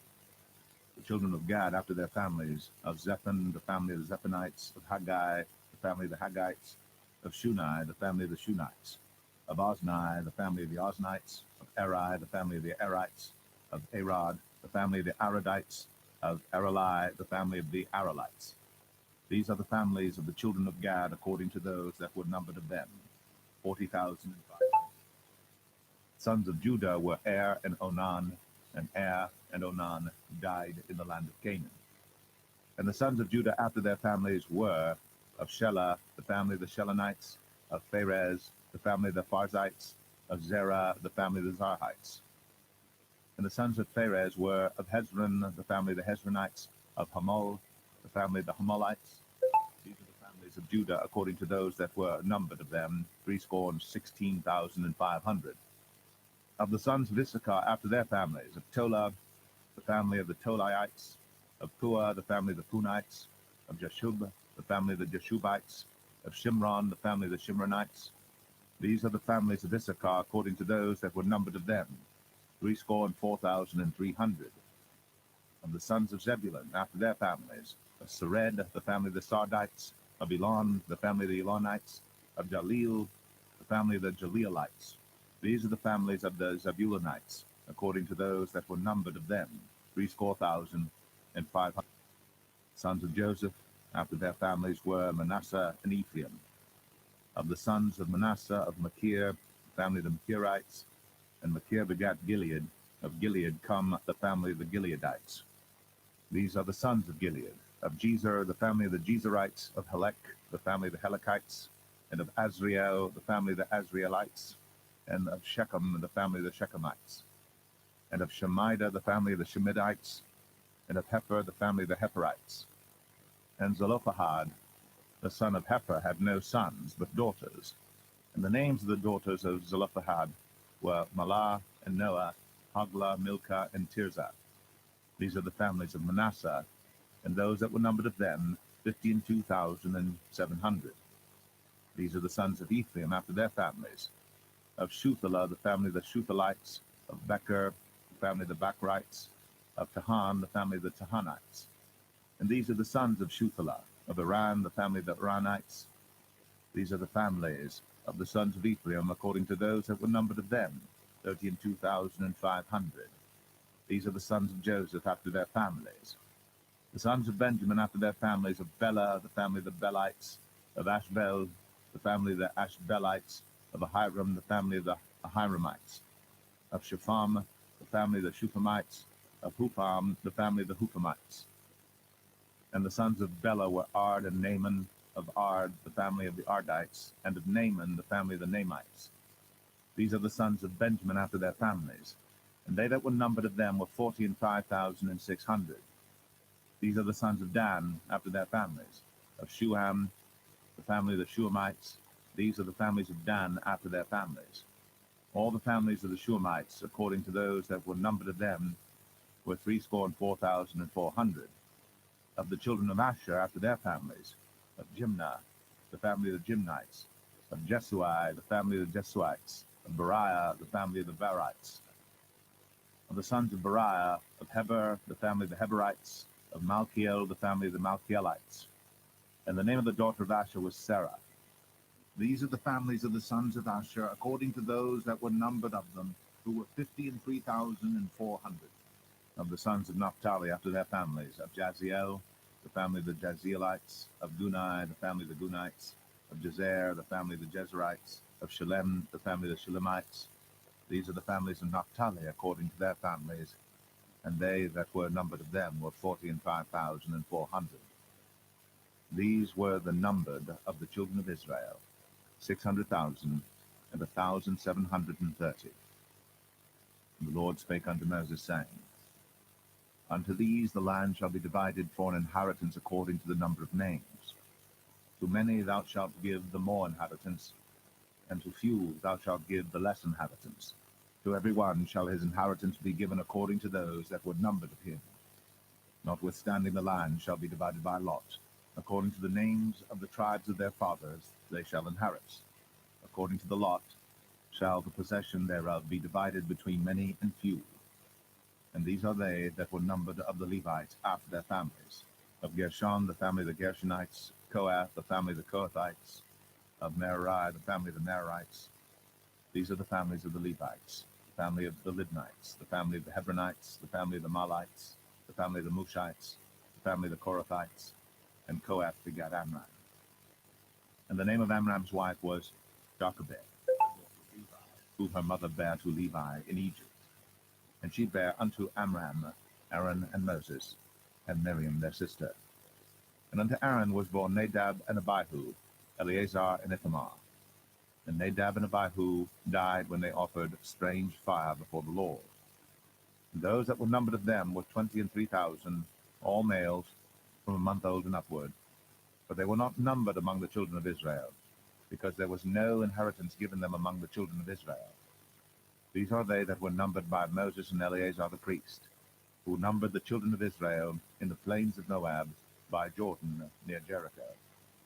But among these not a man of them whom Moses and Aaron the priest numbered, when they numbered the children of Israel in the wilderness of Sinai. For the Lord had said of them, They shall surely die in the wilderness. And there was not left a man of them, save Caleb the son of Jephunneh, and Joshua the son of Nun.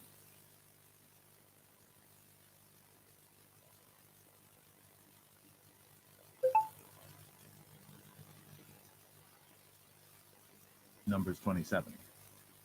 Then came the daughters of Zelophehad, the son of Hepher, the son of Gilead, the son of Machir, the son of Manasseh, of the families of Manasseh, the son of Joseph.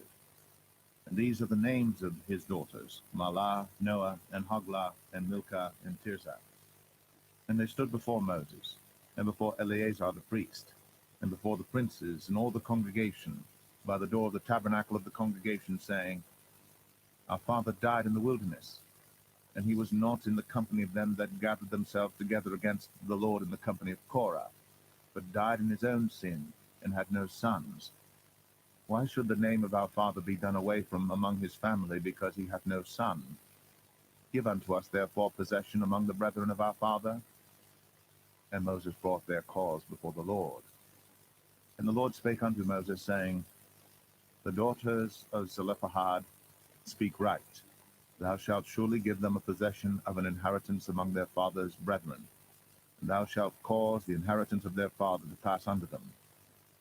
And thou shalt speak unto the children of Israel, saying, If a man die, and have no son, then ye shall cause his inheritance to pass unto his daughter. And if he have no daughter, then ye shall give his inheritance unto his brethren. And if he have no brethren, then ye shall give his inheritance unto his father's brethren. And if his father have no brethren, then he shall give his inheritance unto his kinsman that is next to him of his family, and he shall possess it. And it shall be unto the children of Israel a statute of judgment, as the Lord commanded Moses.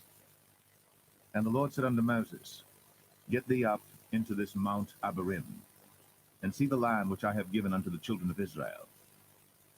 And when thou hast seen it, thou also shalt be gathered unto thy people, as Aaron thy brother was gathered. For ye rebelled against my commandment in the desert of Zin, in the strife of the congregation, to sanctify me at the water before their eyes, that is, the water of Meribah and Kadesh, in the wilderness of Zin. And Moses spake unto the Lord, saying, Let the Lord, the God of the spirits of all flesh, set a man over the congregation, which may go out before them, and which may go in before them, and which may lead them out, and which may bring them in, that the congregation of the Lord be not as sheep which have no shepherd.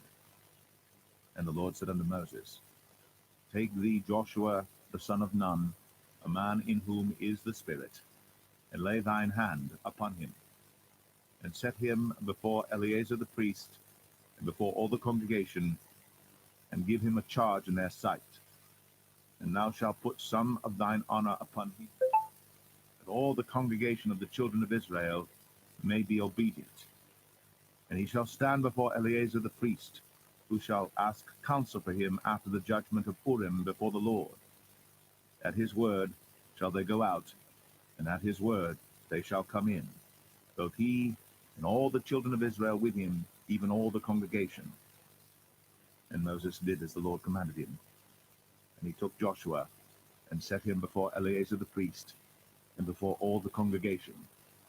And he laid his hands upon him, and gave him a charge, as the Lord commanded by the hand of Moses.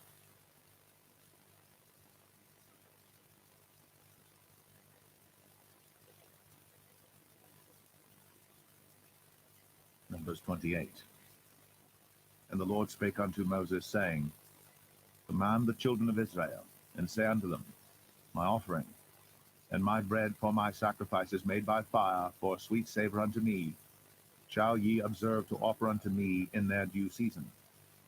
And thou shalt say unto them, This is the offering made by fire, which ye shall offer unto the Lord: 2 lambs of the first year without spot day by day, for a continual burnt offering. The 1 lamb shalt thou offer in the morning, and the other lamb shalt thou offer at even. and a tenth part of an ephah of flour for a meat offering, mingled with the fourth part of an hin of beaten oil. It is a continual burnt offering which was ordained in Mount Sinai for a sweet savor, a sacrifice made by fire unto the Lord. And the drink offering thereof shall be the fourth part of an hin for the one lamb. In the holy place shalt thou cause the strong wine to be poured unto the Lord for a drink offering.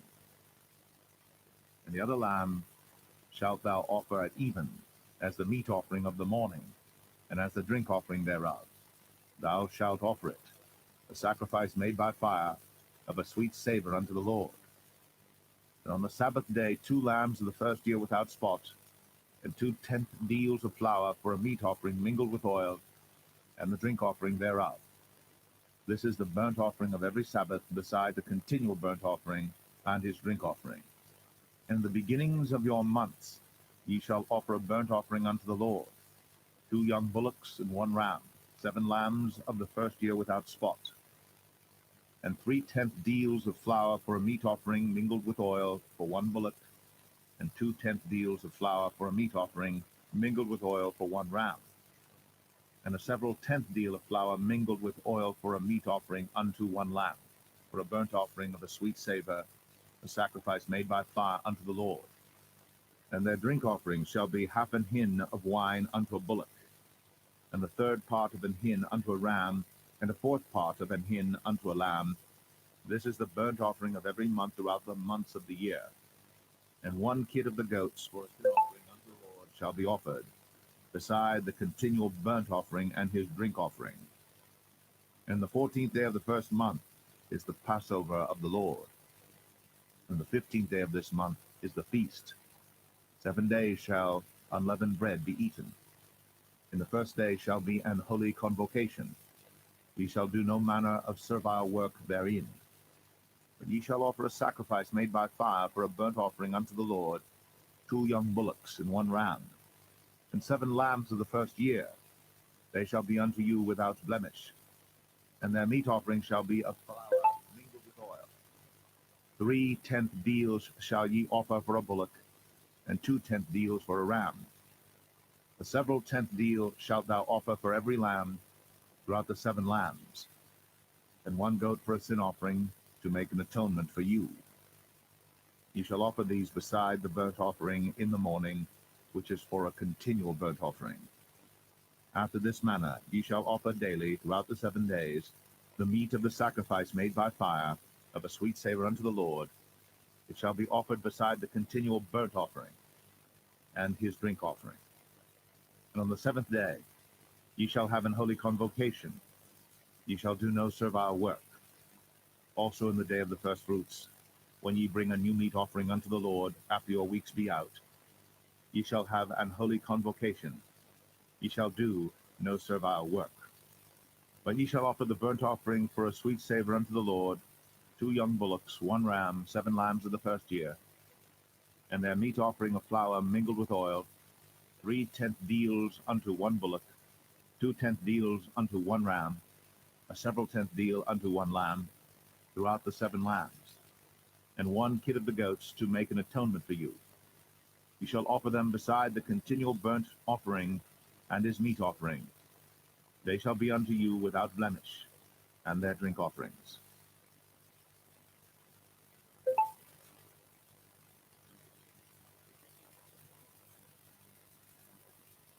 Numbers 29. And in the 7th month, on the first day of the month, ye shall have an holy convocation. Ye shall do no servile work. It is a day of blowing the trumpets unto you. And ye shall offer a burnt offering for a sweet savor unto the Lord, 1 young bullock, 1 ram, and 7 lambs of the first year without blemish. And their meat offering shall be of flour mingled with oil, 3 tenth deals for a bullock, and 2 tenth deals for a ram, and 1 tenth deal for 1 lamb throughout the 7 lambs, and 1 kid of the goats for a sin offering, to make an atonement for you. Beside the burnt offering of the month, and his meat offering, and the daily burnt offering and his meat offering, and their drink offerings, according unto their manner, for a sweet savor, a sacrifice made by fire unto the Lord. And ye shall have on the 10th day of this 7th month an holy convocation, and ye shall afflict your souls. Ye shall not do any work therein, but ye shall offer a burnt offering unto the Lord for a sweet savour, 1 young bullock, 1 ram, and 7 lambs of the first year. They shall be unto you without blemish, and their meat offering shall be of flour mingled with oil, 3/10 deals to a bullock, and 2/10 deals to 1 ram, a several tenth deal for 1 lamb throughout the 7 lambs, 1 kid of the goats for a sin offering, beside the sin offering of atonement, and the continual burnt offering, and the meat offering of it, and their drink offerings. And on the 15th day of the 7th month ye shall have an holy convocation. Ye shall do no servile work, and ye shall keep a feast unto the Lord 7 days. And ye shall offer a burnt offering, a sacrifice made by fire, of a sweet savour unto the Lord, 13 young bullocks, 2 rams, and 14 lambs of the first year. They shall be without blemish. And their meat offering shall be of flour mingled with oil, 3/10 deals unto every bullock of the 13 bullocks, 2/10 deals to each ram of the 2 rams, and a several tenth deal to each lamb of the 14 lambs, and 1 kid of the goats for a sin offering, beside the continual burnt offering, his meat offering, and his drink offering. And on the 2nd day ye shall offer 12 young bullocks, 2 rams, 14 lambs of the first year without spot, and their meat offering and their drink offerings for the bullocks, for the rams, and for the lambs shall be according to their number, after the manner. And 1 kid of the goats for a sin offering, beside the continual burnt offering, and the meat offering thereof, and their drink offerings. And on the 3rd day 11 bullocks, 2 rams, 14 lambs of the first year without blemish, and their meat offering and their drink offerings for the bullocks, for the rams, and for the lambs shall be according to their number, after the manner. And 1 goat for a sin offering, beside the continual burnt offering, and his meat offering, and his drink offering. And on the 4th day 10 bullocks, 2 rams, and 14 lambs of the first year without blemish, their meat offering and their drink offerings for the bullocks, for the rams, and for the lambs shall be according to their number, after the manner. And 1 kid of the goats for a sin offering, beside the continual burnt offering, his meat offering, and his drink offering. And on the 5th day 9 bullocks, 2 rams, and 14 lambs of the first year without spot, and their meat offering and their drink offerings for the bullocks, for the rams, and for the lambs shall be according to their number, after the manner. And 1 goat for a sin offering, beside the continual burnt offering, and his meat offering, and his drink offering. And on the 6th day 8 bullocks, 2 rams, and 14 lambs of the first year without blemish. And their meat offering and their drink offerings for the bullocks, for the rams, and for the lambs shall be according to their number, after the manner. And 1 goat for a sin offering, beside the continual burnt offering, his meat offering, and his drink offering. And on the 7th day 7 bullocks, 2 rams, and 14 lambs of the first year without blemish. And their meat offering and their drink offerings for the bullocks, for the rams, and for the lambs shall be according to their number, after the manner. And 1 goat for a sin offering, beside the continual burnt offering, his meat offering, and his drink offering. On the 8th day ye shall have a solemn assembly. Ye shall do no servile work therein. But ye shall offer a burnt offering, a sacrifice made by fire, of a sweet savour unto the Lord, 1 bullock, 1 ram, 7 lambs of the first year without blemish. Their meat offering and their drink offerings for the bullock, for the ram, and for the lambs shall be according to their number, after the manner. And 1 goat for a sin offering, beside the continual burnt offering, and his meat offering, and his drink offering. These things ye shall do unto the Lord in your set feasts, beside your vows, and your freewill offerings, for your burnt offerings, and for your meat offerings, and for your drink offerings, and for your peace offerings. And Moses told the children of Israel according to all that the Lord commanded Moses.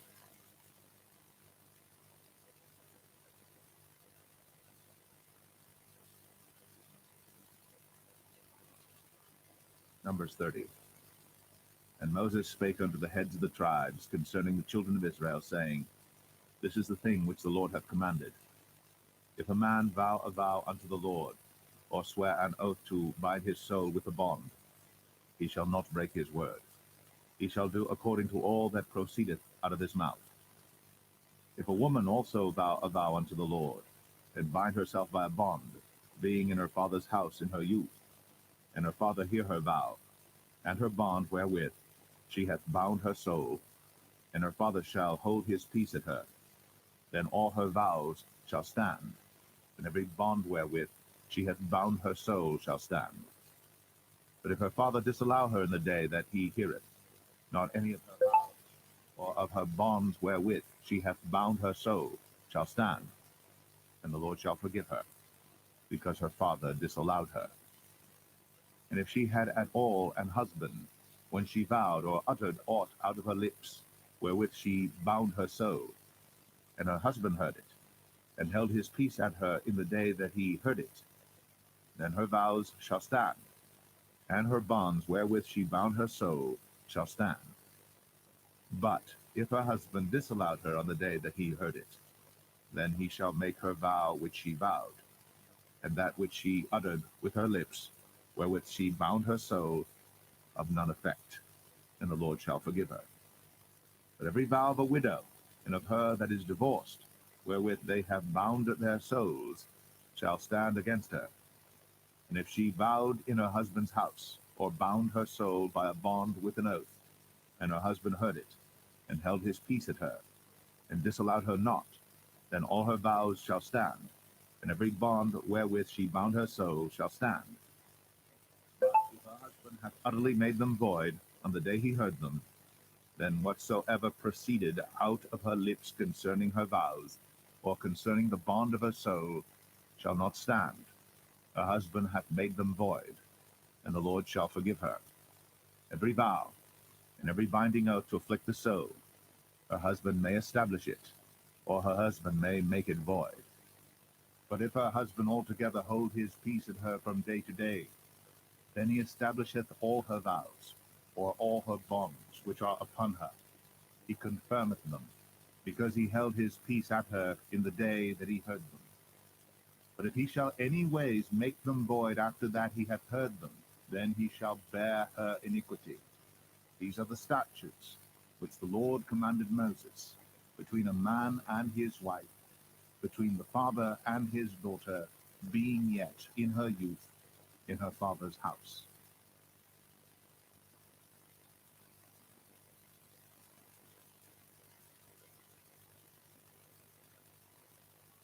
Numbers 31. And the Lord spake unto Moses, saying, Avenge the children of Israel of the Midianites. Afterward shalt thou be gathered unto thy people. And Moses spake unto the people, saying, Arm some of yourselves unto the war, and let them go against the Midianites, and avenge the Lord of Midian. Of every tribe 1,000 throughout all the tribes of Israel shall ye send to the war. So there were delivered out of the thousands of Israel 1,000 of every tribe, 12,000 armed for war. And Moses sent them to the war, 1,000 of every tribe, them and Phinehas the son of Eleazar the priest, to the war, with the holy instruments, and the trumpets to blow in his hand. And they warred against the Midianites, as the Lord commanded Moses. And they slew all the males, and they slew the kings of Midian, beside the rest of them that were slain, namely Evi and Rechem and Zur and Hur and Reba, 5 kings of Midian. Balaam also, the son of Beor, they slew with the sword. And the children of Israel took all the women of Midian captives, and their little ones, and took the spoil of all their cattle, and all their flocks, and all their goods. And they burnt all their cities wherein they dwelt, and all their goodly castles with fire. And they took all the spoil, and all the prey, both of men and of beasts. And they brought the captives, and the prey, and the spoil unto Moses, and Eleazar the priest, and unto the congregation of the children of Israel, unto the camp at the plains of Moab, which are by Jordan near Jericho. And Moses and Eleazar the priest, and all the princes of the congregation went forth to meet them without the camp. And Moses was wroth with the officers, with the captains of the thousands, and captains of the hundreds, which came from the battle. And Moses said unto them, Have ye saved all the women alive? Behold, these caused the children of Israel, through the counsel of Balaam, to commit trespass against the Lord in the matter of Peor, and there was a plague among the congregation of the Lord. Now therefore kill every male among the little ones, and kill every woman that hath known man by lying with him. But all the women children that have not known a man by lying with him, keep alive for yourselves. And do ye abide without the camp 7 days. Whosoever hath killed any person, and whosoever hath touched any slain, purify both yourselves and your captives on the 3rd day, and on the 7th day. And purify all your raiment, and all that is made of skins, and all work of goat's hair, and all things made of wood. And Eleazar the priest said unto the men of war, which went to the battle, This is the ordinance of the law which the Lord commanded Moses. Only the gold and the silver, the brass, the iron, the tin, and the lead, everything that may abide in the fire, ye shall make it go through the fire, and it shall be clean. Nevertheless, it shall be purified with the water of separation. And all that abideth not the fire, ye shall make go through the water. And ye shall wash your clothes on the 7th day, and ye shall be clean, and afterward ye shall come into the camp.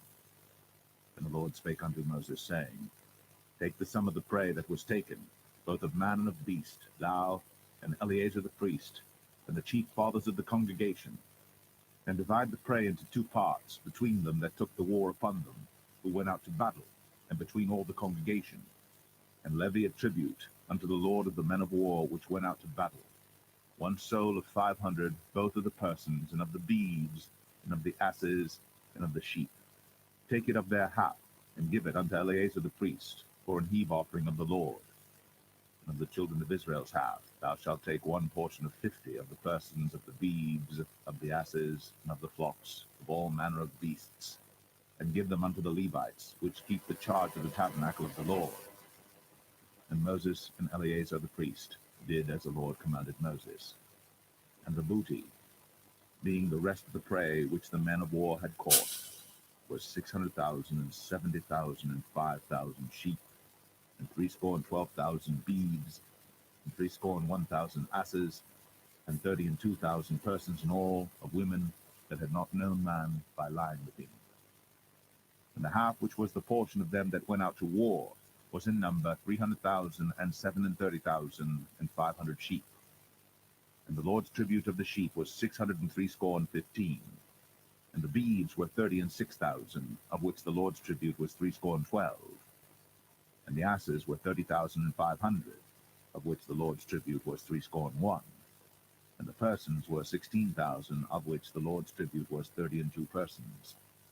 And Moses gave the tribute which was the Lord's heave offering unto Eleazar the priest, as the Lord commanded Moses. And of the children of Israel's half, which Moses divided from the men that warred, now the half that pertained unto the congregation was 300,000 and 30,000 and 7,500 sheep, and 36,000 beeves, and 30,000 asses and 500, and 16,000 persons. Even of the children of Israel's half, Moses took 1 portion of 50, both of man and of beast, and gave them unto the Levites, which kept the charge of the tabernacle of the Lord, as the Lord commanded Moses. And the officers which were over thousands of the host, the captains of thousands and captains of hundreds, came near unto Moses. And they said unto Moses, Thy servants have taken the sum of the men of war which are under our charge, and there lacketh not 1 man of us. We have therefore brought an oblation for the Lord, what every man hath gotten, of jewels of gold, chains and bracelets, rings, earrings, and tablets, to make an atonement for our souls before the Lord. And Moses and Eleazar the priest took the gold of them, even all wrought jewels, and all the gold of the offering that they offered up to the Lord, of the captains of thousands, and of the captains of hundreds, was 16,750 shekels. For the men of war had taken spoil, every man for himself. And Moses and Eleazar the priest took the gold of the captains of thousands and of hundreds, and brought it into the tabernacle of the congregation for a memorial for the children of Israel before the Lord.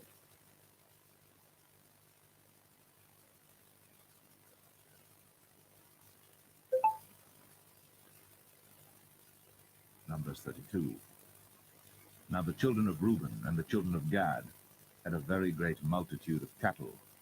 And when they saw the land of Jazer and the land of Gilead, that, behold, the place was a place for cattle, the children of Gad and the children of Reuben came and spake unto Moses, and to Eleazar the priest, and unto the princes of the congregation, saying, Adareth, and Dibon, and Jazer, and Imrah, and Heshbon, and Elealeh, and Shebam, and Nebo, and Beon.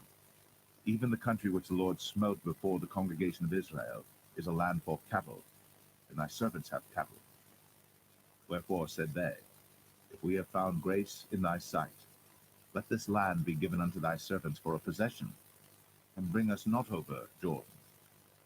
And Moses said unto the children of Gad, and to the children of Reuben, Shall your brethren go to war, and shall ye sit here? And wherefore discourage ye the heart of the children of Israel from going over into the land which the Lord hath given them? Thus did your fathers when I sent them from Kadesh Barnea to see the land. For when they went up unto the valley of Eshcol, and saw the land, they discouraged the heart of the children of Israel, that they should not go into the land which the Lord had given them. And the Lord's anger was kindled the same time, and he sware, saying, Surely none of the men that came up out of Egypt from 20 years old and upward shall see the land which I swear unto Abraham, unto Isaac, and unto Jacob, because they have not wholly followed me, save Caleb the son of Jephunneh the Kenizzite, and Joshua the son of Nun, for they have wholly followed the Lord. And the Lord's anger was kindled against Israel, and he made them wander in the wilderness 40 years, until all the generation that had done evil in the sight of the Lord was consumed. And behold, ye are risen up in your father's stead, an increase of sinful men, to augment yet the fierce anger of the Lord toward Israel. For if ye turn away from after him, he will yet again lead them in the wilderness, and ye shall destroy all this people. And they came near unto him, and said, We will build sheepfolds here for our cattle, and cities for our little ones. But we ourselves will go ready armed before the children of Israel, until we have brought them unto their place. And our little ones shall dwell in the fenced cities because of the inhabitants of the land. We will not return unto our houses until the children of Israel have inherited every man his inheritance. For we will not inherit with them on yonder side Jordan, or forward, because our inheritance is fallen to us on this side Jordan eastward. And Moses said unto them, If ye will do this thing, if ye will go armed before the Lord to war, and will go all of you armed over Jordan before the Lord, until he hath driven out his enemies from before him, and the land be subdued before the Lord, then afterward ye shall return, and be guiltless before the Lord, and before Israel. And this land shall be your possession before the Lord. But if ye will not do so, behold, ye have sinned against the Lord. Be sure your sin will find you out.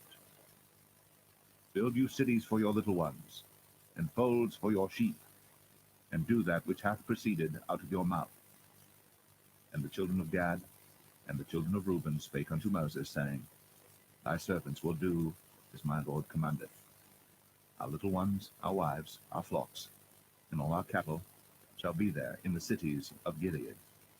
But thy servants will pass over, every man armed for war, before the Lord to battle, as my Lord saith.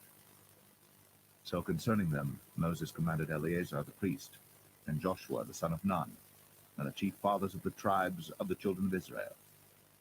And Moses said unto them, If the children of Gad and the children of Reuben will pass with you over Jordan, every man armed to battle before the Lord, and the land shall be subdued before you, then ye shall give them the land of Gilead for a possession.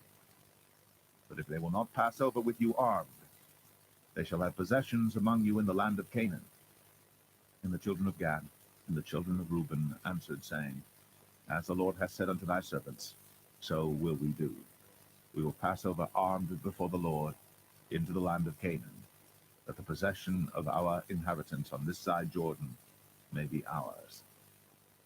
And Moses gave unto them, even to the children of Gad, and to the children of Reuben, and unto half the tribe of Manasseh the son of Joseph, the kingdom of Sihon, king of the Amorites, and the kingdom of Og, king of Bashan, the land with the cities thereof in the coasts, even the cities of the country round about. And the children of Gad built Dibon, and Adaroth, and Aroer, and Atroth, Shophan, and Jazer, and Jogbehah, and Beth Nimrah, and Beth Haran, fenced cities, and folds for sheep. And the children of Reuben built Heshbon, and Elealeh, and Kirjathaim, and Nebo, and Baal-meon, their names being changed, and Shibmah, and gave other names unto the cities which they builded. And the children of Machir the son of Manasseh went to Gilead, and took it, and dispossessed the Amorite which was in it. And Moses gave Gilead unto Machir the son of Manasseh, and he dwelt therein. And Jair the son of Manasseh went and took the small towns thereof, and called them Havoth-Jair. And Nobah went and took Kenath, and the villages thereof, and called it Nobah, after his own name.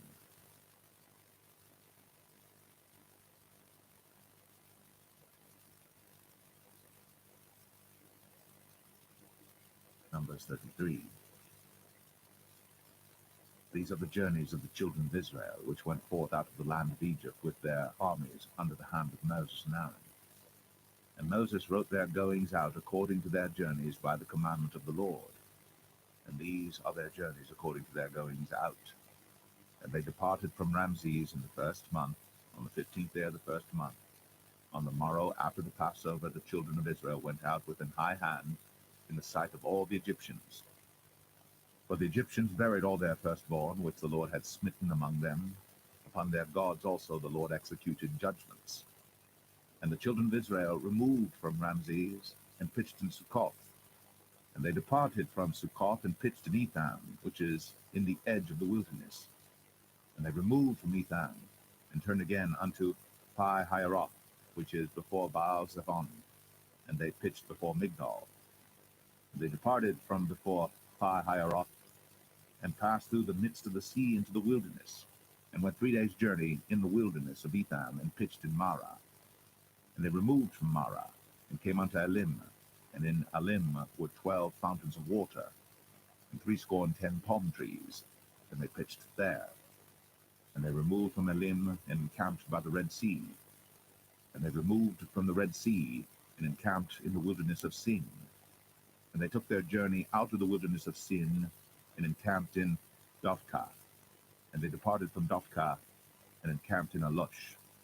And they removed from Alush, and encamped at Rephidim, where was no water for the people to drink. And they departed from Rephidim, and pitched in the wilderness of Sinai. And they removed from the desert of Sinai, and pitched at Kibroth Hattaavah. And they departed from Kibroth Hattaavah, and encamped at Hazeroth. And they departed from Hazeroth, and pitched in Rithmah. And they departed from Rithmah, and pitched at Rimmon Perez. And they departed from Rimmon Perez, and pitched in Libnah. And they removed from Libnah, and pitched at Rissah. And they journeyed from Rissah, and pitched in Kehelatha. And they went from Kehelatha, and pitched in Mount Shepher. And they removed from Mount Shepher, and encamped in Hadadah. And they removed from Hadadah, and pitched in Makheloth. And they removed from Makheloth, and encamped at Tahath. And they departed from Tahath, and pitched at Tarah. And they removed from Tarah, and pitched in Mithkah. And they went from Mithkah, and pitched in Hashmonah. And they departed from Hashmonah, and encamped at Moseroth. And they departed from Moseroth, and pitched in Bnei Jakan. And they removed from Bnei Jakan, and encamped at Hor Haggidgad. And they went from Hor Haggidgad, and pitched in Jotzbathah. And they removed from Jotzbathah, and encamped at Ebronah. And they departed from Ebronah, and encamped at Ezion-Geber. And they removed from Ezion-Geber, and pitched in the wilderness of Zin, which is Kadesh. And they removed from Kadesh, and pitched in Mount Hor, in the edge of the land of Edom. And Aaron the priest went up into Mount Hor at the commandment of the Lord, and died there, in the 40th year after the children of Israel were come out of the land of Egypt, in the first day of the 5th month. And Aaron was 123 years old when he died in Mount Hor. And King Arad the Canaanite, which dwelt in the south in the land of Canaan, heard of the coming of the children of Israel. And they departed from Mount Hor, and pitched in Zalmonah. And they departed from Zalmonah, and pitched in Punon. And they departed from Punon, and pitched in Oboth. And they departed from Oboth, and pitched in Ijeh Abarim in the border of Moab. And they departed from Aim, and pitched in Dibon-Gad. They removed from Dibon-Gad, and encamped in Almon Diblathaim.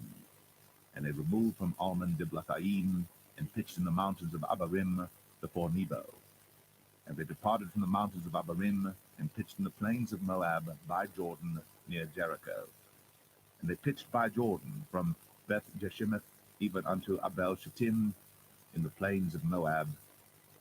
And the Lord spake unto Moses in the plains of Moab by Jordan near Jericho, saying, Speak unto the children of Israel, and say unto them, When you have passed over Jordan into the land of Canaan, then ye shall drive out all the inhabitants of the land from before you, and destroy all their pictures, and destroy all their molten images, and quite pluck down all their high places. And ye shall dispossess the inhabitants of the land, and dwell therein, for I have given you the land to possess it. And ye shall divide the land by lot for an inheritance among your families, and to the more ye shall give the more inheritance, and to the fewer ye shall give the less inheritance. Every man's inheritance shall be in the place where his lot falleth. According to the tribes of your fathers ye shall inherit. But if ye will not drive out the inhabitants of the land from before you, then it shall come to pass that those which ye let remain of them shall be pricks in your eyes, and thorns in your sides, and shall vex you in the land wherein ye dwell. Moreover, it shall come to pass that I shall do unto you as I thought to do unto them.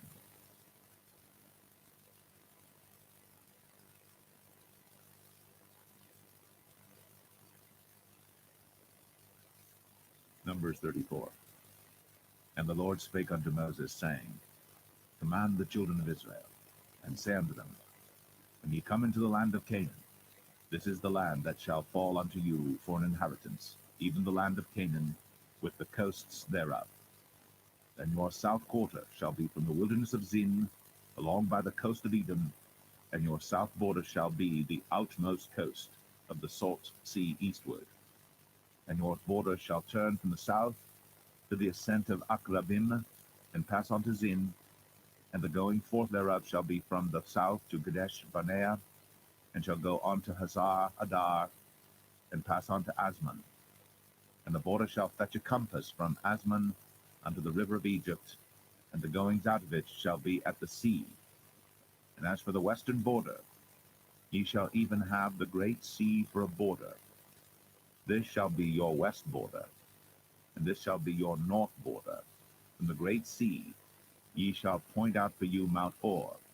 From Mount Hor ye shall point out your border unto the entrance of Hamath, and the goings forth of the border shall be to Zedad, and the border shall go on to Ziphron, and the goings out of it shall be at Hazar Enan.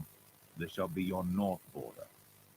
And ye shall point out your east border from Hazar Enan to Shepham, and the coast shall go down from Shepham to Riblah on the east side of Ain, and the border shall descend, and shall reach unto the side of the sea of Chinnereth eastward. And the border shall go down to Jordan, and the goings out of it shall be at the salt sea. This shall be your land with the coast thereof round about. And Moses commanded the children of Israel, saying, This is the land which ye shall inherit by lot, which the Lord commanded to give unto the 9 tribes, and to the half-tribe. For the tribe of the children of Reuben according to the house of their fathers, and the tribe of the children of Gad according to the house of their fathers, have received their inheritance, and half the tribe of Manasseh have received their inheritance. The 2 tribes and the half-tribe have received their inheritance on this side Jordan near Jericho, eastward toward the sunrising. And the Lord spake unto Moses, saying, These are the names of the men which shall divide the land unto you, Eleazar the priest, and Joshua the son of Nun. And ye shall take 1 prince of every tribe to divide the land by inheritance. And the names of the men are these: of the tribe of Judah, Caleb the son of Jephunneh; and of the tribe of the children of Simeon, Shemuel the son of Ammihud. Of the tribe of Benjamin, Elidad the son of Chislon. And the prince of the tribe of the children of Dan, Bukai the son of Joglai. The prince of the children of Joseph, for the tribe of the children of Manasseh, Haniel the son of Ephod. And the prince of the tribe of the children of Ephraim, Kemuel the son of Shiptan. And the prince of the tribe of the children of Zebulun, Elizaphan the son of Parnach. And the prince of the tribe of the children of Issachar, Paltiel the son of Azan. And the prince of the tribe of the children of Asher, Ahihud the son of Shelemai. And the prince of the tribe of the children of Naphtali, Pedahel the son of Ammihud.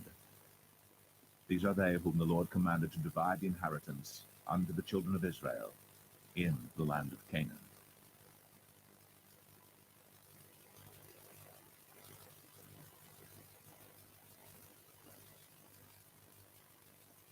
Numbers 35.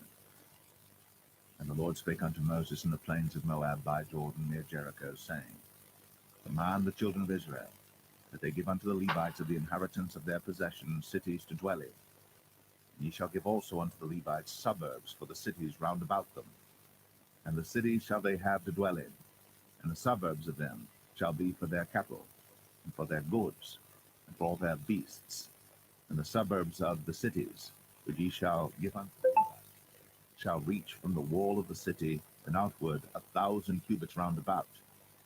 And ye shall measure from without the city on the east side 2,000 cubits, on the south side 2,000 cubits, on the west side 2,000 cubits, and on the north side 2,000 cubits.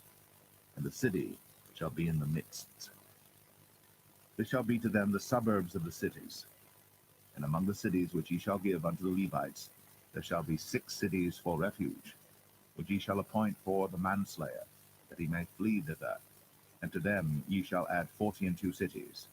So all the cities which ye shall give to the Levites shall be 48 cities. Them shall ye give with their suburbs. And the cities which ye shall give shall be of the possession of the children of Israel.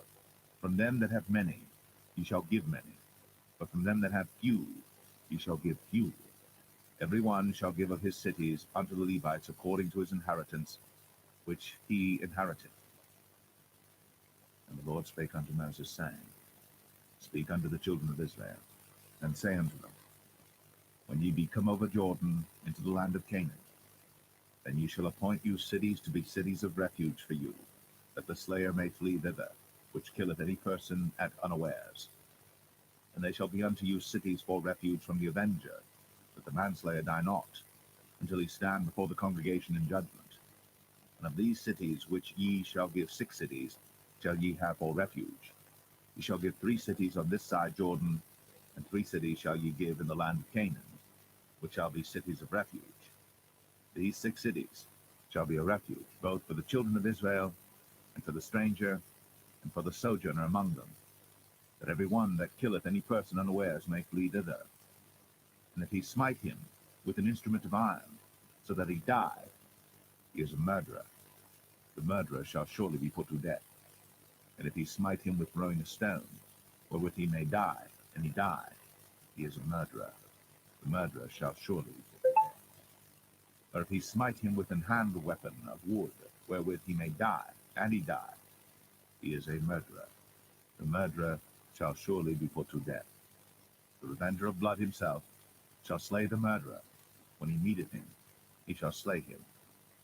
But if he thrust him of hatred, or hurl at him by laying of weight, that he die, or in enmity smite him with his hand, that he die, he that smote him shall surely be put to death, for he is a murderer. The revenger of blood shall slay the murderer when he meeteth him. But if he thrust him suddenly without enmity, or have cast upon him anything without laying of weight, or with any stone wherewith the man may die, seeing him not, and cast it upon him that he die, and was not his enemy, neither sought his harm, then the congregation shall judge between the slayer and the revenger of blood according to these judgments. And the congregation shall deliver the slayer out of the hand of the revenger of blood, and the congregation shall restore him to the city of his refuge, whither he was fled, And he shall abide in it unto the death of the high priest, which was anointed with the holy oil.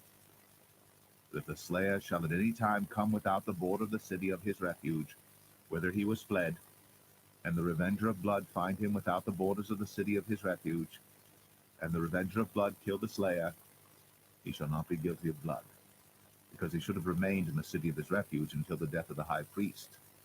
But after the death of the high priest, the slayer shall return into the land of his possession. So these things shall be for a statute of judgment unto you throughout your generations in all your dwellings. Whoso killeth any person, the murderer, shall be put to death by the mouth of witnesses. But one witness shall not testify against any person to cause him to die. Moreover, ye shall take no satisfaction for the life of a murderer, which is guilty of death, but he shall be surely put to death. And ye shall take no satisfaction for him that is fled to the city of his refuge, that he should come again to dwell in the land, until the death of the priest.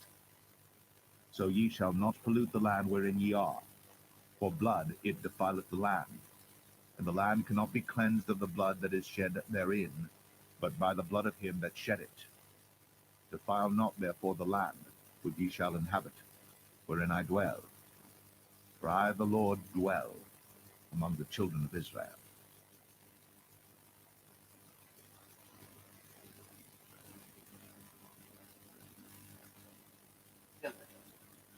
Numbers 36. And the chief fathers of the families of the children of Gilead, the son of Machir, the son of Manasseh, of the families of the sons of Joseph, came near, and spake before Moses, and before the princes, the chief fathers of the children of Israel. And they said, The Lord commanded my Lord to give the land for an inheritance by lot to the children of Israel. And my Lord was commanded by the Lord to give the inhabitants of Zelophehad, our brother, unto his daughters. And if they be married to any of the sons of the other tribes of the children of Israel, then shall their inheritance be taken from the inheritance of our fathers, and shall be put to the inheritance of the tribe whereunto they are received. So shall it be taken from the lot of our inheritance. And when the jubilee of the children of Israel shall be, then shall their inheritance be put unto the inheritance of the tribe whereunto they are received. So shall their inheritance be taken away from the inheritance of the tribe of our fathers. And Moses commanded the children of Israel according to the word of the Lord, saying, The tribe of the sons of Joseph hath said well. This is the thing which the Lord doth command concerning the daughters of Zelophehad, saying, Let them marry to whom they think best, only to the family of the tribe of their father shall they marry. So shall not the inheritance of the children of Israel remove from tribe to tribe, for every one of the children of Israel shall keep himself to the inheritance of the tribe of his fathers. And every daughter that possesseth an inheritance in any tribe of the children of Israel shall be wife unto one of the family of the tribe of her father, that the children of Israel may enjoy every man the inheritance of his fathers. Neither shall the inheritance remove from one tribe to another tribe, but every one of the tribes of the children of Israel shall keep himself to his own inheritance. Even as the Lord commanded Moses, so did the daughters of Zelophehad.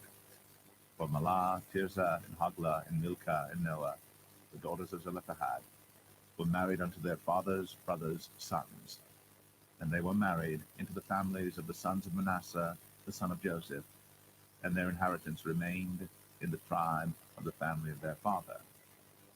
These are the commandments and the judgments which the Lord commanded by the hand of Moses unto the children of Israel in the plains of Moab by Jordan, near Jericho.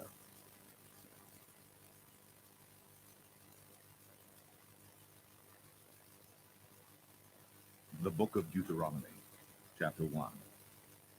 These be the words which Moses spake unto all Israel on this side Jordan in the wilderness, in the plain over against the Red Sea, between Paran and Tophel, and Laban and Hazroth, and Dizahab. There are 11 days' journey from Oreb by the way of Mount Seir unto Kadesh Barnea. And it came to pass in the 40th year, in the 11th month, on the first day of the month, that Moses spake unto the children of Israel according unto all that the Lord had given him in commandment unto them. After he had slain Sihon the king of the Amorites, which dwelt in Heshbon, and Og the king of Bashan, which dwelt at Ashtoreth in Edrei, on this side Jordan, in the land of Moab, began Moses to declare this law, saying, The Lord our God spake unto us in Horeb, saying, Ye have dwelt long enough in this mount. Turn you, and take your journey, and go to the mount of the Amorites, and unto all the places nigh thereunto, in the plain, in the hills, and in the vale, and in the south, and by the seaside to the land of the Canaanites, and unto Lebanon, unto the great river, the river Euphrates. Behold, I have set the land before you. Go in and possess the land which the Lord sware unto your fathers, Abraham, Isaac, and Jacob, to give unto them, and to their seed after them. And I spake unto you at that time, saying, I am not able to bear you myself alone. The Lord your God hath multiplied you, and behold, ye are this day as the stars of heaven for multitude. The Lord God of your fathers make you 1,000 times so many more as ye are, and bless you, as he hath promised you.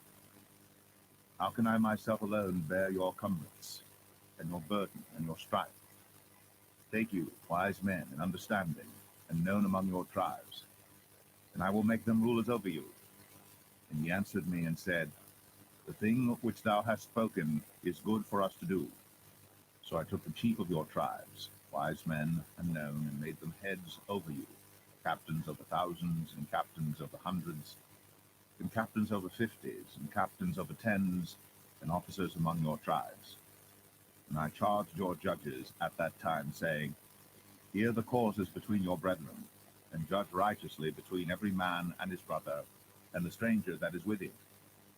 Ye shall not respect persons in judgment, but ye shall hear the small as well as the great. Ye shall not be afraid of the face of man, for the judgment is God's. And the cause that is too hard for you, bring it unto me, and I will hear it. And I commanded you at that time all the things which ye should do. And when we departed from Horeb, we went through all that great and terrible wilderness, which ye saw by the way of the mountain of the Amorites, as the Lord our God commanded us. And we came to Kadesh Barnea. And I said unto you, Ye are come unto the mountain of the Amorites, which the Lord our God doth give unto us. Behold, the Lord thy God hath set the land before thee. Go up and possess it, as the Lord God of thy fathers hath said unto thee. Fear not, neither be discouraged.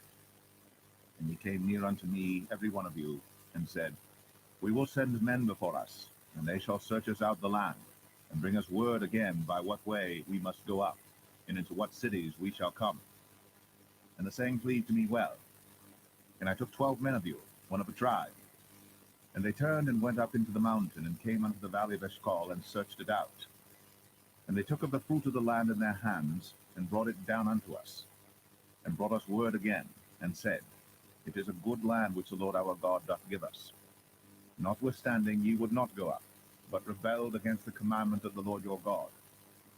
And ye murmured in your tents, and said, Because the Lord hated us, he hath brought us forth out of the land of Egypt, to deliver us into the hand of the Amorites, to destroy us.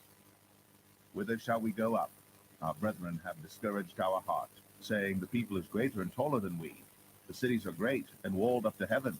And moreover, we have seen the sons of the Anakims there. Then I said unto you, Dread not, neither be afraid of them. The Lord your God, which goeth before you, he shall fight for you, according to all that he did for you in Egypt before your eyes. And in the wilderness, where thou hast seen how that the Lord thy God bare thee, as a man doth bear his son, in all the way that ye went, until ye came into this place. Yet in this thing ye did not believe the Lord your God, who went in the way before you, to search you out a place to pitch your tents in fire by night, to show you by what way ye should go, and in a cloud by day.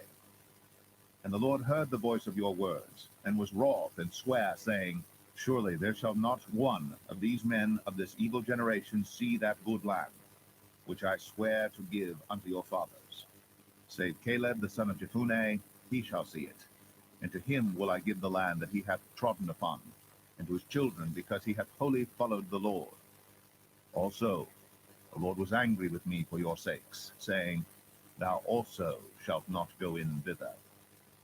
But Joshua the son of Nun, which standeth before thee, he shall go in thither. Encourage him, for he shall cause Israel to inherit it.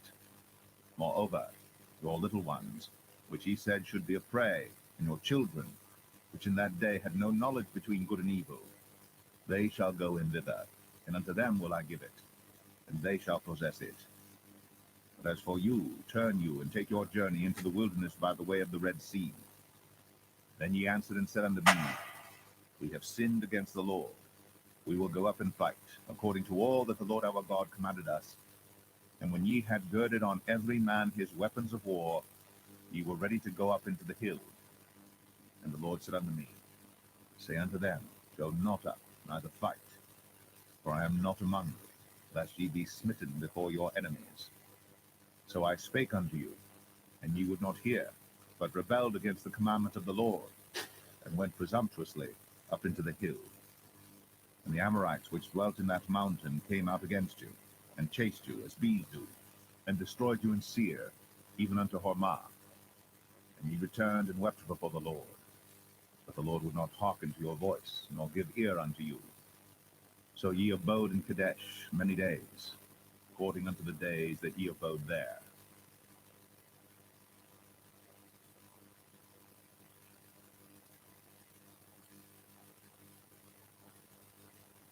Deuteronomy 2. And we turned and took our journey into the wilderness by the way of the Red Sea, as the Lord spake unto me. Seer many days. And the Lord spake unto me, saying, Ye have compassed this mountain long enough. Turn you northward, and command thou the people, saying, Ye are to pass through the coast of your brethren, the children of Esau, which dwell in Seir, and they shall be afraid of you. Take ye good heed unto yourselves, therefore. Meddle not with them, for I will not give you of their land. No, not so much as a footbreadth, because I have given Mount Seir unto Esau for a possession. He shall buy meat of them for money, that ye may eat. And ye shall also buy water of them for money, that ye may drink. For the Lord thy God hath blessed thee in all the works of thy hand. He knoweth thy walking through this great wilderness. These 40 years the Lord thy God hath been with thee. Thou hast lacked nothing. And when we passed by from our brethren the children of Esau, which dwelt in Seir, through the way of the plain from Elath and from Ezion-Geber, we turned and passed by the way of the wilderness of Moab. And the Lord said unto me, Distress not the Moabites, neither contend with them in battle. For I will not give thee of their land for a possession, because I have given Ar unto the children of Lot for a possession. The Emims dwelt therein in times past, a people great and many and tall, as the Anakims, which also were accounted giants, as the Anakims, but the Moabites called them Emims. The Orims also dwelt in Seir before time, but the children of Esau succeeded them, when they had destroyed them, and dwelt in their stead, as Israel did unto the land of his possession, which the Lord gave unto them. Now rise up, said I, and get you over the brook Zered. And we went over the brook Zered. And the space in which we came from Kadesh Barnea, until we were come over the brook Zered, was 38 years, until all the generation of the men of war were wasted out from among the host, as the Lord sware unto them. Indeed, the hand of the Lord was against them, to destroy them from among the host, until they were consumed. So it came to pass, when all the men of war were consumed, and dead from among the people, that the Lord spake unto me, saying, Thou art to pass over through Ar, the coast of Moab, this day. And when thou comest nigh over against the children of Ammon, distress them not, nor meddle with them. For I will not give thee of the land of the children of Ammon any possession, because I have given it unto the children of Lot for a possession. That also was accounted a land of giants. Giants dwelt therein in old time. And the Ammonites called them Zamzummims, a people great and many and tall, as the Anakims. But the Lord destroyed them before them, and they succeeded them, and dwelt in their stead, as he did to the children of Esau, which dwelt in Seir, when he destroyed the Orims from before them, and they succeeded them, and dwelt in their stead, even unto this day.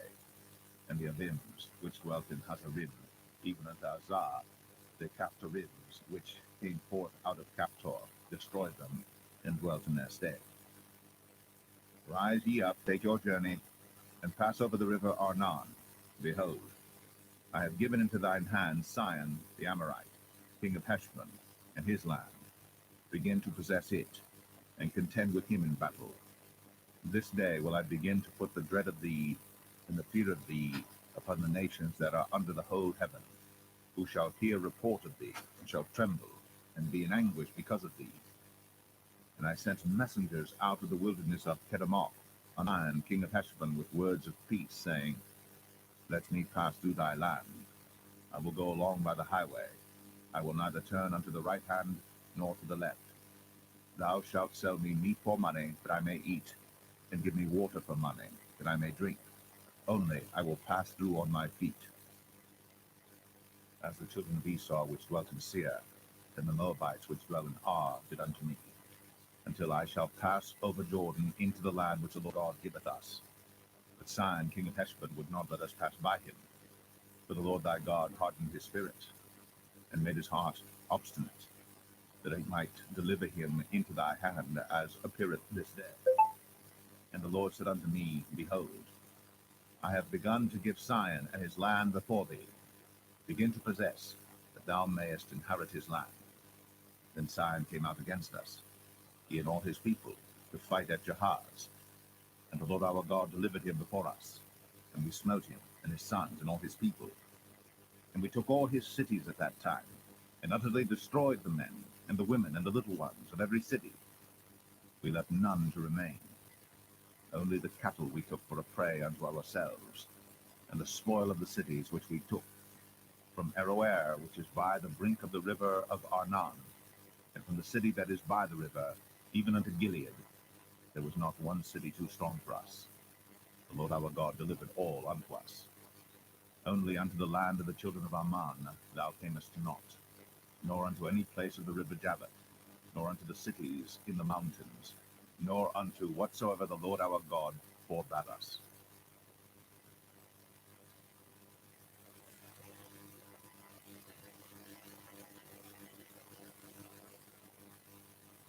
Deuteronomy 3. Then we turned and went up the way to Bashan, and Og the king of Bashan came out against us, he and all his people, to battle at Edrei. And the Lord said unto me, Fear him not, for I will deliver him, and all his people and his land, into thy hand. And thou shalt do unto him as thou didst unto Sihon the Amorites, which dwelt at Heshbon. So the Lord our God delivered into our hands Og also, the king of Bashan, and all his people, and we smote him, until none was left to him remaining. And we took all his cities at that time. There was not a city which we took not from them, 80 cities, all the region of Argob, the kingdom of Og in Bashan. All these cities were fenced with high walls, gates, and bars, beside unwalled towns a great. And we utterly destroyed them, as we did unto Sihon, king of Heshbon, utterly destroying the men, women, and children of every city. All the cattle and the spoil of the cities we took for a prey to ourselves. And we took at that time out of the hand of the 2 kings of the Amorites the land that was on this side Jordan, from the river of Arnon unto Mount Hermon, which Hermon the Sidonians call Sarion, and the Amorites call it Shenir. All the cities of the plain, and all Gilead, and all Bashan, unto Salcha and Edrei, cities of the kingdom of Og in Bashan. For only Og, king of Bashan, remained of the remnant of giants. Behold, his bedstead was a bedstead. Is it not in Rabbath of the children of Ammon? 9 cubits was the length thereof, and 4 cubits the breadth of it, after the cubit of a man. And this land which we possessed at that time, from Aroer, which is by the river Arnon, and half Mount Gilead, and the cities thereof, gave I unto the Reubenites and to the Gadites. And the rest of Gilead and all Bashan, being the kingdom of Og, gave I unto the half tribe of Manasseh, all the region of Argob, with all Bashan, which was called the land of giants. Jair the son of Manasseh took all the country of Argob unto the coasts of Geshurai and Makkathai, and called them after his own name, Bashan Avoth Jair, unto this day. And I gave Gilead unto Machir, And unto the Reubenites and unto the Gadites I gave from Gilead even unto the river Arnon half the valley, and the border even unto the river Jabbok, which is the border of the children of Ammon, the plain also, and Jordan and the coast thereof, from Chinnereth even unto the sea of the plain, even the salt sea, under Ashdod Pisgah eastward. And I commanded you at that time, saying, The Lord your God hath given you this land to possess it. Ye shall pass over armed before your brethren the children of Israel, all that are meet for the war. But your wives and your little ones and your cattle, for I know that ye have much cattle, shall abide in your cities which I have given you, until the Lord hath given rest unto your brethren, as well as unto you, and until they also possess the land which the Lord your God hath given them beyond the Jordan. And then shall ye return every man unto his possession, which I have given you. And I commanded Joshua at that time, saying, Thine eyes have seen all that the Lord your God hath done unto these two kings. So shall the Lord do unto all the kingdom whither thou passest. Ye shall not fear them, for the Lord your God, he shall fight for you. And I besought the Lord at that time, saying, O Lord God, thou hast begun to show thy servant thy greatness, and thy mighty hand. For what God is there in heaven or in earth that can do according to thy works, and according to thy might? I pray thee, let me go over and see the good land that is beyond the Jordan, that goodly mountain and Lebanon. But the Lord was wroth with me for your sakes, and would not hear me. And the Lord said unto me, Let it suffice thee, speak no more unto me of this matter. Get thee up into the top of Pisgah, and lift up thine eyes westward, and northward, and southward, and eastward, and behold it with thine eyes. For thou shalt not go over this Jordan, but charge Joshua, and encourage him, and strengthen him, for he shall go over before this people, and he shall cause them to inherit the land, which thou shalt see. So we abode in the valley over against Beth Peor.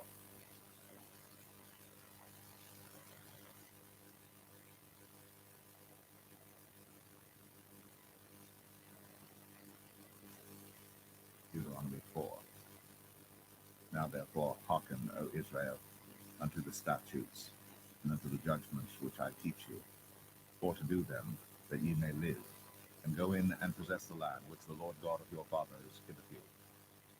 Ye shall not add unto the word which I command you, neither shall ye diminish aught from it, that ye may keep commandments of the Lord your God which I command you. Your eyes have seen what the Lord did because of Baal Peor. For all the men that followed Baal Peor, the Lord thy God hath destroyed them from among you. But ye that did cleave unto the Lord your God are alive, every one of you this day. Behold, I have taught you statutes and judgments, even as the Lord my God commanded me, that ye should do so in the land whither ye go to possess it. Keep therefore, and do them. For this is your wisdom and your understanding in the sight of the nations, which shall hear all these statutes and say, Surely this great nation is a wise and understanding people. For what nation is there so great, who hath God so nigh unto them, as the Lord our God is in all things that we call upon him for? And what nation is there so great, that hath statutes and judgments so righteous as all this law, which I set before you this day? Only take heed to thyself, and keep thy soul diligently, lest thou forget the things which thine eyes have seen, and lest they depart from thy heart all the days of thy life. But teach them thy sons, and thy sons' sons, especially the day that thou stoodest before the Lord thy God in Horeb, when the Lord said unto me, Gather me the people together, and I will make them hear my words, that they may learn to fear me all the days that they shall live upon the earth, and that they may teach their children. He came near and stood under the mountain, and the mountain burned with fire unto the midst of heaven, with darkness and thick darkness. And the Lord spake unto you out of the midst of the fire. Ye heard the voice, but saw no similitude, only ye heard a voice. And he declared unto you his covenant, which he commanded you to perform, even 10 commandments. And he wrote them upon 2 tables of stone. And the Lord commanded me at that time to teach you statutes and judgments, that ye might do them in the land whither ye go over to possess it. Take ye therefore good heed unto yourselves, for ye saw no manner of similitude on the day that the Lord spake unto you in Horeb out of the midst of the fire, lest ye corrupt yourselves, to make you a graven image, the similitude of any figure, the likeness of male or female, the likeness of any beast that is on the earth, the likeness of any winged fowl that flieth in the air, the likeness of anything that creepeth on the ground, the likeness of any fish that is in the waters beneath the earth. Unless thou lift up thine eyes unto heaven, when thou seest the sun, and the moon, and the stars, even all the host of heaven, shouldst be driven to worship them and serve them, which the Lord thy God hath divided unto all nations under the whole heaven. But the Lord hath taken you, and brought you forth out of the iron furnace, even out of Egypt, to be unto him a people of inheritance, as ye are this day.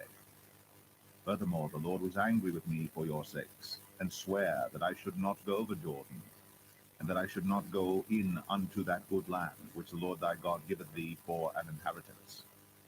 But I must die in this land. I must not go over Jordan, but ye shall go over, and possess that good land. Take heed unto yourselves, lest ye forget the covenant of the Lord your God, which he made with you, and make you a graven image, or the likeness of any thing, which the Lord thy God hath forbidden thee. For the Lord thy God is a consuming fire, even a jealous God.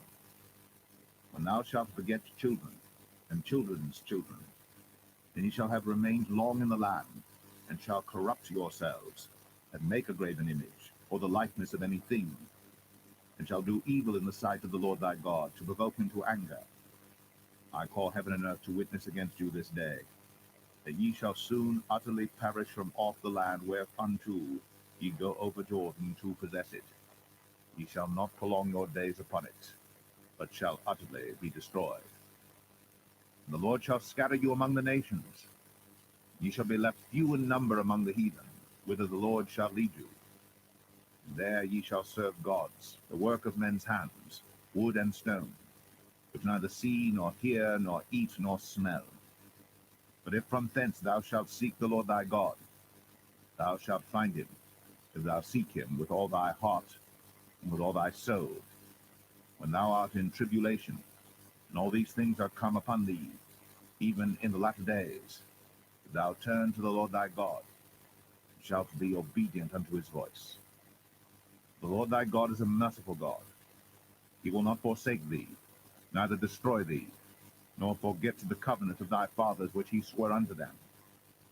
For ask now of the days that are past, which were before thee, since the day that God created man upon the earth, and ask from the one side of heaven unto the other, whether there hath been any such thing as this great thing is, or hath been heard like it. Did ever people hear the voice of God speaking out of the midst of the fire, as thou hast heard, and live? Or hath God essayed to go and take him a nation from the midst of another nation, by temptations, by signs, and by wonders, and by war, and by a mighty hand, and by a stretched out arm, and by great terrors, according to all that the Lord your God did for you in Egypt before your eyes? Unto thee it was shown, that thou mightest know that the Lord, he is God, there is none else beside him. Out of heaven he made thee to hear his voice, that he might instruct thee, and upon earth he showed thee his great fire, and thou heardest his words out of the midst of the fire. And because he loved thy fathers, therefore he chose their seed after them, and brought thee out in his sight with his mighty power out of Egypt, to drive out nations from before thee greater and mightier than thou art, to bring thee in, to give thee their land for an inheritance, as it is this day. Know therefore this day, and consider it in thine heart, that the Lord, he is God in heaven above, and upon the earth beneath there is none else. Thou shalt keep therefore his statutes and his commandments, which I command thee this day, that it may go well with thee, and with thy children after thee, and that thou mayest prolong thy days upon the earth, which the Lord thy God giveth thee forever. Then Moses severed 3 cities on this side Jordan toward the sunrising, that the slayer might flee thither, which should kill his neighbor unawares, and hated him not in times past, and that fleeing unto one of these cities he might live, namely Bezer in the wilderness, in the plain country of the Reubenites, and Ramoth and Gilead of the Gadites, and Golan and Bashan of the Manassites. And this is the law which Moses set before the children of Israel.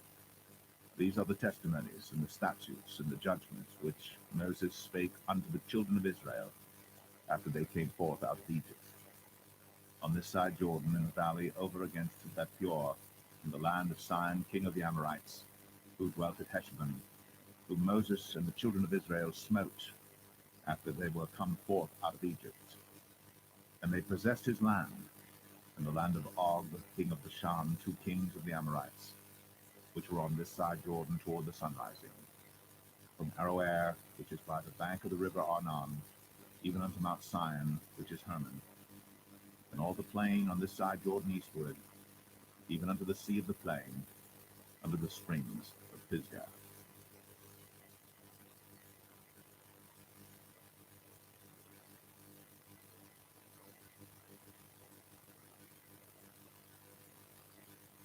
Deuteronomy 5. And Moses called all Israel, and said unto them, Hear, O Israel, the statutes and judgments which I speak in your ears this day, that ye may learn them, and keep and do them. The Lord our God made a covenant with us in Horeb. The Lord made not this covenant with our fathers, but with us, even us, who are all of us here alive this day. The Lord talked with you face to face in the mount out of the midst of the fire. I stood between the Lord and you at that time, to show you the word of the Lord. For you were afraid by reason of the fire, and saying, I am the Lord thy God, which brought thee out of the land of Egypt, from the house of bondage. Thou shalt have none other gods before me. Thou shalt not make thee any graven image, or any likeness of anything that is in heaven above, or that is in the earth beneath, or that is in the waters beneath the earth. Thou shalt not bow down thyself unto them, nor serve them. For I, the Lord thy God, am a jealous God, visiting the iniquity of the fathers upon the children unto the 3rd and 4th generation of them that hate me, and showing mercy unto thousands of them that love me and keep my commandments. Thou shalt not take the name of the Lord thy God in vain, for the Lord will not hold him guiltless that taketh his name in vain. Keep the Sabbath day to sanctify it, as the Lord thy God hath commanded thee. 6 days thou shalt labor, and do all thy work. But the 7th day is the Sabbath of the Lord thy God. In it thou shalt not do any work, thou, nor thy son, nor thy daughter, nor thy manservant, nor thy maidservant, nor thine ox, nor thine ass, nor any of thy cattle, nor thy stranger that is within thy gates, that thy manservant and thy maidservant may rest as well as thou. And remember that thou wast a servant in the land of Egypt, and that the Lord thy God brought thee out thence through a mighty hand, and by a stretched out arm. Therefore the Lord thy God commanded thee to keep the Sabbath day. Honor thy father and thy mother, as the Lord thy God hath commanded thee, that thy days may be prolonged, and that it may go well with thee in the land which the Lord thy God giveth thee. Thou shalt not kill, neither shalt thou commit adultery, neither shalt thou steal, neither shalt thou bear false witness against thy neighbor, neither shalt thou desire thy neighbor's wife, neither shalt thou covet thy neighbor's house, his field, or his manservant, or his maidservant, his ox, or his ass, or anything that is thy neighbor's.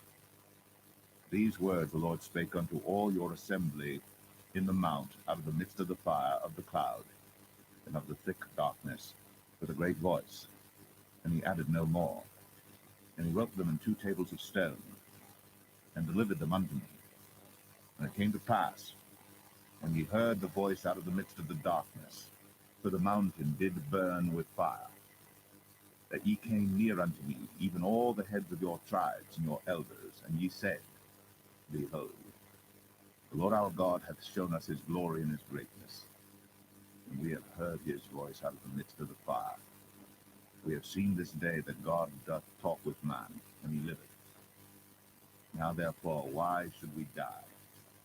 For this great fire will consume us, If we hear the voice of the Lord our God any more, then we shall die.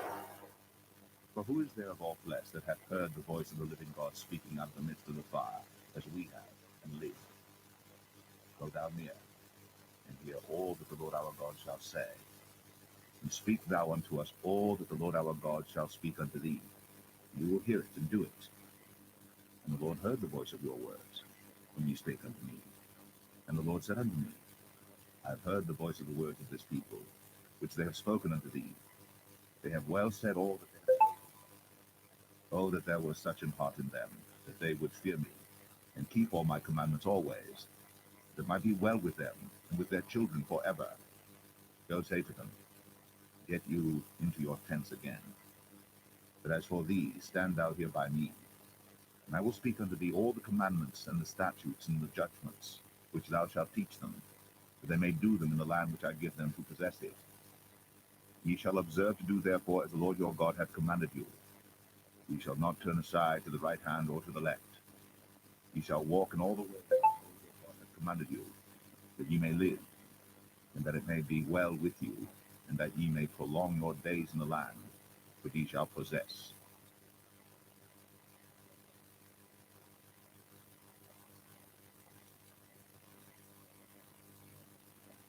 Deuteronomy 6. Now these are the commandments, the statutes, and the judgments, which the Lord your God commanded to teach you, that ye might do them in the land whither ye go to possess it, that thou mightest fear the Lord thy God, to keep all his statutes and his commandments, which I command thee, thou and thy son, and thy son's son, all the days of thy life, and that thy days may be prolonged. Hear therefore, O Israel, and observe to do it, that it may be well with thee, and that ye may increase mightily, as the Lord God of thy fathers hath promised thee, in the land that floweth with milk and honey. Hear, O Israel, the Lord our God is one Lord. And thou shalt love the Lord thy God with all thine heart, and with all thy soul, and with all thy might. These words which I command thee this day shall be in thine heart, and thou shalt teach them diligently unto thy children, and shalt talk of them when thou sittest in thine house, and when thou walkest by the way, and when thou liest down, and when thou risest up. And thou shalt bind them for a sign upon thine hand. They shall be as frontlets between thine eyes. And thou shalt write them upon the posts of thy house, and on thy gates. And it shall be, when the Lord thy God shall have brought thee into the land which he sware unto thy fathers, to Abraham, to Isaac, and to Jacob, to give thee great and goodly cities, which thou buildest not, and houses full of all good things, which thou fillest not, and wells digged, which thou diggest not, vineyards and olive trees, which thou plantest not. When thou shalt have eaten and be full, then beware, lest thou forget the Lord, which brought thee forth out of the land of Egypt, from the house of bondage.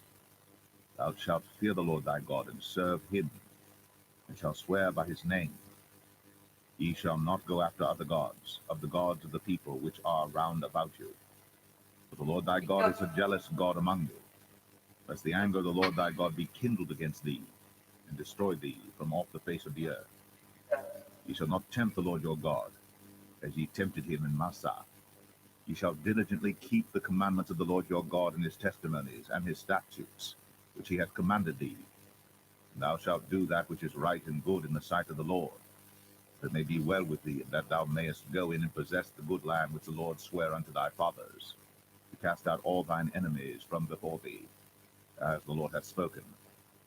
And when thy son asketh thee in time to come, saying, what mean the testimonies and the statutes and the judgments which the Lord our God hath commanded you? And thou shalt say unto thy son, we were Pharaoh's bondmen in Egypt, and the Lord brought us out of Egypt with a mighty hand. And the Lord showed signs and wonders, great and sore, upon Egypt, upon Pharaoh, and upon all his household before our eyes.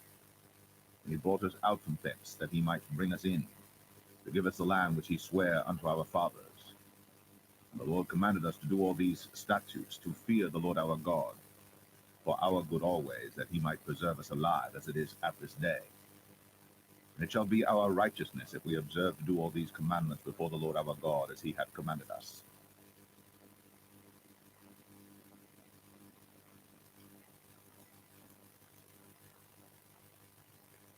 Deuteronomy Deuteronomy 7. When the Lord thy God shall bring thee into the land whither thou goest to possess it, and hath cast out many nations before thee, the Hittites, and the Girgashites, and the Amorites, and the Canaanites, and the Perizzites, and the Hivites, and the Jebusites, 7 nations greater and mightier than thou. And when the Lord thy God shall deliver them before thee, thou shalt smite them, and utterly destroy them. Thou shalt make no covenant with them, nor show mercy unto them. Neither shalt thou make marriages with them. Thy daughter thou shalt not give unto his son, nor his daughter shalt thou take unto thy son. For they will turn away thy son from following me, that they may serve other gods. So will the anger of the Lord be kindled against you, and destroy thee suddenly. But thus shall ye deal with them. Ye shall destroy their altars, and break down their images, and cut down their groves, and burn their graven images with fire. Thou art a holy people unto the Lord thy God. The Lord thy God hath chosen thee to be a special people unto himself, above all people that are upon the face of the earth. The Lord did not set his love upon you, nor choose you, because ye were more in number than any people, for ye were the fewest of all people. But because the Lord loved you, and because he would keep the oath which he had sworn unto your fathers, hath the Lord brought you out with a mighty hand, and redeemed you out of the house of bondmen, from the hand of Pharaoh king of Egypt.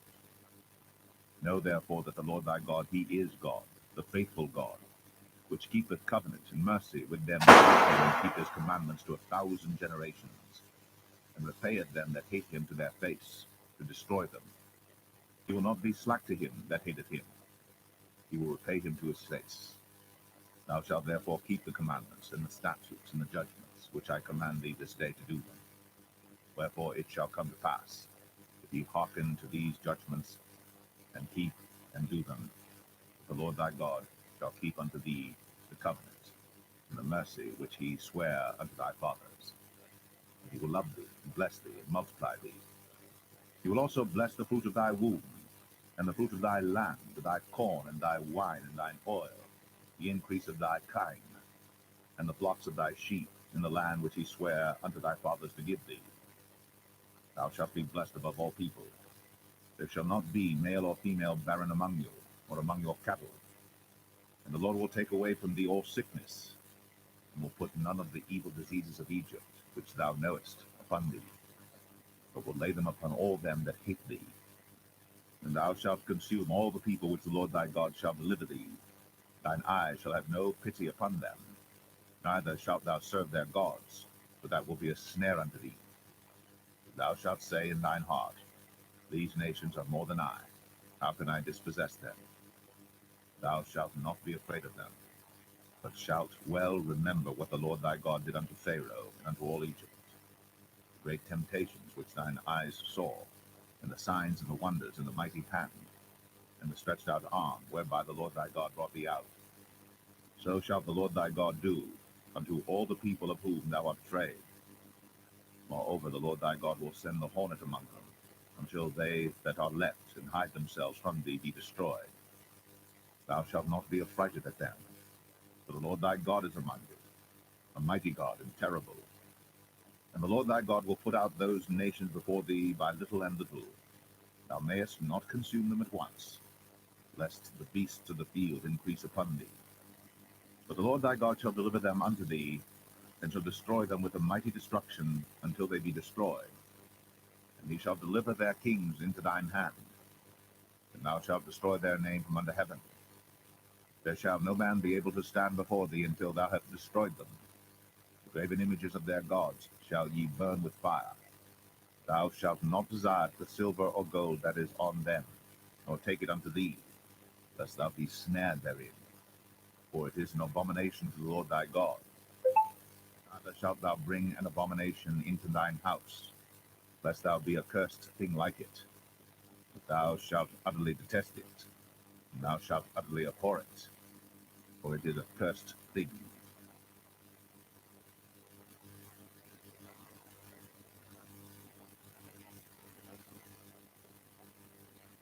Deuteronomy 8. All the commandments which I command thee this day shall ye observe to do, that ye may live, and multiply, Go in and possess the land which the Lord sware unto your fathers. And thou shalt remember all the way which the Lord thy God led thee these 40 years in the wilderness, to humble thee, and to prove thee, to know what was in thine heart, whether thou wouldst keep his commandments or no. And he humbled thee, and suffered thee to hunger, and fed thee with manna, which thou knewest not, neither did thy fathers know, that he might make thee know that man doth not live by bread only, but by every word that proceedeth out of the mouth of the Lord doth man live. Thy raiment waxed not old upon thee, neither did thy foot swell these 40 years.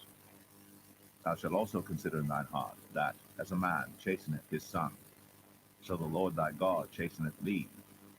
Therefore thou shalt keep the commandments of the Lord thy God, to walk in his ways, and to fear him. For the Lord thy God bringeth thee into a good land, a land of brooks of water, of fountains and depths that spring out of valleys and hills, a land of wheat and barley and vines and fig trees and pomegranates, a land of oil, olive, and honey, a land wherein thou shalt eat bread without scarceness, thou shalt not lack anything in it, a land whose stones are iron, and out of whose hills thou mayest dig the brass. When thou hast eaten and art full, then thou shalt bless the Lord thy God for the good land which he hath given thee. Beware that thou forget not the Lord thy God, in not keeping his commandments, and his judgments, and his statutes, which I command thee this day. Lest when thou hast eaten and art full, and hast built goodly houses, and dwelt therein, and when thy herds and thy flocks multiply, and thy silver and thy gold is multiplied, and all that thou hast is multiplied, then thine heart be lifted up, and thou forget the Lord thy God, which brought thee forth out of the land of Egypt, from the house of bondage, who led thee through that great and terrible wilderness, wherein were fiery serpents and scorpions, and drought, where there was no water, who brought thee forth water out of the rock of flint, who fed thee in the wilderness with manna, which thy fathers knew not, that he might humble thee, and that he might prove thee, to do thee good at thy latter end. And thou say in thine heart, my power and the might of mine hand hath gotten me this wealth. Thou shalt remember the Lord thy God, for it is he that giveth thee power to get wealth, that he may establish his covenant which he sware unto thy fathers, as it is this day. And it shall be, if thou do at all forget the Lord thy God, and walk after other gods, and serve them, and worship them, I testify against you this day, that ye shall surely perish. As the nations which the Lord destroyeth before your face, so shall ye perish, because ye would not be obedient unto the voice of the Lord your God.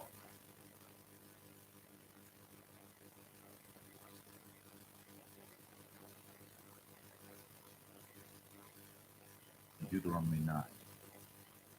Hear, O Israel, thou art to pass over Jordan this day, to go in to possess nations greater and mightier than thyself, cities great and fenced up to heaven, a people great and tall, children of the Anakims, whom thou knowest, and of whom thou hast heard say, who can stand before the children?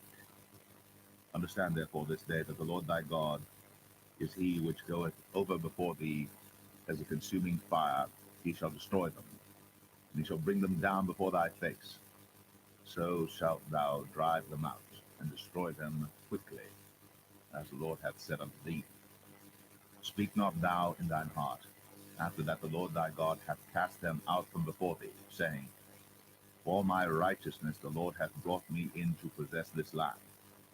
But for the wickedness of these nations, Lord doth drive them out from before thee, not for thy righteousness, or for the uprightness of thine heart dost thou go to possess their land, but for the wickedness of these nations the Lord thy God doth drive them out from before thee, and that he may perform the word which the Lord sware unto thy fathers, Abraham, Isaac, and Jacob.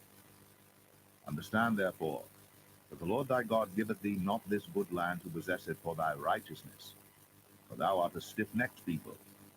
Remember, and forget not, how thou provokest the Lord thy God to wrath in the wilderness, from the day that thou didst depart out of the land of Egypt, until ye came unto this place. Ye have been rebellious against the Lord. Also in Oreb, Ye provoked the Lord to wrath, so that the Lord was angry with you to have destroyed you. When I was gone up into the mount to receive the tables of stone, even the tables of the covenant, then I abode in the mount 40 days and 40 nights. I neither did eat bread nor drink water. And the Lord delivered unto me 2 tables of stone written with the finger of God. And on them was written according to all the words which the Lord spake in the mount out of the midst of the fire in the day of the assembly. And it came to pass at the end of 40 days and 40 nights, that the Lord gave me the 2 tables of stone, even the tables of the covenant. And the Lord said unto me, Arise, get thee down quickly from hence, for thy people which thou hast brought forth out of Egypt have corrupted themselves. They are quickly turned aside out of the way which I commanded them. They have made them a molten image. Furthermore the Lord spake unto me, saying, I have seen this people, and behold, it is a stiff-necked people. Let me alone, that I may destroy them, and blot out their name from under heaven. And I will make of thee a nation mightier and greater than they. So I turned, and came down from the mount, and the mount burned with fire, and the 2 tables of the covenant were in my 2 hands.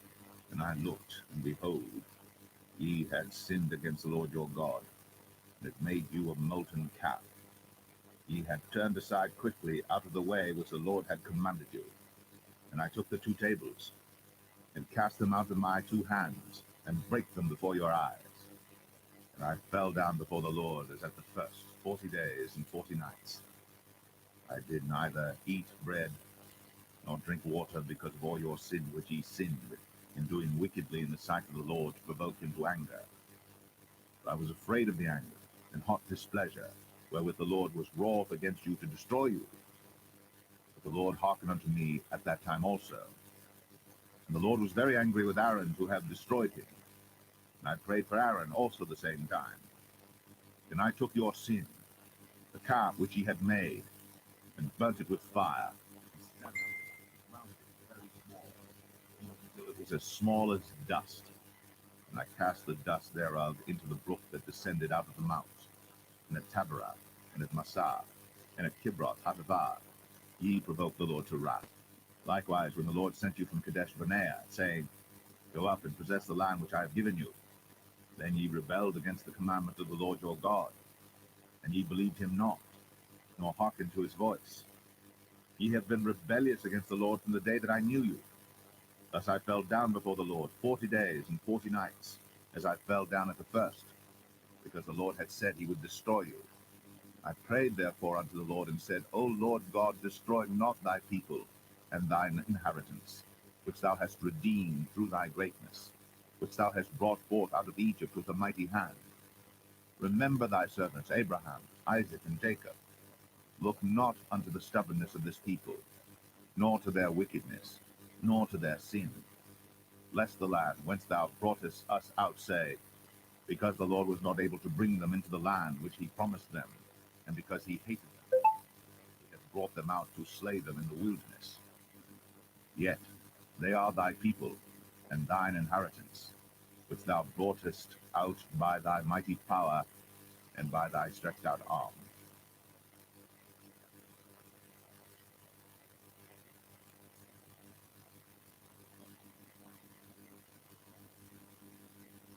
Deuteronomy 10. At that time the Lord said unto me, Hew thee 2 tables of stone like unto the first, and come on me into the mount, and make thee an ark of wood. And I will write on the tables the words that were in the first tables which thou breakest, and thou shalt put them in the ark. And I made an ark of shittim wood, and hewed 2 tables of stone like unto the first, and went up into the mount, having the 2 tables in mine hand. And he wrote on the tables, according to the first writing, the 10 commandments, which the Lord spake unto you in the mount out of the midst of the fire in the day of the assembly. And the Lord gave them unto me. And I turned myself and came down from the mount, and put the tables in the ark which I had made, and there they be, as the Lord commanded me. And the children of Israel took their journey from Beeroth of the children of Jacham to Moserah. There Aaron died, and there he was buried. And Eleazar his son ministered in the priest's office in his stead. From thence they journeyed unto Godgodah, and from Godgodah to Jotbath, a land of rivers of waters. At that time the Lord separated the tribe of Levi, to bear the ark of the covenant of the Lord, to stand before the Lord, to minister unto him, and to bless in his name unto this day. Wherefore Levi hath no part nor inheritance with his brethren. The Lord is his inheritance, according as the Lord thy God promised him. And I stayed in the mount, according to the first time, 40 days and 40 nights. And the Lord hearkened unto me at that time also. And the Lord would not destroy thee. And the Lord said unto me, Arise, take thy journey before the people, that they may go in and possess the land which I swear unto their fathers to give unto them. And now, Israel, what doth the Lord thy God require of thee?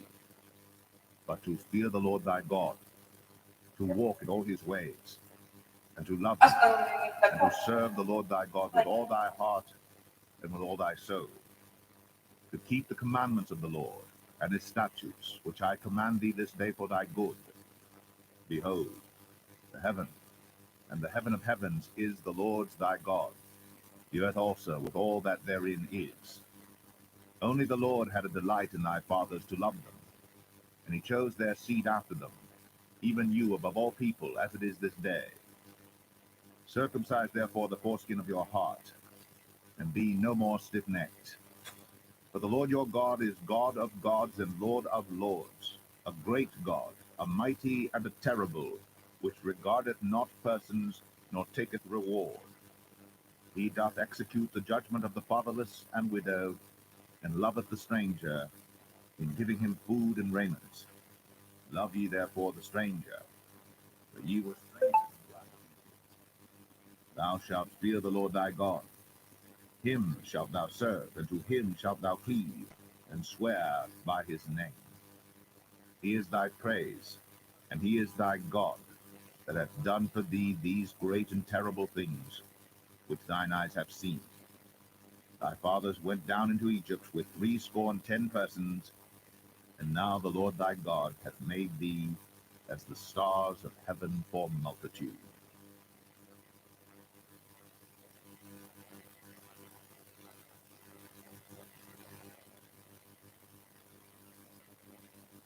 Deuteronomy 11. Therefore, thou shalt love the Lord thy God, and keep his charge, and his statutes, and his judgments, and his commandments always. And know ye this day, that I spoke with your children, which have not known, and which have not seen the chastisement of the Lord your God, his greatness, his mighty hand, and his stretched out arm, and his miracles, and his acts which he did in the midst of Egypt, unto Pharaoh the king of Egypt, and unto all his land, and what he did unto the army of Egypt, unto their horses, and to their chariots, how he made the water of the Red Sea to overflow them as they pursued after you, and how the Lord hath destroyed them unto this day. And what he did unto you in the wilderness, until ye came into this place, and what he did unto Dathan and Abiram, the sons of Eliab, the son of Reuben, how the earth opened her mouth, and swallowed them up, and their households, and their tents, and all the substance that was in their possession, in the midst of all Israel. But your eyes have seen all the great acts of the Lord which he did.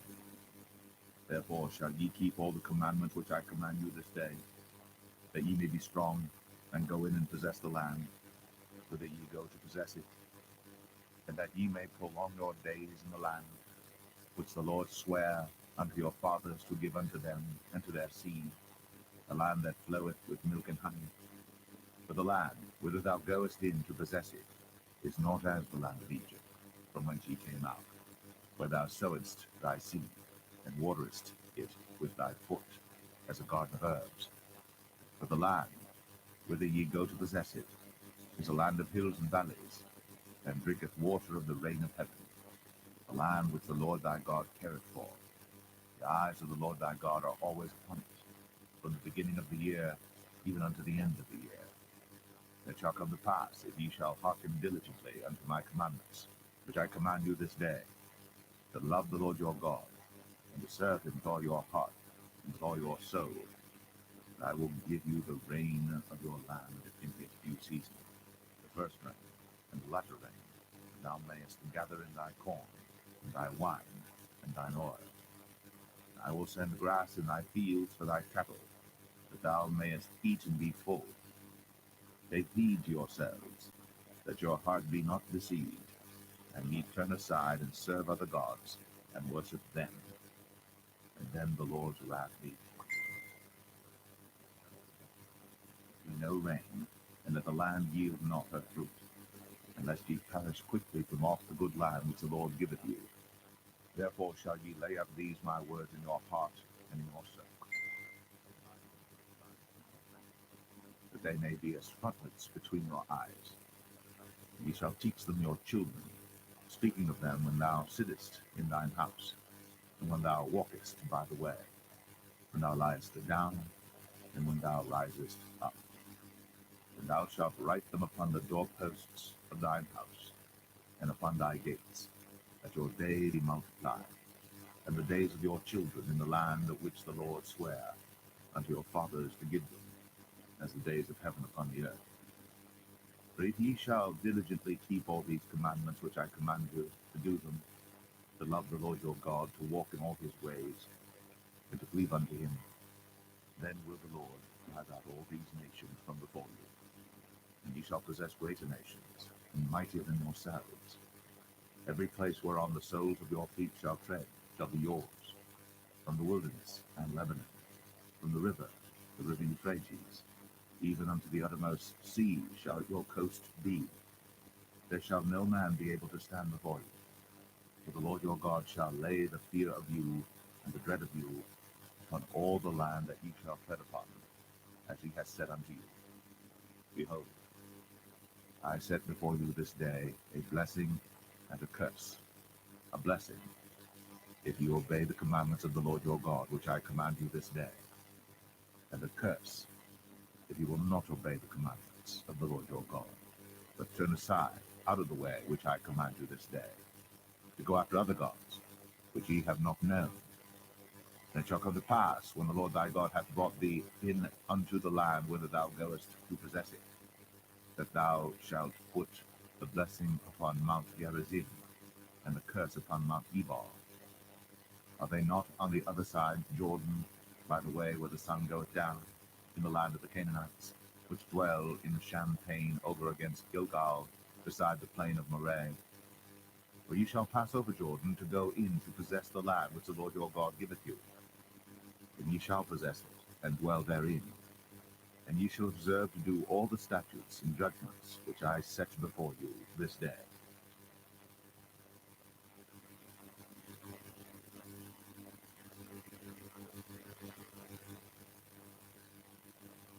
Deuteronomy 12.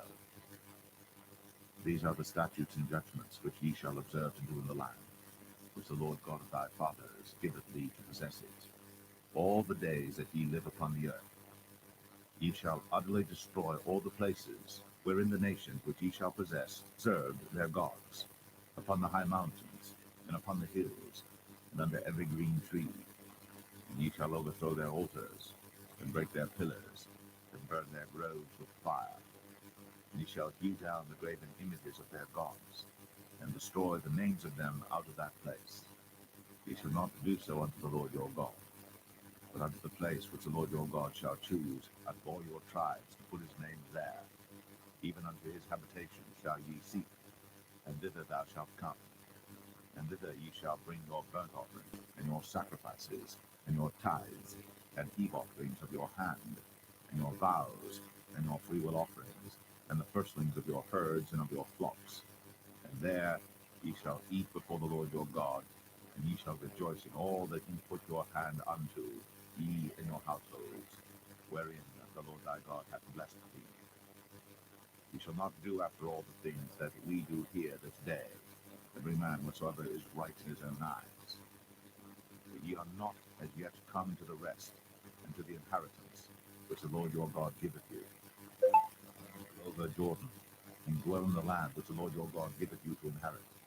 And when he giveth you rest from all your enemies round about, so that ye dwell in safety, then There shall be a place which the Lord your God shall choose to cause his name to dwell there. Thither shall ye bring all that I command you, your burnt offerings, and your sacrifices, your tithes, and the heave offering of your hand, and all your choice vows which ye vow unto the Lord. And ye shall rejoice before the Lord your God, ye and your sons, and your daughters, and your men servants, and your maid servants, and the Levite that is within your gates, forasmuch as he hath no part nor inheritance with you.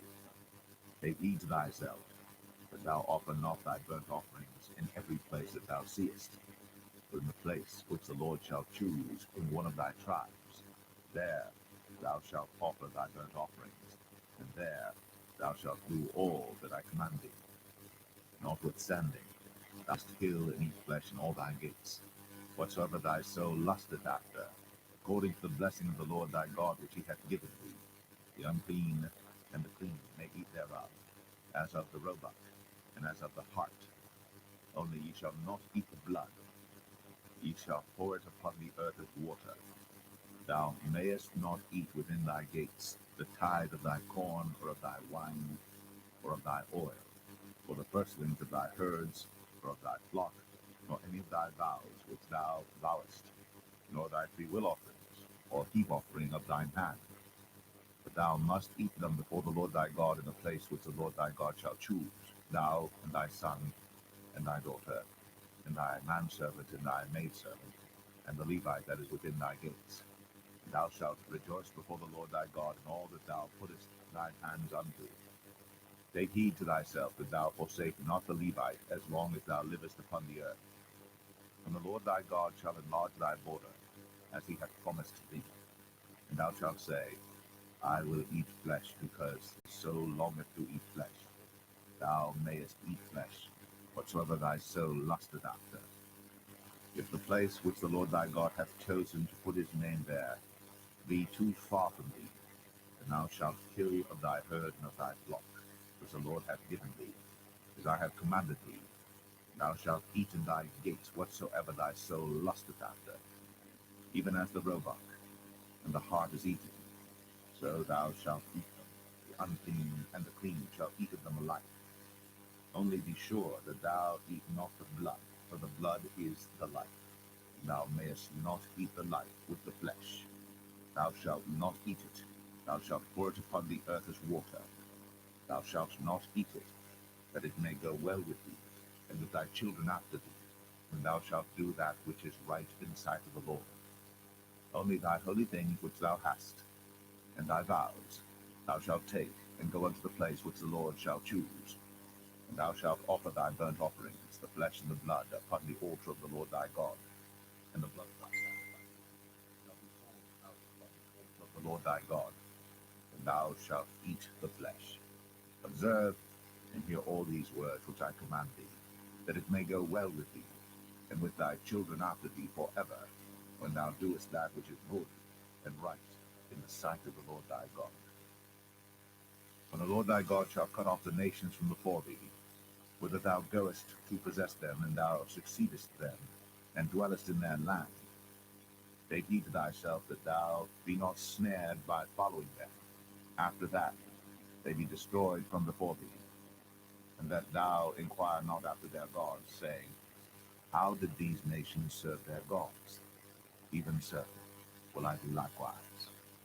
Thou shalt not do so unto the Lord thy God. For every abomination to the Lord which he hateth have they done unto their gods. For even their sons and their daughters they have burnt in the fire to their gods. What thing soever I command you, observe to do it. Thou shalt not add thereto, nor diminish from it.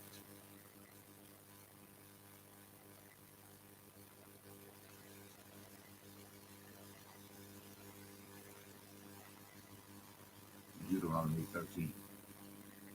If there arise among you a prophet, or a dreamer of dreams, and giveth thee a sign or a wonder, the sign or the wonder come to pass, whereof he spake unto thee, saying, let us go after other gods, which thou hast not known, and let us serve them.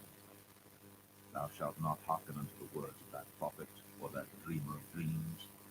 For the Lord your God proveth you, to know whether ye love the Lord your God with all your heart, and with all your Ye shall walk after the Lord your God, and fear him, and keep his commandments, and obey his voice. Ye shall serve him, and cleave unto him. And that prophet, or that dreamer of dreams, shall be put to death, because he hath spoken to turn you away from the Lord your God, which brought you out of the land of Egypt, and redeemed you out of the house of bondage, to thrust thee out of the way, which the Lord thy God commanded thee to walk in. So shalt thou put the evil away from the midst of thee.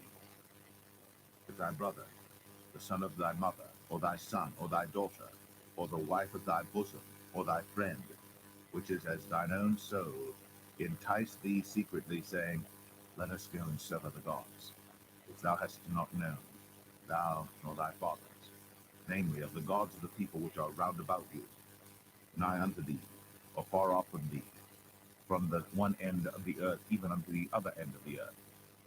Thou shalt not consent unto him, nor hearken unto him. Neither shall thine eye pity him, neither shalt thou spare, neither shalt thou conceal him. But thou shalt surely kill him. Thine hand shall be first upon him to put him to death, and afterwards the hand of all the people. And thou shalt stone him with stones, that he die, because he hath sought to thrust thee away from the Lord thy God, which brought thee out of the land of Egypt, from the house of bondage. And all Israel shall hear and fear, and shall do no more any such wickedness as this is among you. Thou shalt hear say, in one of thy cities, which the Lord thy God hath given thee to dwell there, saying, Certain men, the children of Belial, are gone out from among you, and have withdrawn the inhabitants of their city, saying, Let us go and serve other gods, which ye have not known. Then shalt thou inquire, and make search, and ask diligently, and behold, if it be true, and the thing certain, that such abomination is wrought among you, thou shalt surely smite the inhabitants of that city with the edge of the sword, destroying it utterly, and all that is therein, and the cattle thereof, with the edge of the sword. And thou shalt gather all the spoil of it into the midst of the street thereof, and shalt burn with fire the city, and all the spoil thereof every whit, for the Lord thy God, and it shall be an heap forever. It shall not be built again. And there shall cleave naught of the cursed thing to thine hand, that the Lord may turn from the fierceness of his anger, and show thee mercy, and have compassion upon thee, and multiply thee, as he has sworn unto thy fathers. And thou shalt hearken to the voice of the Lord thy God, to keep all his commandments which I command thee this day, to do that which is right in the eyes of the Lord thy God.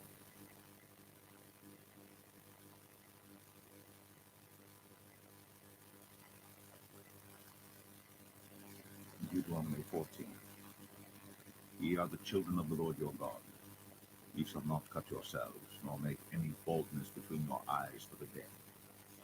For thou art an holy people unto the Lord thy God, and the Lord hath chosen thee to be a peculiar people unto himself, above all the nations that are upon the earth. Thou shalt not eat any abominable thing. These are the beasts which ye shall eat, the ox, the sheep, and the goat, the hart, and the roebuck, and the fallow deer, and the wild goat, and the pygarg, and the wild ox, and the chamois. And every beast that parteth the hoof, and cleaveth the cleft into two claws, and cheweth the cud among the beasts, that ye shall eat. These ye shall not eat of them that chew the cud, or of them that divide the cloven hoof, as the camel, and the hare, and the coney. They chew the cud, but divide not the hoof, therefore they are unclean unto you. And the swine, because it divideth the hoof, yet cheweth not the cud, it is unclean unto you. Ye shall not eat of their flesh, nor touch their dead carcass. These ye shall eat of all that are in the waters, all that have fins and scales shall ye eat. And whatsoever hath not fins and scales ye may not eat, it is unclean unto you. Of all clean birds ye shall eat, but these are they of which ye shall not eat: the eagle, and the ossifrage, and the osprey, and the glede, and the kite, and the vulture after his kind, and every raven after his kind, and the owl, and the nighthawk, and the cuckoo, and the hawk after his kind, the little owl, and the great owl, and the swan, and the pelican, and the gyre eagle, and the cormorant, and the stork, and the heron after her kind, and the lapwing, and the bat, and every creeping thing that flieth is unclean unto you, they shall not be eaten. But of all clean fowls ye may eat. Ye shall not eat of anything that dieth of itself. Thou shalt give it unto the stranger that is in thy gates, that he may eat it. Or thou mayest sell it unto an alien, for thou art an holy people unto the Lord thy God. Thou shalt not seethe a kid in his mother's milk.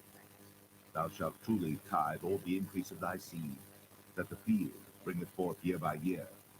And thou shalt eat before the Lord thy God in the place which he shall choose to place his name there, the tithe of thy corn, of thy wine, and of thine oil, and the firstlings of thy herds and of thy flocks, that thou mayest learn to fear the Lord thy God always. And if the way be too long for thee, so that thou art not able to carry it, or if the place be too far from thee, which the Lord thy God shall choose to set his name there, when the Lord thy God hath blessed thee, then shalt thou turn it into money, and bind up the money in thine hand, and shalt go into the place which the Lord thy God shall choose. And thou shalt bestow that money for whatsoever thy soul lusteth after, for oxen, or for sheep, or for wine, or for strong drink, or for whatsoever thy soul desireth. God, and thou shalt rejoice, thou and thine household.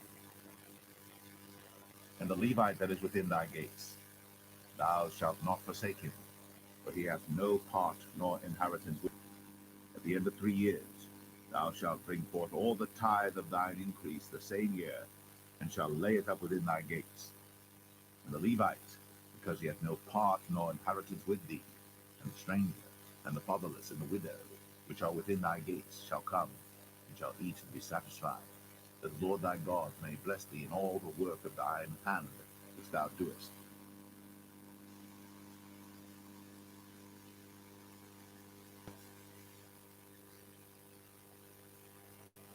Deuteronomy 15. At the end of every 7 years thou shalt make a release. This is the manner of the release. Every creditor that lendeth aught unto his neighbor shall release it. He shall not exact it of his neighbor, or of his brother, because it is called the Lord's release. For foreigner thou may exact it again, but that which is thine with thy brother thine hand shall release, save when there shall be no poor among you. For the Lord shall greatly bless thee in the land which the Lord thy God giveth thee for an inheritance to possess it. Only if thou carefully hearken unto the voice of the Lord thy God, to observe to do all these commandments which I command thee this day. For the Lord thy God blesseth thee, as he promised to thee. And thou shalt lend unto many nations, but thou shalt not borrow. Thou shalt reign over many nations, and they shall not reign over thee. If there be among you a poor man, of one of thy brethren within any of thy gates in thy land which the Lord thy God giveth thee, thou shalt not harden thine heart, nor shut thine hand from thy poor brother. Thou shalt open thine hand wide unto him, and shalt surely lend him sufficient for his need in that which he wanteth. Beware that there be not a thought in thy wicked heart, saying, the 7th year, the year of release, is at hand, and thine eye be evil against thy poor brother, and thou givest him naught, and he cry unto the Lord against thee, and it be sin unto thee. Thou shalt surely give him, and thine heart shall not be grieved when thou givest unto him, because that for this thing the Lord thy God shall bless thee in all thy works, and all that thou puttest thine hand unto. For the poor shall never cease out of the land. Therefore I command thee, saying, thou shalt open thine hand wide unto thy brother, to thy poor, and to thy needy in thy land. And if thy brother, an Hebrew man, or an Hebrew woman, be sold unto thee, and serve thee 6 years, then in the 7th year thou shalt let him go free from thee. And when thou sendest him out free from thee, thou shalt not let him go away empty.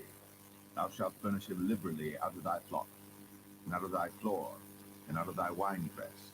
Of that wherewith the Lord thy God hath blessed thee, thou shalt give unto him. And thou shalt remember that thou wast a bondman in the land of Egypt, and the Lord thy God redeemed thee. Therefore I command thee this thing today. And it shall be, if he say unto thee, I will not go away from thee, because he loveth thee and thine house, because he is well with thee. Then thou shalt take an awl, and thrust it through his ear unto the door, and he shall be thy servant forever. And also unto thy maidservant thou shalt do likewise. It shall not seem hard unto thee when thou sendest him away free from thee, for he hath been worth a double hired servant to thee, in serving thee 6 years. And the Lord thy God shall bless thee in all that thou doest. All the firstling males that come of thy herd and of thy flock thou shalt sanctify unto the Lord thy God. Thou shalt do no work with the firstling of thy bullock, nor shear the firstling of thy sheep. Thou shalt eat it before the Lord thy God year by year in the place which the Lord shall choose, thou and thy household. And if there be any blemish therein, as if it be lame, or blind, or have any ill blemish, thou shalt not sacrifice it unto the Lord thy God. Thou shalt eat it within thy gates. The unclean and the clean person shall eat it alike, as the roebuck and as the hart. Only thou shalt not eat the blood thereof. Thou shalt pour it upon it.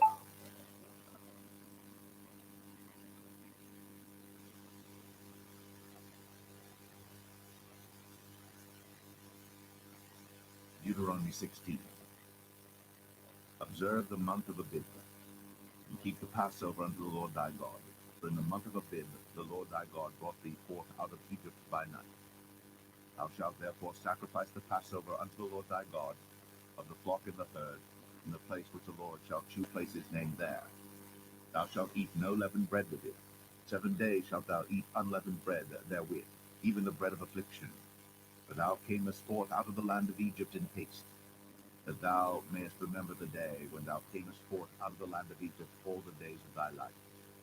And there shall be no leavened bread seen with thee in all thy coast 7 days. Neither shall there anything of the flesh, which thou sacrificest the first day at even, remain all night until the morning. Thou mayest not sacrifice the Passover within any of thy gates, which the Lord thy God giveth thee. But at the place which the Lord thy God shall choose to place his name in, there thou shalt sacrifice the Passover at even, at the going down of the sun, at the season that thou camest forth out of Egypt. And thou shalt roast and eat it in the place which the Lord thy God shall choose. And thou shalt turn in the morning, and go unto thy tents.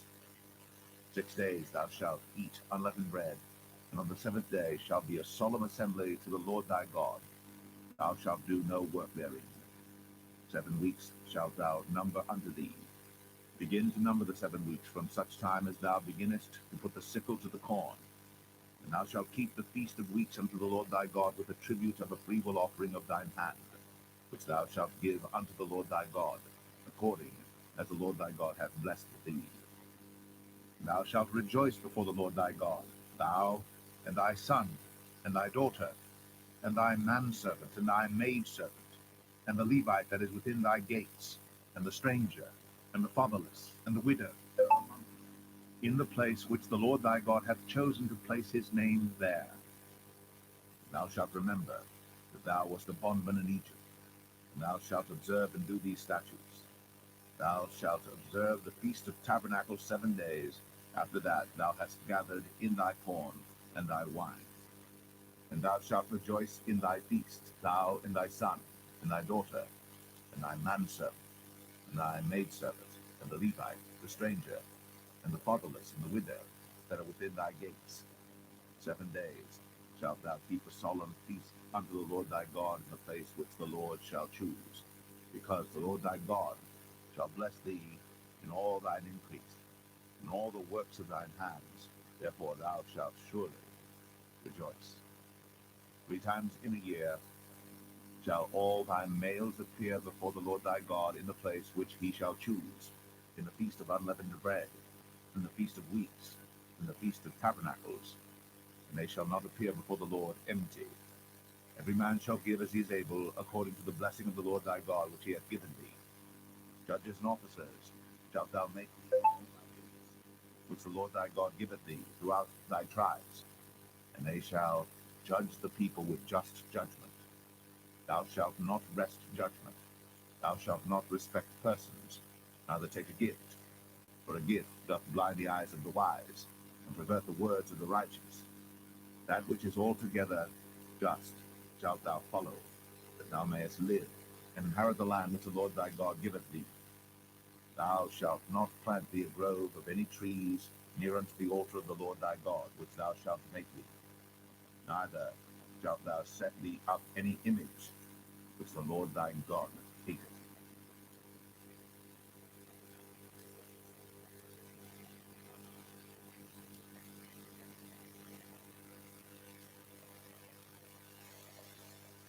Deuteronomy 17. Thou shalt not sacrifice unto the Lord thy God any bullock or sheep wherein is blemish, or any evil favoredness, for that is an abomination unto the Lord thy God. Be found among you within any of thy gates, which the Lord thy God giveth thee, man or woman, that hath wrought wickedness in the sight of the Lord thy God, in transgressing his covenant, and hath gone and served other gods, and worshipped them, either the sun or moon, or any of the host of heaven, which I have not commanded. And it be told thee, and thou hast heard of it, and inquired diligently, and behold, it be true, and the thing certain that such abomination is wrought in Israel, then shalt thou bring forth that man or that woman, which have committed that wicked thing, unto thy gates, even that man or that woman, and shalt stone them with stones till they die.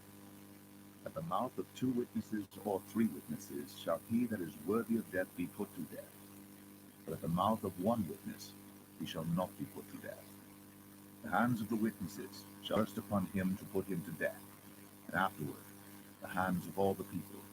So thou shalt put the evil away from among you.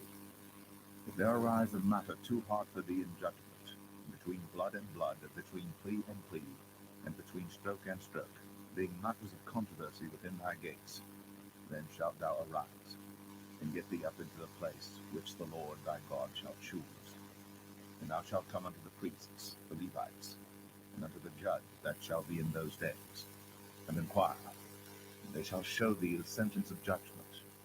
Thou shalt do according to the sentence which they of that place which the Lord shall choose shall show thee.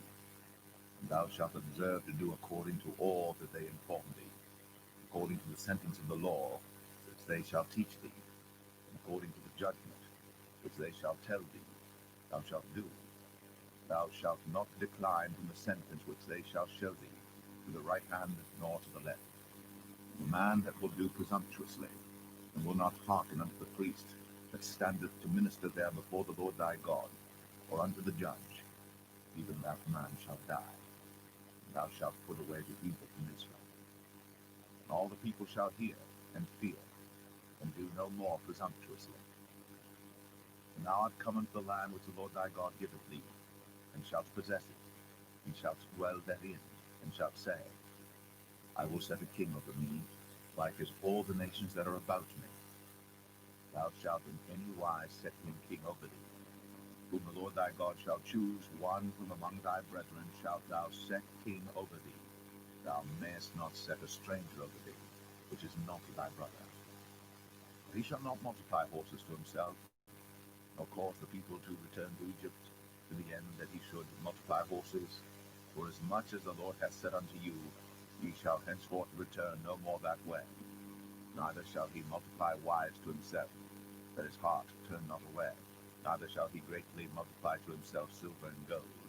And it shall be, when he sitteth upon the throne of his kingdom, and he shall write him a copy of this law in a book out of that which is before the priests, the Levites.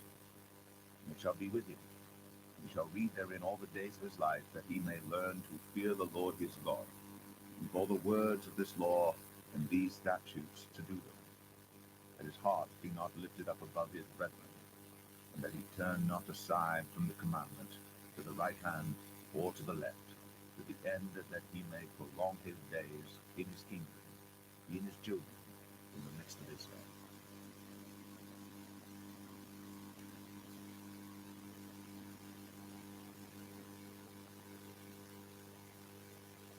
Deuteronomy 18. Priests, the Levites, and all the tribe of Levi, shall have no part nor inheritance with Israel. They shall eat the offerings made by fire, and his inheritance. Therefore shall they have no inheritance among their brethren. The Lord is their inheritance, as he hath said unto them. They shall be the priest's due from the people, from them that offer a sacrifice, whether it be ox or sheep. And they shall give unto the priest the shoulder, and the 2 cheeks, and the maw. The first fruit also of thy corn, thy wine, and of thine oil, and the first of the fleece of thy sheep shalt thou give him. For the Lord thy God hath chosen him out of all thy tribes, to stand to minister in the name of the Lord, him and his sons forever. And if a Levite come from any of thy gates out of all Israel, where he sojourned, and come with all the desire of his mind unto the place which the Lord shall choose, that he shall minister in the name of the Lord his God, as all his brethren the Levites do, which stand there before the Lord. They shall have like portions to eat, beside that which cometh of the sale of his patrimony. And thou art come into the land which the Lord thy God giveth thee. Thou shalt not learn to do after the abominations of those nations. There shall not be found among you anyone that maketh his son or his daughter to pass through the fire, or that useth divination, or an observer of times, or an enchanter, or a witch, or a charmer, or a consulter with familiar spirits, or a wizard, or a necromancer. For all that do these things are an abomination unto thee. Because of these abominations, the Lord thy God doth drive them out from before thee. Thou shalt be perfect with the Lord thy God. For these nations which thou shalt possess hearkened unto observers of times, and unto diviners. But as for thee, the Lord thy God hath not suffered thee so to do. The Lord thy God will raise up unto thee a prophet from the midst of thee, of thy brethren, like unto me. Unto him ye shall hearken, according to all that thou desirest of the Lord thy God in Horeb, in the day of the assembly, saying, Let me not hear again the voice of the Lord my God, neither let me see this great fire any more, that I die not. And the Lord said unto me, They have well spoken that which they have spoken. I will raise them up a prophet, brethren, like unto thee, and will put my words in his mouth. And he shall speak unto them all that I shall command him. And it shall come to pass, that whosoever will not hearken unto my words which he shall speak in my name, I will require it of him. But the prophet which shall presume to speak a word in my name, which I have not commanded him to speak, or that shall speak in the name of other gods, even that prophet shall die. If thou say in thine heart, How shall we know the word which the Lord hath not spoken? When a prophet speaketh in the name of the Lord, the thing follow not, nor come to pass, that is the thing which the Lord hath not spoken. The prophet hath spoken it presumptuously. Thou shalt not be afraid of him.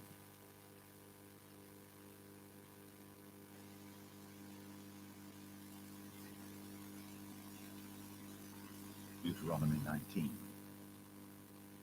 When the Lord thy God hath cut off the nations, whose land the Lord thy God giveth thee, and thou succeedest them, and dwellest in their cities and in their houses, thou shalt separate 3 cities for thee in the midst of thy land, which the Lord thy God giveth thee to possess it. Thou shalt prepare thee a way, and divide the coasts of thy land, which the Lord thy God giveth thee to inherit, into 3 parts, that every slayer may flee thither. And this is the case of the slayer, which shall flee thither, that he may live. Whoso killeth his neighbor ignorantly, whom he hated not in time past, as when a man goeth into the wood with his neighbor to hew wood, and his hand fetcheth the stroke with the axe to cut down the tree, and the head slippeth from the helve, and lighteth upon his neighbor, that he die. He shall flee unto one of those cities, and live, lest the avenger of blood pursue the slayer, while his heart is hot, and overtake him, because the way is long, and slay him, whereas he was not worthy of death, inasmuch as he hated him not in time past. Wherefore I command thee, saying, Thou shalt separate 3 cities for thee.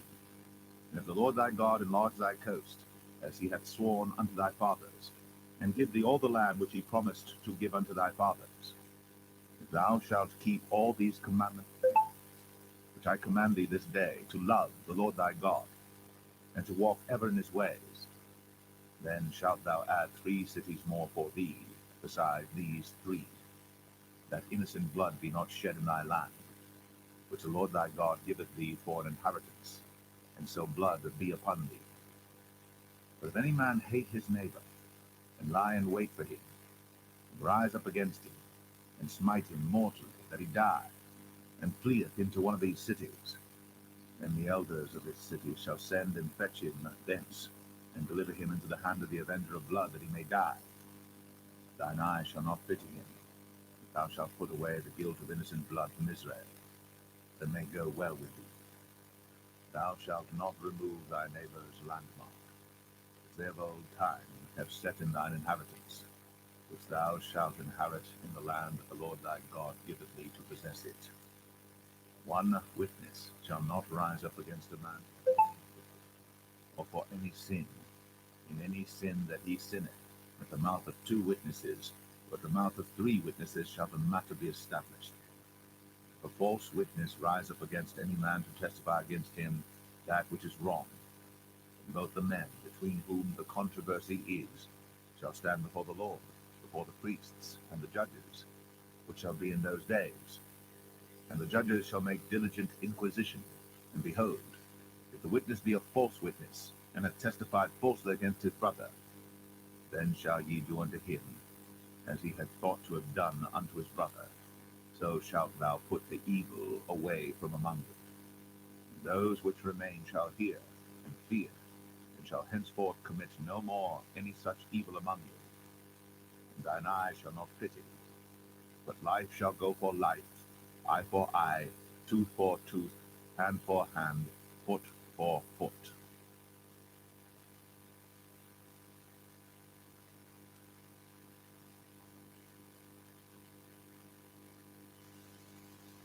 Deuteronomy 20. When thou goest out to battle against thine enemies, and seest horses and chariots, and a people more than thou, be not afraid of them, for the Lord thy God is with thee, which brought thee up out of the land of Egypt. It shall be, when you are come nigh unto the battle, the priest shall approach and speak unto the people, and shall say unto them, Hear, O Israel, ye approach this day unto battle against your enemies. Let not your hearts faint, fear not, and do not tremble, neither be ye terrified because of them. For the Lord your God is he that goeth with you, to fight for you against your enemies, to save you. And the officers shall speak unto the people, saying, What man is there that hath built a new house, and hath not dedicated it? Let him go and return to his house, lest he die in the battle, and another man dedicate it. And what man is he that hath planted a vineyard, and hath not yet eaten of it? Let him also go and return unto his house, lest he die in the battle, and another man eat of it. And what man is there that hath betrothed a wife, and hath not taken her? Let him go and return unto his house, lest he die in the battle, and another man take her. And the officers shall speak further unto the people, and they shall say, What man that is fearful and faint-hearted? Let him go, and return unto his house, lest his brethren's heart faint as well as his heart. It shall be, when the officers have made an end of speaking unto the people, they shall make captains of the armies to lead the people. When thou comest nigh unto a city to fight against it, then proclaim peace unto it. And it shall be, if it make thee answer of peace, and open unto thee, then it shall be that all the people that is found therein shall be tributaries unto thee, and they shall serve thee. And if it will make no peace with thee, but will make war against thee, then thou shalt besiege it. And when the Lord thy God hath delivered it into thine hands, thou shalt smite every male thereof with the edge of the sword. But the women and the little ones, and the cattle, and all that is in the city, and all the spoil thereof, shalt thou take unto thyself, and thou shalt eat the spoil of thine enemies, which the Lord thy God hath given thee. Thus shalt thou do unto all the cities which are very far off from thee, which are not of the cities of these nations, but of the cities of these people, which the Lord thy God doth give thee for an inheritance. Thou shalt save alive nothing that breatheth, but thou shalt utterly destroy them, namely the Hittites, and the Amorites, the Canaanites, and the Perizzites, the Hivites, and the Jebusites, as the Lord thy God hath commanded thee, that they teach you not to do after all their abominations which they have done unto their gods. So should ye sin against the Lord your God. And thou shalt besiege a city a long time, making war against it to take it. Thou shalt not destroy the trees thereof by forcing an axe against them. Thou mayest eat of them. Thou shalt not cut them down, for the tree of the field is man's life, to employ them in the siege. Only the trees which thou knowest that they be not trees for meat, thou shalt destroy and cut them down, and thou shalt build bulwarks against the city that maketh war with thee, until it be subdued.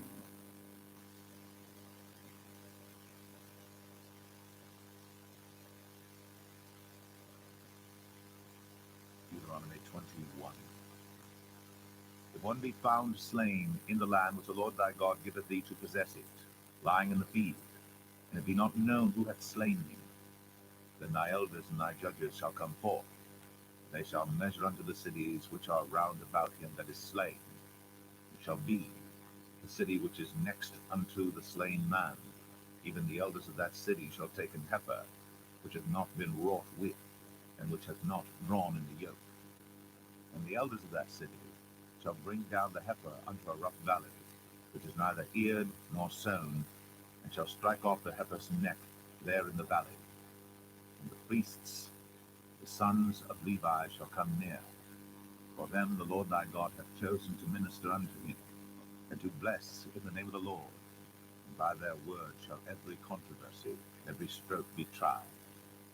And all the elders of that city that are next unto the slain man shall wash their hands over the heifer that is beheaded in the valley. They shall answer and say, Our hands have not shed this blood, neither have our eyes seen it. Be merciful, O Lord, unto thy people Israel, whom thou hast redeemed. And lay not innocent blood unto the people of Israel's charge, and the blood shall be forgiven them. So shalt thou put away the guilt of innocent blood from among you, and thou shalt do that which is right in the sight of the Lord. And thou goest forth to war against thine enemies, and the Lord thy God hath delivered them into thine hands, and thou hast taken them captive, and seest among the captives a beautiful woman, and hast a desire on her, that thou wouldest have her to thy wife.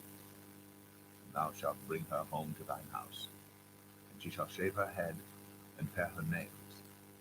And she shall put the raiment of her captivity from off her, and shall remain in thine house, and bewail her father and her mother a full month. And after that thou shalt go in unto her, and be her husband, and she shall be thy wife. And it shall be, if thou have no delight in her, then thou shalt let her go whither she will. But thou shalt not sell her at all for money. Thou shalt not make merchandise of her, because thou hast